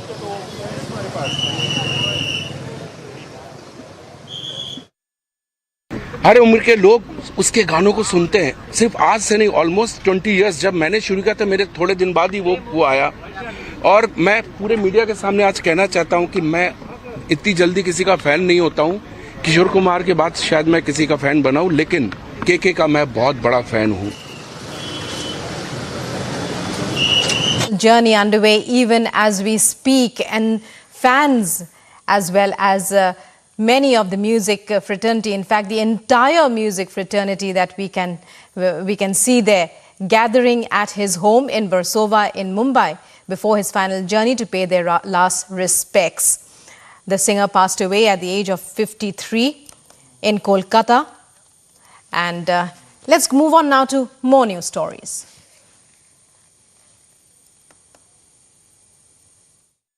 A historic moment right now for Gujarat politics, where Hardik Patel, the young Patidar leader who had been criticizing the Bharatiya Janata Party, is now joining the BJP. Just now he has taken blessings of Nitin Patel, of C.R. Patil, of several other leaders of the BJP who are present on stage. And not just the BJP leaders, but saints and seers from the SGVP who had also come to give their blessings to the young Patidar leader in Hardik Patel joining the BJP. We can see how the political trajectory has been set ahead for the upcoming elections, and you can see how Hardik Patel is now officially a part of the BJP, officially a part of the Bharatiya Janata Party, with which he will also be fighting electoral politics in the upcoming elections from Viramgam constituency as well. And you can see several people from the Patidar community who have gathered here. Hardik Patel, for the first time inside of the BJP office, joining the Bharatiya Janata Party, officially a part of the BJP, officially a part of the political party that he used to criticize. And now you can see that Hardik Patel, in fact, will be a part of the Bharatiya Janata Party, has promised that within 10 days there will be several leaders of the Congress that will be joining the BJP along with him as well. And it's Rajya Sabha nomination season, and the Congress is enclosing their MLAs again. The Congress leadership has summoned 31 MLAs in Haryana, including top leader Bhupinder Singh Hooda, for a meeting in New Delhi amid apprehensions of poaching and cross-voting in the June 10th Rajya Sabha polling. All of them will gather together and reach the capital today. The body of a policeman, Deepak, was found murdered and stabbed in his residence in Kasbah. Initial probes reveal he was stabbed multiple times with a sharp object around his neck, which caused his death. His family were worried after they received no calls from his end, and they informed the police.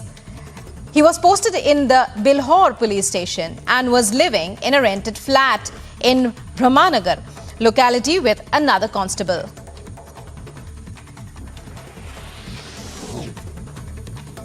The BSP has written to Rajasthan Governor Kalraj Mishra and Assembly Speaker CP Joshi demanding that 6 BSP MLAs who they fear will defect be barred from voting in the Rajya Sabha polls. The elections for 4 seats of the Rajya Sabha from Rajasthan are to be held on the 10th of June. In the letter, Rajasthan BSP President Bhagwan Singh Baba says a case under the anti-defection law is already on against the MLAs in the Supreme Court. The 6 MLAs are Rajendra Gudha, Lakhan Meena, Deep Chand Kheria, Sandeep Yadav, Joginder Awana and Wajib Ali. Testing for COVID is seeing a rise across India's economic capital, Mumbai. As per latest official figures, there have been 739 fresh cases in the Millennium City. Worryingly, a new high for the city since the last wave hit it in February. The day-on-day increase stands at 46%. And with an addition of 155 coronavirus positive cases, the infection count in Thane in Maharashtra has risen to 710,243. While nobody has succumbed to COVID in recent times, according to officials, the death toll in Thane remains unchanged at 11,895. Officials say the COVID-19 mortality rate of the district is 1.67%. In neighbouring Palghar district, the caseload stands at 1,63,612, while the death toll is 3,407.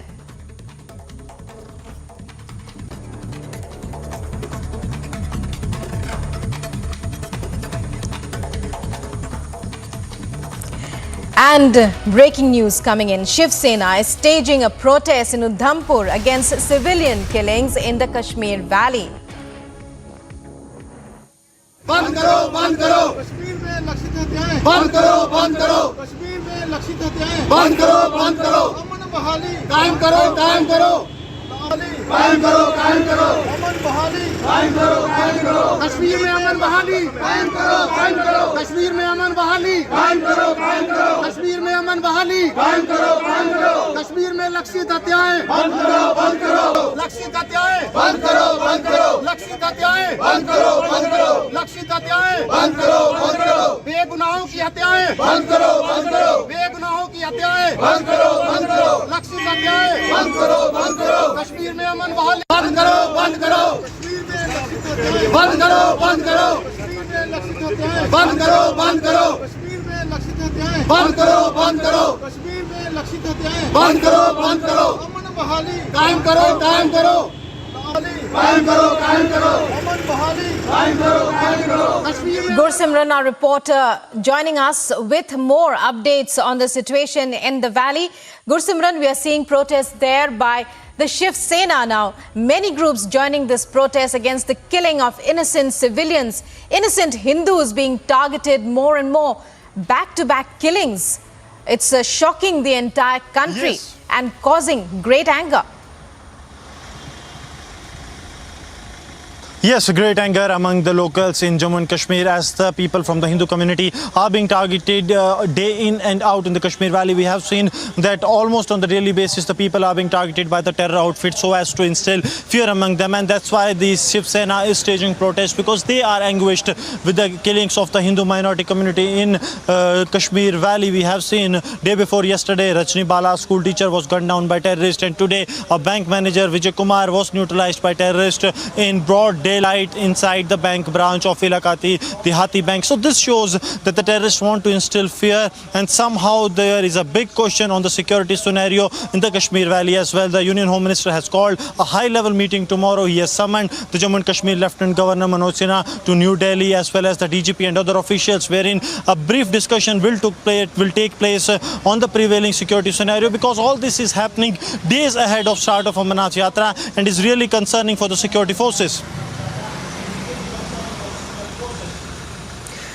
Right, Gursimran, stay with us. We don't want to lose that connection. We'll be coming back to you. But first, let's listen to an eyewitness report of what happened in the horror killing that took place today. रियाज़ामा वाक़ई ददरकोट का है जी। कितने बजे वाक़ा हुआ? तकरीबन 10 बजे हो गया। तो क्या देखा आपने? सर कुछ नहीं देखा, हम उस वक्त जब बाहर से फायर हो गया बाहर निकले थे तो सारा लोग यहाँ जमा हो गया। तो कितना अच्छा मैनेजर था? बहुत अच्छा था, हेल्पफुल था। हाँ, बहुत अच्छा लड़का। तो कितने टाइम से यहाँ पे तैनात था? बहुत टाइम हो गया इसको।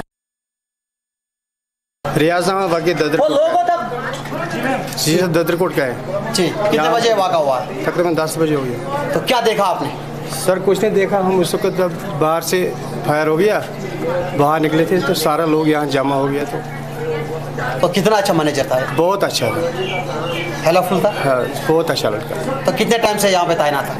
बहुत टाइम हो गया इसको। And going back to our correspondent Zeenat, who's also been covering this story. Zeenat, we come to you once again. We were just listening to that eyewitness say how the killing took place at 10 a.m., broad daylight, the manager of a bank. And, well, that's the entire picture. We saw how Rahul Bhatt was murdered. We saw how the teacher, innocent civilians, Zeenat. What is the atmosphere in the valley right now? Could you describe it for us? We are seeing protest groups everywhere. See, now the breaking development coming is from the Kashmir Minorities Forum. They have been protesting for the last 22 days so their demands are heard. But now they have called off protests across Kashmir Valley. They are saying that leaving tomorrow morning and have said that they will be leaving tomorrow morning from Kashmir towards Jammu, and they have asked the minorities to reach near Navayuk tunnel so that everybody will be assembled there. So more focus will be tomorrow when the Kashmiri Pandits will be leaving from the Kashmir Valley. But the question is, will government allow them to leave from their camps? Because we have seen in the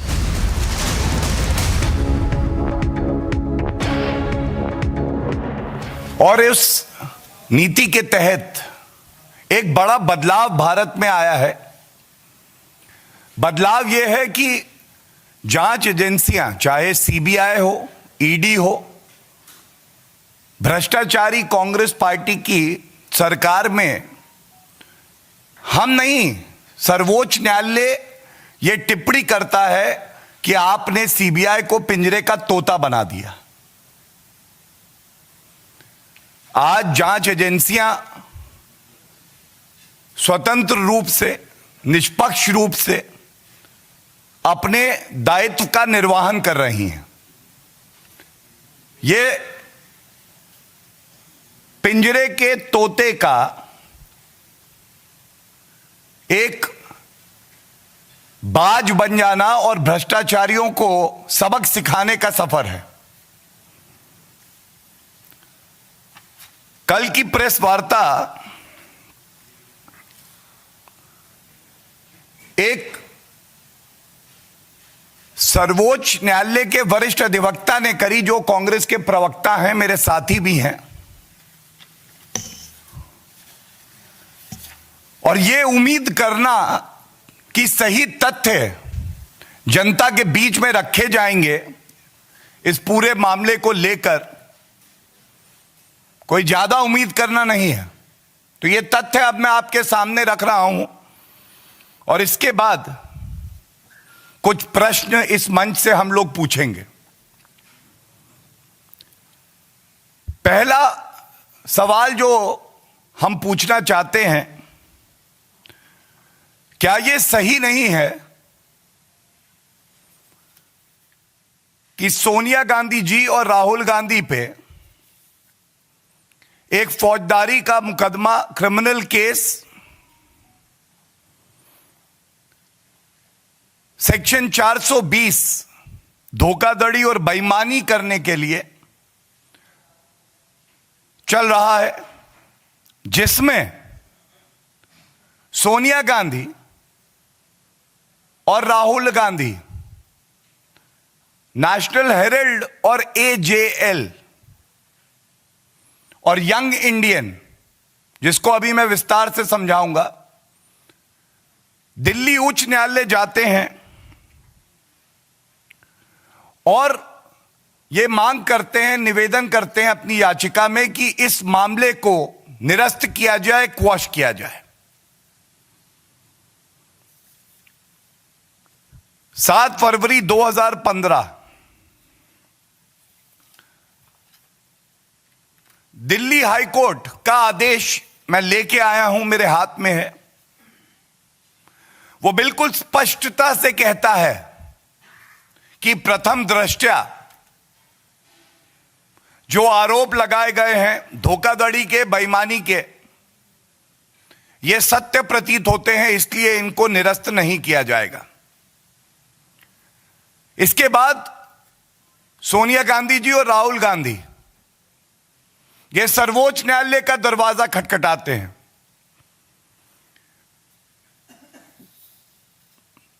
12 फरवरी 2016 और मैं शब्दशाह पढ़ देता हूं जो सर्वोच्च न्यायालय ने अपने आदेश में कहा।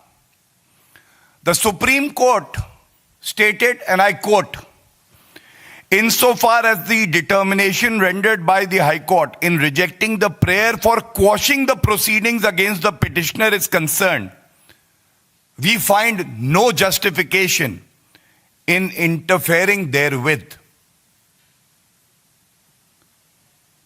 प्रथम दृष्टया जांच में ऐसे साक्ष्य आए कि दिल्ली हाई कोर्ट और माननीय सर्वोच्च न्यायालय दोनों ने इस मामले को क्वॉश करने से मना कर दिया, तो कांग्रेस पार्टी की यह जिम्मेदारी क्या नहीं बनती है कि इन तथ्यों को भी अपनी प्रेस कॉन्फ्रेंस में जनता से बांट लेते, बताते उन्हें।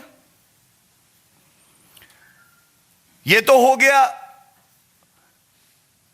सच्चाई को दबाने का कार्य।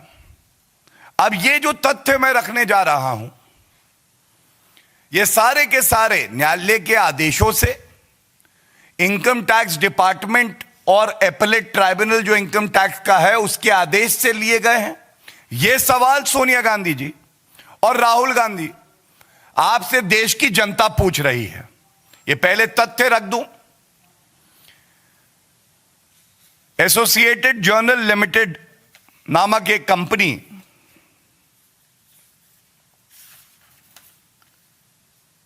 ₹90 करोड़ का लोन देती है एक और कंपनी जिसका नाम है यंग इंडियन। ये यंग इंडियन कंपनी जो है, इसको इनकॉर्पोरेट कब किया गया?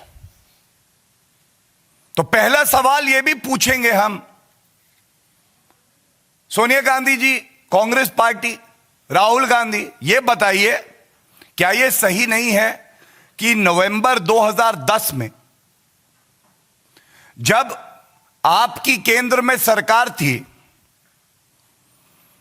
इस कंपनी को इनकॉर्पोरेट किया गया केवल इसलिए कि कपटपूर्ण तरीके से धोखाधड़ी करके जो एजेएल कंपनी है और उसके जो असेट्स हैं, जिसका मूल्यांकन न्यायालय ने अपने आदेश में करीब 2000 करोड़ का किया है, उसको ट्रांसफर कर दिया जाए यंग इंडियन में। और यंग इंडियन पे मालिकाना हक किसका है? मालिकाना हक है 38% जो शेयर होल्डिंग थी ये राहुल गांधी की थी और बाकी 38% जो है वो सोनिया गांधी जी की थी, 76%। और बाकी ऐसी और संस्थाएं हैं जो यही लोग कंट्रोल करते हैं, उनकी शेयर होल्डिंग थी। मतलब यंग इंडियन केवल इसलिए बनाई गई कि एजेएल के 2000 करोड़ रुपए के जो असेट्स हैं उनको यंग इंडियन में दे दिया जाए और यंग इंडियन पे मालिकाना हक जो है वो किसी और का नहीं, भ्रष्टाचारी गांधी परिवार के सदस्यों का है। और विचित्र बात क्या है आप देखिए, यंग इंडियन 2000 करोड़ की संपत्ति का मालिकाना हक पा जाता है कितने रुपए का पेमेंट करके एजेएल को? 50 लाख। 50 लाख रुपए 2000 करोड़ रुपए की संपत्ति के मालिक बन जाओ। और कल प्रेस वार्ता में अभिषेक मनु सिंघवी जी ने बार बार कहा कि 90 करोड़ रुपए कांग्रेस पार्टी का, जो कि एक पॉलिटिकल पार्टी है, ये लोन दिया एजेएल को। तो यह सवाल पूछना बनता है, सरकार कांग्रेस पार्टी की, आप सरकार चलाना अपनी प्रतिबद्धता नहीं समझते, भ्रष्टाचार का स्टॉक एक्सचेंज चलाना आपकी जिम्मेदारी और प्रतिबद्धता है। और इसीलिए कांग्रेस का यह हश्र हुआ है। जैसा कल आदरणीय राष्ट्रीय अध्यक्ष जी ने कहा, श्री जेपी नड्डा जी ने,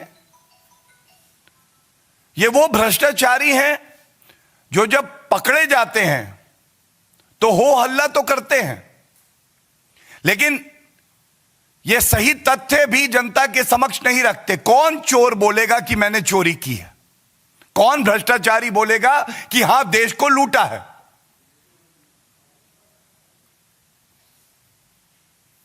और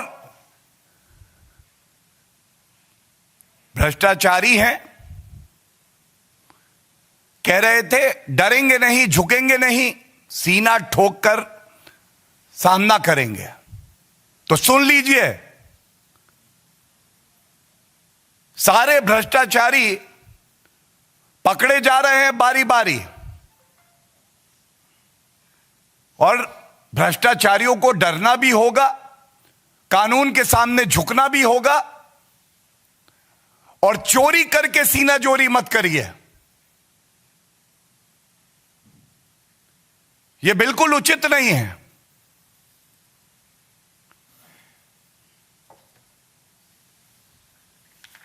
अब यह सवाल कुछ पूछ रहा हूं,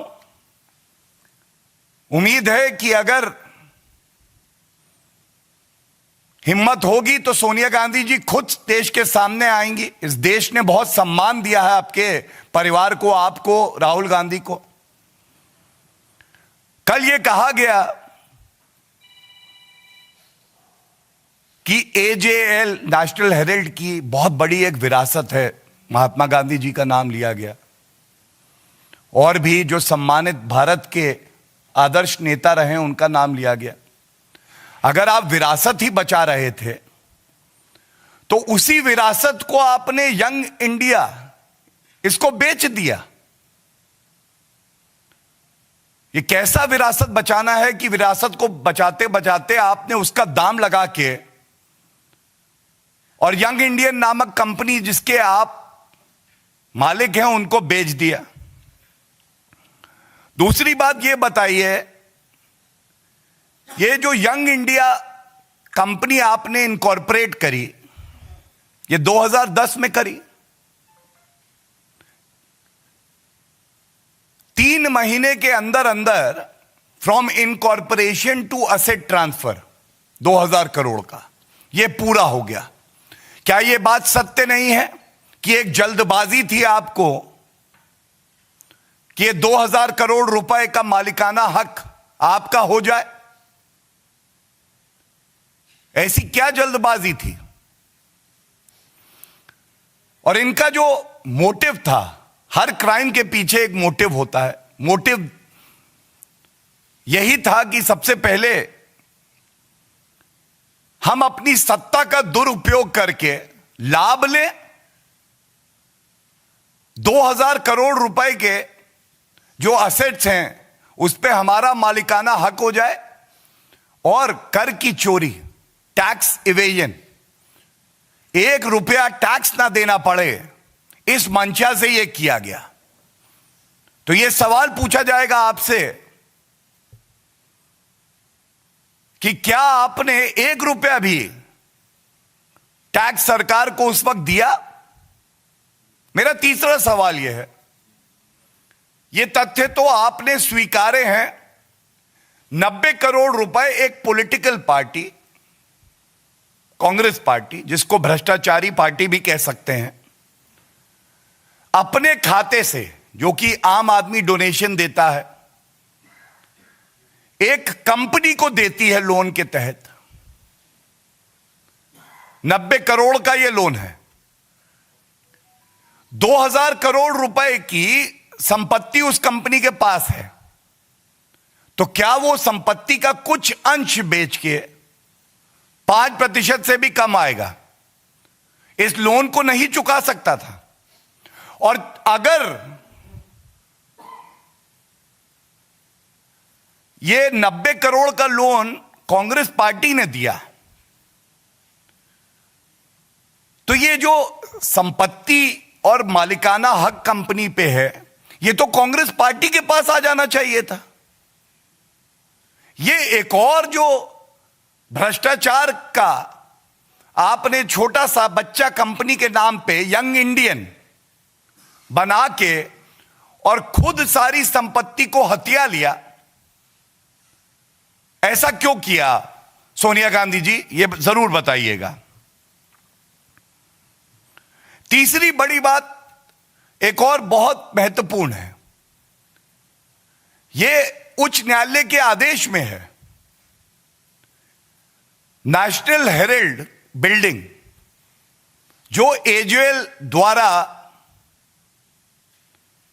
ओन की जाती है, उस इकलौती बिल्डिंग से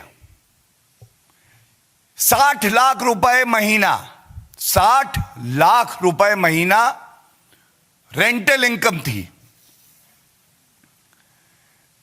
जिस कंपनी के पास एक संपत्ति से 60 लाख रुपए रेंटल इनकम आ रही है,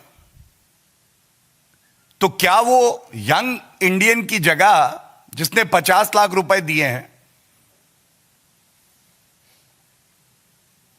ये रकम नहीं दे सकती थी? आप सोचिए किस लेवल का भ्रष्टाचार ये भ्रष्टाचारी परिवार करता है।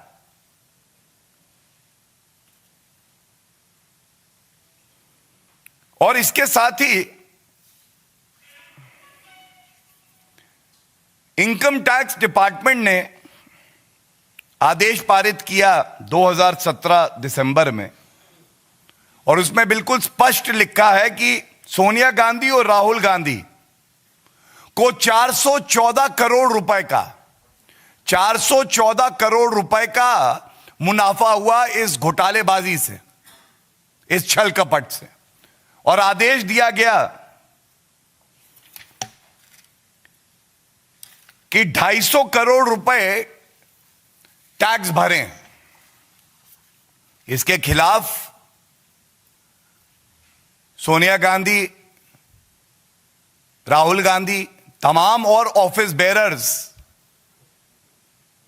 जो उच्च पदों में कांग्रेस में रहे हैं, न्यायालय भी गए, लेकिन उनको रिलीफ नहीं मिला। ये तो वो सवाल है जो आज देश की जनता सोनिया गांधी और राहुल गांधी से पूछ रही है। एक दो बातें और कह के मैं इस प्रेस वार्ता को अंत करूंगा। हर बात पे कहते हो राजनीतिक द्वेष है।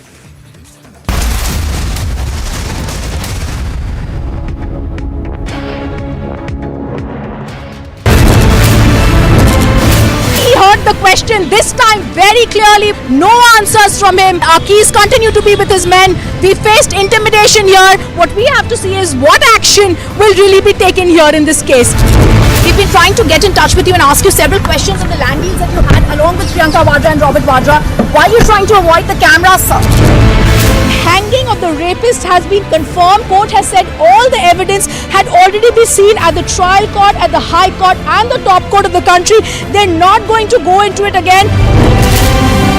Once again trying to get in a word with Mr. Vijay Mallya. Persistently been asking you only one question. Mallya, why did you escape in 2015? Do you not think the decorum of the court and the dignity needed to be maintained with the kind of language you use? Republic TV gets you the first words from Khabar Qureshi.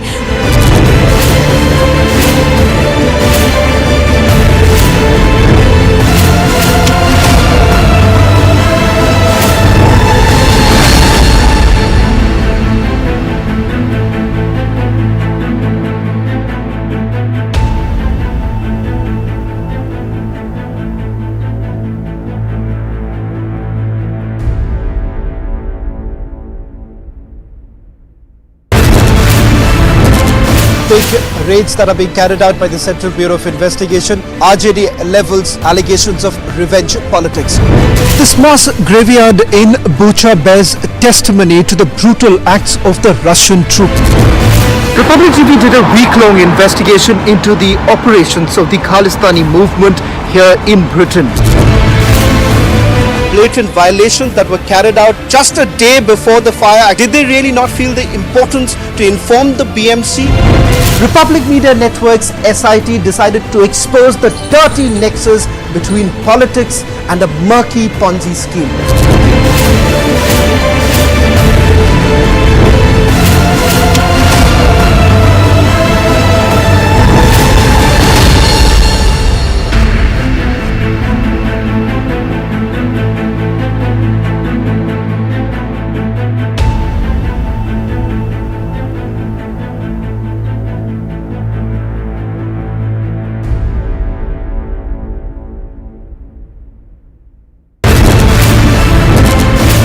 मोटे मोटे पत्थर फेंके गए। कल देर शाम किस तरह से हिंसा हुई है दिल्ली में। काला दिवस की कॉल को कश्मीर के लोग इसे सिरे से खारिज करते हैं, रिजेक्ट करते हैं।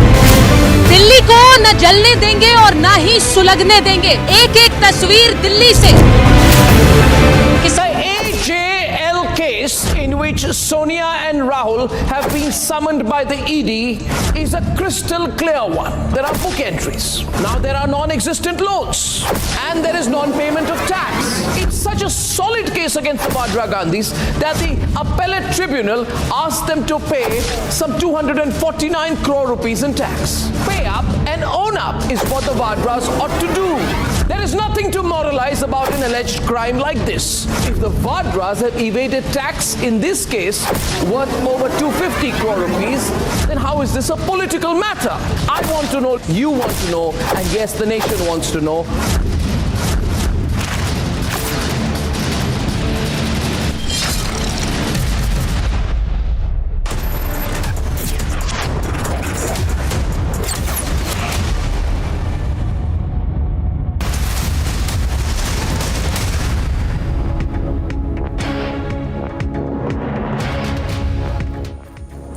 And voices of protest continue to increase, continue to rise in the Kashmir Valley. Now the Kashmiri Minority Forum has released a statement saying, as per the emergency meeting held just now after one more killing of Shaheed Vijay Kumarji among the members of all transit camps across the valley, following decisions have been taken which are: the protests across all the places in the Kashmir Valley have been called off with immediate effect because the lives of minorities here are falling down to the bullets of the perpetrators ruthlessly every day. The decision has been taken that all the minority people have been left with no option here and must migrate outside the valley tomorrow morning.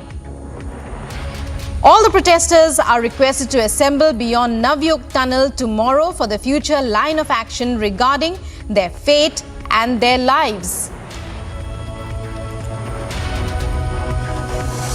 So a very significant series of decisions taken by the Kashmir Minority Front is enough.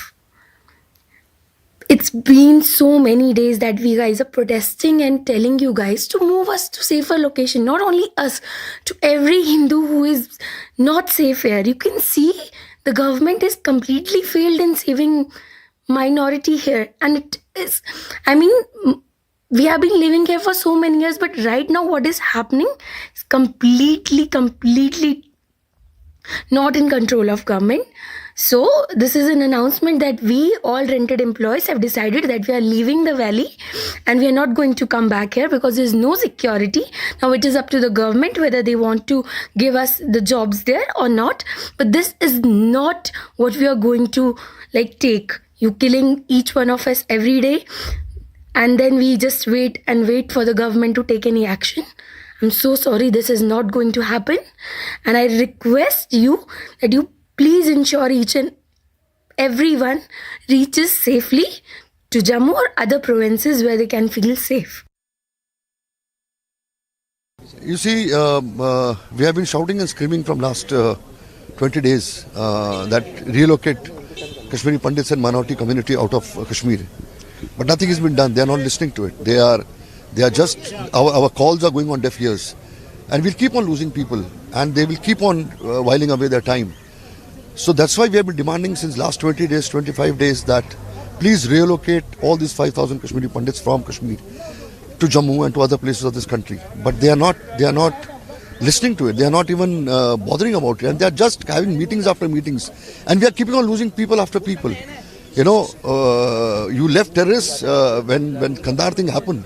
There were 158 passengers. We are talking about 5,000 minority community people, Kashmiri Hindus and Dogras and other people from Jammu and Kashmir. And you're not bothered. You're allowing people to die every day. So this is not done. Will it not be another migration then? Will the started. Kashmiri Hindus not be forced into another migration? Is there no middle solution? It's already started. There is no middle solution. You have to relocate all these Kashmiri Pandits from Kashmir. There is no other middle solution.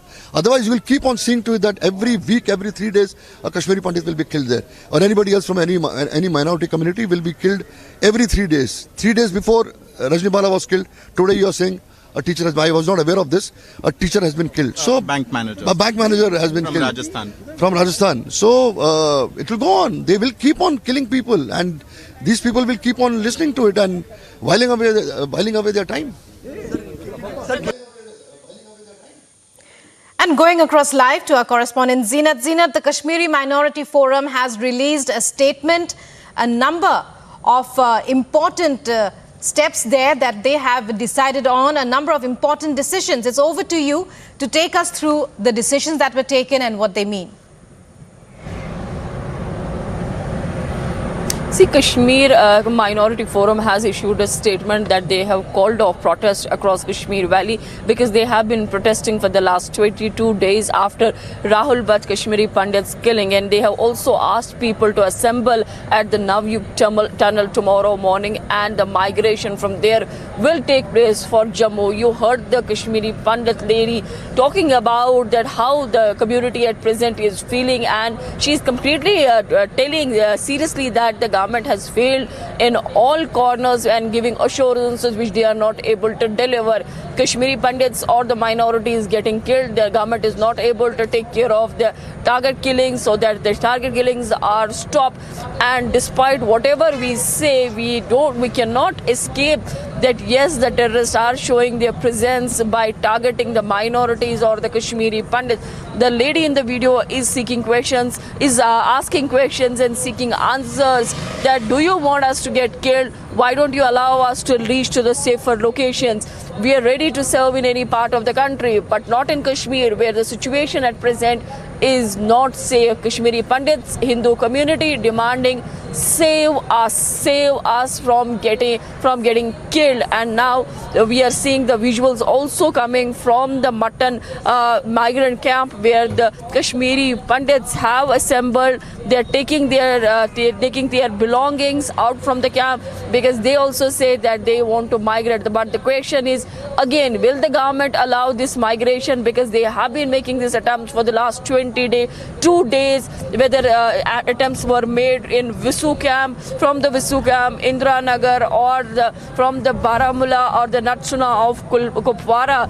They made all attempts in all these days, but administration, whenever Pandits threatened that they will leave the place, administration sealed the roads. They were not allowed to move out of their camps. But after the killing of this bank manager, Kashmiri Pandits once again saying that they are not going to protest, because these protests are not going to yield any result.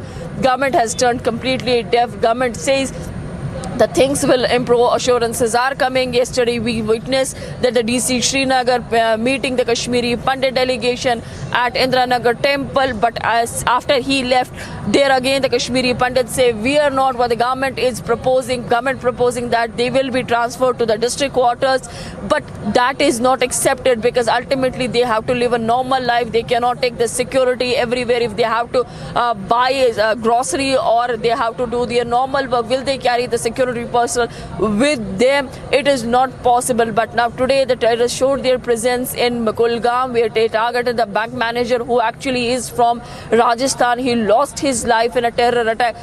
Second incident in the last 3 days in Kulgam district. Meanwhile we are also witnessing that the IG Kashmir in Kulgam camping after the killing of this bank manager. We are also witnessing DIG South Kashmir in Kulgam, and SSP Kulgam was also on spot monitoring the situation and also witnessing and also probing the terror camp. This team has been established by the Jammu and Kashmir police to investigate the terror crime. CCTV footage confiscated. Also, the bike of the manager that was left outside the branch now has been confiscated by the police. In fact, the blood-soaked sweater that we access the visuals, that has also been taken into custody by the police department. But the only question that everybody, be it from the minorities or from the majorities, from the political parties of Jammu and Kashmir, a commoner asking, how long will you continue with these kind of killings, and will these killings yield any result? You are only targeting innocents, you are targeting unarmed people, and this is nothing. This is terrorism on ground.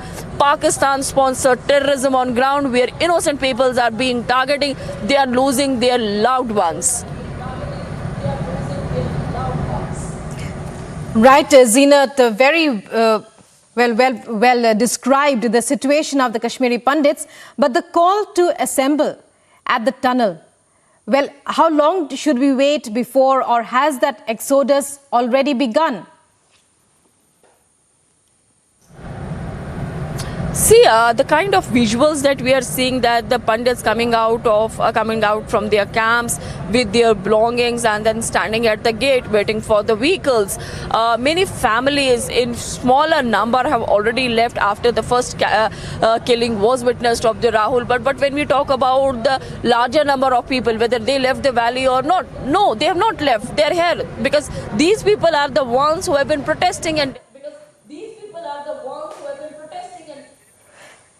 Zeenat, will be coming back to you, but now let's listen in to Rajni Bala's, the school teacher who was martyred, who was killed by terrorists in the valley. Let's listen to her husband speak. तो ये रजनी बाला ने लिखी है। इस Saturday को, जो पिछले Saturday था ना, इससे पहले लगभग 12-15 दिन हो गया इसको लिखे हुए। इससे पहले हमने मेमोरेंडम दिया था डीसी साहब को, उसके बाद ये चिट्ठी लिखी है। वही लिखा था कि 5 सालों से मैं वहाँ काम कर रही हूँ, बिल्कुल ठीक था, लेकिन अब कुछ टारगेट किलिंग की वजह से मेरे अंदर थोड़ा डर की जो है वो भावना पैदा हो गई है। उसने ये लिखा था, लिहाजा मुझे यहाँ से डिप्लॉय किया जाए किसी सेफ एरिया में, और नाम भी लिया है एससी गांव में। तो ये रजनी बाला ने लिखी है।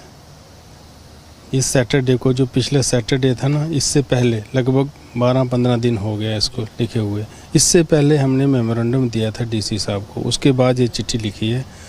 वही लिखा था कि 5 सालों से मैं वहाँ काम कर रही हूँ, बिल्कुल ठीक था, लेकिन अब कुछ टारगेट किलिंग की वजह से मेरे अंदर थोड़ा डर की जो है वो भावना पैदा हो गई है।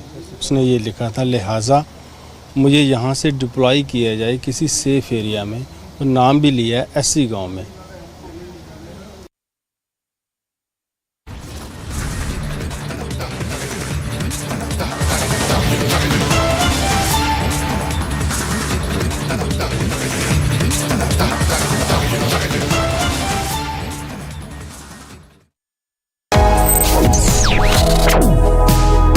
Reading allows us to become familiar with ourselves. We don't read, we won't know what is knowledge. I just find it very interesting to know people's lives, how they went through certain situations, how they dealt with things. So wherever you want to go in life, if you read books along those lines, then that would really help you in growing.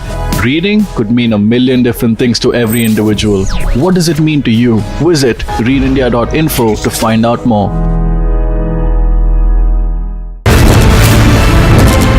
Barricades come in, we are just going to move few more steps. Delhi police officials coming here, more and more officials arriving on the spot. This is not only about a blast happening in the national capital. Narendra Modi खुद पहुंचे, भारत के प्रधानमंत्री stage पे Donald Trump को नीचे लाने के लिए। जो बॉनहोमी है ये दोनों के बीच में दिख रही है। हम इस समय अंदर गलियों की तरफ अब हम जा रहे हैं। सीआईएसएफ की कंपनी के साथ दिल्ली पुलिस के वरिष्ठ अधिकारी यहाँ पर लोगों को समझा रहे हैं। Just showing you the cavalcade of the UP Chief Minister Yogi Adityanath on the tarmac of the Amosi Airport live. आप देख रहे हैं Rapid Action Force has taken a complete command of the situation. More forces are being moved in. Delhi police officials are present here. We are live.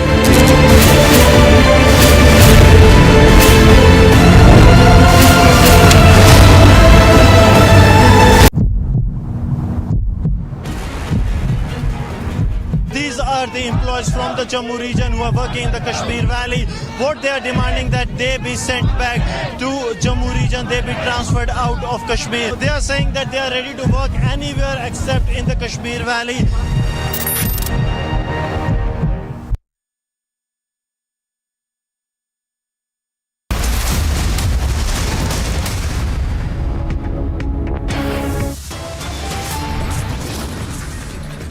Top headlines at 2 p.m. Another targeted attack in Valley. Hindu bank manager shot dead in Kulgaon district now.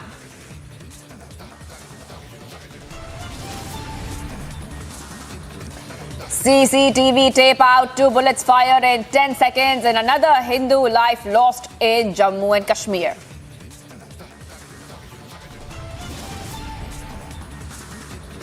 "24-hour deadline inches closer. Kashmiri pundits decide to leave the valley tomorrow."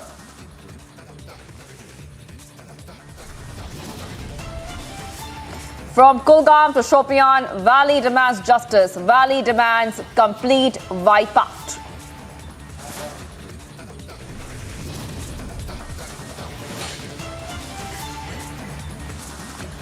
After Congress walkout, big Patidar leader now joins BJP.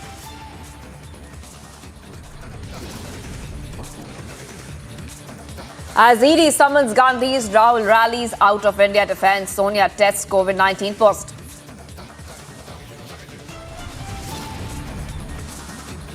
BJP heads back, corners Congress, raises corruption charge against Gandhi's.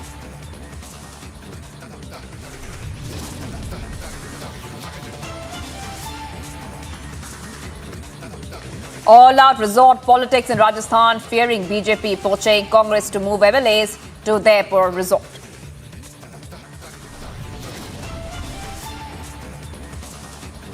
Satyendra files explores Kejriwal, reiterates being framed claims, says Satyendra done Sisodia to be next target.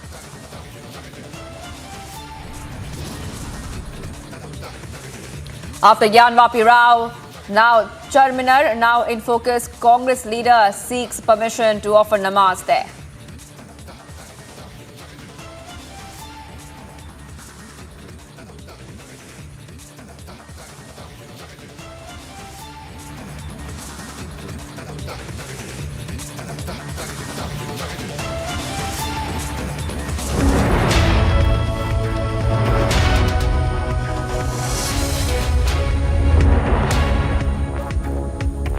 12:30 बजे मैंने उनसे पूर्ण सम्मान के साथ 10 सवाल पूछे थे।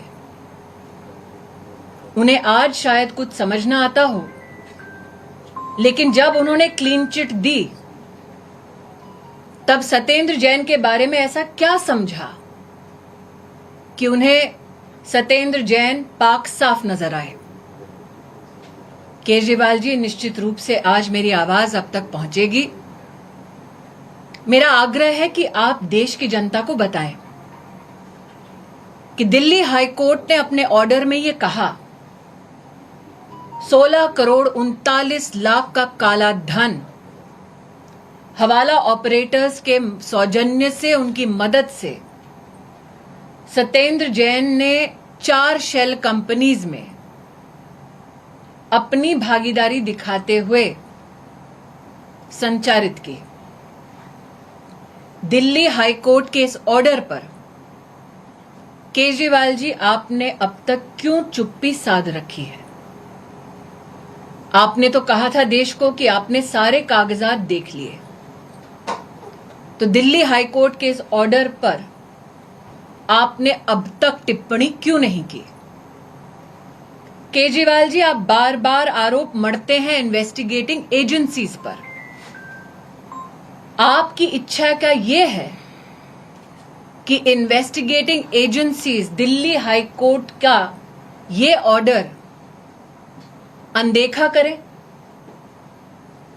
केजरीवाल जी, आज आपने कहा कि आपको कुछ समझ नहीं आता, लेकिन सत्येंद्र जैन के उस 16 करोड़ 39 लाख के काले धन के बारे में आप ऐसा क्या समझे थे कि आज आपने इस सवाल का भी जवाब नहीं दिया कि कैसे सत्येंद्र जैन ने 16 करोड़ 39 लाख के काले धन का न सिर्फ हवाला एंट्री ऑपरेटर्स के माध्यम से कंपनीज में इस्तेमाल किया, बल्कि साथ ही दिल्ली में 200 बीघा जमीन ली अनऑथराइज कॉलोनीज के आसपास। और सत्येंद्र जैन ने, केजरीवाल जी, आपकी सरकार में अर्बन डेवलपमेंट मंत्री होने के नाते फिर उन्हीं अनऑथराइज कॉलोनीज को रेगुलराइज किया। कल तक समझते थे सत्येंद्र जैन को, आज आपको कुछ समझ नहीं आ रहा। ये अत्याचार देश की जनता पर ना करें। मेरे स्पष्ट शब्दों में स्पष्ट प्रश्नों का उत्तर दें। देश को आतुरता से आपके जवाबों का इंतजार रहेगा। देश की इन्वेस्टिगेटिव एजेंसीज का, दिल्ली की हाई कोर्ट का अपमान ना करें।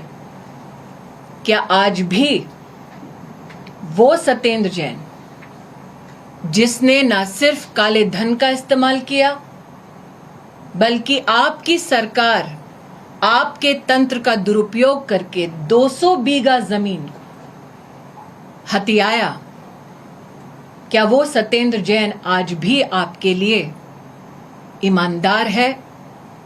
निश्चित रूप से मेरे ये 2 विनम्र प्रश्न आपको समझ आ रहे होंगे। मुझे, देश की जनता को, केजरीवाल जी, आपके जवाबों का इंतजार रहेगा। धन्यवाद।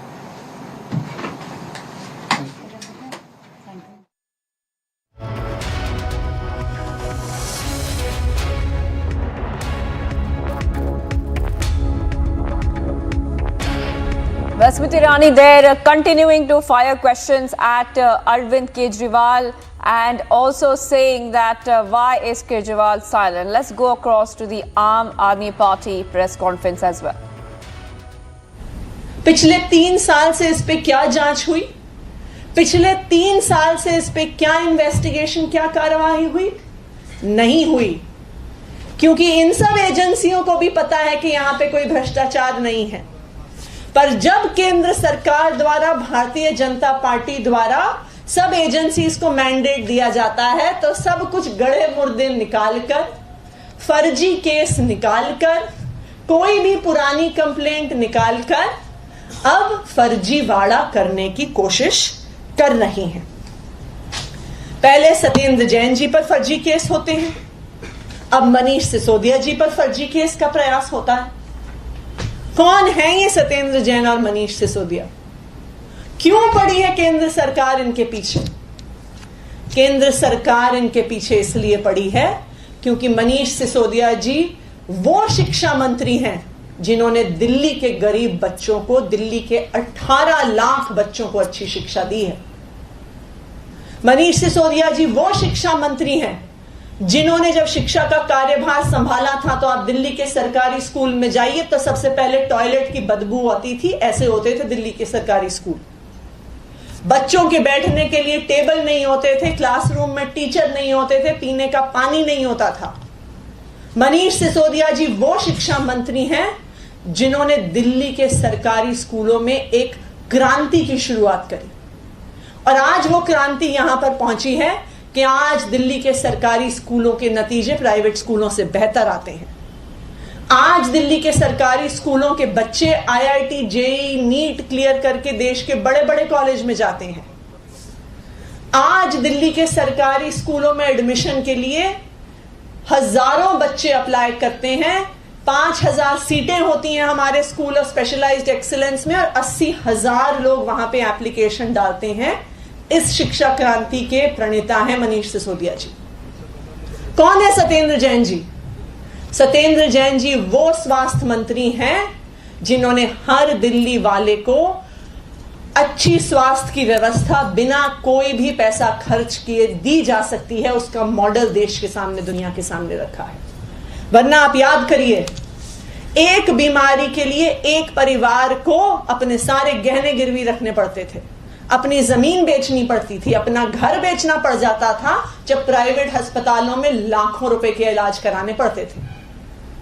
ये वो सत्येंद्र जैन जी हैं जिन्होंने हर दिल्ली वाले को फ्री इलाज की सुविधा दी है। ये वो सत्येंद्र जैन जी हैं जिनका मोहल्ला क्लिनिक का मॉडल पिछले 2 महीने में 3 चीफ मिनिस्टर देख के गए हैं। ये वो सत्येंद्र जैन जी हैं जिनकी मोहल्ला क्लिनिक में फ्री दवाई मिलता है, फ्री टेस्ट मिलता है, फ्री इलाज होता है। और आज दुनिया पहचान रही है दिल्ली के इस मॉडल को। जब वर्ल्ड इकोनॉमिक फोरम में चर्चा होती है दुनिया के विकास के बारे में तो दिल्ली सरकार के प्रतिनिधि को बुलाया जाता है। जब यूनाइटेड नेशंस में चर्चा होती है तो दिल्ली सरकार के प्रतिनिधि को बुलाया जाता है। जब वर्ल्ड एजुकेशन फोरम में चर्चा होती है तो दिल्ली सरकार के प्रतिनिधि को बुलाया जाता है। जब वर्ल्ड सिटीज कांग्रेस जो सिंगापुर में होने वाली होती है तब दिल्ली सरकार को बुलाया जाता है। क्यों? क्योंकि आज पूरी दुनिया पहचान रही है कि जो दुनिया भर में शिक्षा, स्वास्थ्य, बिजली, पानी की समस्याएं हैं उसको सुलझाने का मॉडल दिल्ली सरकार लेके आई है। और भारतीय जनता पार्टी को तो ये पचता नहीं है। कैसे पचेगा? वो थोड़ी चाहते हैं कि हर गरीब को इलाज मिले, वो थोड़ी चाहते हैं कि दिल्ली के हर गरीब को अच्छी शिक्षा मिले। उन्हें पता है कि इस दिल्ली मॉडल के माध्यम से राज्य दर राज्य में अरविंद केजरीवाल जी का स्वागत हो रहा है। वो थोड़ी चाहते हैं कि देश के हर बच्चे को अच्छी शिक्षा मिले और इसलिए ये फर्जी केस बार बार किए जा रहे हैं।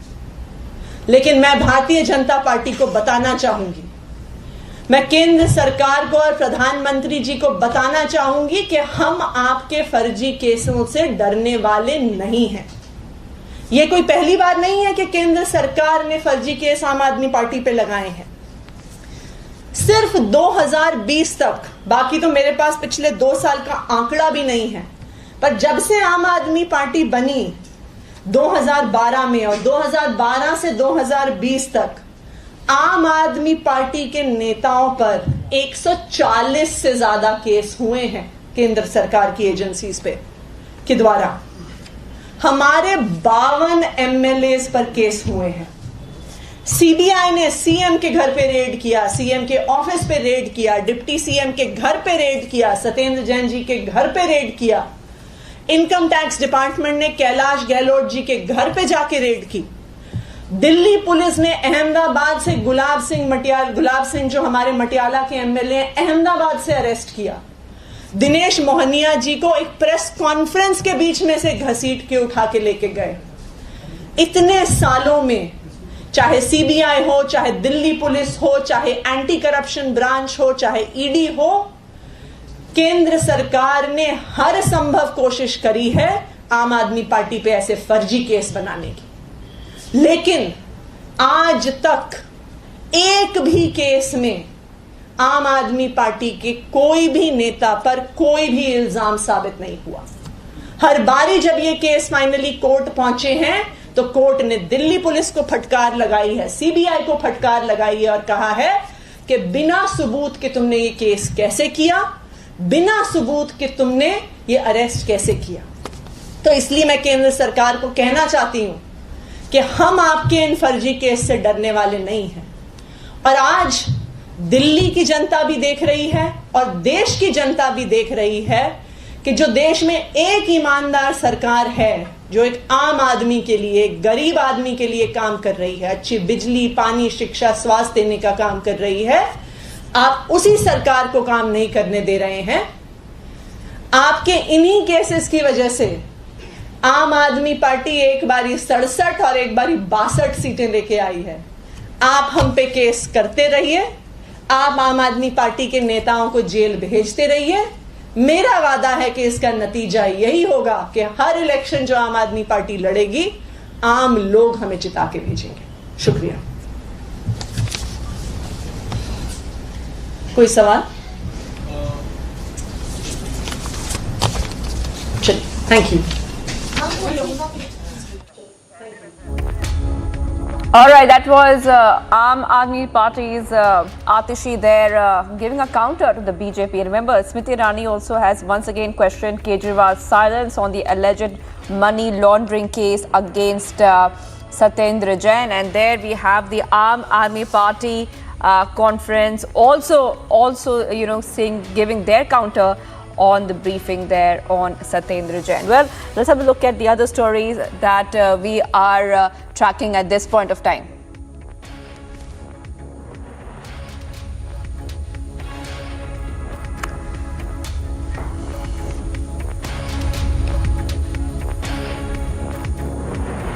Let's take a look at the COVID situation in Maharashtra's capital, which is witnessing a sharp rise in COVID cases, causing widespread concern. Here's a full report on that.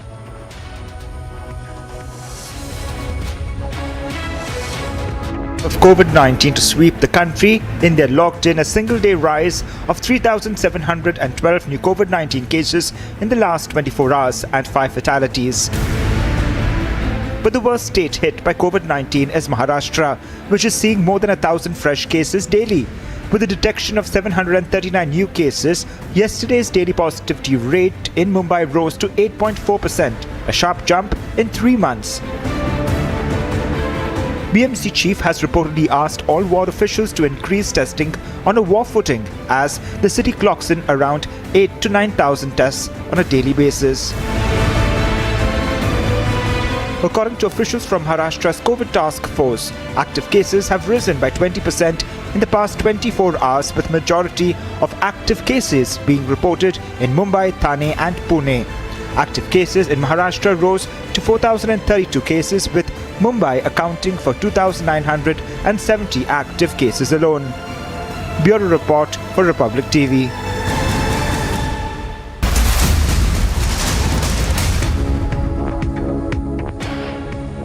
Breaking updates coming right now, Republic TV. 16 students of Mangalore University came to college today, again with hijab, despite restrictions on hijab. Now, these students want to attend the class with hijab. They have protested against university and also met the DC on Monday. DC had asked them to follow the rule book of college and orders of the government and court. I would like to go across to Sage Raj. Sage, it looks like the hijab row is raging on in Mangaluru. Tell us the latest details of this case coming from the Mangalore University. If you notice, 12 students are protesting against the hijab ban row in Mangalore University, and they even went and protested against the university where they didn't attend the classes and sat inside the library. So following that, they also tried to meet District Commissioner of Mangalore, where they had appraised the issue of to give an exception to them. But the District Commissioner had asked them to follow the guidelines issued by the college as well as the order of the court and the government. And they didn't come for past 3 days, and today they again came with the hijab and wanted to enter the class. They weren't allowed and they were sitting inside the library. And they continue to protest despite warnings from the college management as well as the District Commissioner of Mangalore. Well, Sergey, we are seeing that this is happening in Karnataka again. We are seeing time and again, the hijab protests continuing there in Mangaluru as well. Can you just tell us a little bit more about what is the reaction coming in from the government and the authorities? The government is asking them to follow the guidelines issued by the colleges, because whichever the college have their own committee which has been set up, but they have to follow the guidelines issued by the committee. And subsequently, there are also orders from Karnataka High Court for them to follow, where the government has asked students to not wear any kind of dresses which can portray or give any kind of signs of their religious symbol. And still, these students were protesting against this despite Karnataka High Court verdict and government order. And they also tried to escalate the issue with the district commissioner, and district commissioner did not heed to their request. All right, Sergey, thank you for getting us all those details. In Mangaluru, hijab protests are continuing. Well, we're getting some more updates now. This time it is coming from Maharashtra. Big breaking news coming in. Maharashtra CM Uddhav Thackeray calls a meeting of the COVID-19 task force today in view of the rising COVID-19 cases in the state. This is the latest we're breaking for you right now. Maharashtra CM there, Uddhav Thackeray calling a meeting of the COVID-19 task force. Now, this is happening as COVID-19 cases are rising in the state. Mumbai is seeing a sudden surge of COVID cases. Right now, precautions are also being taken. Mumbai had reported around 739 fresh COVID cases yesterday. Now, this is one of the highest rises after February 4th. Right now, we can also tell you that some action seems to be taken on this. India's financial capital, Mumbai, once again witnessing a sudden surge of COVID-19 cases. And right now, Maharashtra CM Uddhav Thackeray calling a meeting of the COVID-19 task force. Alicia is joining us for more on this developing story. Alicia, over to you. Well, of course, in the view of rising COVID-19 cases in the state, Maharashtra Chief Minister Uddhav Thackeray calls a meeting of the COVID-19 task force today. So there will be meeting over the review what has been happening, because we know since the past 2 to 3 days where the COVID cases has been rising in the state of Maharashtra and specifically Mumbai. Even looking into the fact where Mumbai Municipal Corporation, Iqbal Singh Chahal, has also called for a meeting and post that is going to have a press conference. He will also speak about the monsoon preparedness of Mumbai. But importantly now, where the COVID-19 cases that has been continuously rising, Maharashtra Chief Minister Uddhav Thackeray has called for a meeting with the COVID-19 task force to discuss the further course of action. Right. Alicia, we also see the positivity rate in the city of Mumbai going up to 8.4% from 6%. So essentially right now, tell us the precautions which have to be taken at this point. Have the authorities again reiterated that COVID-appropriate behavior has to be followed, like wearing a mask and avoiding crowded places? Well, of course, we know that this restriction that has been already been revoked, but yes, now where the Chief Minister itself is going to hold a meeting with the COVID-19 task force, looking after the cases, because yesterday we know that 1,081 new COVID-19 cases that has been reported in the state of Maharashtra. And the positivity rate you've been talking about, that has also been increasing, and that's the only reason where Chief Minister is going to have a meeting and they're going to make a discussion over what can be the restriction that has to be brought back in place, because many of the people who have been not wearing masks, because at the beginning we know there were many restrictions that was imposed on people, and but later when the cases were dropped down, after which the restriction that was revoked. But yes, now looking after the cases that has been continuously rising since the past 2 days, now the people, the Chief Minister itself, right, Alicia, is going to have a meeting with the COVID-19 task force, and there might be some instructions that. Right, Alicia. Republic TV's principal correspondent Alicia Nair getting us the latest. She's saying that Maharashtra CM Uddhav Thackeray has called a meeting of the COVID-19 task force in view of the rising COVID cases in the state.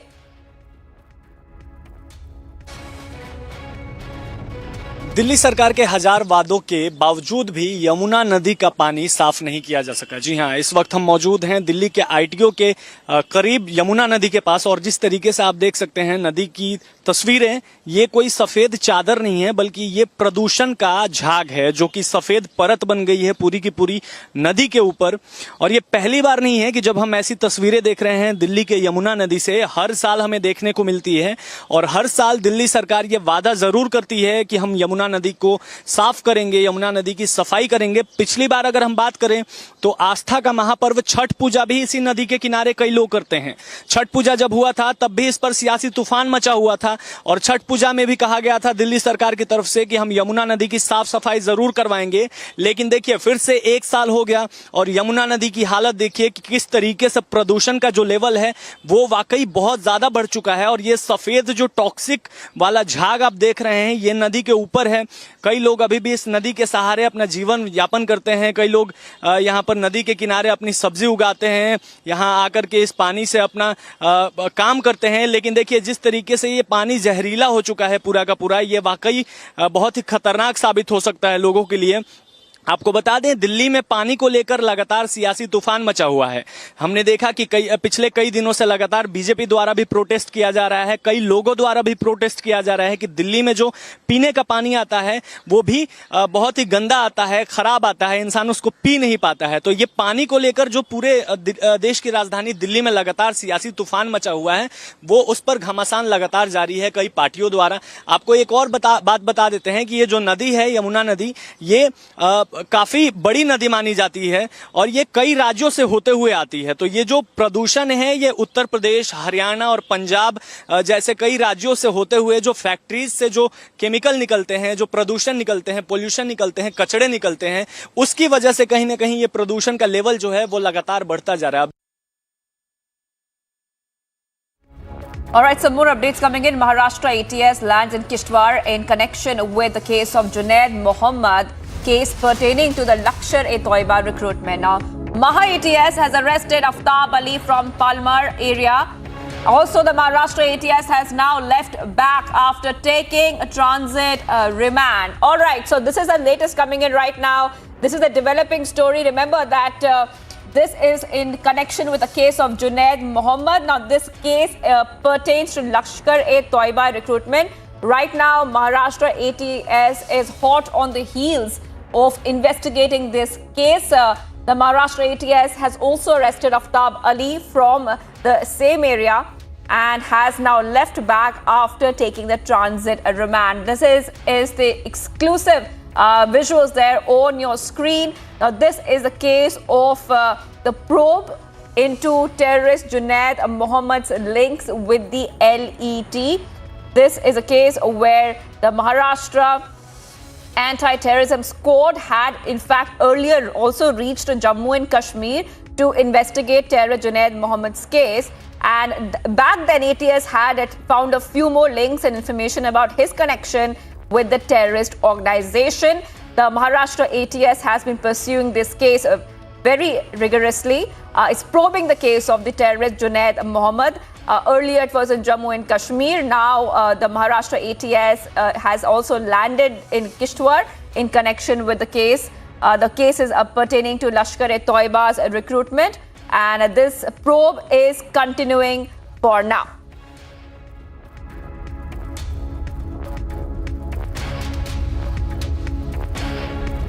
All right, let's have a look at all the other stories that we have been tracking closely on Republic TV. Now, 3 soldiers were injured today when an explosion took place in a civil hired vehicle a kilometer away from Sidhau around 3 a.m. The injured personnel were immediately shifted and given first aid at District Hospital Shopian, were evacuated to 92 Base Hospital in Srinagar. 1 soldier is critical while 2 others injured are stable. Vijay Kumar, a bank manager, was killed in the broad daylight by terrorists in the Kulgaum district of Kashmir. Vijay was immediately shifted to the nearest hospital for treatment. However, he succumbed to his injuries and lost his life. TRF claims responsibility and warns for further disaster.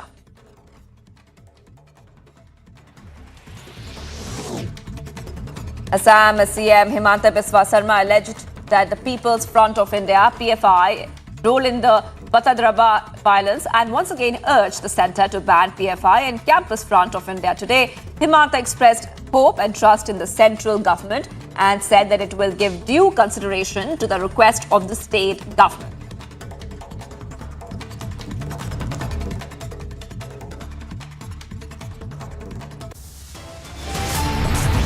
Well, stay tuned to Republic TV because much more is coming up on the other side. Satyendra Files explores Kejriwal reiterates being framed claims. Say Satyendra done Sisodia to be next target. After Gyanvapi Rao, Charminar now in focus. Congress leader seeks permission to offer namaz in Charminar. Stay tuned.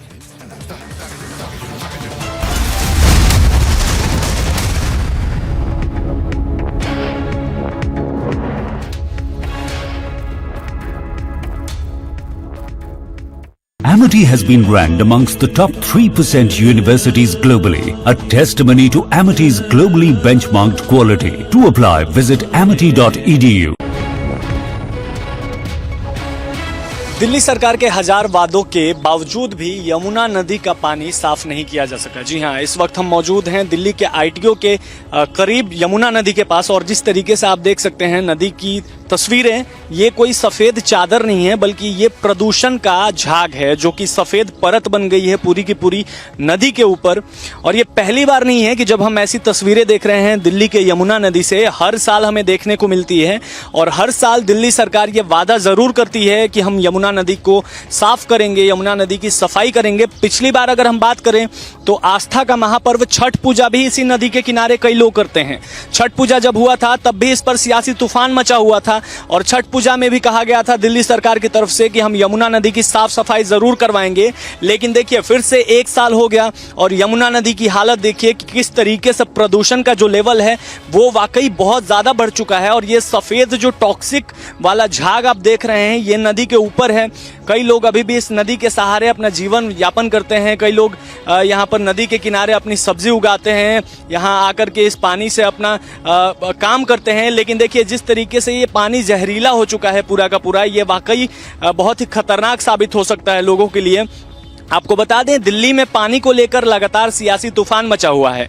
हमने देखा कि पिछले कई दिनों से लगातार BJP द्वारा भी प्रोटेस्ट किया जा रहा है, कई लोगों द्वारा भी प्रोटेस्ट किया जा रहा है कि दिल्ली में जो पीने का पानी आता है वो भी बहुत ही गंदा आता है, खराब आता है, इंसान उसको पी नहीं पाता है। तो ये पानी को लेकर जो पूरे देश की राजधानी दिल्ली में लगातार सियासी तूफान मचा हुआ है वो उस पर घमासान लगातार जारी है कई पार्टियों द्वारा। आपको एक और बात बता देते हैं कि ये जो नदी है यमुना नदी, ये काफी बड़ी नदी मानी जाती है और ये कई राज्यों से होते हुए आती है। तो ये जो प्रदूषण है ये उत्तर प्रदेश, हरियाणा और Punjab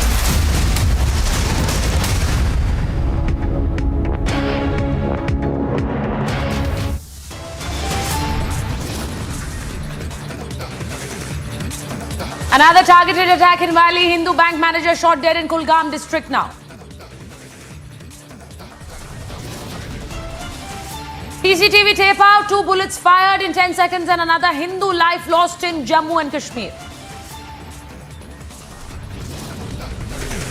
24 hours deadline inches closer. Kashmiri Pandits decide to leave the valley tomorrow.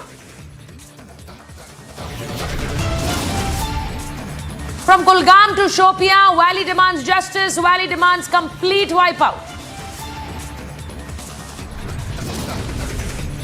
After Congress walkout, big Patidar leader now joins the BJP.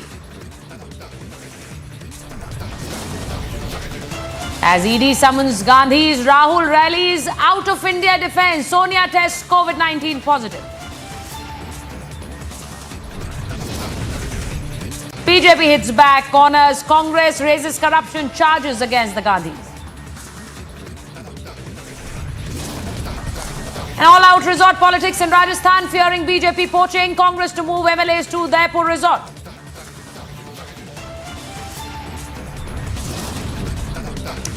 Satyendra files explodes, Kejriwal reiterates being framed claims, says Satyendra done Sisodia to be the next target.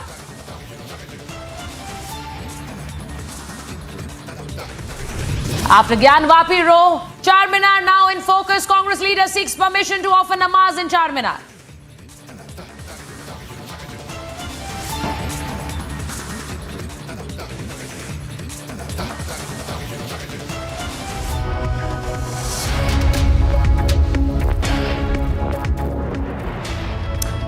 and good afternoon. I'm Sucharita Kukreti, and the big story that we are tracking today: Dogra Front stages protest against the civilian killing in Kashmir Valley.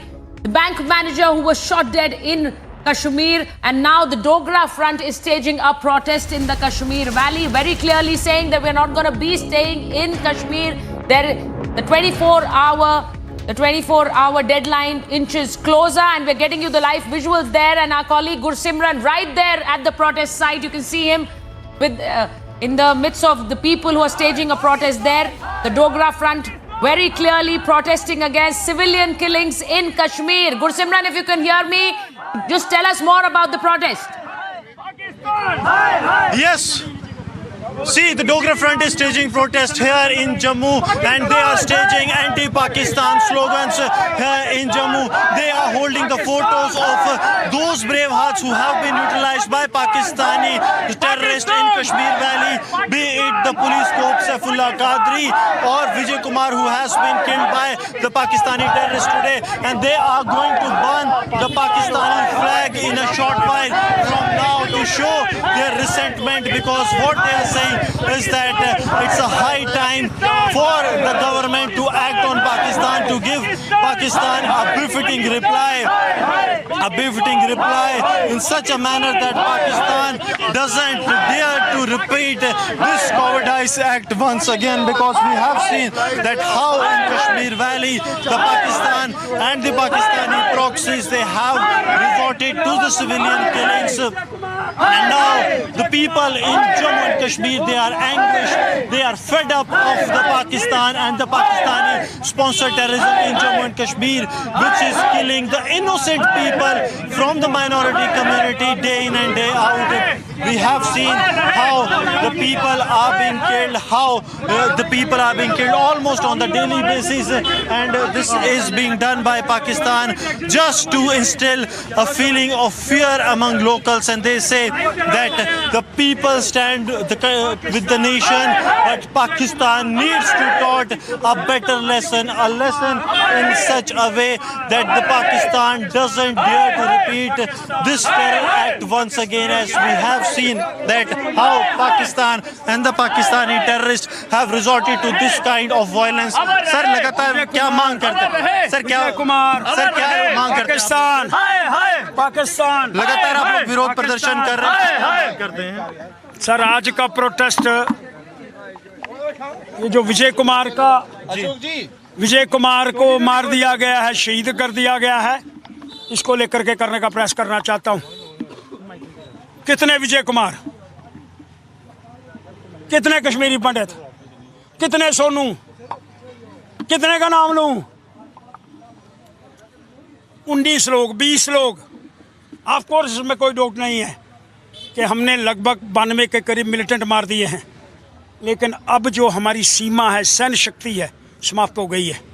इसलिए मैं ये कहना चाहता हूं कि अब अगर हमारे लोग सक्षम हैं कश्मीर के अंदर जाकर के बालाकोट करने की, तो क्या कश्मीर के अंदर बालाकोट नहीं हो सकता? पाकिस्तान में बालाकोट हो सकता है। अभिमन्यु जैसे लोग पाकिस्तान में निशाना साध करके बालाकोट कर सकते हैं, तो टारगेट किलिंग करने वालों पर निशाना नहीं साधा सकता। आतंकवादियों की इन हरकतों को रोकने के लिए आप जो प्रदर्शन, जो टारगेट किलिंग जो है, वो एक व्यक्ति जाता है, एक बंदूक निकालता है, रिवॉल्वर निकालता है, टारगेट कर देता है। अब हमको उन लोगों को टारगेट करना पड़ेगा जो इस तरह की अकेले अकेले घटनाएं कर रही हैं, और उसके लिए हमको एक दूसरा बालाकोट दिलाने की ज़रूरत है। अगर अभिमन्यु यहाँ से बालाकोट में जाकर के टारगेट कर सकता है, तो कश्मीर के अंदर टारगेट किलिंग करने वालों को टारगेट नहीं किया जा सकता। सुरक्षा के लिए क्या करनी चाहिए? एम्प्लॉयज़ की रक्षा और सुरक्षा के लिए एक ही बात है कि श्रीनगर के हेडक्वार्टर के अंदर उनको रखा जाए, जम्मू नहीं लाया जाए। 20,000 लोगों को जम्मू लाने का प्रावधान कैसे है? मैं सरकार से कहना चाहता हूँ, हेडक्वार्टर के अंदर रखो, श्रीनगर के अंदर, वहाँ खाने पीने का सब प्रबंध करो, उनका हेडक्वार्टर के अंदर रखो, और जो इंटीरियर के अंदर रोक लगे हैं सबको बुला करके हेडक्वार्टर के अंदर बिठाने का उच्च स्तरीय बैठक है, उसमें क्या लगता है, क्या स्ट्रेटेजी अपनानी चाहिए? अगर उनको यहाँ लाने का प्रयास होगा तो सीधा लगेगा आतंकवादियों से डर करके भाग आए। अरे हमारे शेर बैठे हुए हैं, वो घबराने वाले नहीं हैं। अरे 90 के टाइम लोग नहीं घबराए, तो आज क्या हुआ? वहाँ सरदार भाई छत्ती सिंहपुरा के अंदर याद है, अभी भी वहाँ टिके हुए बड़े लोग वहाँ हैं। कश्मीरी पंडित समाज की बात नहीं है, ये सवाल हिंदुस्तानियों का है। 20,000 एम्प्लॉई है, कश्मीरी पंडित समाज 5,000 है, 20,000 लोग जो वहाँ बैठे हुए हैं। सर पॉलिसी चेंज होना चाहिए, कल मीटिंग है, गृह मंत्री मीटिंग ले रहे हैं कश्मीर सिचुएशन उसमें को बड़ा फैसला आएगा और वो जो बड़ा फैसला होगा एक ऐसा गंभीर विषय होगा जिसका उत्तर आपको तत्कालिक मिलने वाला है। तो लगातार they are hopeful that some big decision will be taken that will have impact on ground as far as the prevailing situation in the Union Territory of Jammu and concerned, and they are anguished against the Pakistan and their proxies which are trying to foment trouble in the Union Territory of Jammu and Kashmir. Right, Simran, and there very clearly, the gentleman that you were speaking to, he's staging a protest, and when he speaks of a Balakot in Kashmir, he very clearly means to be actually, take out an entire a kind of a process which needs to eliminate people who are sympathizers in the valley, the sympathizers who are aiding people still in the valley. Yes, it means. Yes, the Balakot airstrike was to eradicate the terror camps, and so does he mean by saying that to carry out a Balakot inside the Kashmir Valley. He wants to say that the entire route, the ecosystem of the terrorism that is in place in the Kashmir Valley, that is giving an oxygen to these terrorists in Kashmir Valley, that totally needs to be smashed, and for that a Balakot-like airstrike, a Balakot-like action is needed, where the government had the full will and they hit the enemy's terror camps at their own will. So these kind of operations are needed in the Kashmir Valley, because we have seen that in the recent past the terrorists has once again resorted to the targeted killings, which is turning out to be a big challenge for the security forces as well.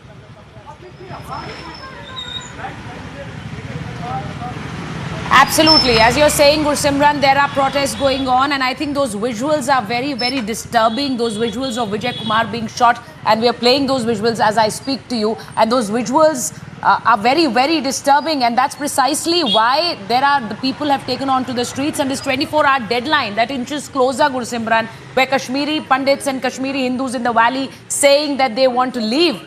This also now seems to be a big problem that needs to be addressed by the government.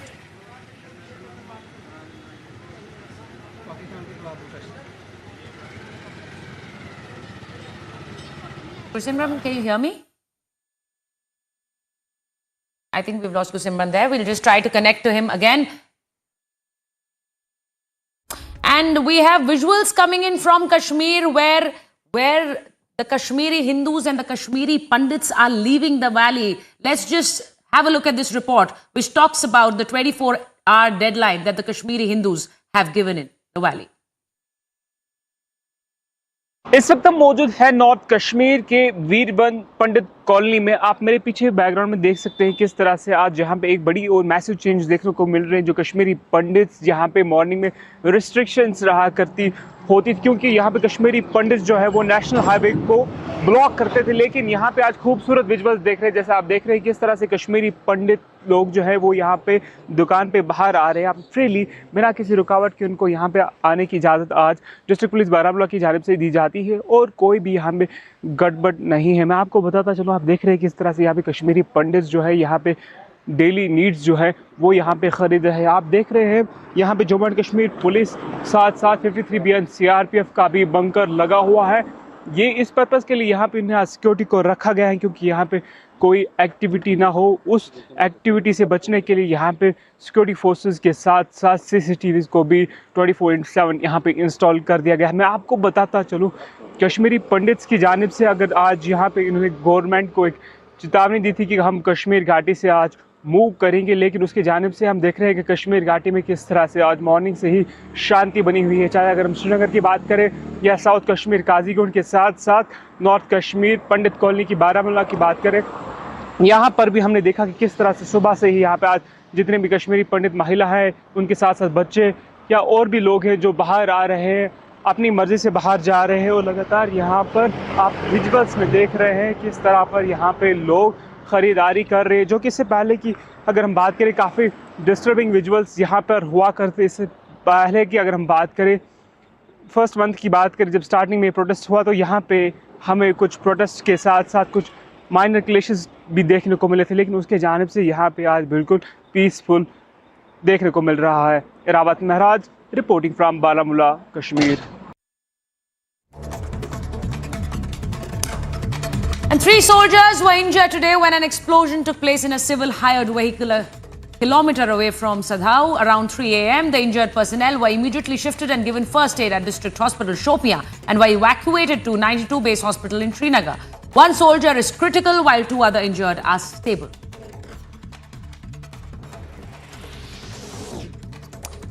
Vijay Kumar, bank manager, was killed in broad daylight by terrorists in Kulgam district of Kashmir. Vijay Kumar was immediately shifted to the nearest hospital for treatment. However, he succumbed to his injuries and lost his life. PRF claims responsibility and warns for further disaster. जब जम्मू कश्मीर शांति की ओर आगे बढ़ रहा है, जब जम्मू कश्मीर के अंदर development के नए मुकाम हासिल किए जा रहे हैं, जब जम्मू कश्मीर में हिंदू, मुस्लिम, सिख, ईसाई भाईचारा मजबूत हुआ है, जब जम्मू कश्मीर में अमन और शांति की बहाली हुई है, तो सबसे बड़ी तकलीफ इन पाकिस्तानी कायर जिहादी आतंकवादियों को हुई है, जिन्होंने फिर से जम्मू कश्मीर के अंदर एक बड़ा षड्यंत्र करके एक डर और खौफ का माहौल बनाने की साजिश की है। Assam Chief Minister Himanta Biswa Sarma alleged the People's Front of India PFI's role in the Batadrav violence and once again urged the centre to ban PFI and Campus Front of India today. Himanta expresses hope and trust in the central government and said that it will give due consideration to the request of the state government. What is the meaning of such type of statement? Is he not the Chief Minister of Assam? Is he not the Home Minister of Assam? He is solely responsible for that. If such type of clue is with the government, why they are silent? Why they have not taken action against them? We are not with the culprits. We are not supporting any anti-social people, anti-Assamese people. That's why it's our legitimate demand. Before making any such type of statement, it should not register as irresponsible statement. If I say the statement made by the Chief Minister of Assam has registered that the BJP-led government, union government or state union government also involved with the PFI, they are taking the political advantage from the PFI. If not, then why not they are taking action? Who has objected? This state government has already established that if they can justify the encounter, then why not they are taking action against the PFI? We demand, if it's true, if it is fair, carrying with में जो कांड हुआ है उसमें सरकार और सरकार की पुलिस, जो आसाम की स्मार्ट पुलिस कहलाते हैं, एक के बाद एक गलतियाँ कर रहे हैं। उसको ढाकने के लिए सीएम साहब इस तरह की बातें कर रहे हैं। पीएफआई क्या है आसाम के लोग जानते ही नहीं। आसाम के लोग तो आरएसएस को जानते हैं कि आरएसएस एक संगठन है जो हिंदू राष्ट्र बनाना चाहते हैं, जो हमारे संविधान को ख़त्म करना चाहते हैं। After Satyendra Jain's arrest in a money laundering case, Delhi Chief Minister Arvind Kejriwal has suggested that the central government is now planning to arrest Deputy CM Manish Sisodia. According to Kejriwal, central government has ordered all the agencies to form fake cases against Sisodia.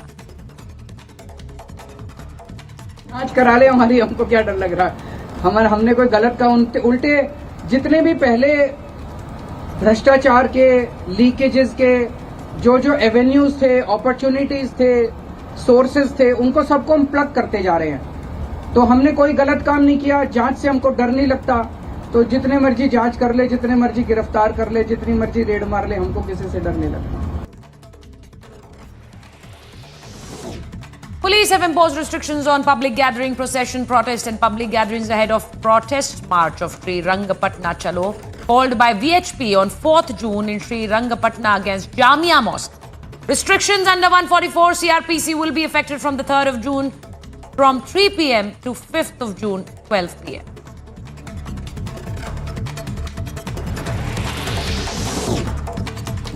And in response to Mandya DC's letter on conducting videography, the superintendent archaeologist has written to the director of ASI requesting videography of the east entrance in Jamia Masjid in Mandya.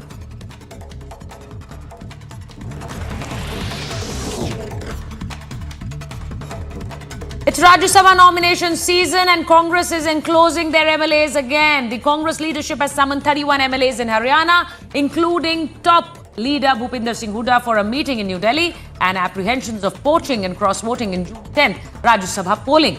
All of them will gather together and reach the capital today. Municipal Corporation member of JDS Prashant Nagaraj was hacked to death by unknown assailants in Hassan. The assailants' rickshaw followed Prashant when he was on his bike in a knot. Prashant was attacked with lethal weapons near Lakshmipura layout. A case has been registered at Pension Mohalla police limits. Police have recovered the weapon and the auto in which assailants came.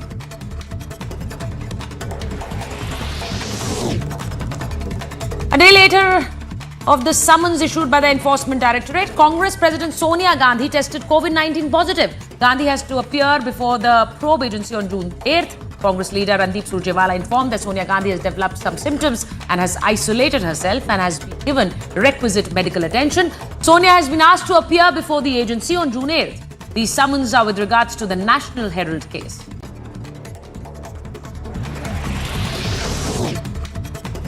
The body of a cop, Deepak, was found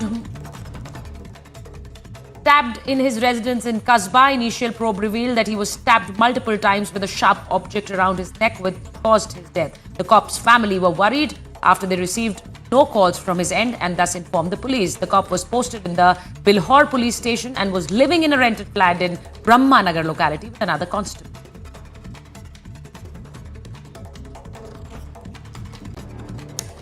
And getting in an update on Karnataka Mandya Jamia Masjid dispute. Now, responding to Mandya DC's letter on conducting a videography, the superintendent archaeologist has written to the Director of Archaeological Survey of India requesting videography of the east entrance in Jamia Masjid in Mandya.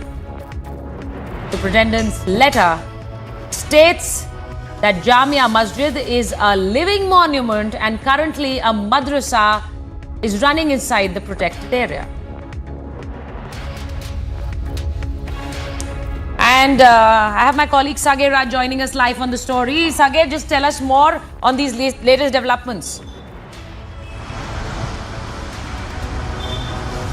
Suchadita, if you notice that the VHP unit of Mandya had requested a local district commissioner to escalate the issue of Jamia Masjid, where they had requested Gyanvapi kind of survey to be done at that particular place. They believe that there was an Anjaneya temple at Jamia Masjid in Srirangpatna, and they are also calling for a protest march on 4th, that is on next Saturday, where they have requested people to gather in large number to gain support for Anjaneya temple. And they also claim that there should be a videography survey which should be done like how it has been done in Gyanvapi. And they say that they will continue to protest against the administration unless they get justice on the same.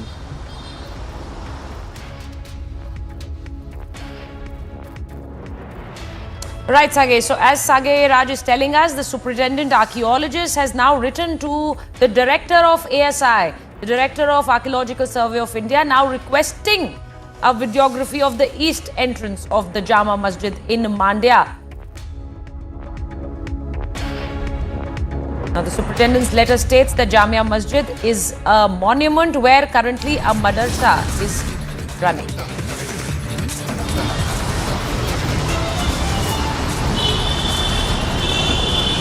So you're watching details about disputed Jamia Masjid as well as hijab row from Karnataka.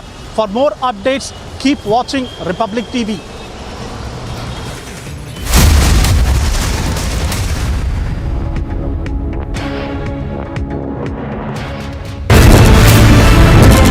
Big raids that are being carried out by the Central Bureau of Investigation. RJD levels allegations of revenge politics. This mass graveyard in Bucha bears testimony to the brutal acts of the Russian troops. Republic TV did a week-long investigation into the operations of the Khalistani movement here in Britain. blatant violations that were carried out just a day before the fire? Did they really not feel the importance to inform the BMC? Republic Media Network's SIT decided to expose the dirty nexus between politics and a murky Ponzi scheme.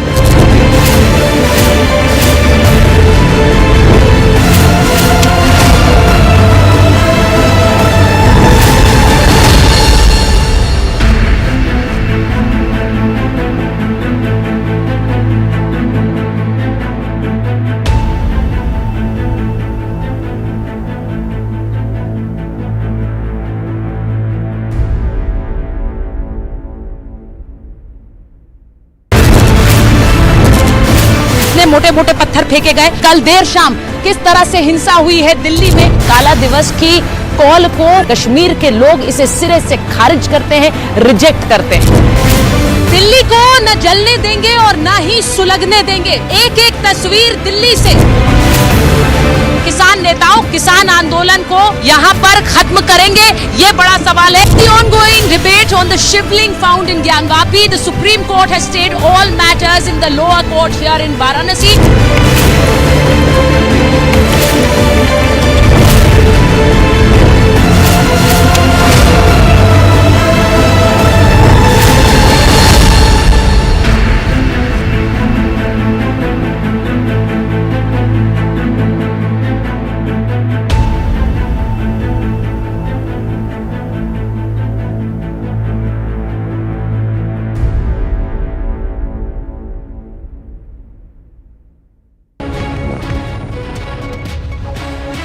Delhi सरकार के हजार वादों के बावजूद भी यमुना नदी का पानी साफ नहीं किया जा सका। जी हां, इस वक्त हम मौजूद हैं दिल्ली के आईटीओ के करीब यमुना नदी के पास और जिस तरीके से आप देख सकते हैं नदी की तस्वीरें, ये कोई सफेद चादर।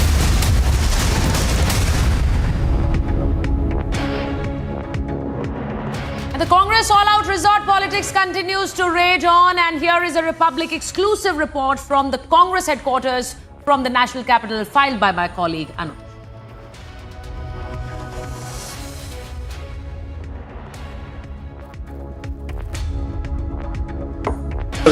Congress is again fearing of horse trading. Right now I'm standing right outside Dipen Singh Hooda's residence in the national capital. Let me give it a sense.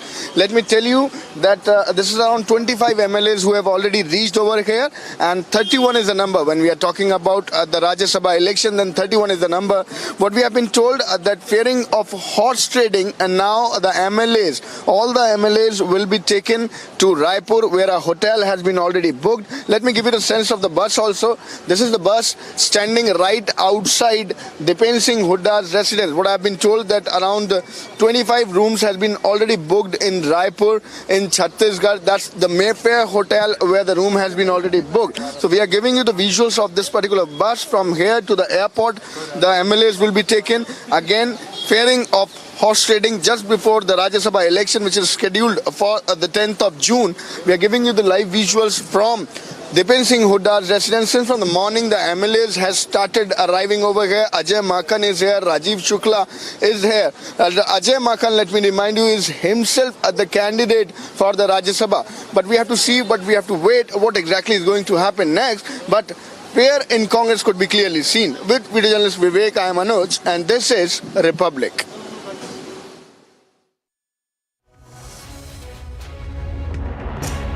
So now resort politics going on in Rajasthan because the Congress party is fearing that BJP might poach its MLAs right before the Rajya Sabha elections. And my colleague Anuj was filing that report right outside Bhupinder Singh Hooda's residence, where he is expected to be shortly.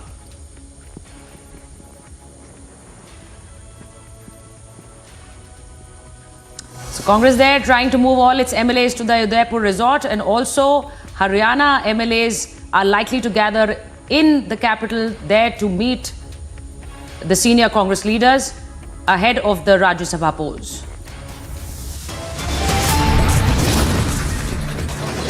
Moving the MLAs to Raipur. We'll be right back after a short break. Stay tuned.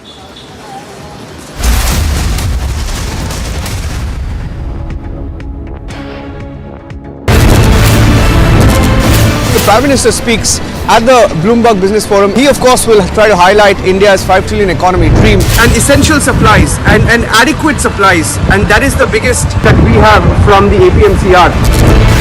Raj Thackeray is not backing down, and supporters of Raj Thackeray have used the loudspeaker to send a message. They're trying to stop us from reporting. Today has picked up Arnab Goswami from his house, dragged him out, assaulted him physically. This is the Avigna Tower in Parel, Mumbai, where the fire was reported, and their entire effort has been to somehow burst down the flames.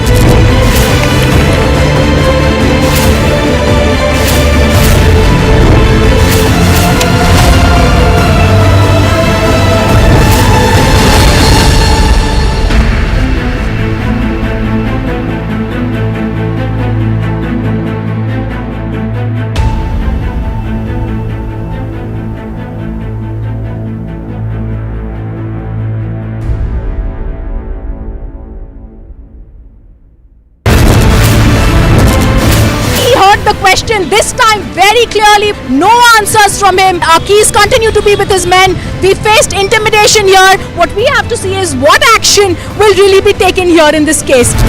We've been trying to get in touch with you and ask you several questions on the land deals that you had along with Priyanka Vadra and Robert Vadra. Why are you trying to avoid the camera, sir?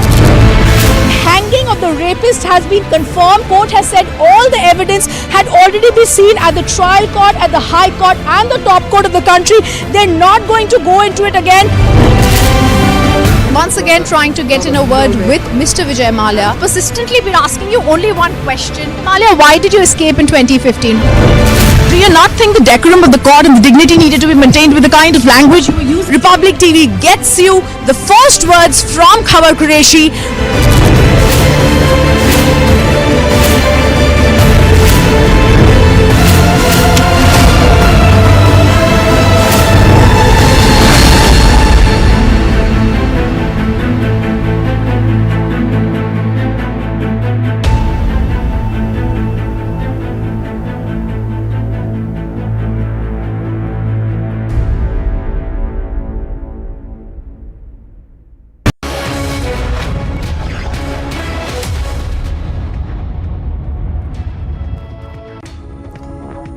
Superfast 50 starts now. In another shocking case of targeted killing, a bank manager hailing from Rajasthan was shot by terrorists in Jammu and Kashmir's Kulgaon. He has now succumbed to his injuries.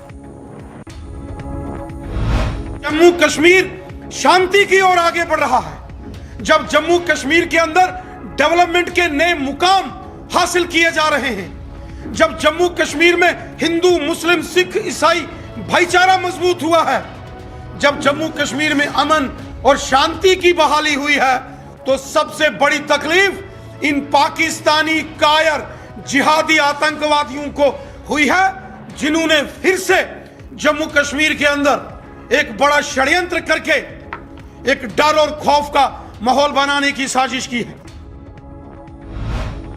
Pakistan-backed TRF, an offshoot of the Lashkar-e-Taiba, has claimed responsibility for the Shopian blast that injured 3 Jawans. People belonging to the Hindu community employed in Kashmir protests in Jammu demand security for members of their community. जो protest कर रहे हैं, क्या देखते हैं? हालात ठीक नहीं है। बिल्कुल हालात सर वहाँ बिल्कुल ठीक नहीं है। हम स्कूल जाते हैं जब, तो डर के मारे हम पढ़ा नहीं कुछ भी पाते। हमारा ध्यान गेट की तरफ रहता है, कब कोई आ जाए, कब कोई आके शूट कर जाए। Maharashtra ATS has landed in Kishtwar in connection with the case of Junaid Mohammed. Case pertains to the Lashkar-e-Taiba recruitment. Maharashtra ATS arrested Aftab Ali from the Palmar area of Kishtwar. Maharashtra ATS has now left back after taking transit remand.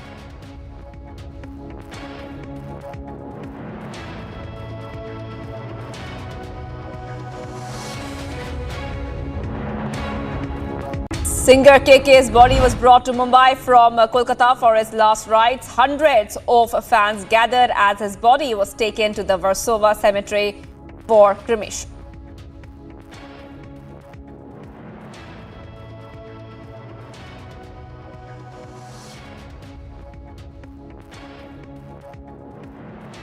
We have access CCTV footage of KK's last moments in the hotel lobby minutes before he collapsed and died.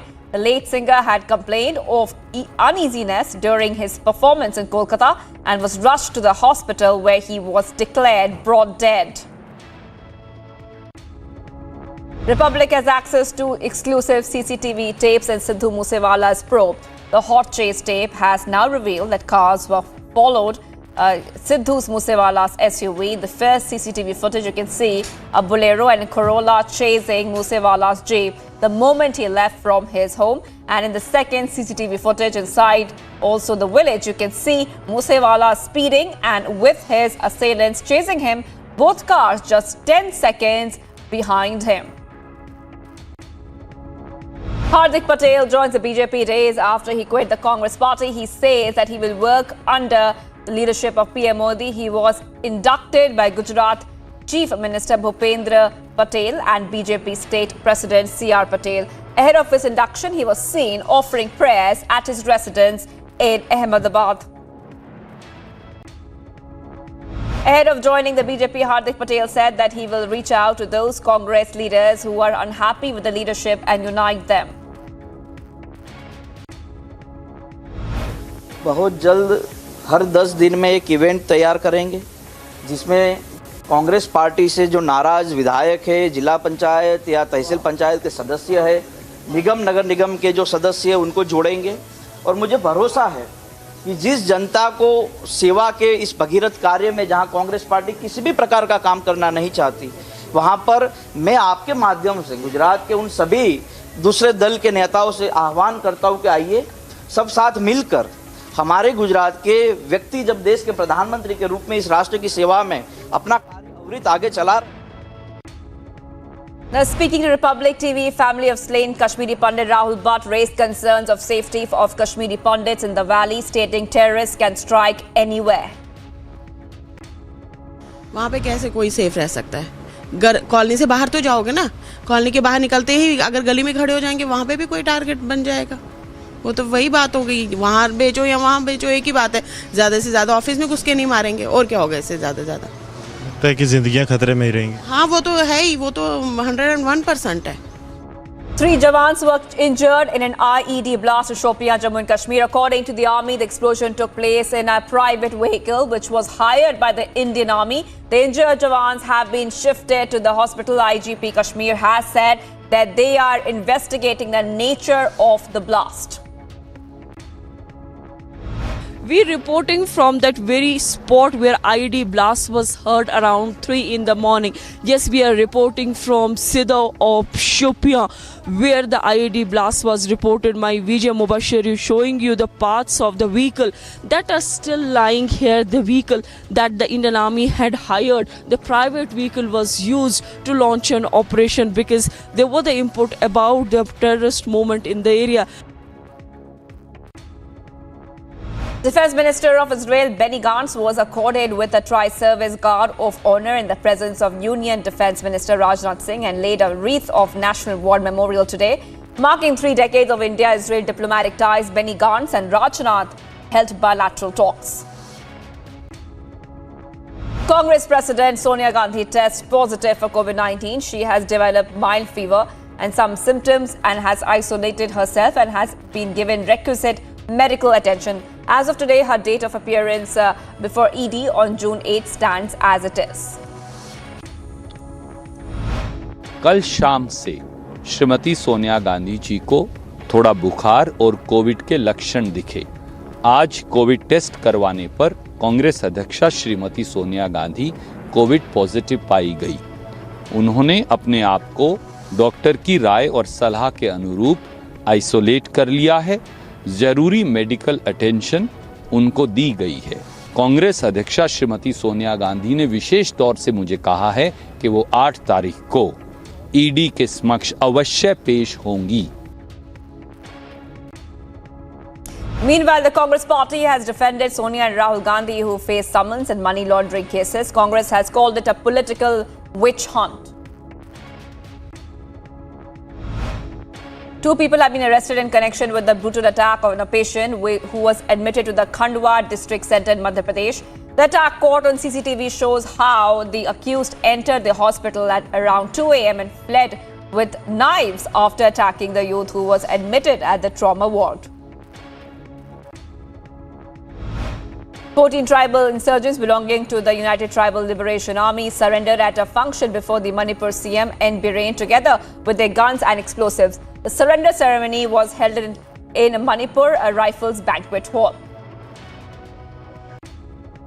Telangana CM K. Chandrasekhar Rao attended an event to mark the State Formation Day in Hyderabad. Telangana was officially formed on June 2, 2014, and the day is celebrated as Telangana Formation Day. On the occasion, PM Modi greeted the people of the state, claiming that the state is synonymous with development. Shopkeeper attack with weapons in Baran. Both of the youth taken to the hospital. Hindu outfits called for Baran Bandh after scuffle last night. Baran city closed today on the call of Hindu Organization and Trade Federation. On Wednesday night, some armed youth injured two shopkeepers in the Janta Talkies ready-made clothes market of the city. आज अभी करीबन घंटा भर पहले कुछ युवकों ने एक युवक के साथ में मारपीट की घटना कर दी है। उस मारपीट की घटना से आक्रोशित होकर कुछ लोग यहाँ आ गए हैं, उसको हॉस्पिटल लेके गए। हॉस्पिटल में पुलिस वालों को भी बयान नहीं लेके जा रहे कि कौन मारपीट करने वाले थे। ने हमारे को भी रिपोर्ट दिया है, जो ही रिपोर्ट देगी, जो ही पता होगा, बिल्कुल सख्त कार्रवाई कर दी जाएगी। अभी ये लोग थोड़े आक्रोशित हैं, बाहर आए हैं, अभी इनसे बातचीत की जाएगी। बातचीत करके जो भी है समझाइश की जाएगी और जो घटना में जो भी अभियुक्त है, जो भी किसी भी तरह से उनको किसी भी तरह से बख्शा नहीं जाएगा, उनके खिलाफ कठोर कार्रवाई की जाएगी। A sub-divisional officer in Farrukhabad in UP was suspended for revering Osama bin Laden by putting up a poster which read, "Revered Osama bin Laden, world's best engineer in the Electricity Department office." It's Rajya Sabha nomination season and Congress is enclosing their MLAs again. Well, the Congress leadership has summoned 31 MLAs in Haryana, including top leader Bhupendra Singh Hooda, for a meeting in New Delhi amid apprehensions of poaching and cross-voting in the June 10th Rajya Sabha polling. All of them will gather together and reach the capital today. Maharashtra is seeing more than 1,000 fresh cases of daily infections. A detection of 739 new cases in Mumbai has resulted in the daily positivity rate jumping to 8.4%, a sharp increase in just 3 months. Popular Front of India Secretary Anis Ahmed has said that his organization will not be intimidated by calls to ban the organization, slamming Himanta Biswa Sarma's demand to outlaw PFI. Anis Ahmed said that after BJP came to power in Assam, there has been a collapse of law and order, and Himanta was trying to make PFI as a scapegoat because his image has been tainted. See, actually, in Assam, after the BJP came to power, the law and order has completely collapsed. Now, the Chief Minister himself is trapped in a very big scam case in which his wife is involved. And we all know that it was the same Chief Minister against whom the BJP was levelling water scam allegations in 2010. Now, the same Chief Minister whose image is tainted, he is putting allegation against us.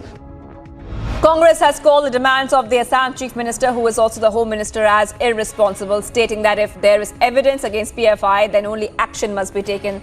The party spokesperson said that there can be no compromise on integrity and the unity of the country. The meaning of such type of statement? Is he not the Chief Minister of Assam? Is he not the Home Minister of Assam?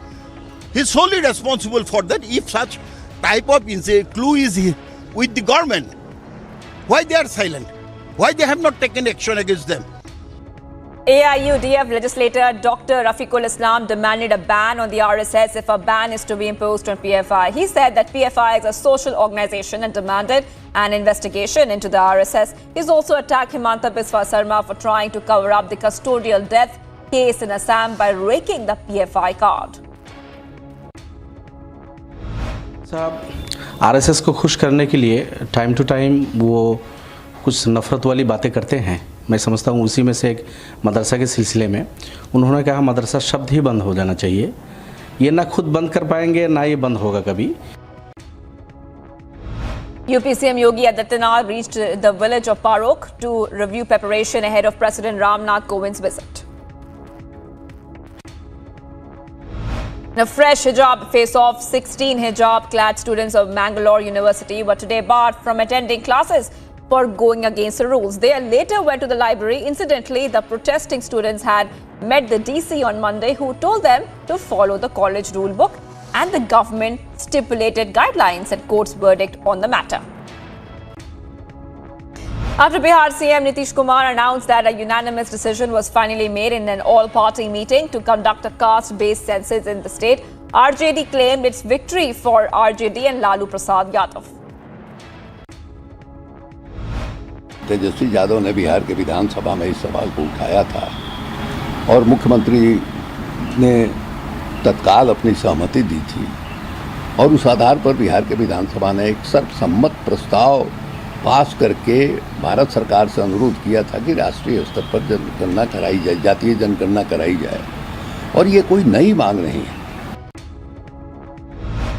The fresh salvo, Union Minister Giriraj Singh warned against a census including a head count of Rohingyas and illegal Bangladeshis. In spite of Satyendra Jain's arrest, Delhi CM Arvind Kejriwal chose to defend him, saying that he should be awarded the Padma Vibhushan for bringing Mohalla clinics to the national capital. Kejriwal said that just like the clean chit by CBI, Satyendra will also get a clean chit from ED. जिस case में उन्हें गिरफ्तार किया है आपने, उसकी जांच पहले ही सीबीआई और इनकम टैक्स वाले कर चुके हैं. उन्हें कुछ नहीं मिला क्योंकि केस तो फर्जी है, उसमें कुछ है ही नहीं. अब उसी केस की दोबारा जांच ईडी कर रही है. एक एक केस को कई साल तक अलग अलग एजेंसी बस जांच ही करते रहेंगे क्या?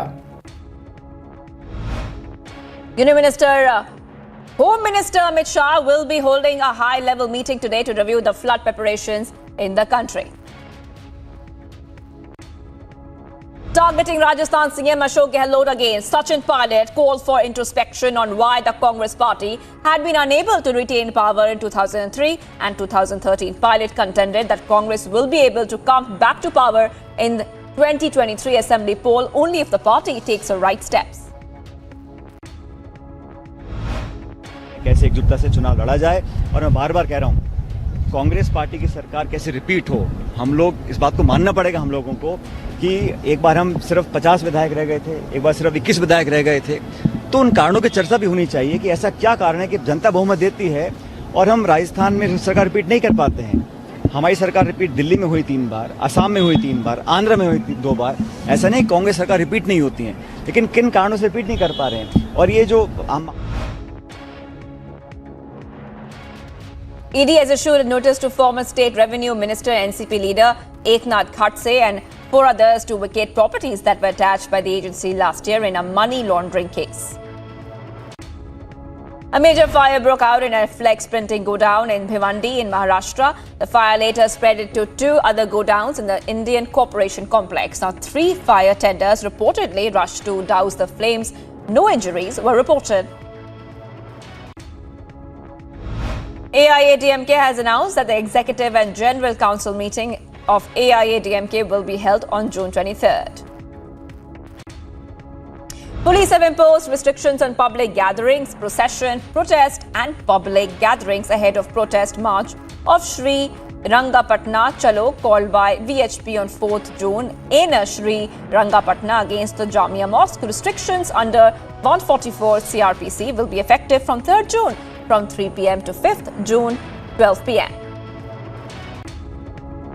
In response to Mandya DC's letter on conducting videography, the superintendent archaeologist has written to the director of ASI requesting videography of the east entrance to Jama Masjid in Mandya.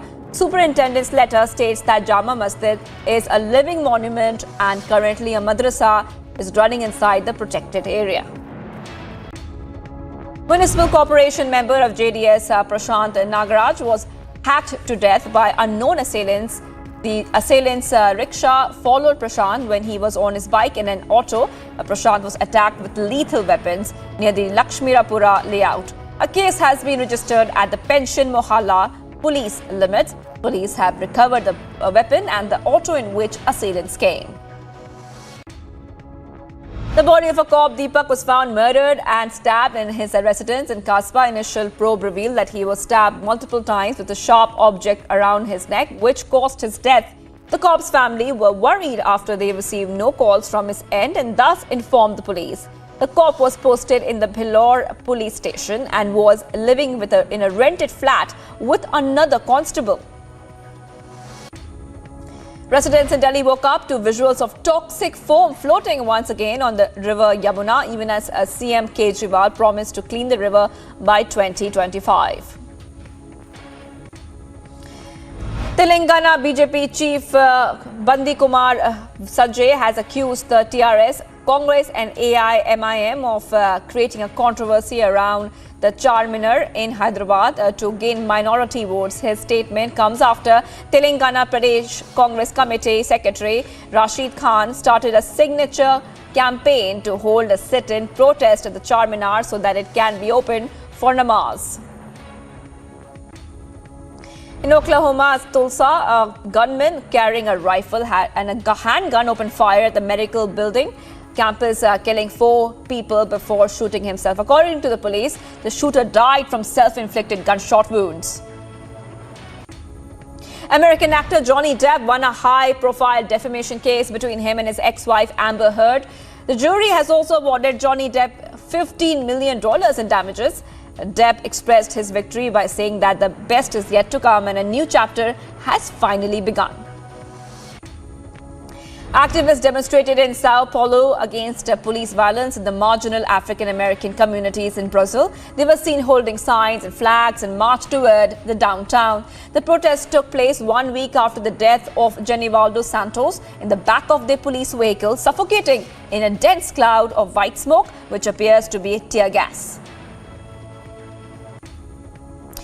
Egyptian players Mustafa Asal and Hania Hamami booked their place in the semi-finals of the PSA World Tour Platinum event. Asal will be playing reigning men's world champion Ali Faraj for a place for the final, while El Hamami faces a second seed Noor El Sherbini. After a 6.1 magnitude earthquake hit southwest China's Sichuan province, the Ministry of Emergency Management activated a level 3 national emergency response. According to the ministry, a work team has been dispatched to guide and assist the local emergency.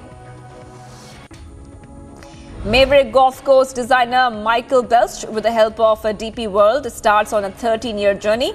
He is the owner and architect of Green Eagle Golf Courses just outside Hamburg, who is hosting this week's Porsche European Open. Ji-Man Choi had disputed checked swing strike that led to his manager's ejection and then a big swing and miss when his helmet flew off his head.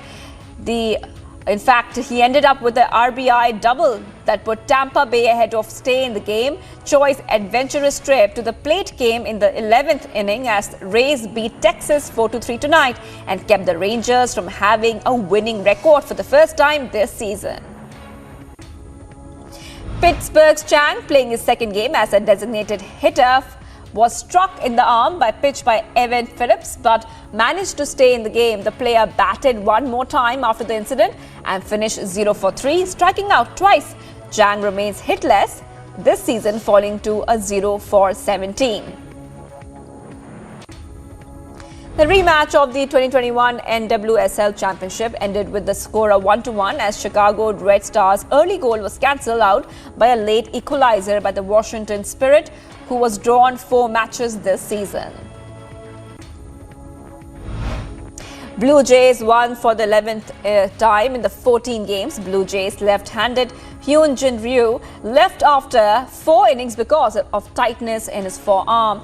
Now, due to the soreness in the forearm, Ryu missed 24 games in April and May.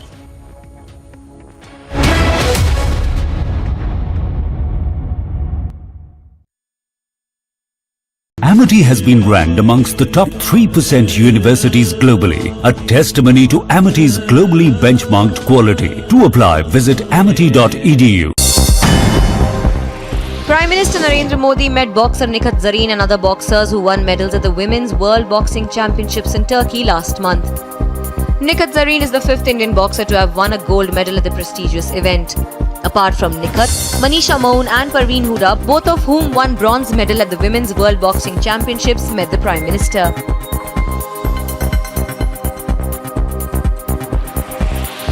The Cricket West Indies confirmed the schedule for the men in maroon, who will play 3 ODIs and 5 T20s against the touring team India starting from July 22nd. The series is highly awaited as India returns to the Caribbean after 3 years and will be led by new captains Rohit Sharma and Nicholas Pooran, with the latter taking over the reins from Kieron Pollard. The series will be a culmination of an action-packed summer for both the teams in the build-up to the ICC Men's T20 World Cup 2022.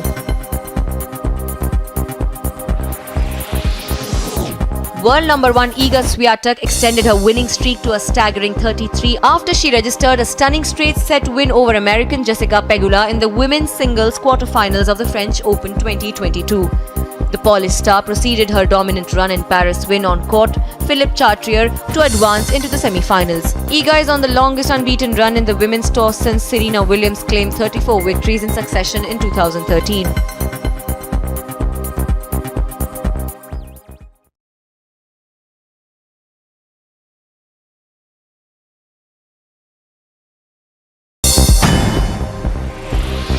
And moving on now to some international stories. Germany plans to buy 60 Boeing Chinook transport helicopters. As part of a massive procurement drive to upgrade its military, the country's defense ministry said.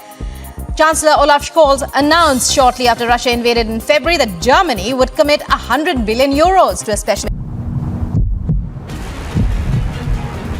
These are the employees from the Jammu region who are working in the Kashmir Valley.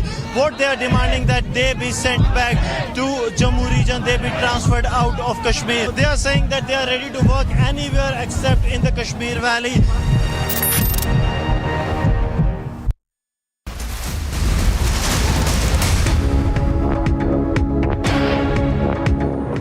All right, getting some breaking development at this point of time. Sharat, a BTech student, has committed suicide 2 days back after he had a clash with a local TRS leader in a dinner party.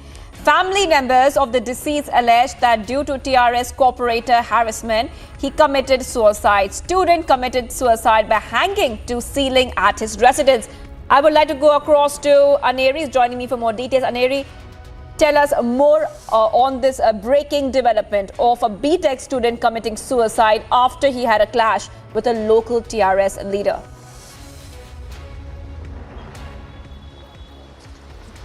That's right. Well, now this incident has come to light when a BTech student has committed suicide at his residence by hanging himself at his residence. But what we are learning is that the family members...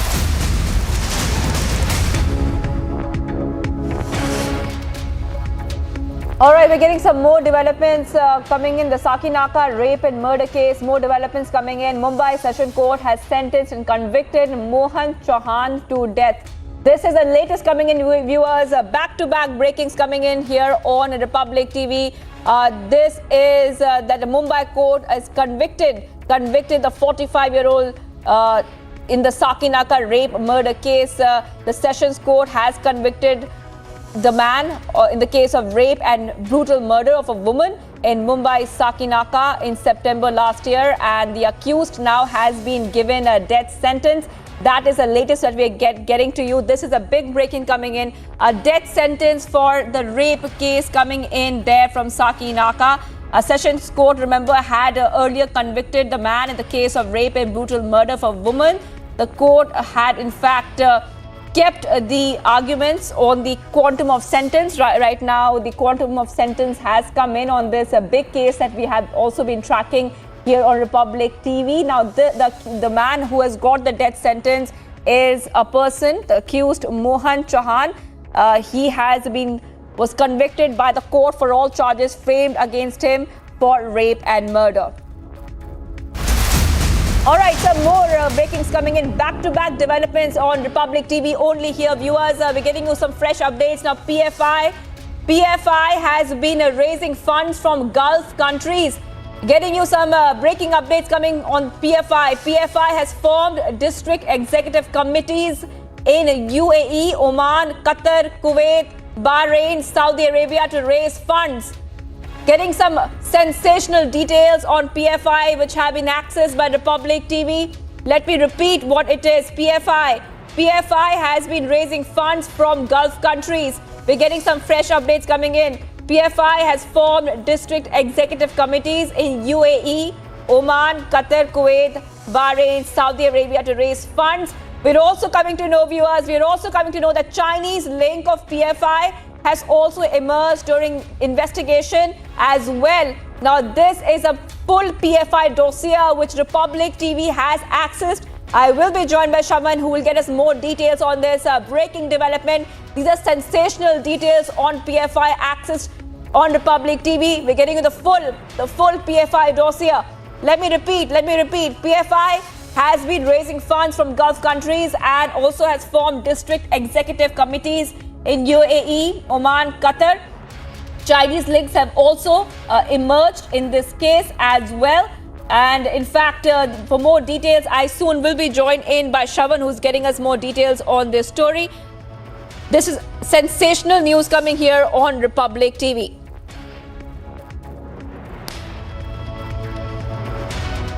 All right, so we are also coming to know that the use of funds by PFI for anti-national activities and unlawful activities, funding of anti-CEA protests by PFI, scrutiny of deposits and withdrawals from the bank accounts of PFI have revealed a direct correlation between dates if deposits and withdrawal of money from these bank accounts and dates of demonstration against CEA from different parts of the country, as evident from the following facts. I'm reading out what we have accessed here on Republic TV, that PFI is raising funds from the Gulf nation. Remember, when it comes to untoward incidents in the country, when it comes to inciting division, inciting violence as well, this is PFI's name has come in this couple of times now. Now we're getting sensational details on this story.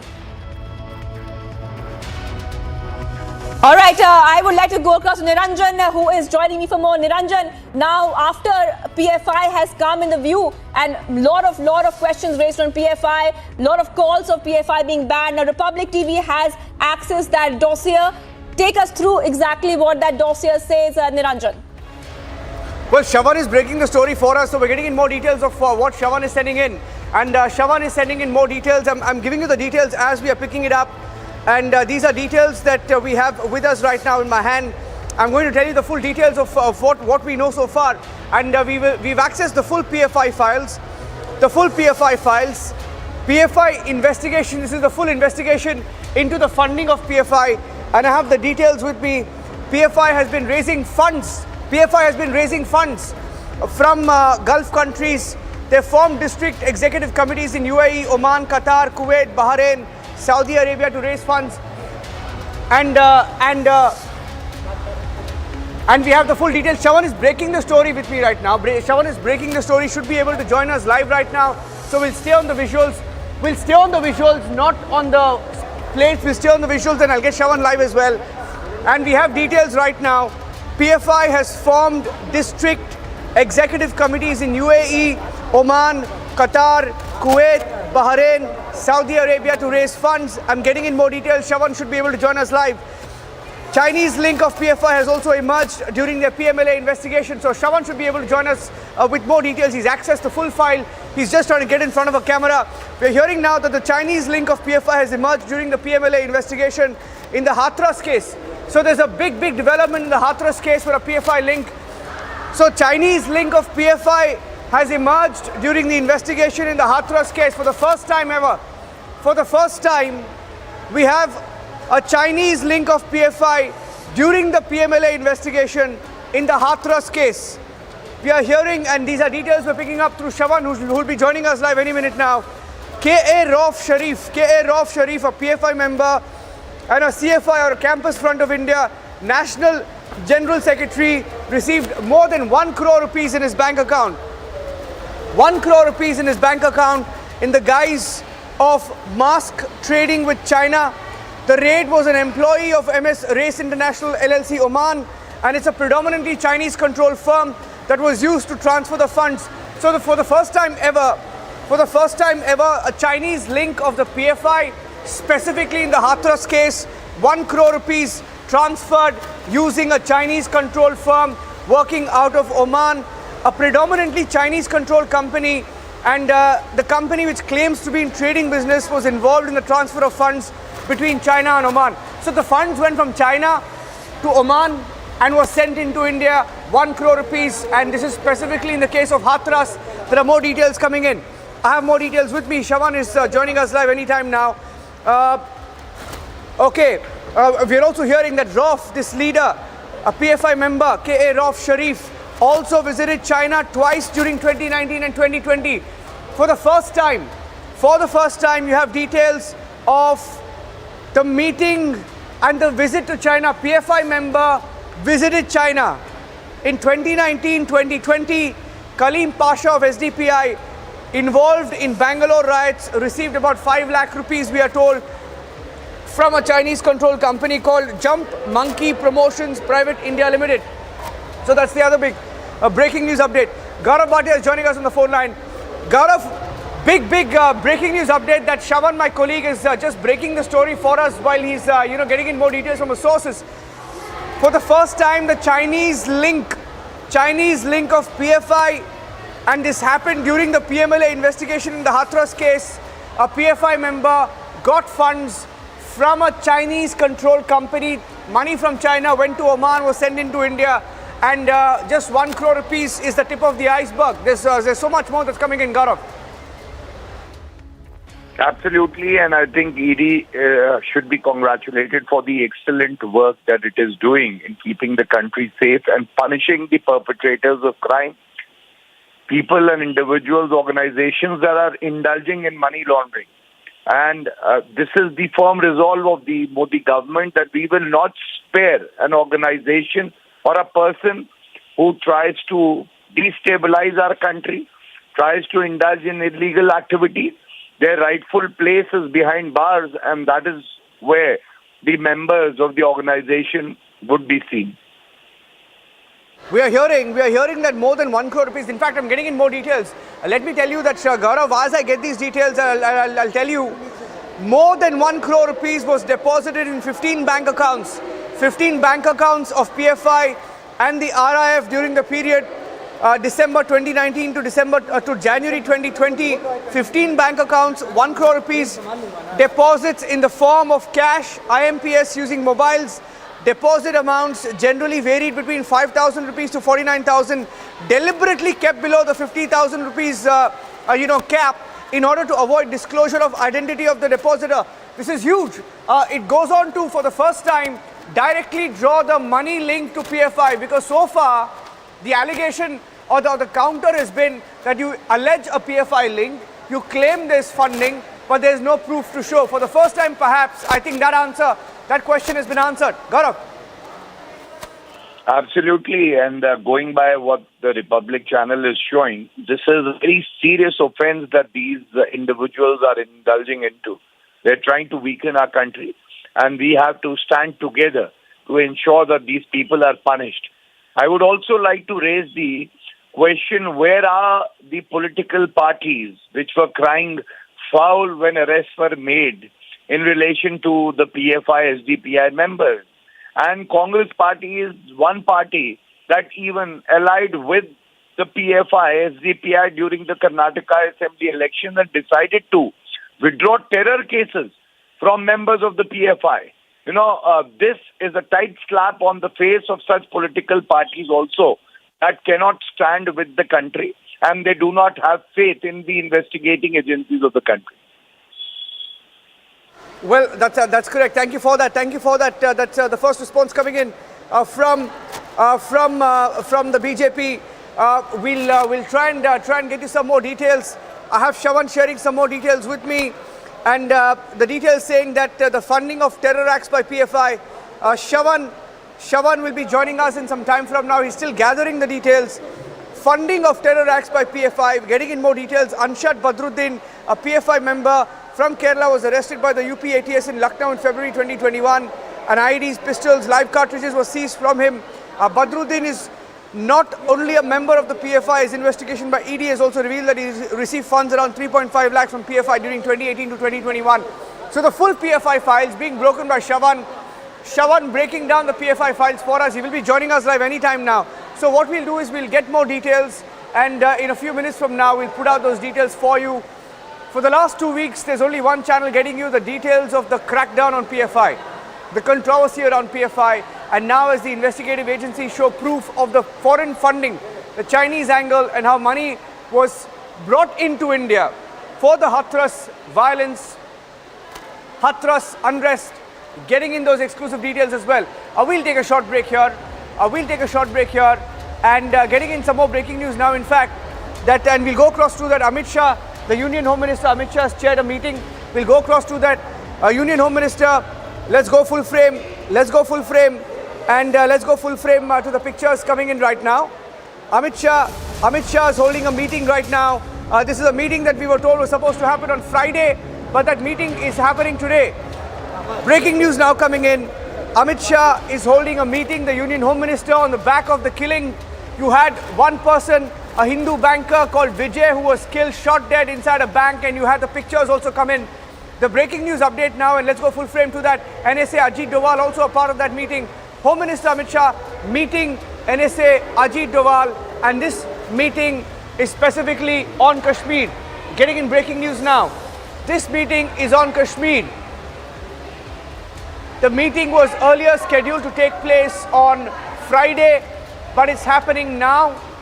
We are hearing that this is an emergency meeting that was called by the Home Minister to discuss the spate of killings in Kashmir. You've had 8 killings in the last 21 days. 3 weeks, 8 killings, and this is a big development.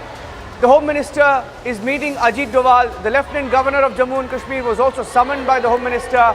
Not sure whether he's part of this meeting yet, but the initial details coming in that Ajit Doval, the NSA, has also been called to the meeting and is currently meeting the Home Minister of India, Amit Shah.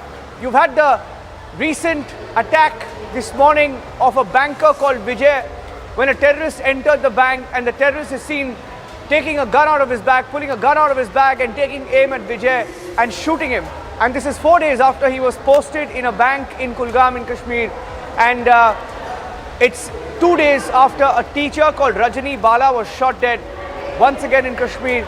And the spate of killings also seeing an exodus as migrant groups, Hindu groups decide. And let's show you the pictures.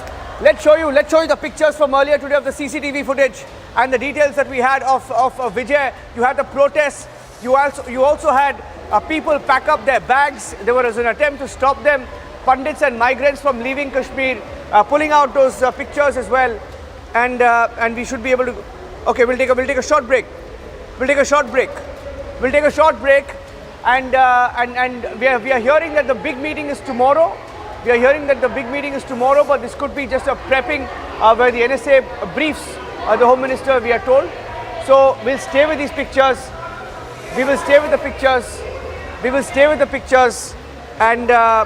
And let's get you a 1-minute report, please. Let's get you a 1-minute report right now. No.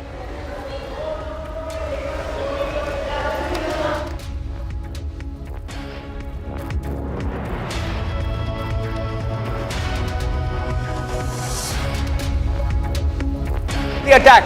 This is the moment of the attack. When Vijay Kumar was seated, has seated. So these are the pictures coming in. From earlier today when the attack was caught on camera.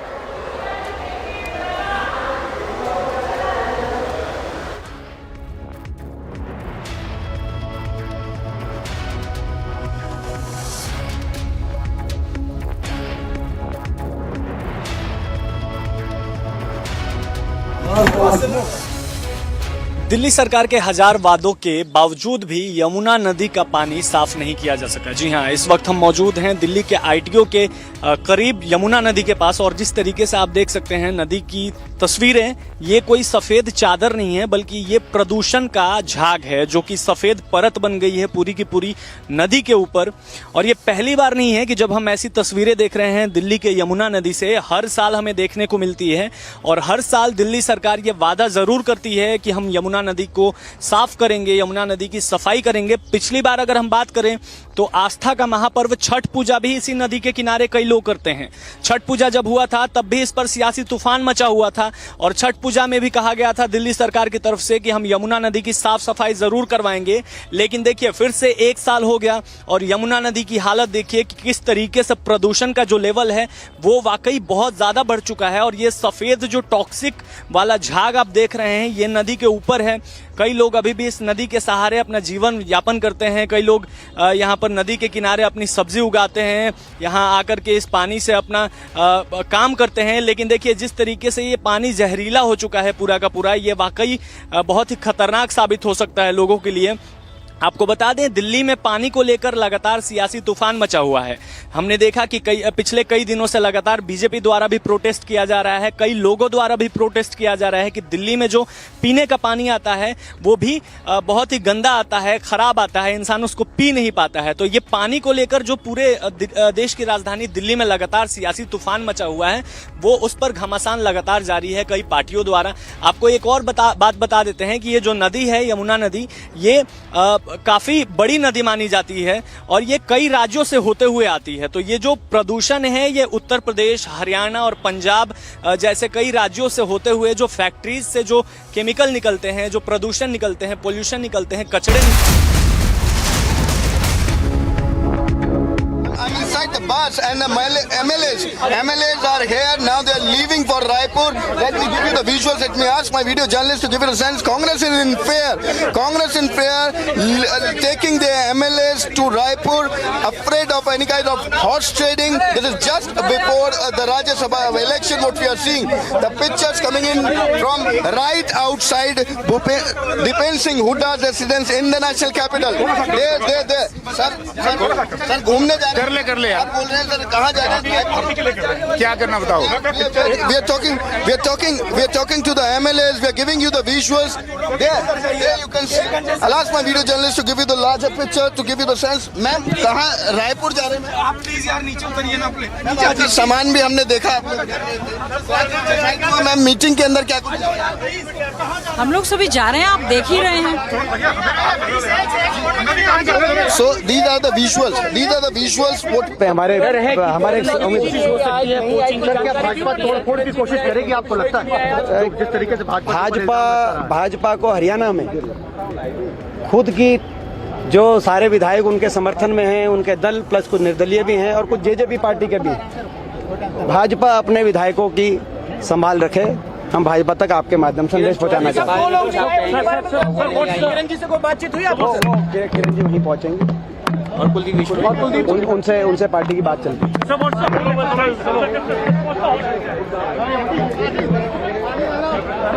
यार रणवीर जी,